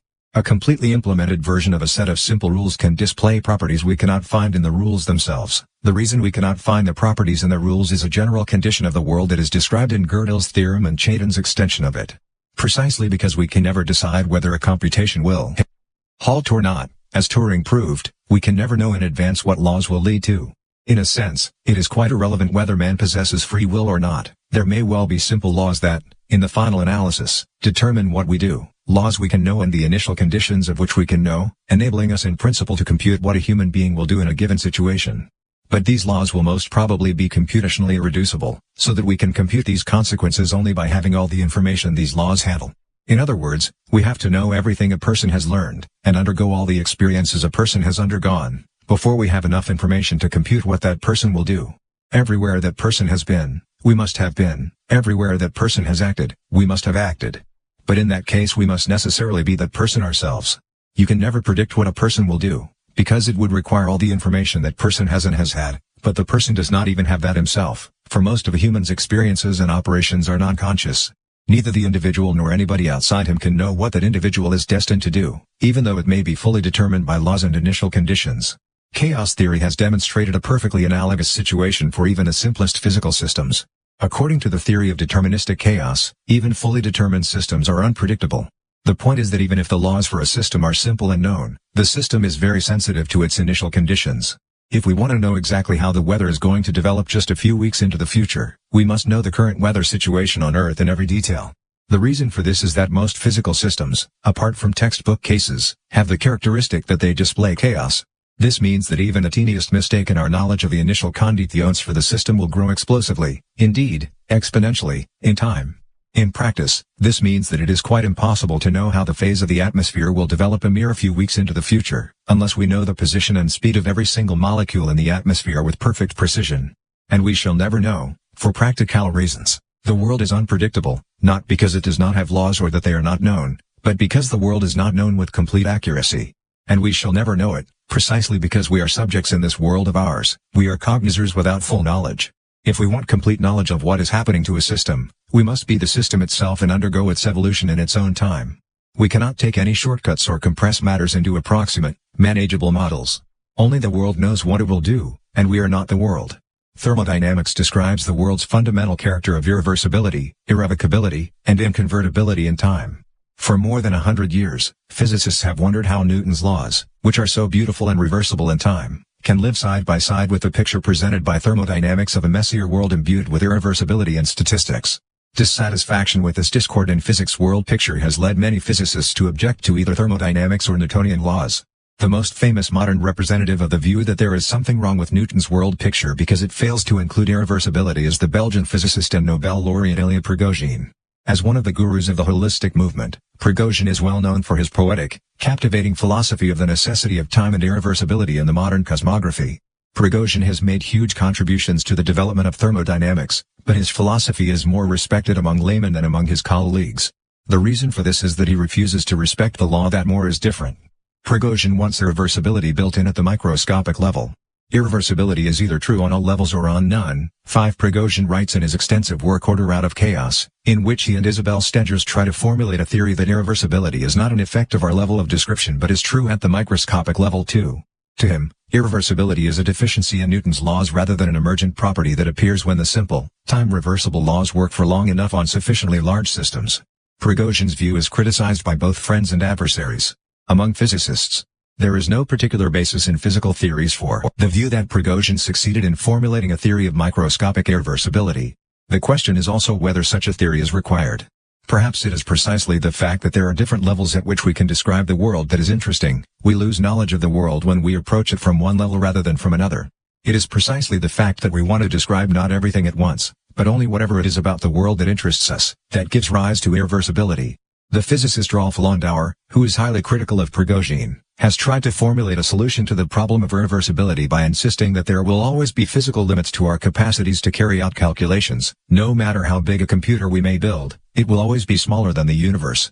So we will never, even in principle, be able to follow any process randomly far into the future, because the process displays chaotic behavior.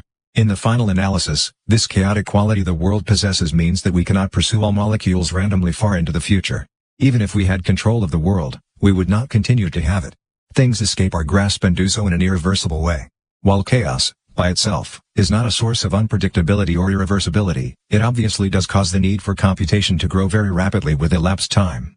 Landauer writes, even in the case of deterministic chaos, where all laws and effects are fully determined in practice, we can never quite get things under control in a finite area of the universe because we have to face the fact that our computer power is limited.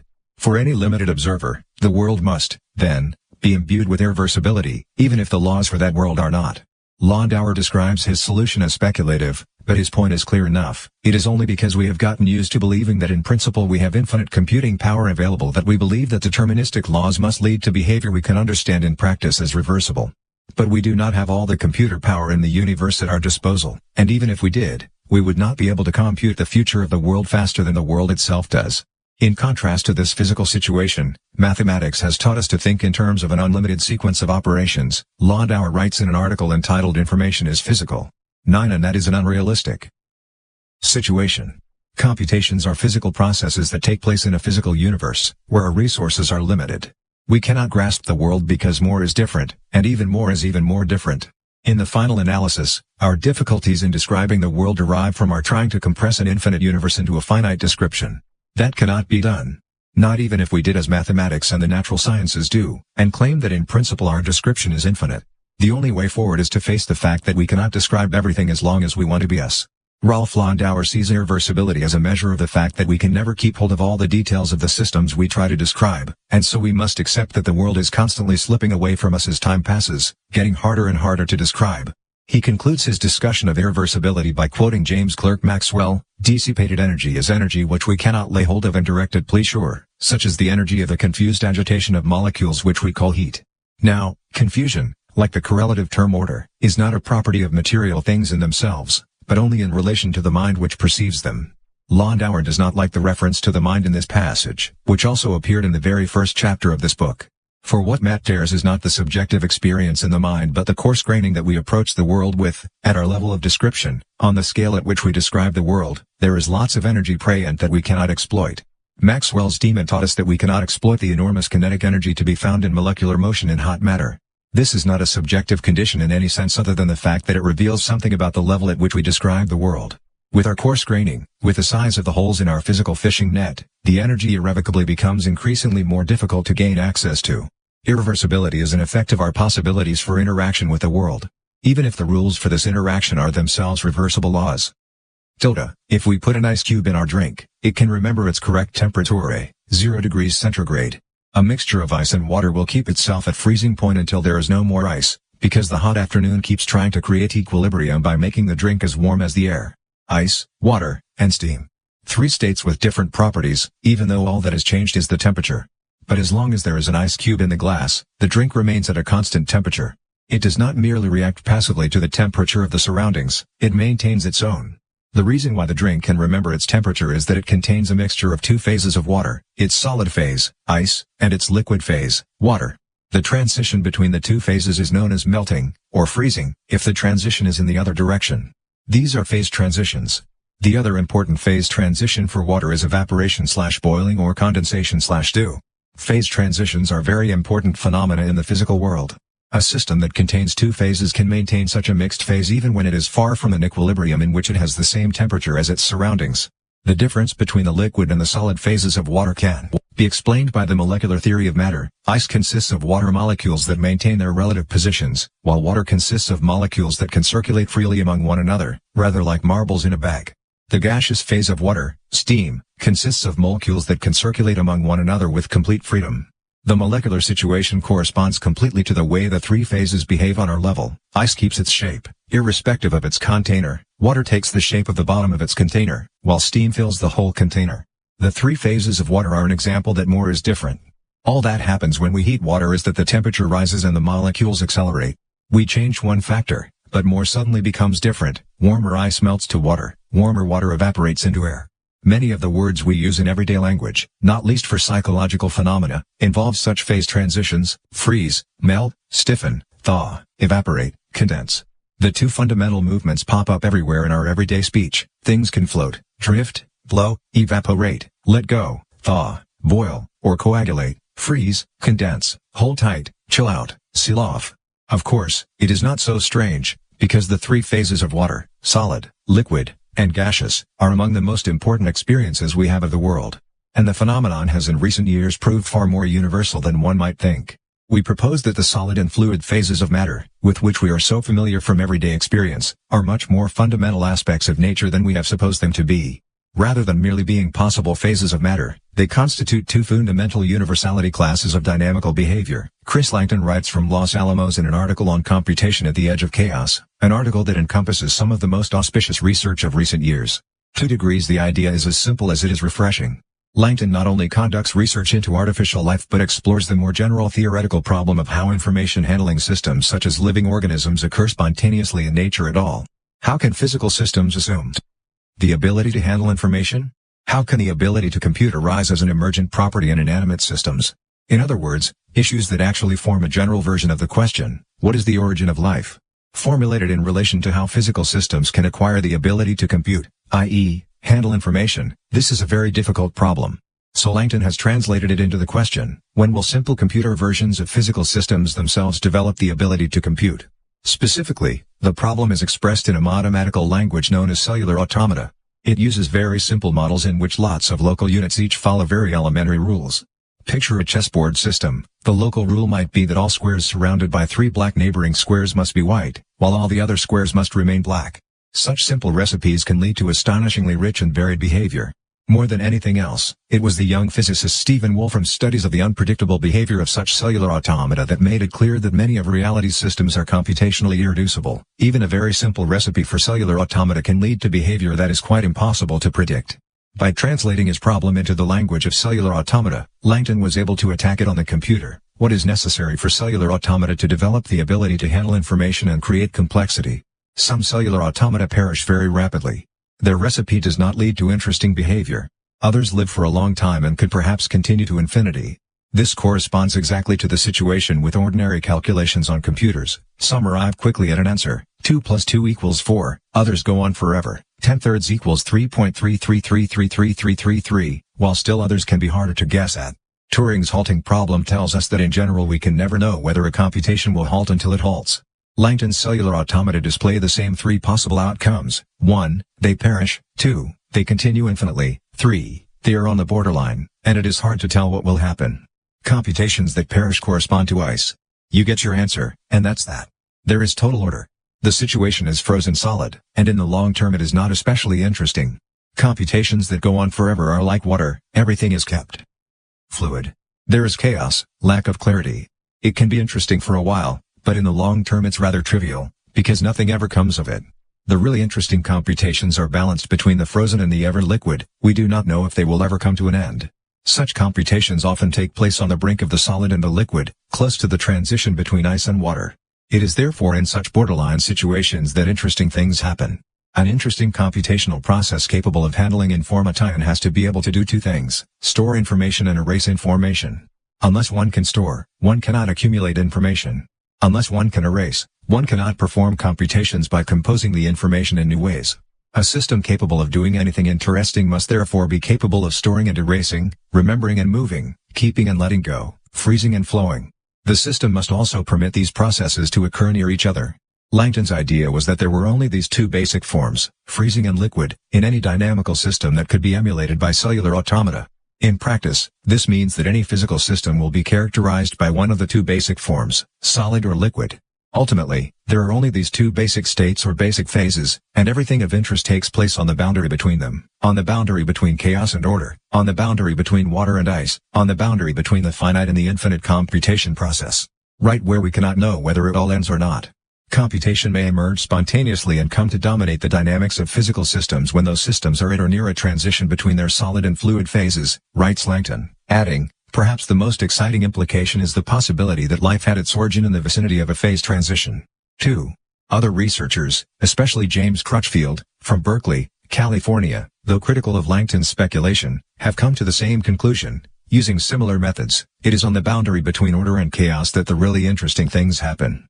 Here, on the edge of chaos, we can carry out computations where new structures can arise. What is interesting is not having juice or other treats in the fridge and ice cubes in the freezer. The interesting thing is mixing them into a drink. In 1988, the German physicist and chaos scientist Peter Richter proposed an early version of these ideas in his phrase The Beauty of Boundaries.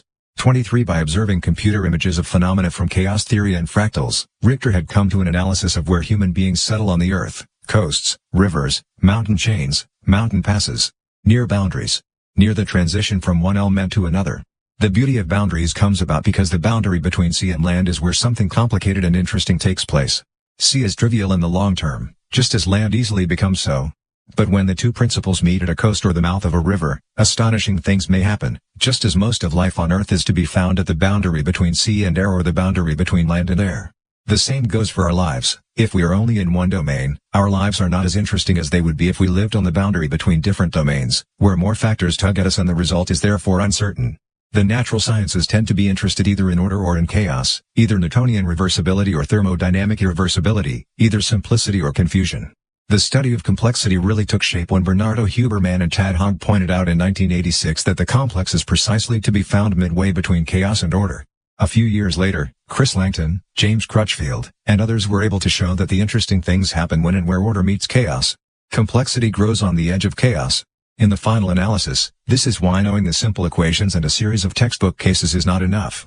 Even if we know the formulae for the world, from the formulae we cannot guess what the world is like. Even if we could reduce a variegated world to a brief description, we would never be able to reconstruct the world from the description. More is different, P. W. Anderson said, and added, as we have seen, the ability to reduce everything to simple fundamental laws does not imply the ability to start from those laws and reconstruct the universe. But that is what we are consciously trying to do with the artificial lives we live in our technological civilization. Chapter 15 The Nonlinear Line. In 1877, when the planet Mars was unusually close to Earth, only 60 million kilometers away, the Italian astronomer Giovanni Schiaparelli announced that he had discovered canali, on the surface of Earth's neighbor. These canals constituted a colossal system of linked structures covering the whole surface of Mars. They were very difficult to see, because disturbance in the Earth's atmosphere makes the study of planet surfaces very difficult. Photography was impossible. The atmospheric disturbance meant that the image of Mars was hazy in the eyepiece of the telescope and blurred completely in the course of the exposure time of the film. But Schiaparelli then spent many years charting the extensive system of linked lines on the surface of Mars.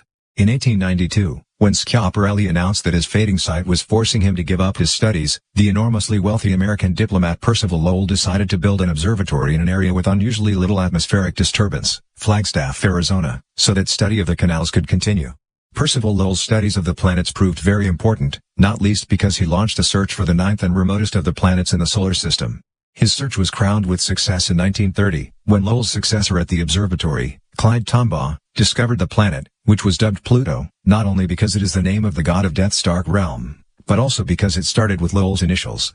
But it was the study of the Martian canals that most occupied Lowell, until his death in 1916. Lowell thought he could see extensive systems of straight canals connecting dark patches spread around the surface of the planet.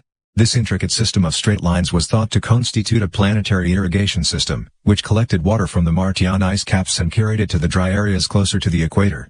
Mars is clearly a dry planet, so life quite simply had to obtain water from the poles, which, like those on Earth, are covered by eternal snow. Many years later, the American astronomer and science writer Carl Sagan put it this way: the turning point of the argument was the straightness of the canals, some of them following great circles for thousands of miles. Such geometrical configurations, Lowell thought, could not be produced by geological processes. The lines were too straight. They could only have been produced by intelligence.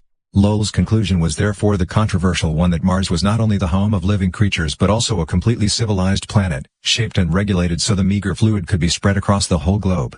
The Martian canals continued to be discussed for decades, and only visits by space program probes made it completely clear that there are no such straight canals on Mars. There are, however, dried-up riverbeds from an epoch in which Mars did have running water, but they are not at all straight. They are crooked and irregular, like rivers here on Earth, the result of geological activity that can be explained without invoking intelligent intervention. What is more, they are too small for Lowell to have seen through his telescope. What Lowell saw was an illusion. There were no canals, no straight lines, but the eye is trained to see patterns and wants to see patterns even where there are none. All kinds of irregular blotches and patches on the surface of Mars that could just be glimpsed through the atmospheric haze were interpreted as straight lines, even when there were no straight lines. Lowell saw something that was not there, a pattern where in actual fact there were only random, dispersed patches. As Carl Sagan remarked, Lowell always said that the regularity of the canals was an unmistakable sign that they were of intelligent origin. This is certainly true. The only unresolved question was which side of the telescope the intelligence was on. There are practically no straight lines in nature. While civilization created by man is imbued with straight lines, right angles, and round shapes everywhere, the straight line is absent from the collection of shapes in natural nature. There are lots of natural shapes that we may perceive as straight with a little goodwill, but only if we do not look too hard. Trees grow upright, but we have to be quite a long way off for them to look perfectly smooth and straight. Even if we ignore the branches, they are gnarled and knotty. Their bark is rough, and their trunks narrow as they ascend. Similarly, no blade of grass is quite straight and no animal back perfectly erect. Frost and crystals can present straight lines, but their straightness covers only short distances. Rivers and coastlines are irregular, mountain chains are sawtoothed, and clouds are irregular in the extreme. The horizon looks straight, yes, but that is only because we see it on a very specific scale. If we saw a little more of the horizon, from a spaceship, for example, we would discover that the Earth is not flat at all, but round. If we went closer, using a telescope, we would discover that the straight horizon is composed of innumerable tiny wave crests that the eye smooths out into a straight line. Rays of light travel along straight lines, but we cannot see them. If we look directly into a ray of light, we see only a point. If we view it from the side, we can see it only because the light is being scattered by dust or smoke particles in the air. If we examined these illuminated particles in more detail, we would discover that they make up not straight lines but series of separate dots. All the shapes we learn about in our geometry lessons are absent in nature: the straight line, the right angle, the right-angled triangle. We do not find them even though at first sight we may think we see them. Apart from the rectilinearity of crystals, the circle is the only simple geometric shape we can find in nature in its pure form. We see it in the sky in the form of the sun and the full moon, far, far away. Nature uses a very different language of shapes than does school geometry, which is a way of describing shapes that we owe the ancient Greeks. A raindrop on its way down a mountain will not follow a straight line. Of course, from an abstract point of view it will, because gravity will tug at it, but there is more in the world than the Earth's gravity. There is also the Earth's surface, and that is irregular. So a raindrop on its way down a mountain will not fall in a straight line. For at every single point along the way it must determine which direction is down, and down is not always straight ahead. There may be a pebble or a prominence that will make the raindrop's route irregular, a touch zigzag. The raindrop's path reflects the local conditions at every single point on the way down. Raindrops do not consider where to go, work out a route, and follow it. At every single point, raindrops move in a downward direction. Raindrops do not follow a straight line as they run off a mountain. It is more difficult to describe their route than to describe a straight line. Drops navigate by the local situation, not the global one. They decide step by step. That is why raindrops do not follow a straight line. When it is raining they may, unless it is windy. But on their way down a mountain they do not. That is why rivers and streams are not straight either. They follow winding, agitated courses that do not merely go by the general slope of the terrain but go also by local differences in the softness of the soil. A big rock may make the stream bed zig, while a deposit of gravel causes it to zag. If we observe a river from an airplane or a space probe, we see large bends in its course. If we stroll along its bank, we notice lots of much smaller bends within the big bends we see from the air. But if we go to Holland, we see almost nothing but straight waterways. The reason is that Holland is, generally speaking, an unnatural landscape, which lies below sea level, protected by dikes. So all the water in the country is thoroughly regulated, as regards water height and flow, by dikes and controls. These are easiest to keep track of if the water runs in straight lines along man-made canals. Holland's waterways are like something out of a geometry book. The rushing spring streams that carry meltwater from the mountain peaks look like anything but what science taught us. The straight line is, as Percival Lowell quite correctly realized, evidence of intelligence and civilization. The straight line is the fingerprint of consciousness. On the world or, in Lowell's case, on perception. It was the Polish-born mathematician Benoit B. Mandelbrot, who works at the IBM Research Center at Yorktown Heights, New York, who brought out this point in modern times through his massive criticism of Euclid's geometry, which until very recently was the foundation of all mathematical research and teaching. Mandelbrot is the originator of fractals, geometric forms that are precisely not straight and rectilinear but bend at every point and are therefore able to produce abstract patterns which appear indescribably beautiful to the human eye, because they seem to possess the same complexity as the geometry of nature proper, forms of great depth and complexity, forms that get richer the more closely one studies them. In a book on the fractal geometry of nature, published in 1983, Mandelbrot wrote, "Why is geometry often described as cold and dry? One reason lies in its inability to describe the shape of a cloud, a mountain, a coastline, or a tree. Clouds are not spheres, mountains are not cones, coastlines are not circles, and bark is not smooth, nor does lightning travel in a straight line. More generally, I claim that many patterns of nature are so irregular and fragmented that, compared with Euclid, nature exhibits not simply a higher degree but an altogether different level of complexity." One may ask why a scientist working for a computer corporation would write a book with a point like this. The reason is, in fact, the computer. Most of the mathematics we learned at school is about forms and functions that are continuous and differentiable. In practice, this means that they are composed of smooth, regular shapes and mathematical functions. A small change does not mean much. A big change means more. In about 1700, Isaac Newton and Gottfried Leibniz created differential and integral calculus, on which almost all natural science is based. Wonderful mathematical aids for analyzing forms and functions that are smooth. Newton and Leibniz invented devious maneuvers that permit us to summarize a study in a few simple formulae that are easy to manipulate on a piece of rough paper. One can calculate all the way through the problems by hand, because they have been simplified by the mathematical tricks the two great scientists came up with. Any problems that we cannot solve via this kind of mathematics have to be solved numerically, i.e., we have to calculate them out number by number, digit by digit. Nobody can be bothered to do that. So nobody was interested in non-differentiable forms and functions, all the irregular stuff, until the computer arrived.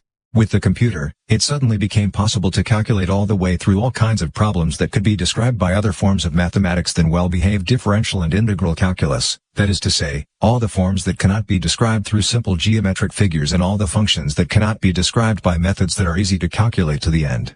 Benoit Mandelbrot explored such complicated forms and called them fractals, but Mandelbrot did not actually discover them. They were discovered around the time of the First World War by the French mathematicians Gaston Julia and Pierre Fatou, but they could not be explored because they were so complicated. So they were just called monsters and shelved, alongside even older approaches to fractal mathematics.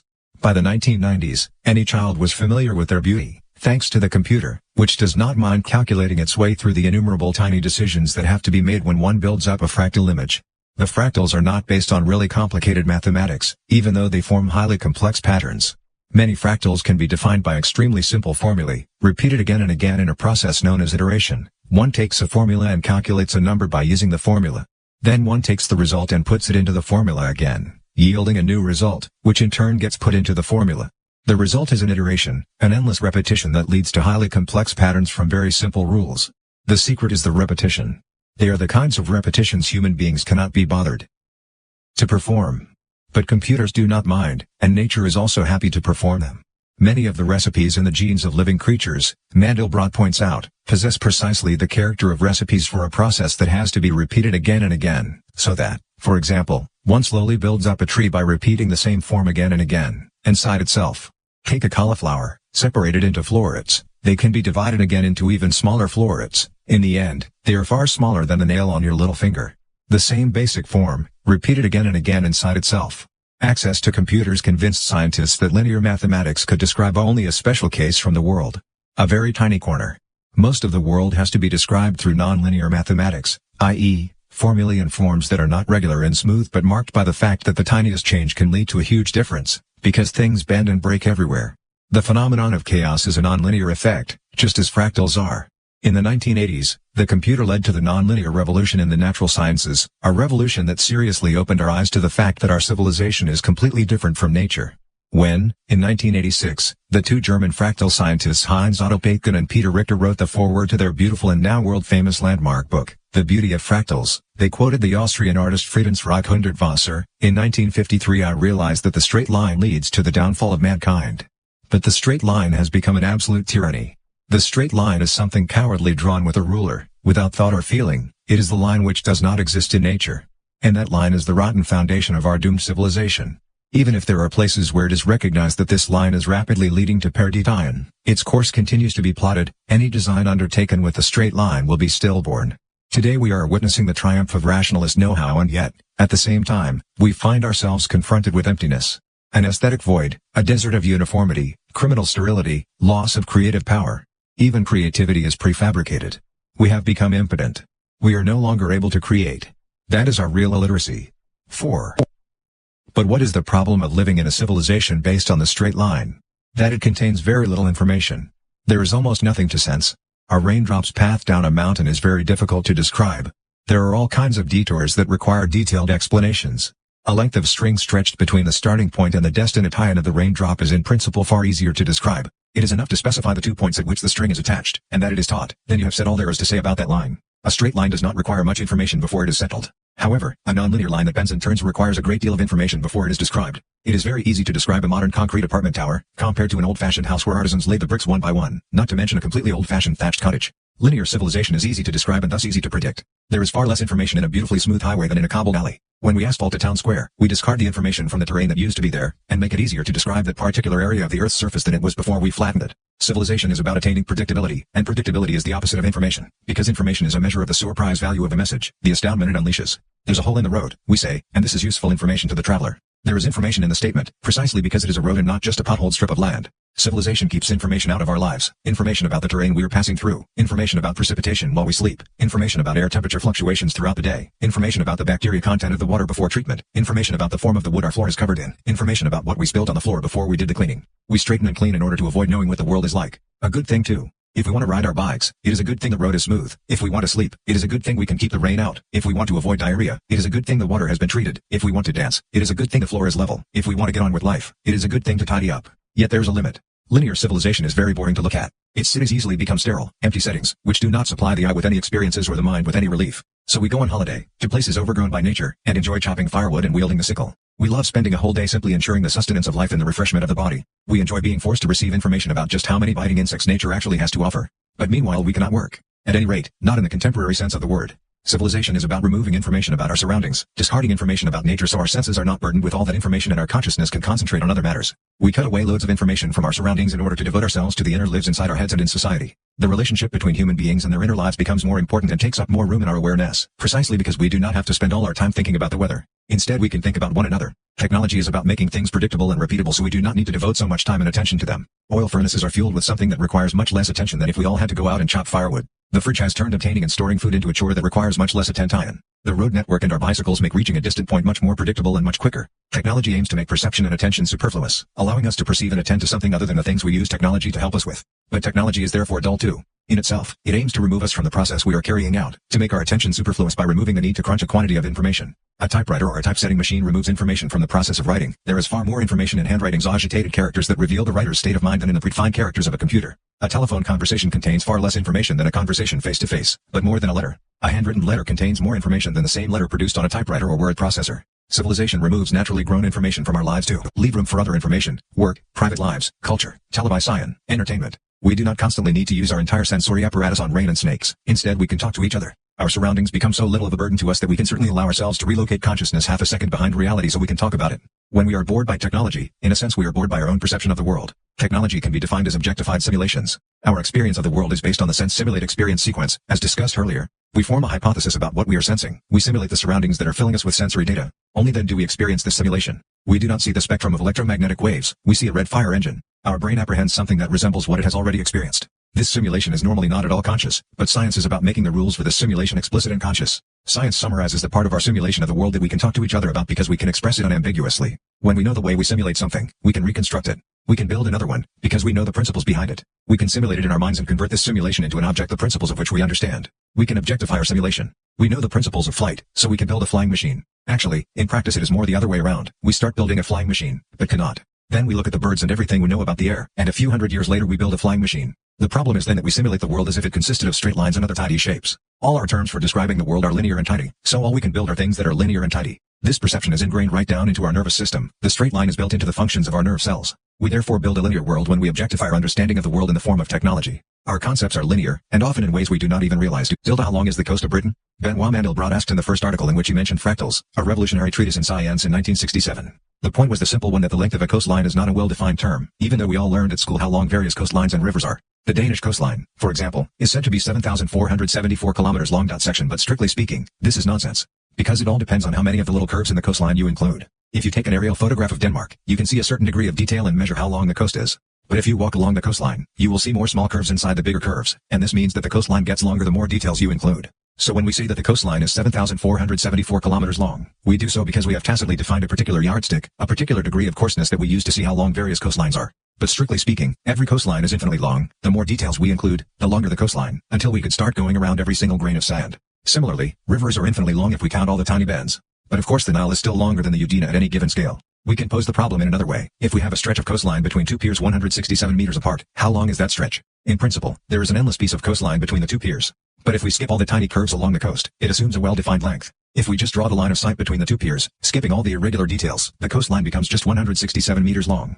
But if we include a few twists, the coastline gets longer. We can ask another way. If we walk 167 meters along the coast from pier A to pier B, how far do we walk? That depends on the length of our stride. The concept of length, which is one of the most common in everyday life, is not defined until we define an observer, somebody who experiences that length. Distance is a well-defined term, but a highly abstract one. It involves the line of sight or B-line between 2 points in a terrain. Length follows a naturally defined boundary such as a coastline, a river, or a sewer face in a terrain, and thus becomes defined only when we define a scale, a coarseness, in other words, an observer. Lengths do not exist in reality, not until we define who experiences that reality. Mind you, a length is perfectly well defined if we mean the road from Copenhagen to Roskilde. That is because the road was laid by human beings, who had already objectified a certain scale, a coarseness, to show which yardstick was the right one. The road is precisely linear and flat on one specific scale. On that scale, the length of the road is unequivocally defined. On a microscopic scale, it may be rough and fuzzy on the surface, and therefore longer than the highway authorities want it to be. But any traveler knows which scale is intended when people talk about the length of the road. The concept of length is not well defined in nature until human beings arrive. The concept is well defined in any civilized context, but of course human beings have already gotten there. In everyday language, however, we take it for granted that concepts like length are always well defined. This is quite sensible, because everyday language is based on the common sense that will always admit that it is pig-headed nonsense to want to talk about a length without acknowledging that there is somebody talking about it. And as somebody is talking about a length, the scale is already defined, for the conversation reveals, perhaps implicitly, which context this length is part of. There is always a reference to a praxis, and this praxis, motoring, house building, painting, makes the presupposed scale perfectly clear. The praxis may even aim at objectifying the desired scale by planing, sanding, or asphalting, with a view to linearity on a particular scale. The problem arises when consciousness begins to want to define a concept like length without acknowledging that such a definition is possible only after one has defined who is observing that length. This is the kind of thing philosophers wrestle with, and indeed one of the greatest problems of Western philosophy and mathematics, which is more than 2,500 years old, involves just this question, Zeno's paradoxes. Of all the pre-Socratics, Zeno has most life in him today, write G.S. Kirk, J.E. Raven, and M. Schofield in the standard work on the oldest Greek philosophers, the pre-Socratic philosophers. The reason is his paradoxes, which Zeno, who lived in Elea around 500 SC, formulated to defend his teacher, Parmenides, who asserted that everything was one, because if it was not, it would have to be separated by something else, which must therefore also exist and thus be part of the everything that was one. One of Zeno's paradoxes concerns movement. If you want to move from one place to another, you must first traverse half the distance, and before that, half of the half of the half. You must thus traverse an infinite number of halves before you reach your destination, and as you cannot do that in finite time, you never get anywhere. Another of the paradoxes concerns an arrow. If at any given time the arrow is in a given place, where is it when it is moving? If it is not in a given place at any given time, where is it at any given time? Is it moving where it is or where it is not? Since Zeno's day, philosophers and mathematicians have wrestled with these paradoxes, which clearly originate from the idea of the infinite divisibility of space and time, what is technically known as the hypothesis of a continuum. But the idea that space and time are infinitely divisible and continuous has come under violent attack from many physicists in recent years. Ralph Landauer has criticized the idea of a continuum because in the final analysis it implies that the universe contains an infinite amount of information. There is no end to the yes/no questions you can ask of something that can go on being divided to infinity. John Wheeler has criticized the idea of a continuum because it fundamentally conflicts with quantum mechanics. Registered as soon as we leave the idea of a continuum, the problems of having to traverse half of half before we even get moving disappear. Zeno's paradox is derived from the desire to talk of a length as being infinitely divisible. But that is precisely what a length is not. Certainly, a coastline is infinitely long, but as soon as we say that it is of a certain length, we introduce a coarse graining, a mesh size for our net, which allows us to talk about a length in the first place. Implicit in the everyday concept of length, then, is the precondition that there is no such thing as a continuum but an infinity depicted as if it were of finite length. When an infinite quantity is described as finite, this implies an observer who defines a scale, a minimum meson rod, below which we leave out the details. The problems arise because the concept of length is an abstract one, which can be used only if we have defined a scale, a coarse graining. We do not normally consider this but imagine that we can divide a length infinitely. The same goes for time. Zeno indicates that it is impossible to determine whether something is moving where it is. Because if it is not there, and if it is not, where is the movement? The problem resembles one we encounter when we take moving pictures. We cannot take a picture of a movement. We can only take lots of pictures, which freeze a whole series of frozen fragments of a sequence of movement and then show them rapidly one after the other, giving the spectator an illusion of movement. But the movement itself cannot be photographed, except as a blurred image. There is a relatively sharp limit to the number of pictures we need to see if we are not to see a series of individual images but a continuous movement, about 18 frames per second. The same goes for our sense of hearing, where at least 16 pulses a second are required if we are to hear not a series of pulses but a continuous tone. Movements and tones are illusions that arise when we integrate sensory data we cannot separate because they take place within the same subjective time quantum, or SCQ, subjective Zeitquant, to put it in the language of the German cybernetics tradition, introduced in Chapter 6. Our concepts reflect the fact that the bandwidth of consciousness is about 16 bits per second. 9. The concept of movement and the concept of continuous tones, like the concept of length, therefore imply a certain coarse graining, a certain scale, an observer who quantizes the experience. When everyday language talks of length, movement, and continuous tones, it is presupposed that there is somebody who experiences the length, movement, or tone. Otherwise the concepts would be meaningless. Zeno's paradoxes indicate, then, that language allows itself to talk of these concepts as if no coarse graining were required for them to be defined. But if we abstract away the observer's coarse graining, we also abstract away the concepts that presuppose that observer's coarse graining. What Zeno points out is that even if the terrain is infinitely divisible, the map can never be so, for it was drawn by a consciousness of limited bandwidth. Civilization objectifies our simulation of the world. We imagine how we can build houses, roads, and cities, and we build them according to blueprints full of straight lines. Civilization thus introduces the straight line, so the quantity of information diminishes and everyday terms take on immediate meaning. Where there was infinity, finity arises. The fractal geometry Mandelbrot launched and many mathematicians have continued to develop operates with a beautiful concept that reveals something about how much space there is between our everyday notions, the concept of fractal dimension. We are used to regarding space as three-dimensional, and roll our eyes when Einstein talks about a fourth dimension derived from time. The three dimensions are easy to visualize, up and down, left and right, forward and back. We are also used to the fact that something can be three-dimensional, namely, space, two-dimensional, namely, a plane, or one-dimensional, namely, a line. But Mandelbrot proposed that something could have a dimension that lay between 1 and 2 or 2 and 3. For example, a coastline might have a dimension of 1.23. This means that though it may be a line of infinite length, it twists so much that it fills some of the plane. A line with a fractal dimension of 1.98 is so twisted that it fills almost the entire plane, while a line with a dimension of 1.02 is very close to being a straight line. Likewise, a surface can have a dimension of 2.78 because it is so dented that it almost fills the space above and below. It is characteristic that natural forms most frequently have dimensions that are not whole numbers. Coastlines practically never have a dimension of 1.0, even though they are precisely lines. They may have 1.09 if they are very straight, or be higher if there are lots of fjords. While civilization almost always creates objects with dimensions in whole numbers, nature almost always creates objects of non-whole number dimensions. That is the same as saying that the straight line almost never exists in nature, while civilization makes almost nothing but straight lines. Random movement, Brownian motion, contains lots of information, because at every single point it is random events that determine its course. A straight line contains very little information, because it is described merely by stating 2 points. That qualifying almost is necessary. For nature also makes objects with dimensions in whole numbers. The contrast to the straight line is the pure randomness known as the random walk, a totally random movement that arises if at every single point one tosses a coin to determine the direction to proceed in. An example from physics is the Brownian motion of particles in a liquid. The particles are constantly being struck by the molecules of the liquid and thus pushed in random directions. Brownian motion contains an unfathomable amount of information because it is very difficult to describe. But the fractal dimension of this line of random coincidences is precisely 2.0. In the long run, it fills up the plane. Pure randomness ends up creating objects of whole number demon science. Pure order and planning ends up creating objects of whole number dimensions. The interesting stuff lies between the completely random and the completely planned. The ideal is not lines with as much information as possible, but it is certainly not lines with as little information as possible, i.e., straight lines. The most interesting milieus are imbued with complexity, non-triviality, somewhere between total order and total chaos, total linearity and total non-linearity, total civilization and total decay. Nature occupies such a place. Nature is never quite linear, but neither is she totally disordered. Nature, including inanimate nature, is imbued with organization and complexity, with information, but only in limited quantities, with information that is present, but even more information that used to be. Observing nature therefore gives us endless joy. A key is a coast in 1 dimension. 1.0 a tile is a mainland in 2 dimensions. 2.0 a room is outer space in 3 dimensions. 3.0 a vault is a quake in nothing. 0.0 the answer to linear civilization is not to ban objects of whole number dimensions, i.e., the linear objects of civilization. It is nice when the table is flat and the creativity of the artist is what imparts information to the sketch, not the roughness of the table. But the city dweller, perhaps, experiences a surfeit of objects of whole number dimensions, and the ecosystems have trouble surviving when far too many river deltas are straightened out into canal systems, because it then becomes too difficult to deposit pollution along meandering riverbeds. The balance between the linear and the nonlinear is a major trouble for civilization. In the final analysis, it is closely related to the challenge of finding the balance between the conscious and the non-conscious. After all, the difference between consciousness and non-consciousness is precisely that there is very little information in consciousness. It can therefore apprehend only straight lines, having trouble with crooked ones, which contain far too much information. The tendency of civilization toward linearity is therefore precisely the power of consciousness over non-consciousness, the power of projection over spontaneity, the power of the gutter over the raindrop. The straight line is the medium of planning, will, and decision. The crooked line is the medium of sensory perception, improvisation, and abandon. The slash is linear, the me is non-linear. The social domain, the conversational domain, tends to be linear, unalloyed chatter. The personal domain, the domain of sensory perception, is more able to preserve the nonlinear. Art seeks out the nonlinear, science the linear. The computer demolishes the difference, because it gives consciousness the ability to convert large quantities of information by machine. If we want to see linear civilization on the really grand scale, we must go to places where great power is concentrated. Not just Manhattan, but perhaps Moscow in particular.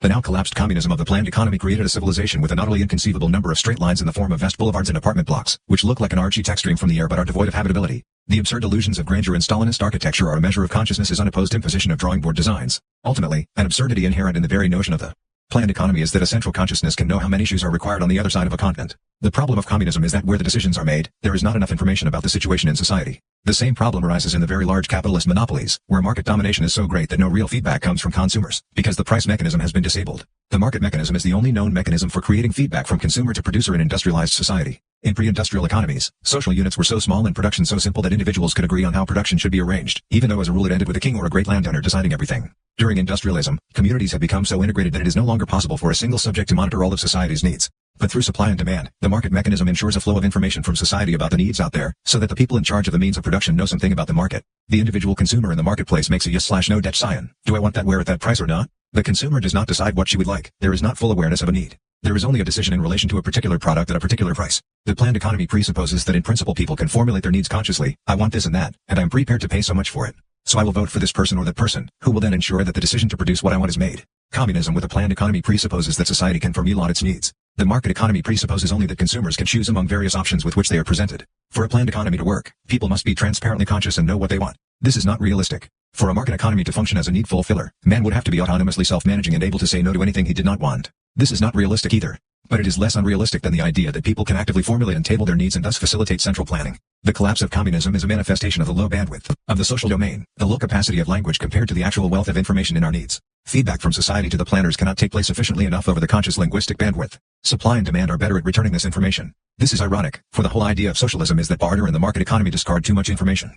Karl Marx's criticism of capitalist exchange of commodities involved precisely that, discarded information. Instead of looking at the use value of a good, i.e., its actual quality and material ability to meet a need, the market concentrates on the exchange value of the good, the price, which, in Marx's eyes, is a measure of the work that went into it. Karl Marx pointed out again and again that exchange value is an abstraction, a looking away from, the result of a discarding of information. The entire social domain had become regulated through this abstraction, which said nothing about genuine needs and genuine use values but spoke only about a reduced judgment. Do I want that commodity at that price? His point was therefore that people cheated themselves by believing that it was gold that possessed a magic power, a power that really had nothing to do with the gold but was all about its exchange value. Instead of pleasing one another by carrying out a piece of real work, which led to a real product, which they knew would meet a real need, people submitted to an abstraction, exchange value, measured through the price. In honor of this abstraction, people go to work and manufacture things they do not know if anybody needs, and manufacture them in a way they do not know is apt or not. Marx's criticism also demonstrated how industrialization robs the artisan of his knowledge and turns it into a template for building machines that pump out identical products on a production line. Marx proposed that conscious, socially regulated production would be far more capable of meeting social wants and create much more job satisfaction. The idea was of socialized man, the associated producers, rationally regulating their interchange with nature rationally, bringing it under their common control, instead of being ruled by it as by the blind forces of nature.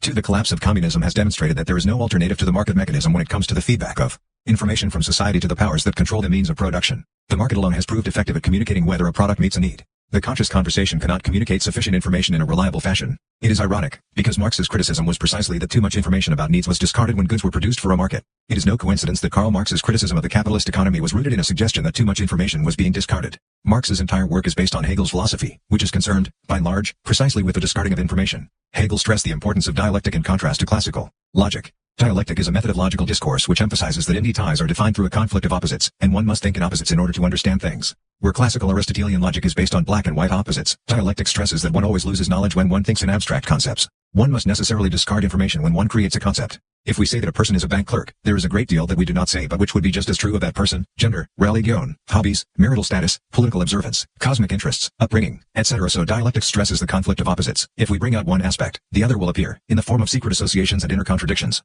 The Danish Hegel expert, philosopher Jürgen K. Buchdahl, defines dialectic thus: generally, dialectic is an account of the loss of knowledge in abstract analysis. Every time we abstract elements from their undetermined context, there are, perhaps, associations and links and conditions which we overlook. 8. Marx's criticism of capitalism was precisely an attempt to point out that the market mechanism overlooked too much, for example, the natural conditions for production. What Marx overlooked was that the conscious social domain has the same tendency to discard too much information and ignore the needs of man and nature. It is important to maintain that Marx's criticism may be correct, even though the attempts to replace the market mechanism with party discipline only made things worse. The ever-increasing amount of state regulation in capitalist econ shows that there is a problem with the way the market mechanism discards information. In the completely free market economy, there are natural and human needs that must be taken care of but are not. But these problems are as nothing compared to the problems that have arisen in economies without market mechanisms. Communism's weird obsession with the unwavering line in the political management of society shows that completely new concepts of politics are required before it is possible to formulate an alternative to the market mechanism. Today there is no alternative, but in the longer term one may imagine that people will think it is unsatisfactory that industrialism forces them to work for abstractions rather than specific needs. So one may envisage that an alternative to the market mechanism will one day appear on the agenda again. But the most fundamental problem is perhaps that people are not transparent to themselves and are therefore unable to formulate their needs through the low bandwidth of language.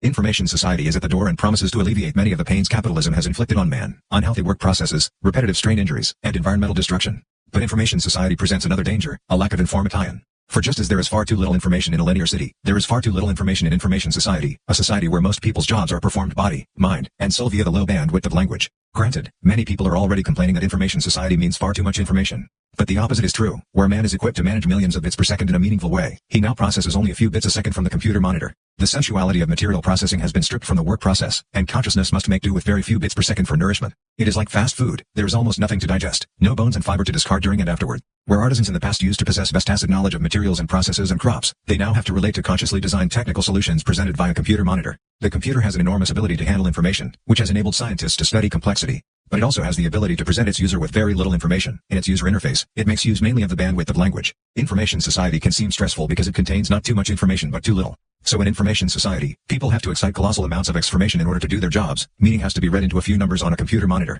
There is no longer an abundance of detail and sensuality in the work process but a dry, cool minimal diet of information, which has to be dressed with information before it is meaningful. Sensory poverty is on its way to becoming a major problem in society, provoking a cry for meaning amidst the flow of information. Man has moved down to a lower bandwidth, and he is getting bored. In the long run, the problem is that nobody will traverse the material terrain anymore. People will merely sit plotting routes on a map. The linear civilization threatens to replace the terrain with a map, so that it will be only in his time off that man knows he possesses materiality, that the JIS rooted in Amy, that his head is planted on a body. Consciousness is taking man over, the straight line is vanquishing the crooked one, and the amount of information in life is getting too small. The simulation of the world is replacing the world. Information is being discarded, and life is becoming a laborious attempt to climb higher up the tree on the basis of a smidgen of information from a TV screen. To an increasing degree, politics will be about demands for something to sense. The demand will no longer be for clothes, food, and housing. We also want bits. The uprisings of the future will be under slogans such as senses make sense. Make sense of the world. Common sense belongs to everybody.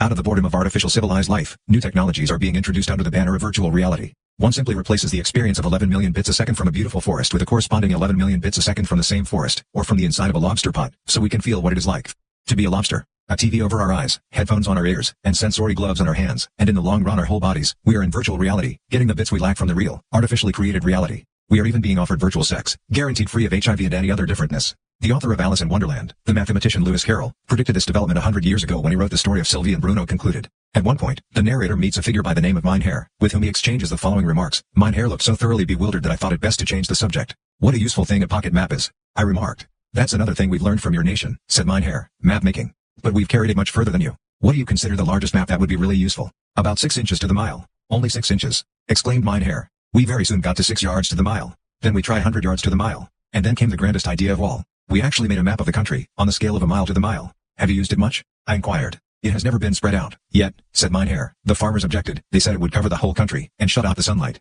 So we now use the country itself, as its own map, and I assure you it does nearly as well. 4. Chapter 16. The sublime and almost inconceivable beauty rests over the Jemez Mountains at Rio Grande in northern New Mexico. Plateaus have been scarred by river courses and erosion, so precipitous walls rear up toward isolated islands of horizontality called mesas, after the Spanish word for table. An orgy of soil colors adorns the steep walls of the tableland, which was created by volcanic activity still traceable in the hot springs that have given the mountains their name. Hamas is Indian for place of the boiling springs. The mountainous horizon around the plateaus endows the place with a unique alliance of open sky and closed land, one of the world's greatest enclosures, with a spaciousness that can contain even the grandest feelings of inspiration. At the end of the 1930s, a physicist with a penchant for pottery crossed the mesas on horseback. A few years later, the U.S. government asked him to recommend a hideaway where a couple of dozen scientists could work in secret on a new weapon that there was reason to fear Hitler was developing too, a weapon that would do away with all the usual notions of warfare. The young man, J. Robert Oppenheimer, recommended Los Alamos, a tiny community with a boys' school, set on a mesa northwest of Santa Fe. A few years later, when the Second World War had concluded with the detonation of the bombs over Hiroshima and Nagasaki, the scientific leader of the project declared that the physicists had sinned forever. They had created the bomb in an incomprehensible fury of activity from March 1943, when they moved into Los Alamos, until August 1945, when Japan capitulated. It had been their belief that the bomb would be used only for demonstration purposes over desert areas, never against civilians. They had imagined that such a weapon would put an end to any ideas of war. They were right, but there was a 45-year delay. As recently as in the mid-1980s, the world was living beneath the shadow of the absurd possibility of the holocaust of nuclear war. The two superpowers, the USA and the USSR, had each built up an insane stock of weapons, more than 50,000 bombs, sufficient to put an end to the life of every mammal on Earth and knock out most other life on the planet. There was no lack of warnings, even before the first atom bomb was detonated. During the war, Niels Bohr had warned the Western heads of state, and in 1950, in an open letter, the United Nations, and thus the general public, that the secrecy surrounding atom bombs would lead to a fateful competition about the formidable weapon. But at the same time, Bohr argued for something else. Nuclear weapons held a hitherto unknown opportunity, a promise and the means for making all mankind a cooperating unit, an open world. Bohr's idea was so simple that it appeared to his contemporaries to be deeply naive. Nuclear weapons are so dangerous that they force nations to talk to each other about how to get them under control. With nuclear weapons, man has reached a technological stage where coexistence and conversation have become a necessity of life, whether one likes it or not. Closedness, fortifications, and isolation are no longer sustainable options. Nuclear weapons force people to open up to each other in dialogue. The first decades after Bohr's open letter did not point in the direct time he had foreseen. The 1960s saw a dramatic rearmament with nuclear weapons, where the USSR began to achieve parity with the USA in terms of destructive power. Both parties acquired more and more weapons and more methods of delivering them to each other's territories: rockets, planes, submarines, intercontinental ballistic missiles. Throughout the 1960s, many Western critics of rearmament protested violently and aroused considerable public discussion. But it died slowly and until the end of the 1970s remained merely a rumble of angst that underlay society's activities. But from the end of the 1970s, violent criticism grew across the globe and among military leaders in the two superpowers. The criticism focused on the obvious insanity of the idea of nuclear war as defense. Every military analyst knew that any use of nuclear weapons at all would lead to a complete exchange of the arsenals. The consequence of the use of nuclear weapons was mutual collective suicide. The situation had in fact become critical. In the 1960s, the USA had far more arms than the USSR, which provided a certain stability. At the beginning of the 1970s, the two countries had approximately the same number of warheads, also a form of balance. But a technological transformation suddenly rendered the situation completely unstable. MIRV, a system for placing more than one warhead on a single missile, each aimed at a different target. Before MIRV, a nuclear war would have been conducted like the phase of a chess game where the players swap pawns. Each party would launch its missiles against the enemy's missiles to destroy them.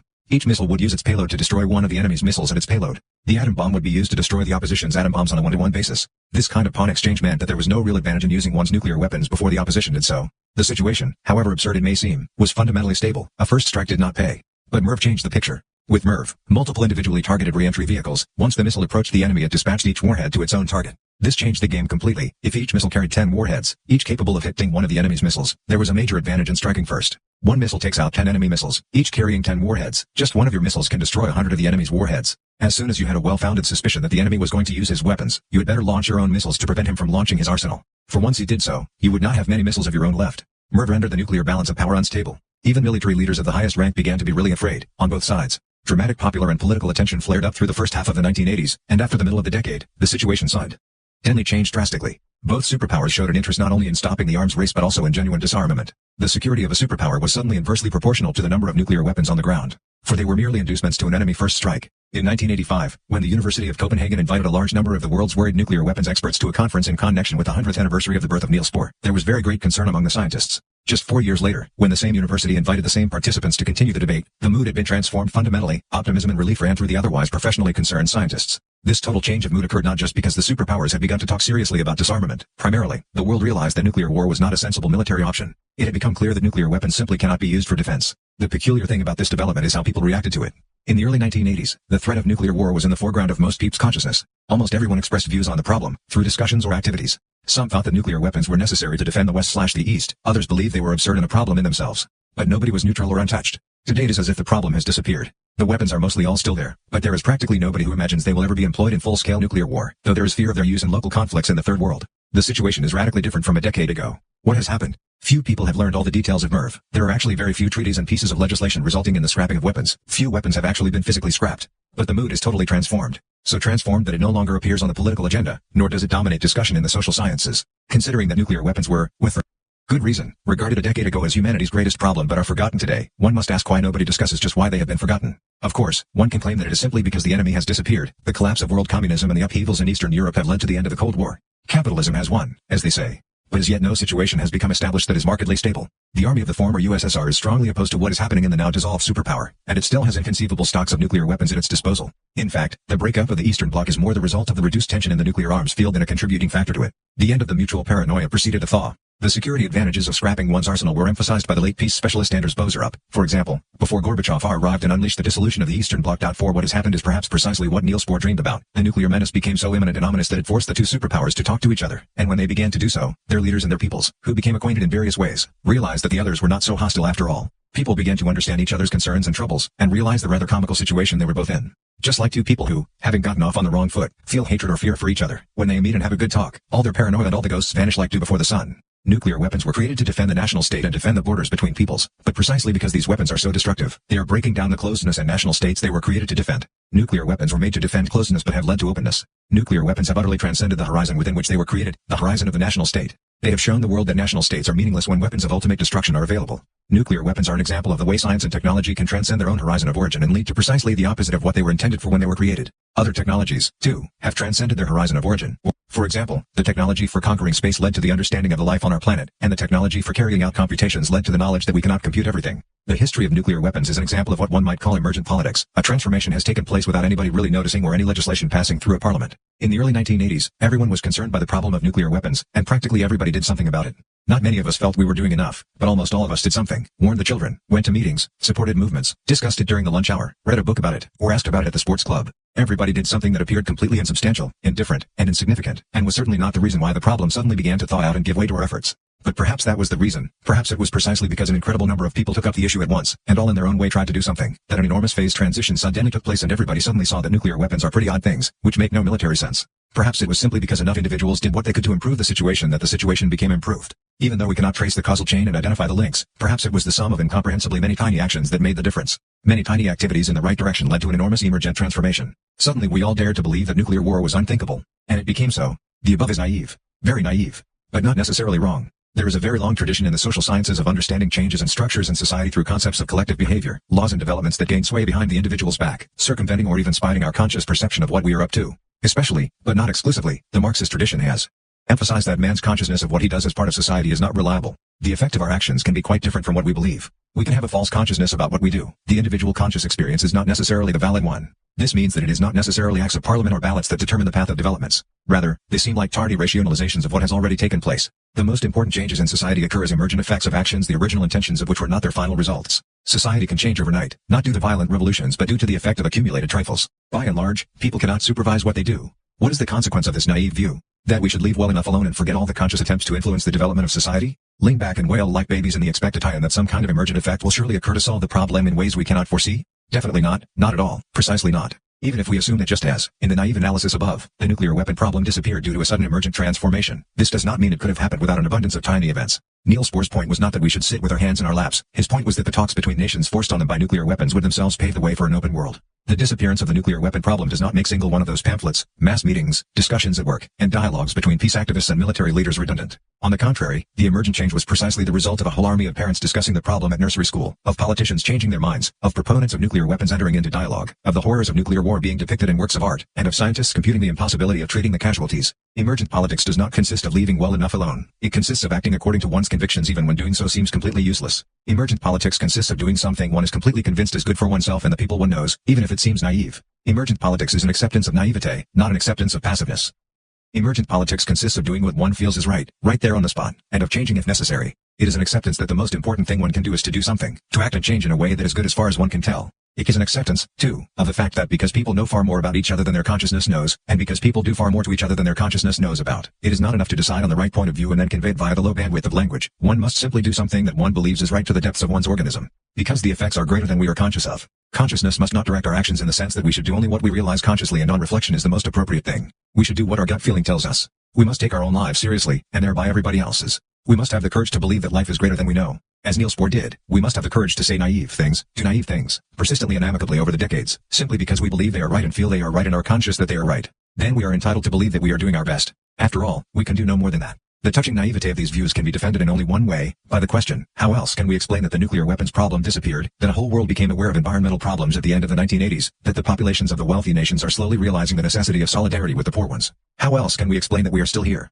The American historian Morris Berman raises the problem of man's instinct for collective suicide. In his book Coming to Our Senses, published in 1989, Berman explains the instinct as a societal version of the individual's panicky fear of otherness. In industrialized cultures, everyone undergoes the traumatic separation between what is oneself and what is not, self/other, between what one is conscious of as oneself and what one is conscious of as different. The consciousness that originates in our first years of infancy causes a radical self-alienation, from which emerges the inextinguishable question of how to relate to otherness, the bestial, slimy, and spider-like, the uncontrollable and corporeal and wild and primitive. Berman interprets a great deal of modern history as civilizations attempt at solving the problem of otherness through zoos, pesticides, visual pornography, alcohol, and religions, all of which can control the wild stuff. The fundamental separation between the self and the world creates dread, disquiet, and loneliness. Culture puts taboos on blood, semen, spit, sweat, and other bodily fluids because they arouse this fundamental problem, the difference between my surroundings and myself. To modern man, the body is an unpleasant, frightening reminder that we ourselves are like the world, that in the final analysis we are nature, slimy inside. Nuclear holocaust is really a scientific vision of utopia, in which the world is finally expunged of the messy, organic, and unpredictable, by being wiped out, purified.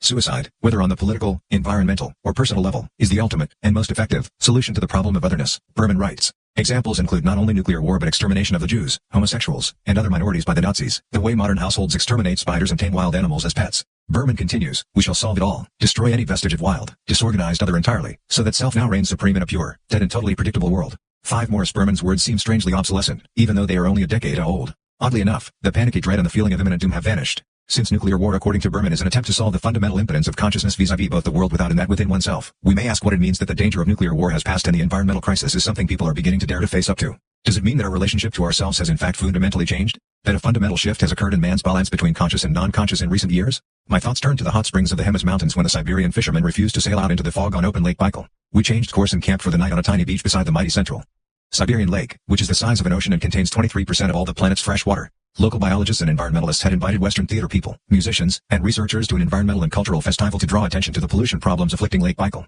The area near the city of Ulan-Ude, where we were based, had until the year before the festival, in 1990, been closed territory, not just to foreigners but also to people from the other ends of the USSR. This area of wondrous beauty, home to spiritual powers and to the region's Tibetan Buddhists, is riddled with nuclear missile silos. The opening up of Soviet society meant that we could visit this unique lake, which both geologically and biologically contains unique examples of the life of the planet. We were on our way to inspect an island on which a large flock of the unique Baikal seal resides, but in the fog we had to seek shelter for the night. This gave us time to bathe in the hot springs in the area. In the dark Siberian summer nights we could hear the locals singing their mournful songs about Baikal, beautiful brooding plains. The wonderful desolate countryside around Baikal has always been used for prison camps for enemies of the Tsar, Stalin, and others in power. Almost all the songs about Baikal tell of prisoners who try to flee across the mighty lake and make their way back to society from captivity, where they have been locked out amidst the beauty. The thought that this magnificent natural area and its proud, thrifty fishermen should be the enemy of another superpower appeared so shudderingly insane that the only possible explanation for the hostility, which had now begun to thaw, was simple ignorance and paranoia, derived from closeness. These people might be different in their lives, poorer than where we came from, but to bomb this lake and its fishermen back to the Ice Age seemed incomprehensible and inconceivable. It was just as beautiful here as in the Hemis Mountains of New Mexico.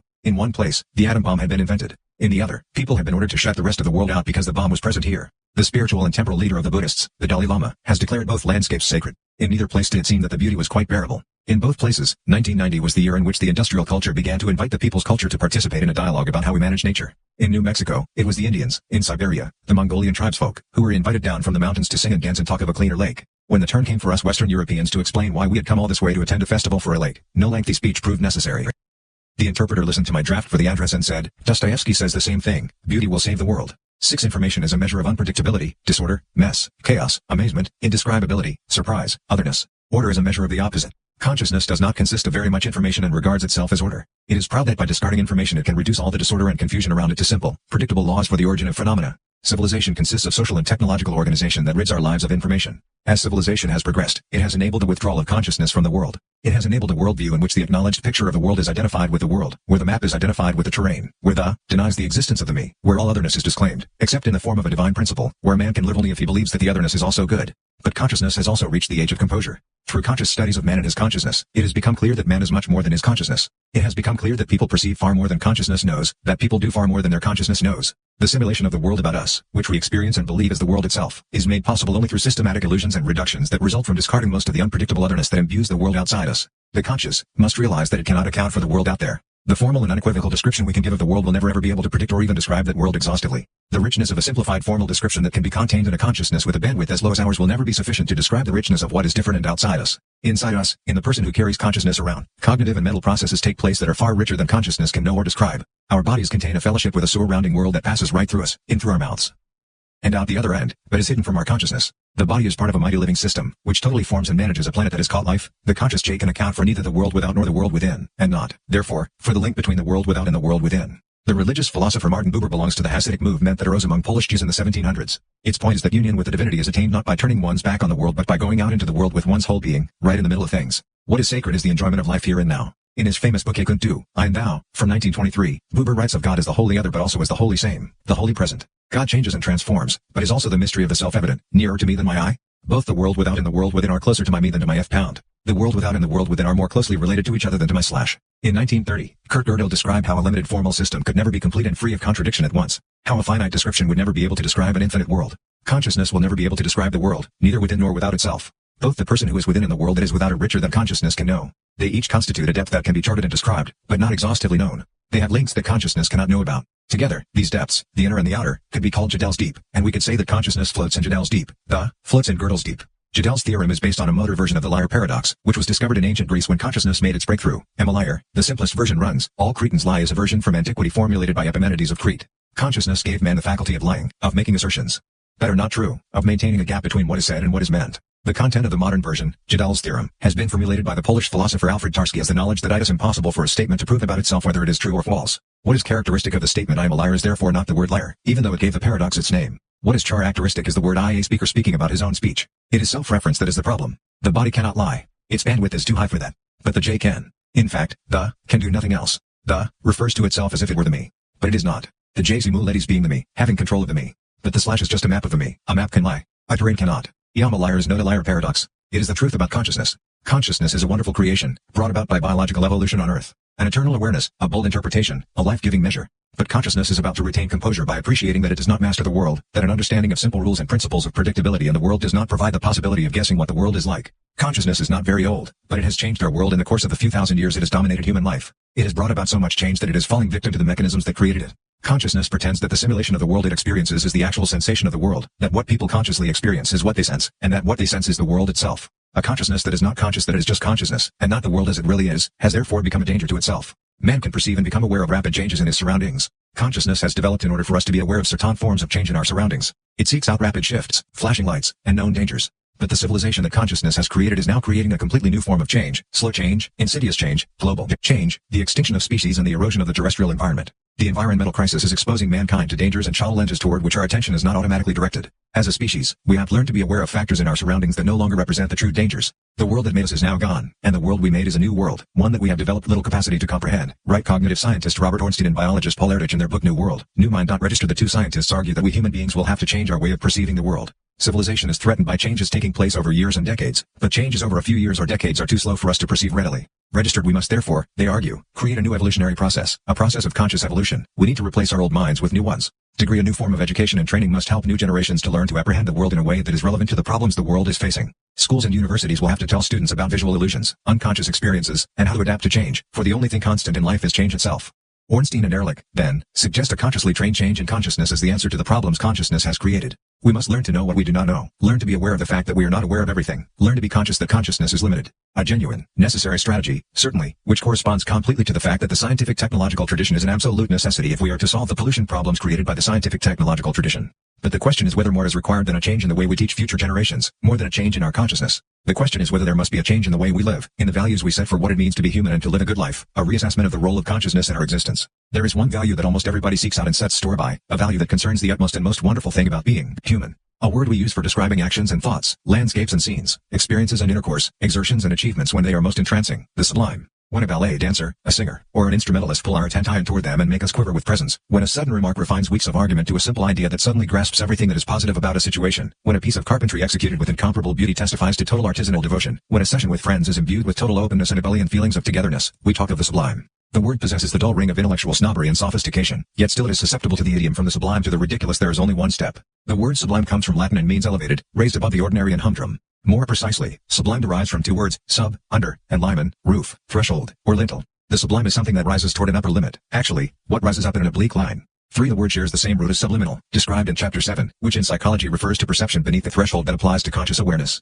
Not only are the words related, the phenomena are also. In a sublime artistic performance, the artist draws on far more information than consciousness can administer. The great artist dares let herself give far more than she consciously controls. In a sublime performance, the me is given permission by the J. There is such trust present that art comes to life. Similarly, it is characteristic of the great feat of athletics, the great thought process, the great piece of craftsmanship, that an enormous amount of information and experience is processed, far more than consciousness can control. In social contexts, too, we seek situations where we dare to let our hair down and be there for and with each other without worrying about how we appear to the others. Thus, in conversation, in bed, or in the kitchen, we can give our all. The untranslatable Danish word hygge. 4. Cover situations in which we do not veto ourselves constantly but simply live, confident in each other's company. In moments of hygge, we may experience a sublime togetherness. The sublime comprises situations and feats where consciousness trusts the person sufficiently to let life flow freely.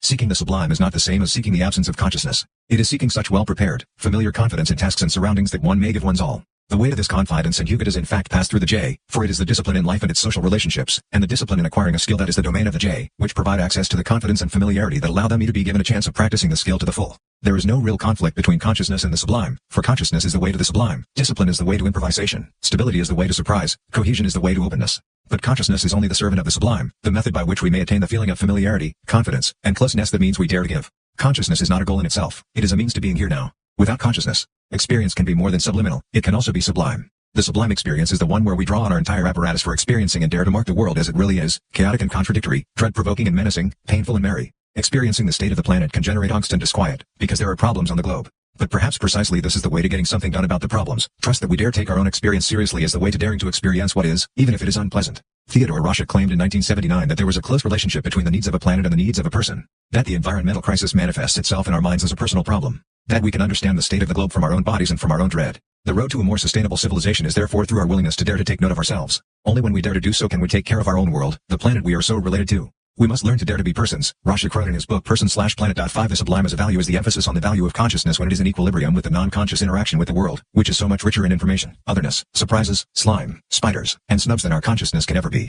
It is the emphasis on the fact that we can never guess what the world is like even if we know its laws, that we can never lend words to or make rules for everything we can do, that most skills must necessarily remain languageless and can be demonstrated only as an ability, such as riding a bike or having a green thumb. Søren Kierkegaard's doctorate was titled On the Concept of Irony with reference to Socrates. At the final assumption of power by consciousness in ancient Greece, that greatest of all the philosophical personalities in history continued to recognize the wisdom of unschooled man. Through his technique of asking questions, Socrates led a peasant slave to derive Pythagoras' theorem of right-angled triangles, even though the man was ignorant of geometry. The moral was that we do know everything already but we cannot always put it into words. Kierkegaard writes, Socrates' purpose was not to make the abstract concrete, but through the immediately concrete to allow the abstract to appear. /6 We can derive knowledge from the world, but we cannot derive the world from knowledge. The culture and civilization of consciousness has celebrated huge triumphs, but it also creates huge problems. The more power consciousness has over existence, the greater the problem of its paucity of information becomes.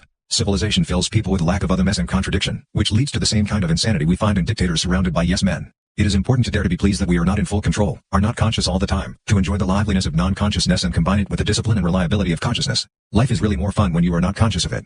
Consciousness does not contain much information, for information is otherness and unpredictability. Consciousness will find composure by acknowledging that people need more information than consciousness can supply. Man also needs the information contained in consciousness, just as we need a map to find our way around the terrain. But what really counts is not knowing the map, it is knowing the terrain. The world is far richer than we know from looking at a map of it. We ourselves are far richer than we know from looking at the map of ourselves. Joy, physical pleasure and love, the sacred and the sublime, are not so far away as consciousness thinks. Human consciousness, floating freely in Jodell's deep, is not in as much trouble as it thinks in its dread of otherness. Only half a second ago, I was me. Heaven is only half a second away, in the other direction. What is done by what is called myself is, I feel, done by something greater than myself and me, said James Clerk Maxwell. He did not suffer from the user illusion. Notes.